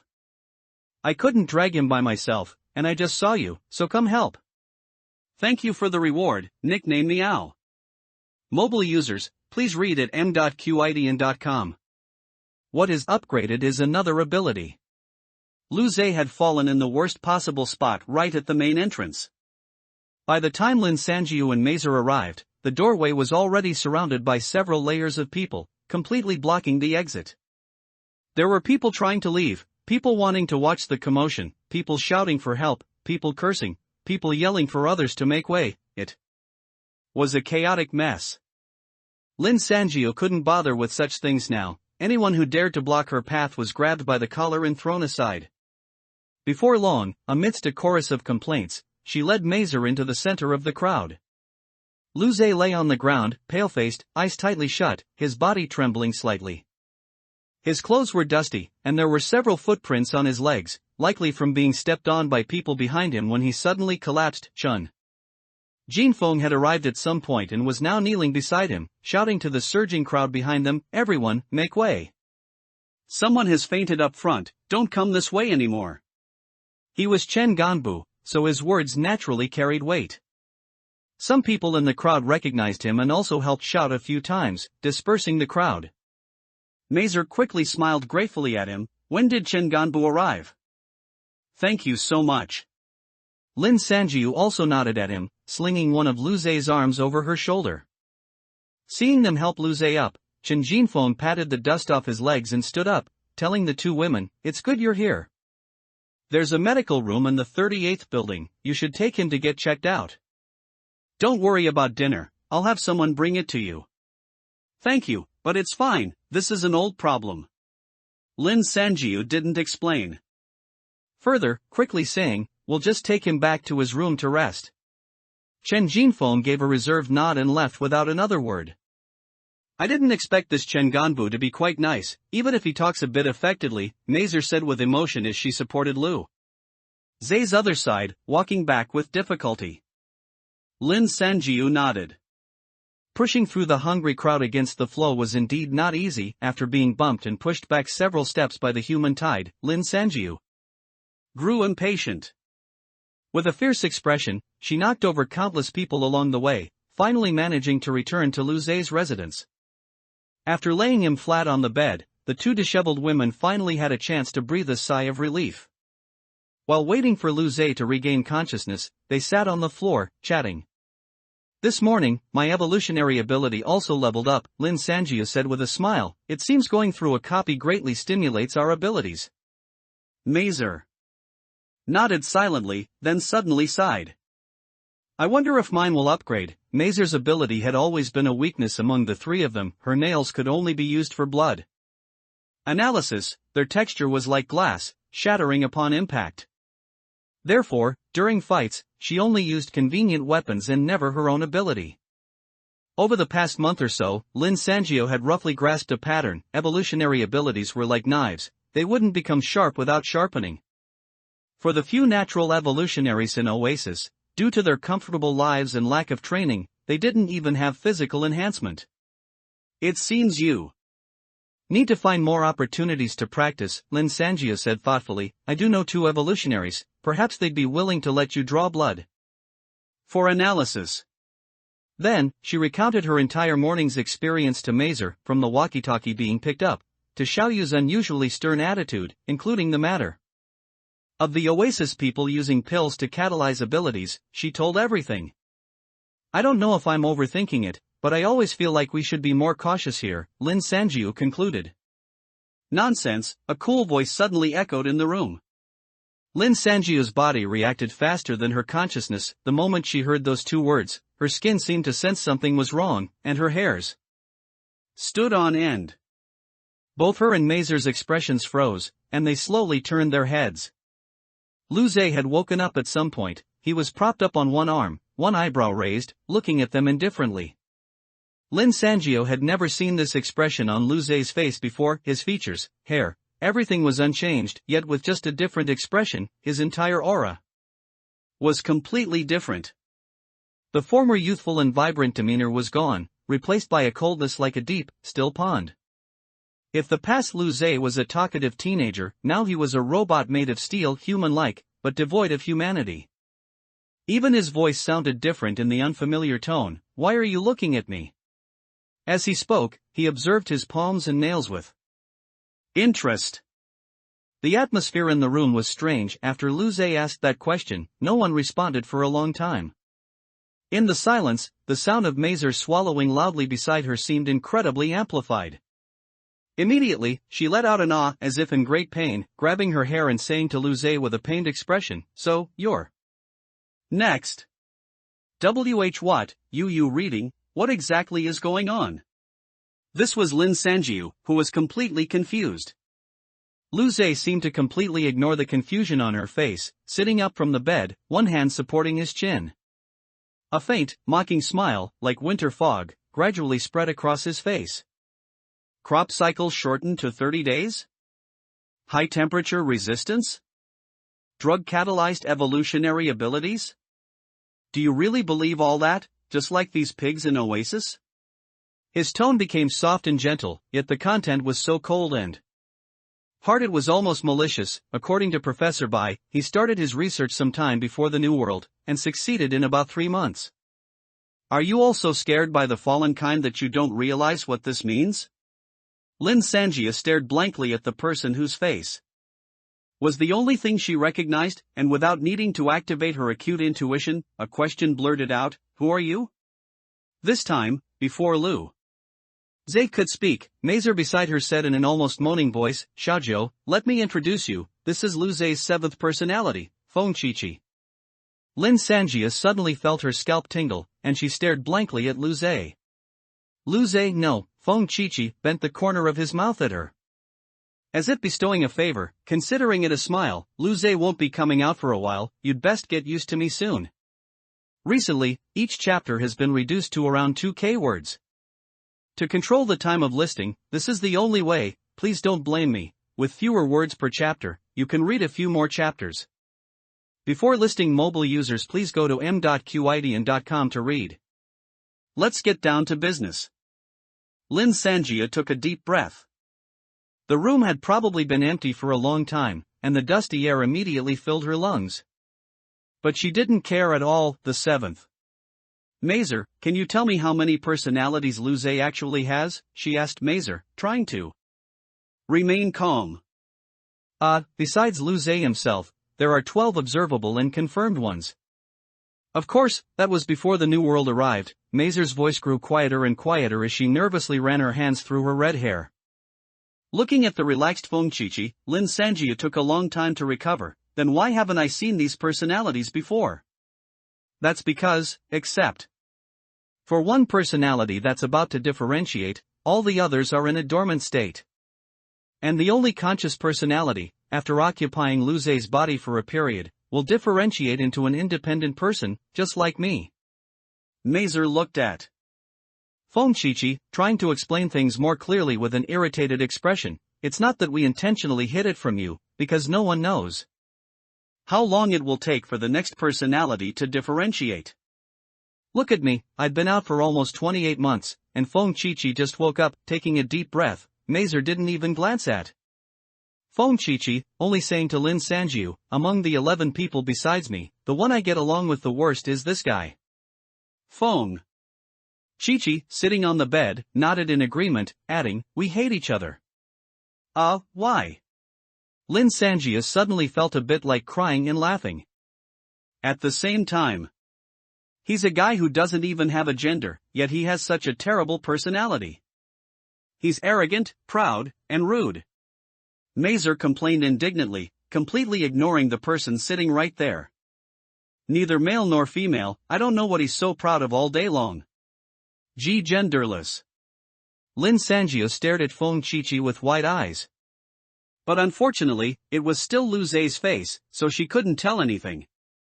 After hearing this, Feng Qiqi's expression didn't even waver a bit. He cleaned his fingernails and said, the only biological significance of gender is reproduction. Mazer, you're still so fixated on a function you don't have. This sentence really stirred up a hornet's nest. Mazer sprang up, clenching her fists, and was about to pounce on Feng Qiqi. Lin Sanjiu quickly hugged her, repeatedly shouting, this is Lu Ze's body. Lu Ze's body. It was with great difficulty that she managed to stop Mazer. Before she could even sigh in relief, Feng Qiqi, as if fearing the world wasn't chaotic enough, interjected, oh, your abilities haven't evolved, but your temper certainly has. Lin Sanjiu finally understood why these two had such a bad relationship. She held down Mazer, whose face was red with anger, glared at Feng Qiqi, and helplessly chided, get to the point, don't talk about useless things. Alright, I actually do have something to say. Feng Qiqi stacked the pillows, found a comfortable position leaning against the wall, and then leisurely said, let's ignore the lies from Oasis that I don't believe at all. What are you two planning to do next? What's your goal? This question stumped both Lin Sanjiu and Mazer. They exchanged glances, saying with a bit of hesitation, let's stay here and see. Anyway, since we're already here. Feng Qiqi immediately scoffed with a disdainful tisk. Then a smile of unknown meaning appeared on his face. Although his facial features and body hadn't changed, just a different expression, the Lu Ze in front of them exuded a completely different aura. He leaned down and softly said to the two sitting on the ground, aren't we here to find the visa officer? Did you forget? To be honest, while Lin Sanjiu hadn't forgotten, she hadn't thought too deeply about it. At this moment, being asked by Feng Qiqi, she was speechless. But most of the people here are ordinary persons, will a visa officer appear? Mazer couldn't help but pick at him. With such a large base of 1,800 people, it's worth trying. Feng Qiqi retorted without even looking up, unless you know of another base full of evolved humans. Mazer huffed and fell silent. If we find there's no one here, we must leave quickly. Seeing that both of them had no objections, Feng Qiqi's tone became very resolute. We still have 12 months and 23 days to do this, we can't waste it all in just one place, Oasis. That's right, Lin Sanjiu nodded. Secretly, not expecting Feng Qiqi to be eccentric but quite clear-headed. She was about to speak when she suddenly heard someone outside shout, Miss Lin, which room are you in? This voice was Xiao Yu's. Lin Sanjiu lifted the curtain and peeked out.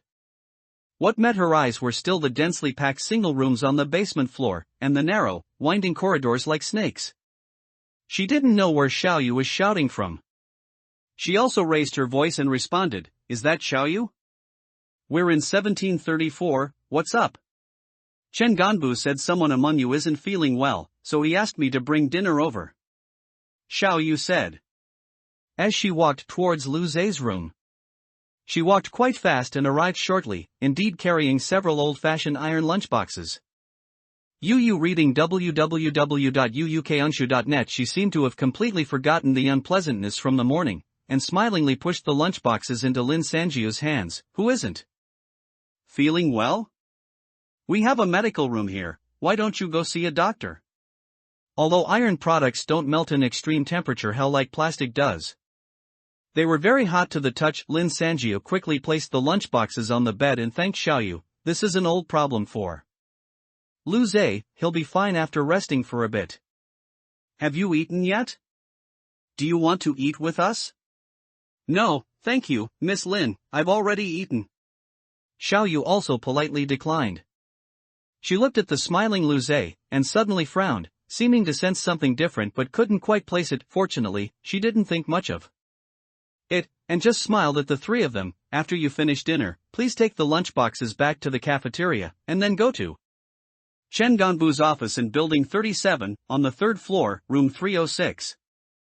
We're going to arrange your work today. Lin Sanjiu suddenly remembered what Fong Dan had told her. She paused, then asked with a smile, have you heard what kind of work it is? Whether it was a misconception or not, Xiaoyu's smile became very ambiguous. You'll know when you go. Won't you? I'm so sorry for deleting so many chapters at once. But the pace of the story has quickened, hasn't it, haha?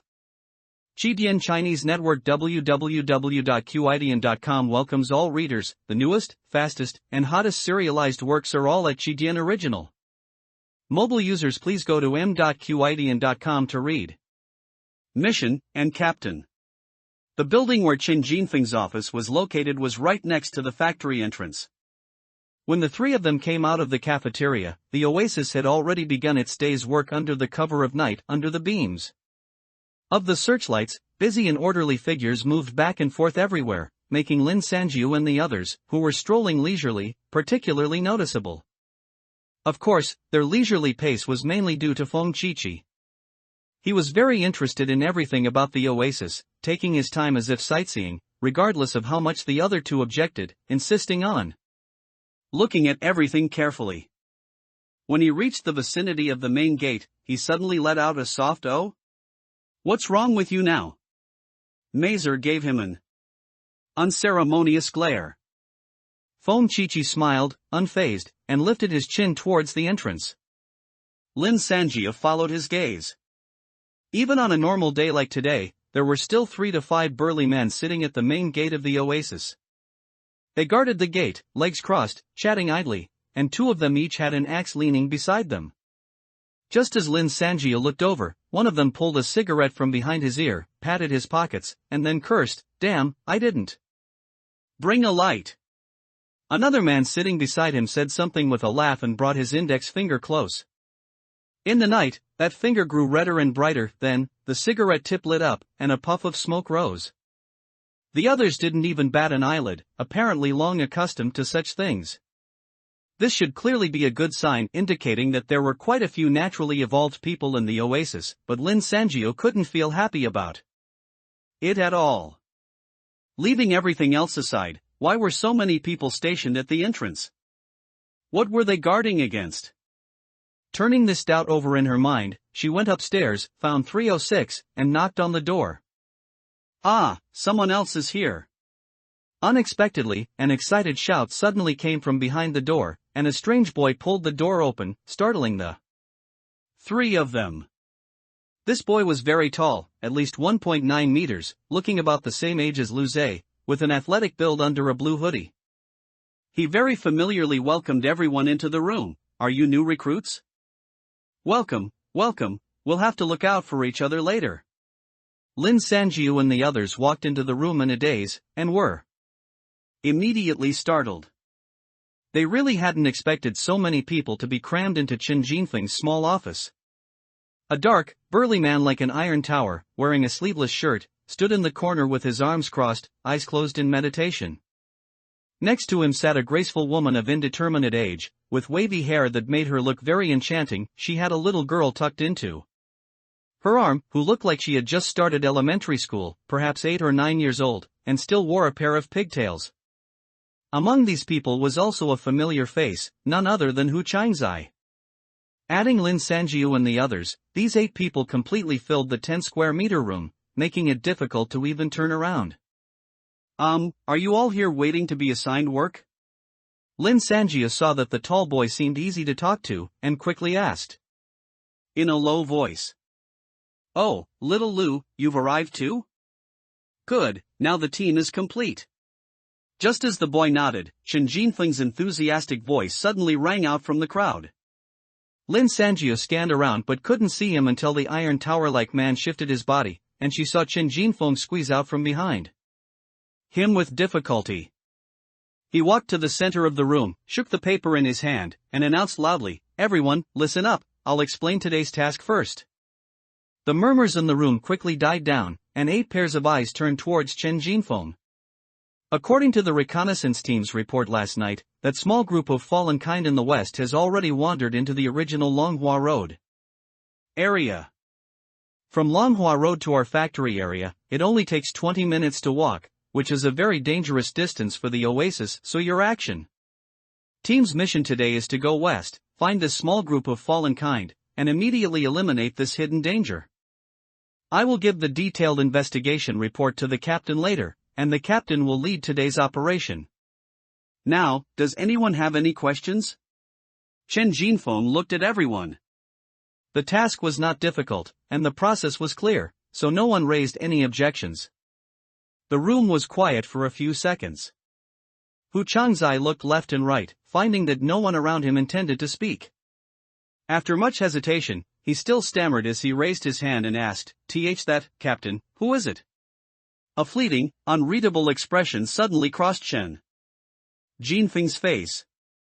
Then he coughed and looked down at the paper in his hand, saying, "Then let me introduce your captain, Comrade Su Xiaoyang. She will lead today's operation." Comrade Su Xiaoyang. Lin Sanjio had just felt a hint of doubt about that address when the little girl with pigtails stood up, nodded to everyone, and said clearly, "Hello everyone, I am Captain Su Xiaoyang. I'll be relying on everyone's help for the operation later." The room fell silent once more.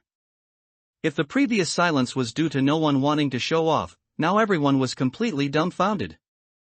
UU reading www.uukunshu.net. The only two whose expressions remained unchanged were probably Chen Jinfeng and the enchanting long-haired woman. The first to lose his composure was the dark, burly man. He stood up with a thump, his face grim, and stared at Chen Jinfeng, demanding, "This little brat is the captain? Chen Ganbu, you're not joking, are you?" Chen Jinfeng kept his eyes down, not looking at him. "How could I joke about something like this? This was also decided after our research. Tai Dao, you must cooperate with Captain Su's work." The burly man named Tai Dao immediately let out. "Aha," his voice full of hostility, "I respect you as a Ganbu, but don't you dare think too highly of yourself. You want me to follow a little brat to my death? I'm absolutely not doing it." When he heard "think too highly of yourself," Chen Jinfeng's expression had already darkened, and then he quickly glanced at Su Xiaoyang, who was standing with her head lowered.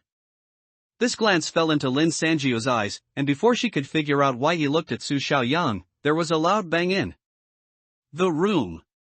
The thick and strong Tai Dao was already like a rag, heavily flung against the wall. The wall trembled violently, and a large section of reflective cloth rattled down. In the fluttering dust, even Tai Dao himself was stunned, forgetting to be angry. The one who had thrown him against the wall was precisely the silent, slender, long-haired woman. Qidian Chinese Network. www.qidian.com welcomes all readers to visit and read. The latest, fastest, and hottest serialized works are all at Qidian Original. Mobile users, please go to m.qidian.com to read. Do a little action. In the deathly silence, the alluring woman turned to face everyone, her slender phoenix eyes devoid of any ripple. Her lips, painted a vivid red, parted as she asked in a flat tone, "Who else has an issue with Su Xiaoyang being captain?" Su Xiaoyang still had her head lowered, one hand playing with her braid, not saying a word, as if whatever was happening had nothing to do with her. Everyone remained quiet, their expressions varied, but for a moment, no one spoke up. Tai Dao, who had been slumped in the corner, struggled to his feet, probably feeling an itch on his face, and absently wiped his forehead. Then he looked down and saw that his hand was covered in sticky blood. This fresh red seemed to awaken him instantly, and Tai Dao roared, Aleph asterisk CK your mother, charging towards the woman with lightning speed. Quick, stop him! Chen Jinfeng roared, pushing the tall boy beside him. The boy froze for a moment, seemingly reluctant, but seeing Tai Dao about to reach the woman, he could only throw himself forward, wrapping his arms around Tai Dao's waist, and with a burst of strength, he actually pulled him back. Despite Tai Dao's terrifying strength, once held by the tall boy, he could only flail and kick, cursing continuously. The room was instantly filled with a chorus of crude roars that hurt one's ears. Tsk tisk, truly a den of hidden dragons, Feng Chichi whispered to Lin Sanjiu. Lin Sanjiu deeply agreed. She had seen it clearly just now, when Tai Dao pushed off the ground, a section of floor tiles shattered beneath him, leaving a shallow pit. Such power, yet in front of that woman and the tall boy, he had no power to retaliate. If she were to face them. She quietly shifted all her strength to her heels, trying to grind them back and forth a few times. But the floor remained perfectly intact, a little unnerved. We're all in the same team, yet we're already fighting amongst ourselves before we even set off.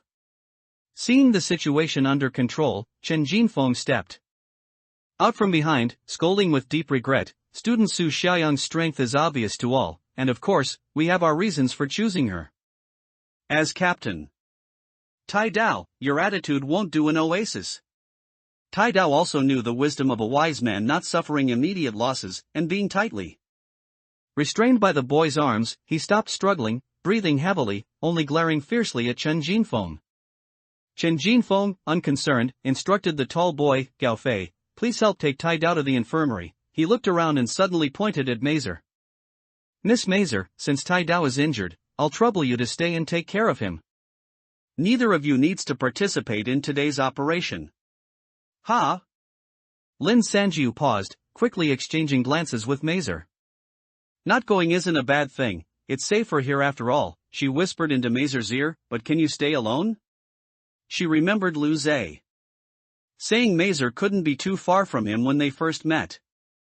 Mazer nodded silently, 20 minutes distance, it should be fine.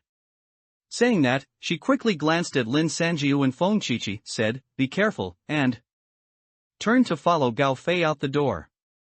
With the three gone, the room suddenly felt much larger.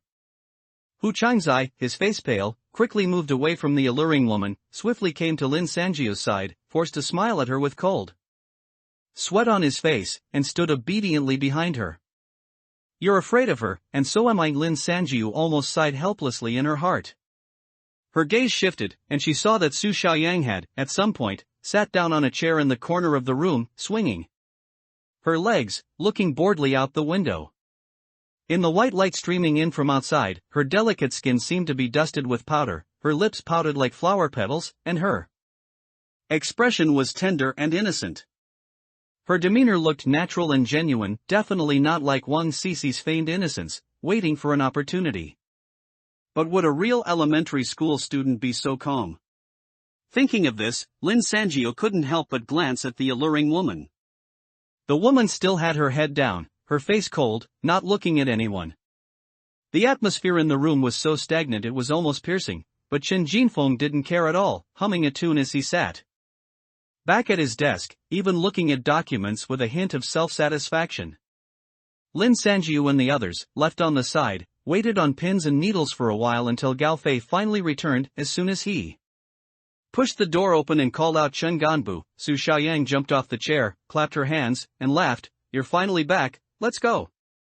With that, she pushed Gao Fei towards the door, telling Chen Jinfeng without looking back, we're leaving. Oh, you're already leaving? Good, good, I wish you a smooth journey and success. Chen Jinfeng quickly slapped his documents, laughing loudly. No one paid him any attention. The alluring woman had already started to follow behind Su Xiaoyang, then she glanced at the rest, her eyes full of strong warning. This look was more effective than anything. Hu Changzai was the first to follow. The group of 6 left 306 and went downstairs. At the factory gate, before the guards could even speak, Su Xiaoyang handed a piece of paper she held to one of them. The man glanced at the paper, looked meaningfully at the team, then turned and pulled open the iron gate. Lin Sanjiu was the last in the team, and as she was about to step through the iron gate, she suddenly felt the man's gaze sweep over her, then he seemed to click his tongue with a hint of regret. A thought stirred. As she exited, Lin Sanjiu mumbled something under her breath. Her voice was so low that even Feng Chichi, who was in front of her, didn't hear it clearly and couldn't help but ask, "What did you say?" "Nothing, it's not important." Lin Sanjiu smiled at him, leaning on the iron gate as she walked out of the factory area. Some things are just that strange. Less than 10 steps after leaving Oasis, one could already feel the tangible, overwhelming sense of desolation. Behind them was the bustling human camp under the searchlights. Looking ahead, however, were ruins of buildings embedded with deep cracks. The long unseen yellow sand once again hit everyone's faces. Su Xiaoyang stopped, looked around for a while, and asked, squinting without looking back, "Shall we check the map? Which direction are those fallen kind?" Shall we? Is she calling the terrifying woman? This thought had just surfaced in everyone's minds when they saw the woman indeed reach into her pocket and pull out a hand-drawn map. Before their surprised expressions could fade, a young girl's voice suddenly cried out, "Oh no! I think I dropped something." All 5 pairs of eyes simultaneously fell on Lin Sanjiu. Yu reading www.uukunsha.net. "Captain, I'll go look over there. I promise I'll be right back, okay? Just 1 minute, 1 minute is all I need." Lin Sanjiu clasped her hands together, smiling as she pleaded with Su Xiaoyang, "Without that, we can't fight the fallen kind." She didn't seem to feel it was embarrassing at all to call a little girl, whose height was level with her waist and who was still wearing a school uniform, captain in front of everyone. Being asked for permission by an adult bending down, Su Xiaoyang smirked a little proudly. "All right, go quickly, and come back quickly." Then she glanced at Xiao Hui, who nodded almost imperceptibly. "Okay." Lin Sanjiu thanked her, pretending not to have seen anything, and turned to run back to the gate of Oasis.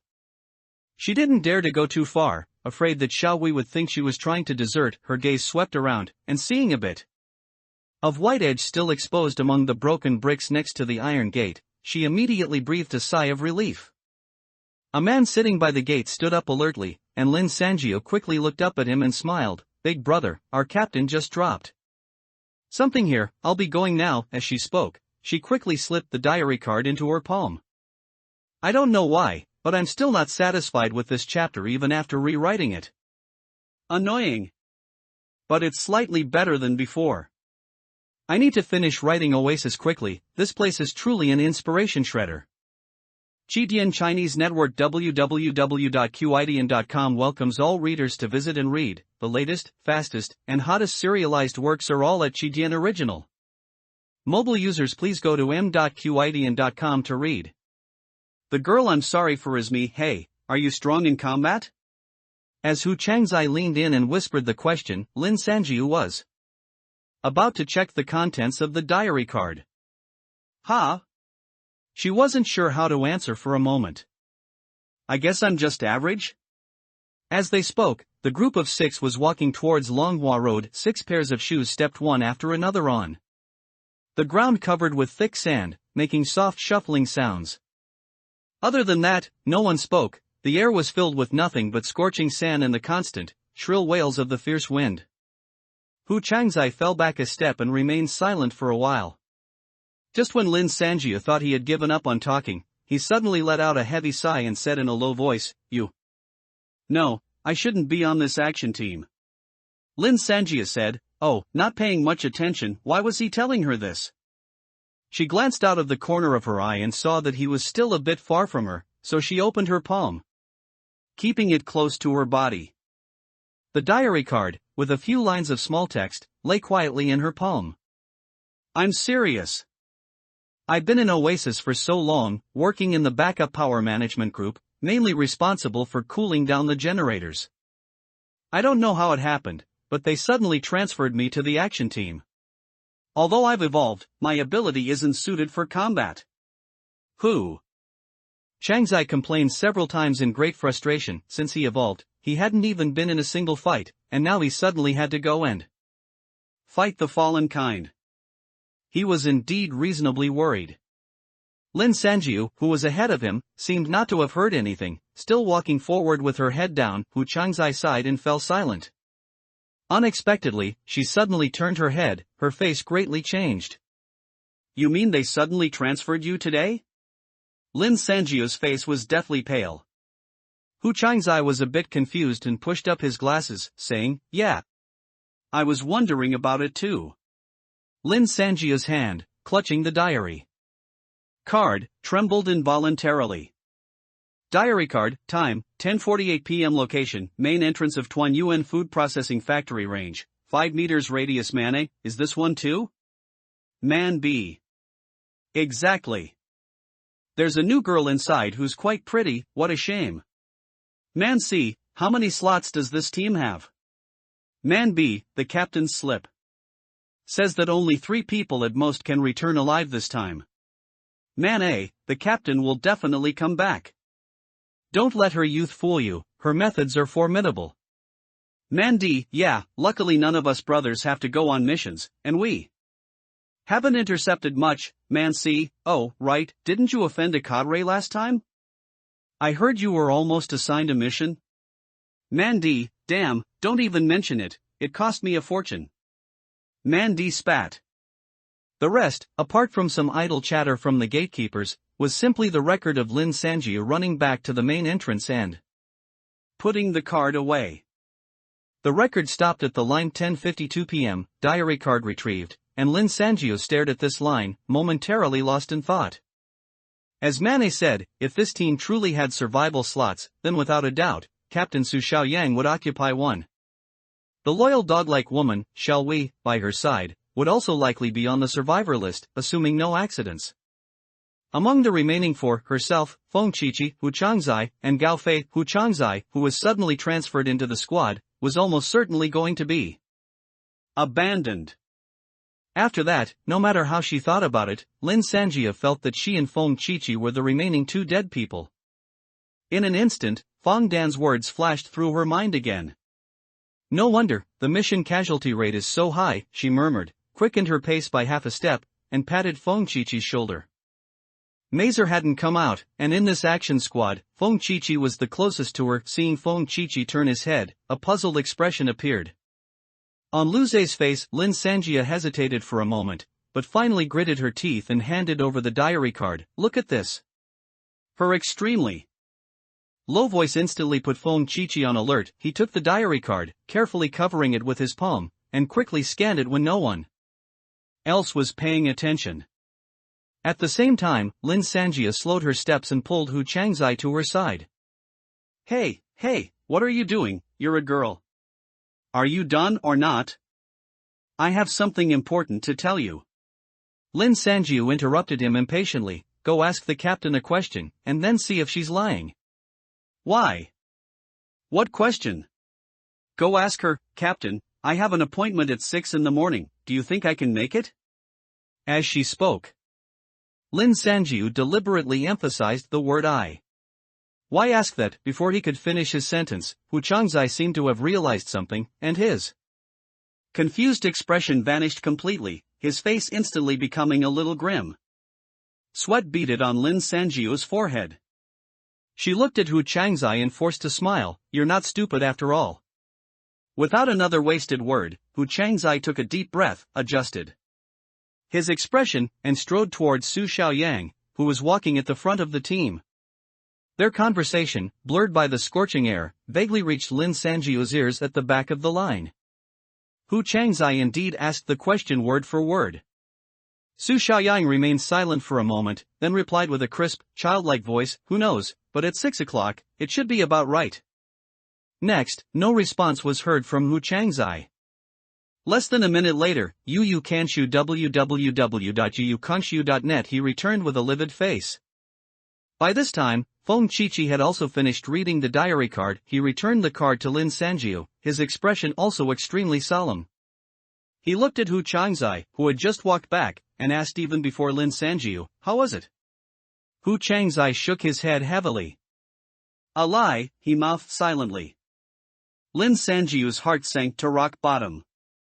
No matter what Su Xiaoyang said, she knew very well in her heart that Hu Changzai wouldn't be able to return only in such a situation. Would his answer be judged as a lie by her? Hu Changzai, who suddenly understood his predicament, looked so grim and gloomy that he could almost wring water out of his expression. Feng Qiqi asked in a low voice, "Are the remaining to us?" Lin Sanjia said coldly and softly, "The girl that gatekeeper said what eh? Shame about, that's me. So, are they planning to use the fallen kind to get rid of us, or will they do it themselves? I don't know. For now, we can only try to stay as far away from them as possible. However, you could transform into their appearance to confuse them." Actually, that Feng Qiqi suddenly lowered his eyelids and gave a bitter smile. Transformation is Lu Zhe's ability, I can't use it. At most, I'm just a physically strong ordinary person now. Lin Sanjiu's heart skipped a beat, and she instinctively stopped. Just as she was about to open her mouth to speak, she heard Xiao Wei in front suddenly yell, "Everyone, be careful. There are so many plots and ideas I want to write into the story, but I always feel like my hands can't keep up with my brain." Mobile users, please go to m.qidian.com to read. Even if I were a ghost, I would bless you. Since the advent of the new world, this was the first time Lin Sanjia had seen so many fallen kind. Xiao Wei's warning had barely left her mouthpart when it was drowned out by an excited buzzing from the windows of the buildings on both sides of the road. Countless dense figures of the fallen kind crawled out, one after another. Their mouthparts constantly swung and swept through the air, flinging out splattering saliva that rained down on everyone like viscous droplets. This scene reminded Lin Sanjiu of a beehive bustling with bees. There were too many fallen kind to count, and no time to do so, but what was certain was that even if all 6 people present died, there probably wouldn't be enough blood for each of them to get a bowl. Is this what they call a small group? Gao Fei was dumbfounded, muttering a quiet curse. It wasn't just him, all 6 members of the group were stunned, unsure what to do for a moment.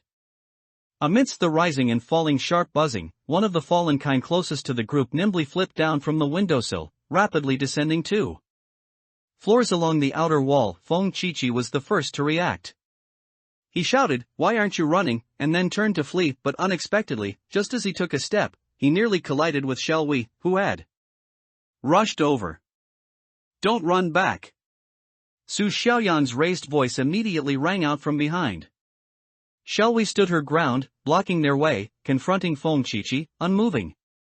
"If this many fallen kind chase us back, no one in the oasis will survive." Su Xiaoyang's small face was pale, whether from anxiety or anger. "You all follow me and charge through, lead the fallen kind away." Aside from Xiao Wei, the remaining 4 people were momentarily disbelieving of their ears. Gao Fei glanced at the path ahead and stammered, "See, Captain, you're not joking, are you? The buildings ahead are full of fallen kind." Lin Sanjiu's heart pounded, and she quickly scanned her surroundings. About 50 meters to her front right, 3 or 4 fallen kind were already close to reaching the first floor. Su Xiaoyang snorted through her nose, and Xiao Wei immediately spoke up, "Anyone who wants to turn back, pass through me first." As soon as she finished speaking, her fair, slender right arm visibly swelled like a balloon. Enlarged muscles ripped through her sleeve, and thick blue veins protruded from her skin, forming a striking contrast with her delicate figure. Even when she was teaching Tai Dao a lesson, Xiao Wei's body had never undergone such a bizarre transformation. It seemed she was serious now. Gao Fei swallowed hard, his face grim, and for a moment, no one spoke. Just then, with a thud, the several fallen kind not far away jumped to the ground. "Any direction is fine, let's just go quickly." Lin Sanjia finally couldn't hold back. She grabbed Feng Qiqi and shouted, "I'll guarantee he won't run back, okay?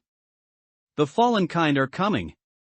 The situation truly couldn't be delayed any longer. Su Xiaoyang called out "Go!" to Xiao Wei, who pushed off the ground, rushed to Su Xiaoyang's side, picked her up, and sprinted forward. The remaining 4 people dared not delay either, unleashing all their strength to follow. Xiao Wei's right arm remained in that bizarre state, and during their run, a few swings sent the newly landed fallen kind flying far away, one by one.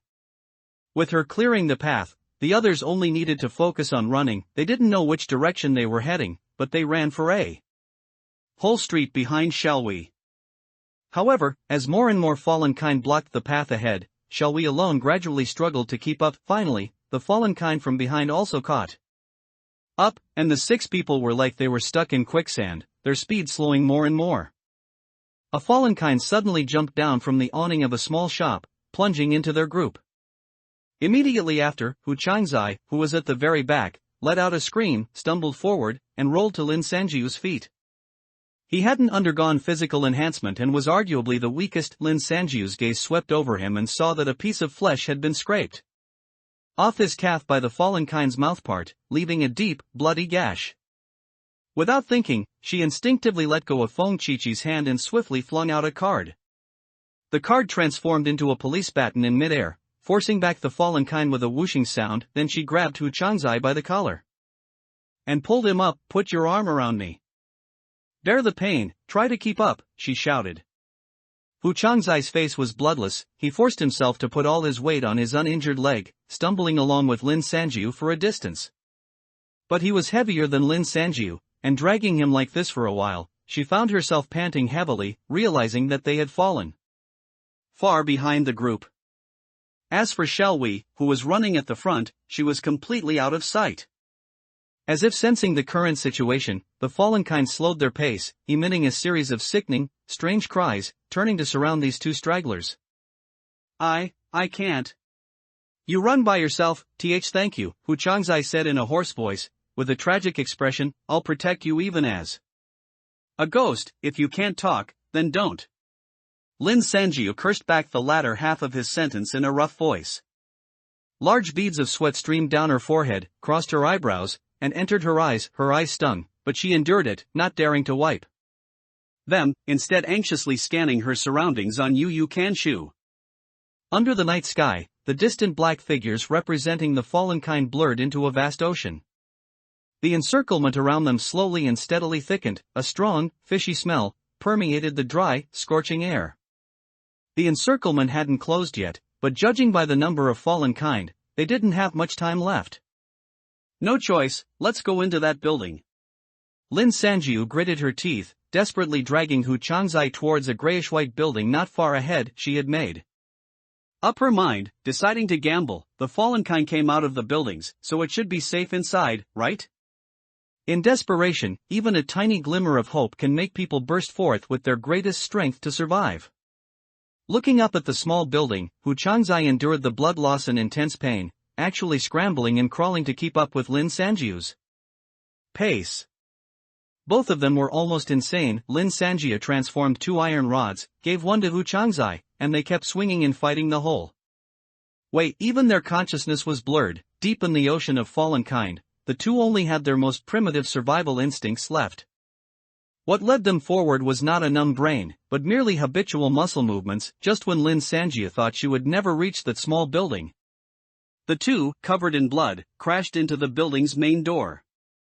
The solid glass door slightly cleared Lin Sanjiu's mind. She wiped the blood from her face and looked up, discovering a dilapidated sign by the door, covered in dust and almost illegible: Shanghai Public Security Bureau, Manhwa branch. As soon as I start writing, I get big assignments and idiotic clients. How do you explain that? Mobile users, please go to m.qidian.com to read. Girl, you are truly a hero among women. One side of the glass door of the sub-bureau had long been broken, and the right door only had half a sharp glass shard left, glinting faintly in the night.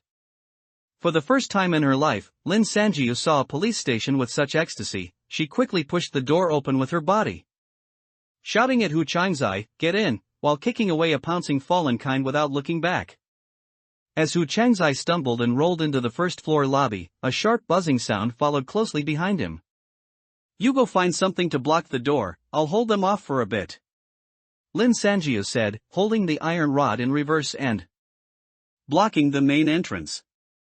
Hu Changzai knew it wasn't a time for politeness, so he dragged his injured leg into a room on the first floor and soon pulled out a conference table. To be honest, facing the fallen kind surging like a tide, Lin Sanjiu's calves were trembling. Seeing Hu Changzai return, she quickly knocked away a mouthpart. that was attacking her face, swiftly leaped over the half-broken glass door, and together they used the conference table to block the main entrance. The table under their palms was immediately struck by mouthparts with bang bang sounds, shaking back and forth. No, this table won't last long. Let's go upstairs quickly, Lin Sanji shouted. Although running upstairs wouldn't help them escape, it was the only path they could take at the moment. Hu Changzai dared not delay and limped after her to the staircase. Just as they reached the second floor, they heard a loud crash from downstairs. The table had already been overturned. The two exchanged glances, both feeling a tightening in their chests. Should we hide in a room? Hu Changzai had been losing blood as he ran, his face terrifyingly pale, and he really couldn't run anymore. Maybe we can still escape from the outer wall. That was the only option. Lin Sanjiu nodded and rushed into the corridor first.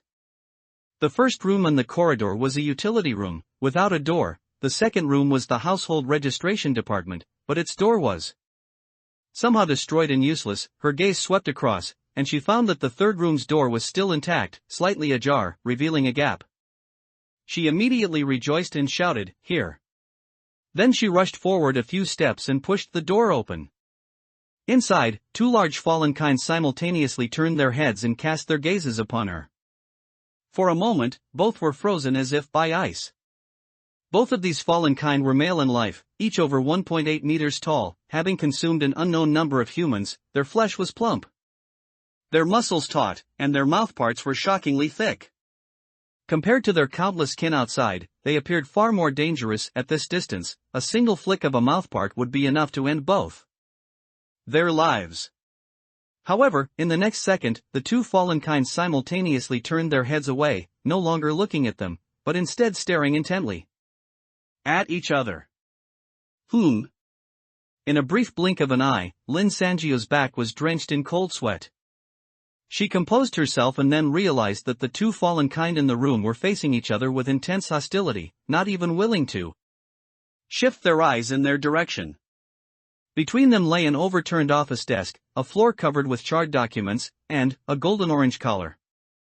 The collar emitted a warm, glowing light on the dirty floor, appearing so out of place amidst the surrounding decay and desolation. She immediately understood what it was and why these two fallen kind were behaving this way. Then she did something that made Hu Changzai's jaw drop. "Come in, close the door." Lin Sanjiu stepped into the room in one stride, giving him an order without looking back. "You're crazy" was about to burst from his tongue when Hu Changzai suddenly noticed that the two fallen kind still hadn't moved. The room wasn't large. As she walked further in, she was only a few steps away from the one near the door, yet that fallen kind, apart from its muscles tensing, didn't even shift its gaze, still staring intently at the one opposite. What's on the ground is its special item, unique to the New World. It seems these two fallen kind both want to claim this collar for themselves, fearing the other will seize the opportunity, so they probably can't bother with us right now, Lin Sanjiu explained to Hu Changzai. She didn't try to lower her voice at all. Instead, she smiled openly. "Gentlemen, we're just coming in to hide, we won't make a move. Don't worry, please continue."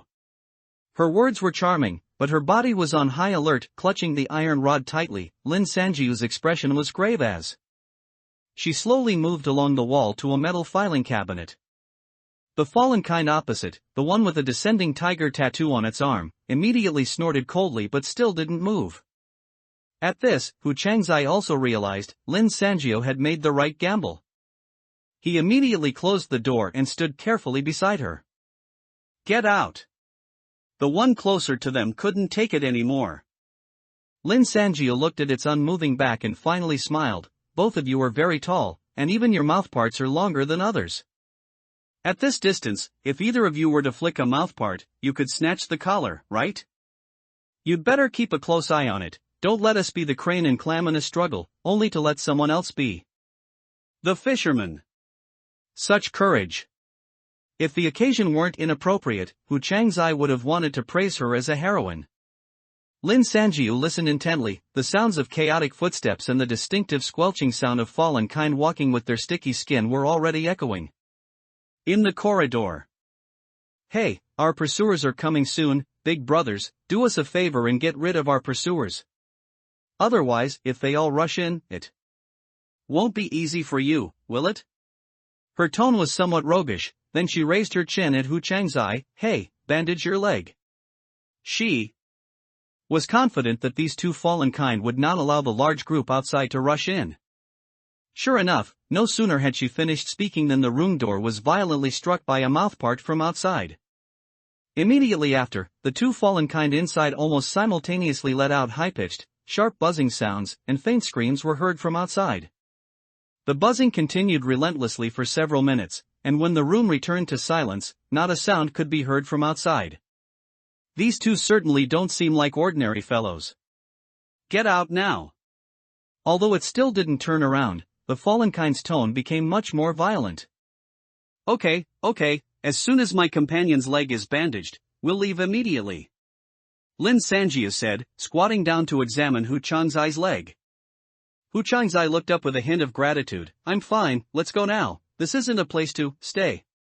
His tone suddenly slowed, because he realized Lin Sanjiu was silently mouthing words to him. You run first, go downstairs.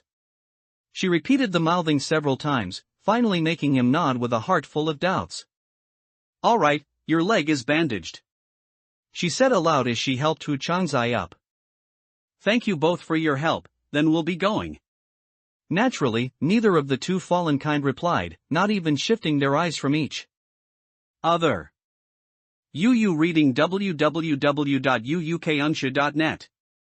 Lin Sanjiu pursed her lips, pushing down the tension in her heart that felt like she was about to walk a tightrope.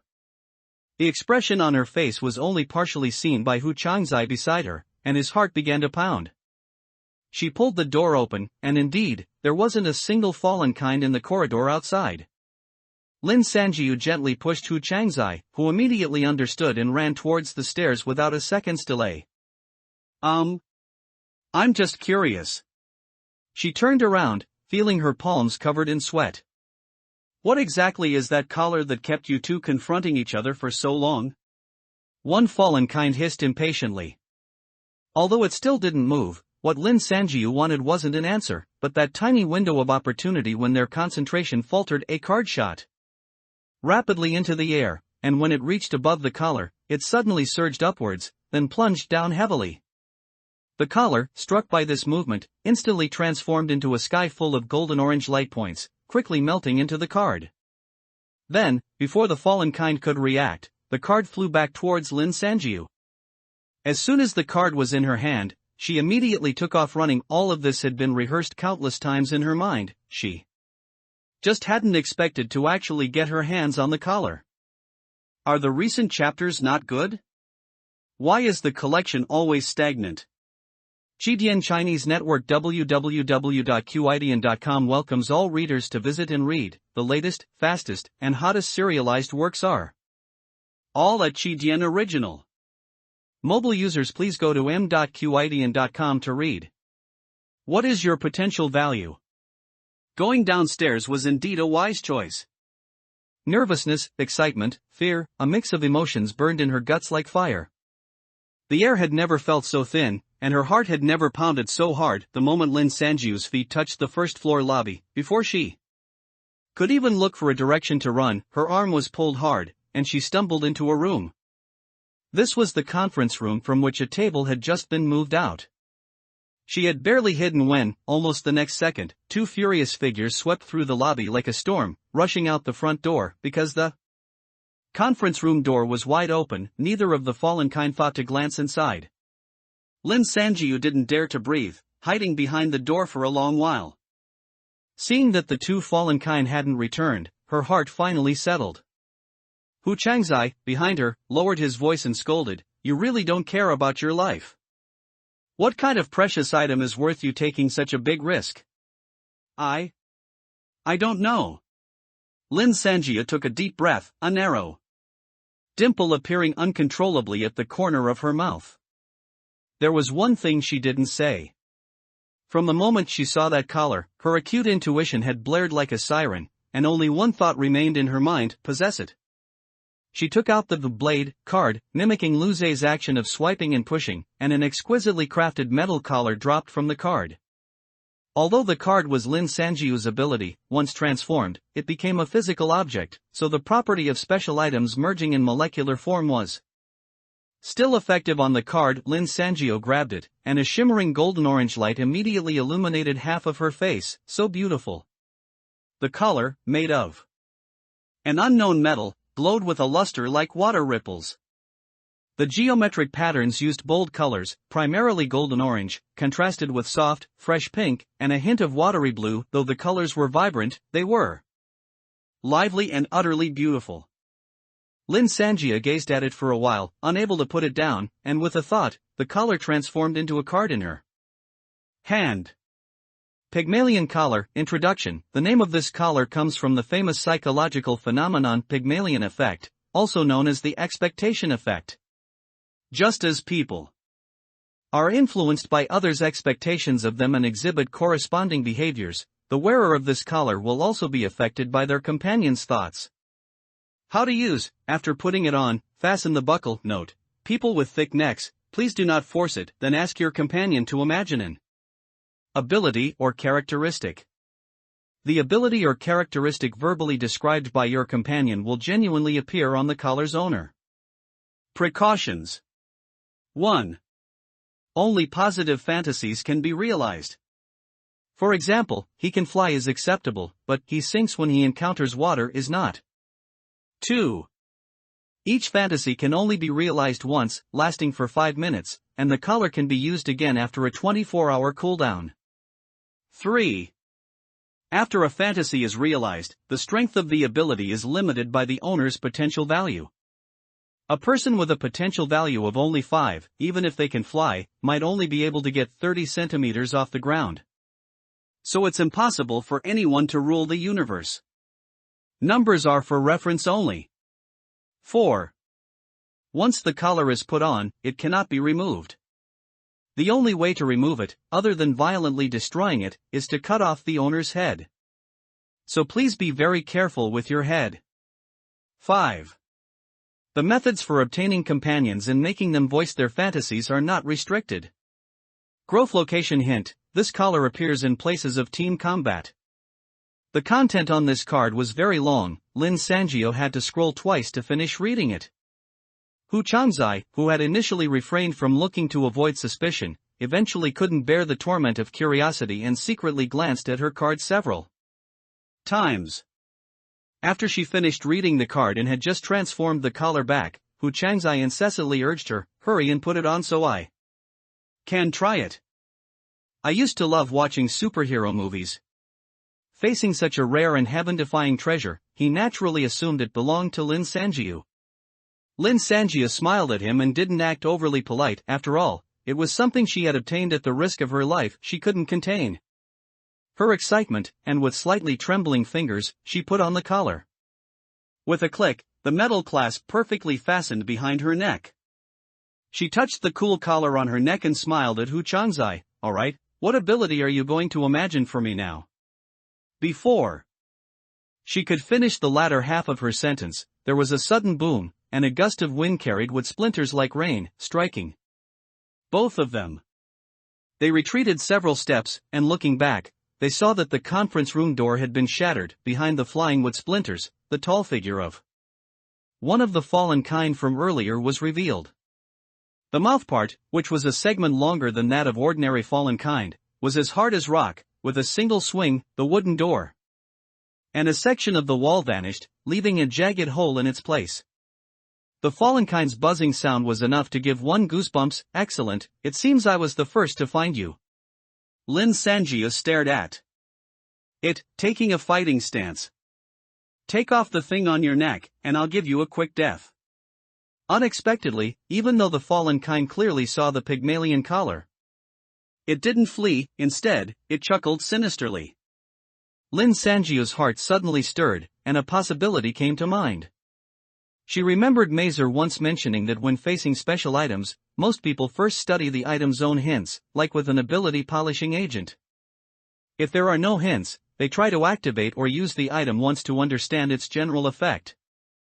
But when encountering something dangerous to use, or something whose use they can't figure out, they might not even guess its name.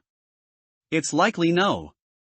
One would guess that the Pygmalion collar's use actually depends on a companion, which means the fallen kind in front of her was still completely ignorant of its function. Hey, Hu Changzai, what was the last superhero movie you watched before the New World arrived? Lin Sanjiu asked at her leisure. A knowing smile appeared on Hu Changzai's face. He wiped his blood-stained and dust-covered glasses, and with a smile, he said, Iron Man. Ah. Can that be applied to me? Lin Sanjiu looked at the fallen kind's confused and wary face, quite at ease. Wouldn't that look bad? Unexpectedly, Hu Changzai actually said, women shouldn't limit themselves so much. Alright, let's give it a try. Lin Sanjiu's dimple reappeared. The fallen kind vaguely sensed something was amiss. It violently swung its mouthpart, just about to pounce, when Lin Sanjiu's raised fist suddenly glowed with a white light, followed by a fierce airflow like a tornado, accompanied by a thunderous roar that could shatter one's, rushing towards it. The fallen kind didn't even have a chance to attack it. Along with half of the building it was in, was blasted into scattered dust. The remaining half of the building swayed violently a few times like it was drunk, and then falling debris, dust, and wood splinters rained down. Hu Changzai had already been knocked onto his backside. He stared blankly at the woman's back in front of him, and after a long moment, he came to his senses and stammered, just how much potential do you have? Well, before it goes on sale, I can only update a little over 2K words a day. Actually, I want to write more, because 2K words per chapter can't fit much plot. But I have to control the word count, so you don't read just a few chapters before it goes on sale. 0_0 Qidian Chinese Network. www.qidian.com welcomes all book lovers to read. The latest, fastest, and hottest serialized works are all on Qidian Original. Mobile users please visit m.qidian.com to read. Phone 77. When he was alone in the distance, a faint roar echoed from an unknown source, and the ground seemed to tremble twice with the loud sound. Feng Chichi wiped the sweat from his forehead and looked back. The ruined city under the night sky was scorched by the high temperature, making it look particularly unsightly. Other than that, no abnormality was visible. After running with all their might for 10 minutes, the four of them were already far from where they had been separated from Lin Sanjiu. More than half of the fallen kind behind them were already gone, and the rest were killed by Xiao Hui and Gao Fei working together. Blood and pus splattered everywhere, forming a trail of blood behind the few of them. Fortunately, no matter what, they had finally escaped danger. Gasping for breath, Gao Fei plopped down onto the ground, wiping his sweat as he said, although it's not good to say this. If Lu Zhe's friends hadn't died, I'm afraid we wouldn't have escaped so easily. Feng Chichi's face visibly darkened at his words. He wiped his face heavily, his expression somber and silent. Su Xiaoyang stood quietly not far away, with Xiao Hui standing beside her like a guard. I misspoke, don't take it to heart, Gao Fei said, seeing Feng Chichi's expression and feeling a bit awkward himself. Although she is already gone, she was a kind girl.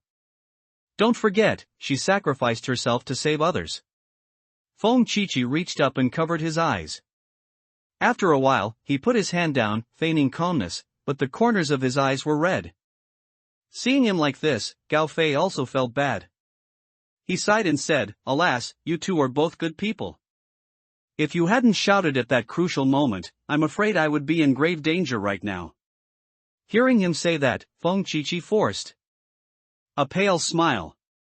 It was just a word, nothing major. If you hadn't volunteered to stay behind with me to cover our retreat, who would have spoken up? For me? Gao Fei grew a little emotional as he spoke, slapping him on the shoulder. I think you and I are about the same age, right? How about we become sworn brothers when we get back? The big boy laughed heartily. Before Feng Chichi could speak, he had already started talking to himself. I'm 17 this year, born in July. How old are you? 2 months younger than me? Ha, then you'll have to call me big brother. Don't worry, you've seen it on this journey, my ability is quite useful. When something happens, I'll definitely help you. Stop chattering, have you rested enough? Su Xiaoyang suddenly interrupted him. Let's go quickly.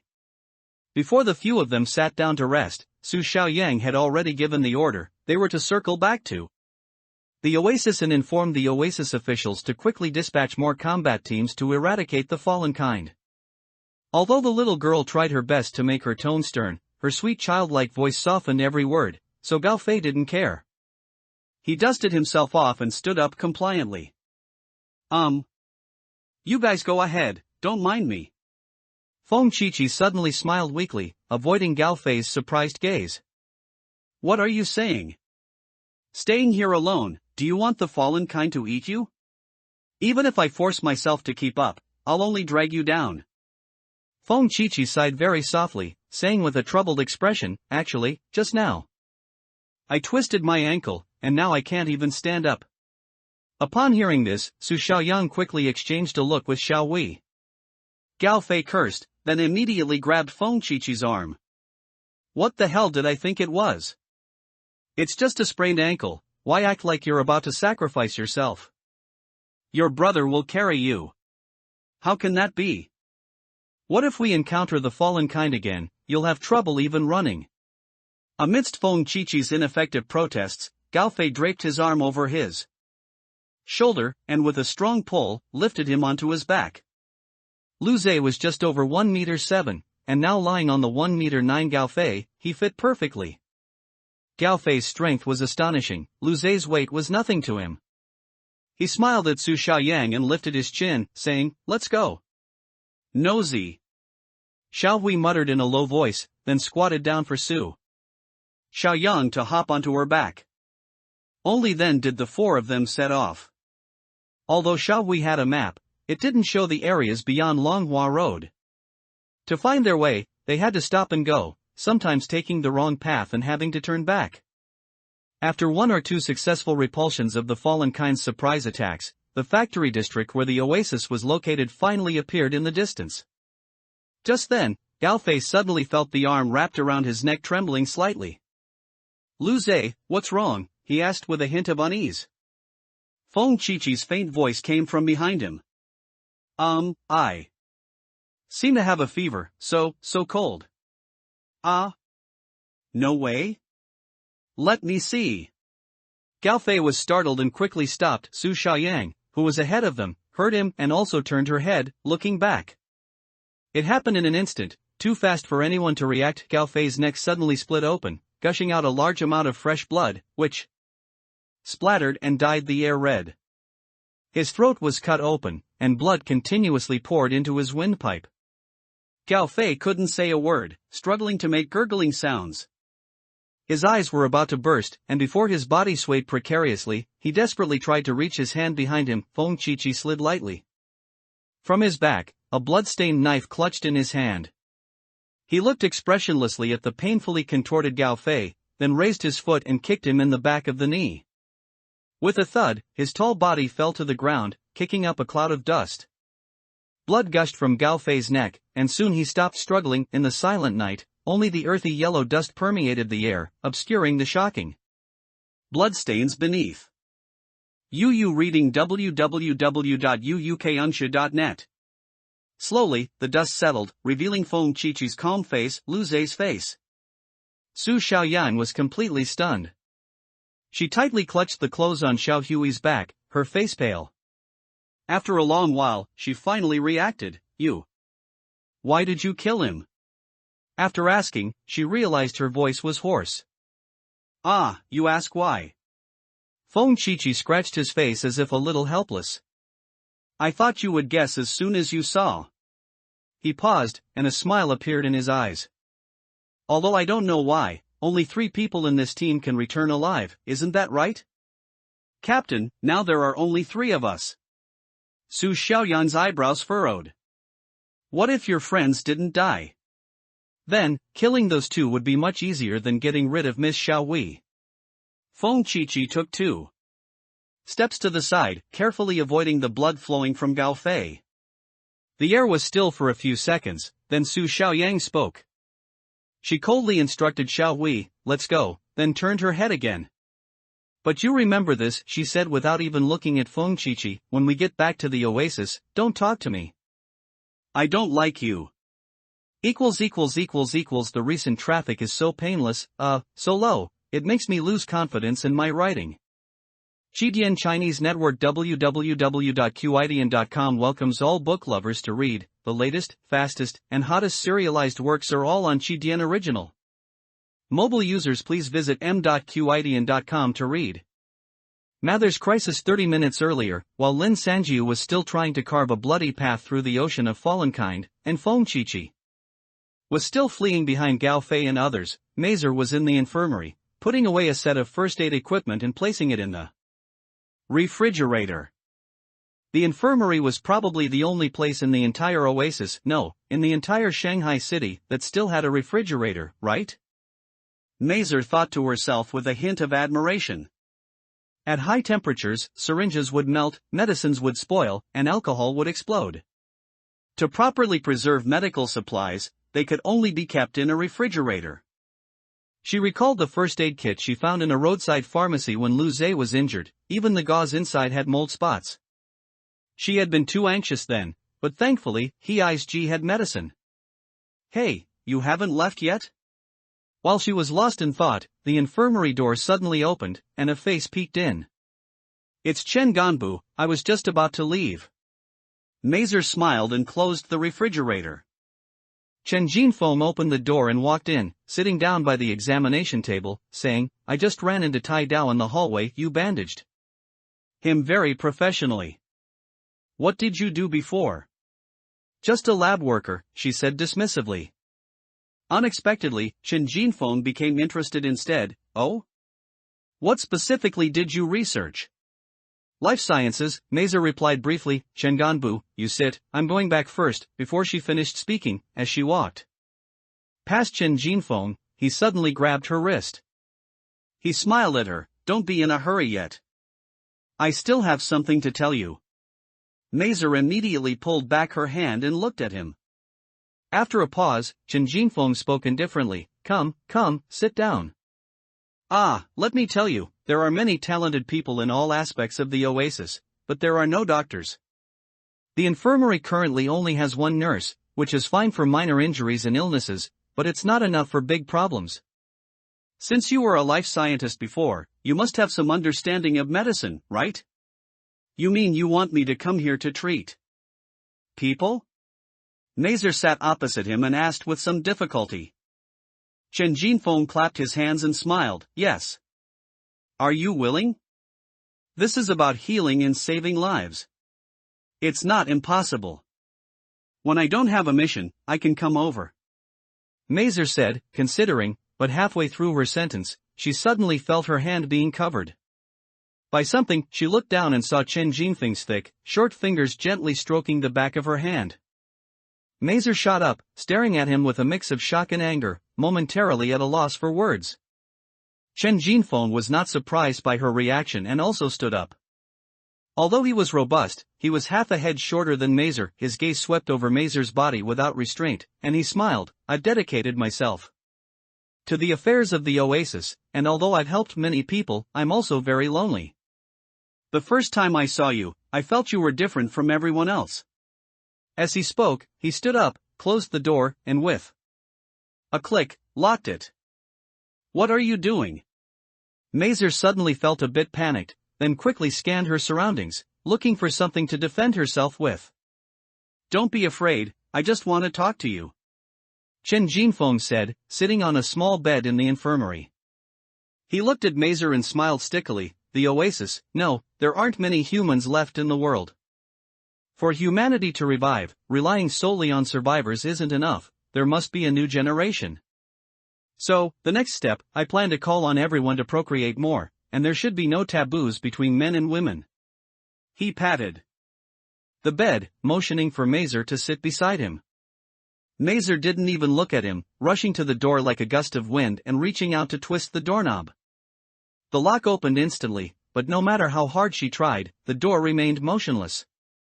Could this be some ability of his? Just as Mazer was shocked and confused, she suddenly heard Chen Jinfeng's damp, cold, and sticky voice behind her. that don't you want to contribute to? The revival of humanity? I heard that the more distant the races are, the smarter the children born will be. Get lost. Mazer couldn't take it anymore and kicked Chen Jinfeng. Chen Jinfeng's short, stout body was unexpectedly nimble, and he dodged with a quick flash. I advise you not to waste your effort. Once my ability is unleashed, this entire infirmary is my nest. Without my permission, you can't get out, and no one from outside can get in. He laughed and suddenly pounced. Mazer was knocked down by his powerful impact, and immediately, Chen Jinfeng pressed down on her. He seemed to enjoy the woman's constant struggles and resistance beneath him, gripping Mazer's arms, not moving, and sitting on her, watching her with narrowed eyes. Oh, white women are just different. Such big breasts and butt. He chuckled, then suddenly punched Mazer hard in the stomach. She immediately curled up like a shrimp, too much in pain to speak. Both sides had undergone physical enhancement, so logically, Mazer should have had the strength to resist, but what she didn't know was that in his nest, all of Chen Jinfeng's stats would receive a one-fold bonus. Chen Jinfeng grabbed her chest without hesitation, the plump sensation hitting his palm. Oh, you reading www.uukanshu.net so soft. Ha!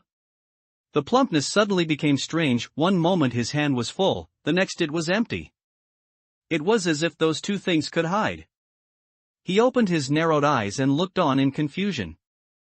Mazer beneath him flickered like a poorly signaled image on an old television, then suddenly vanished with a whoosh, only to reappear with a pop the next second.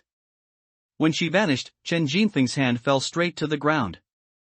She had stopped struggling at some point, raising a face that was blurry and distorted like a TV screen, and asked sharply, "Didn't you say it only takes 20 minutes to walk to Manhwa Road?" Chen Jinfeng immediately jumped up in alarm, staring blankly at the flickering Mazer, stammering, "You. What's wrong with you?" The person, whose color had faded and looked like a mere shadow, stood up. "Answer me." The situation suddenly changed, now. It was Chen Jinfeng hiding from Mazer.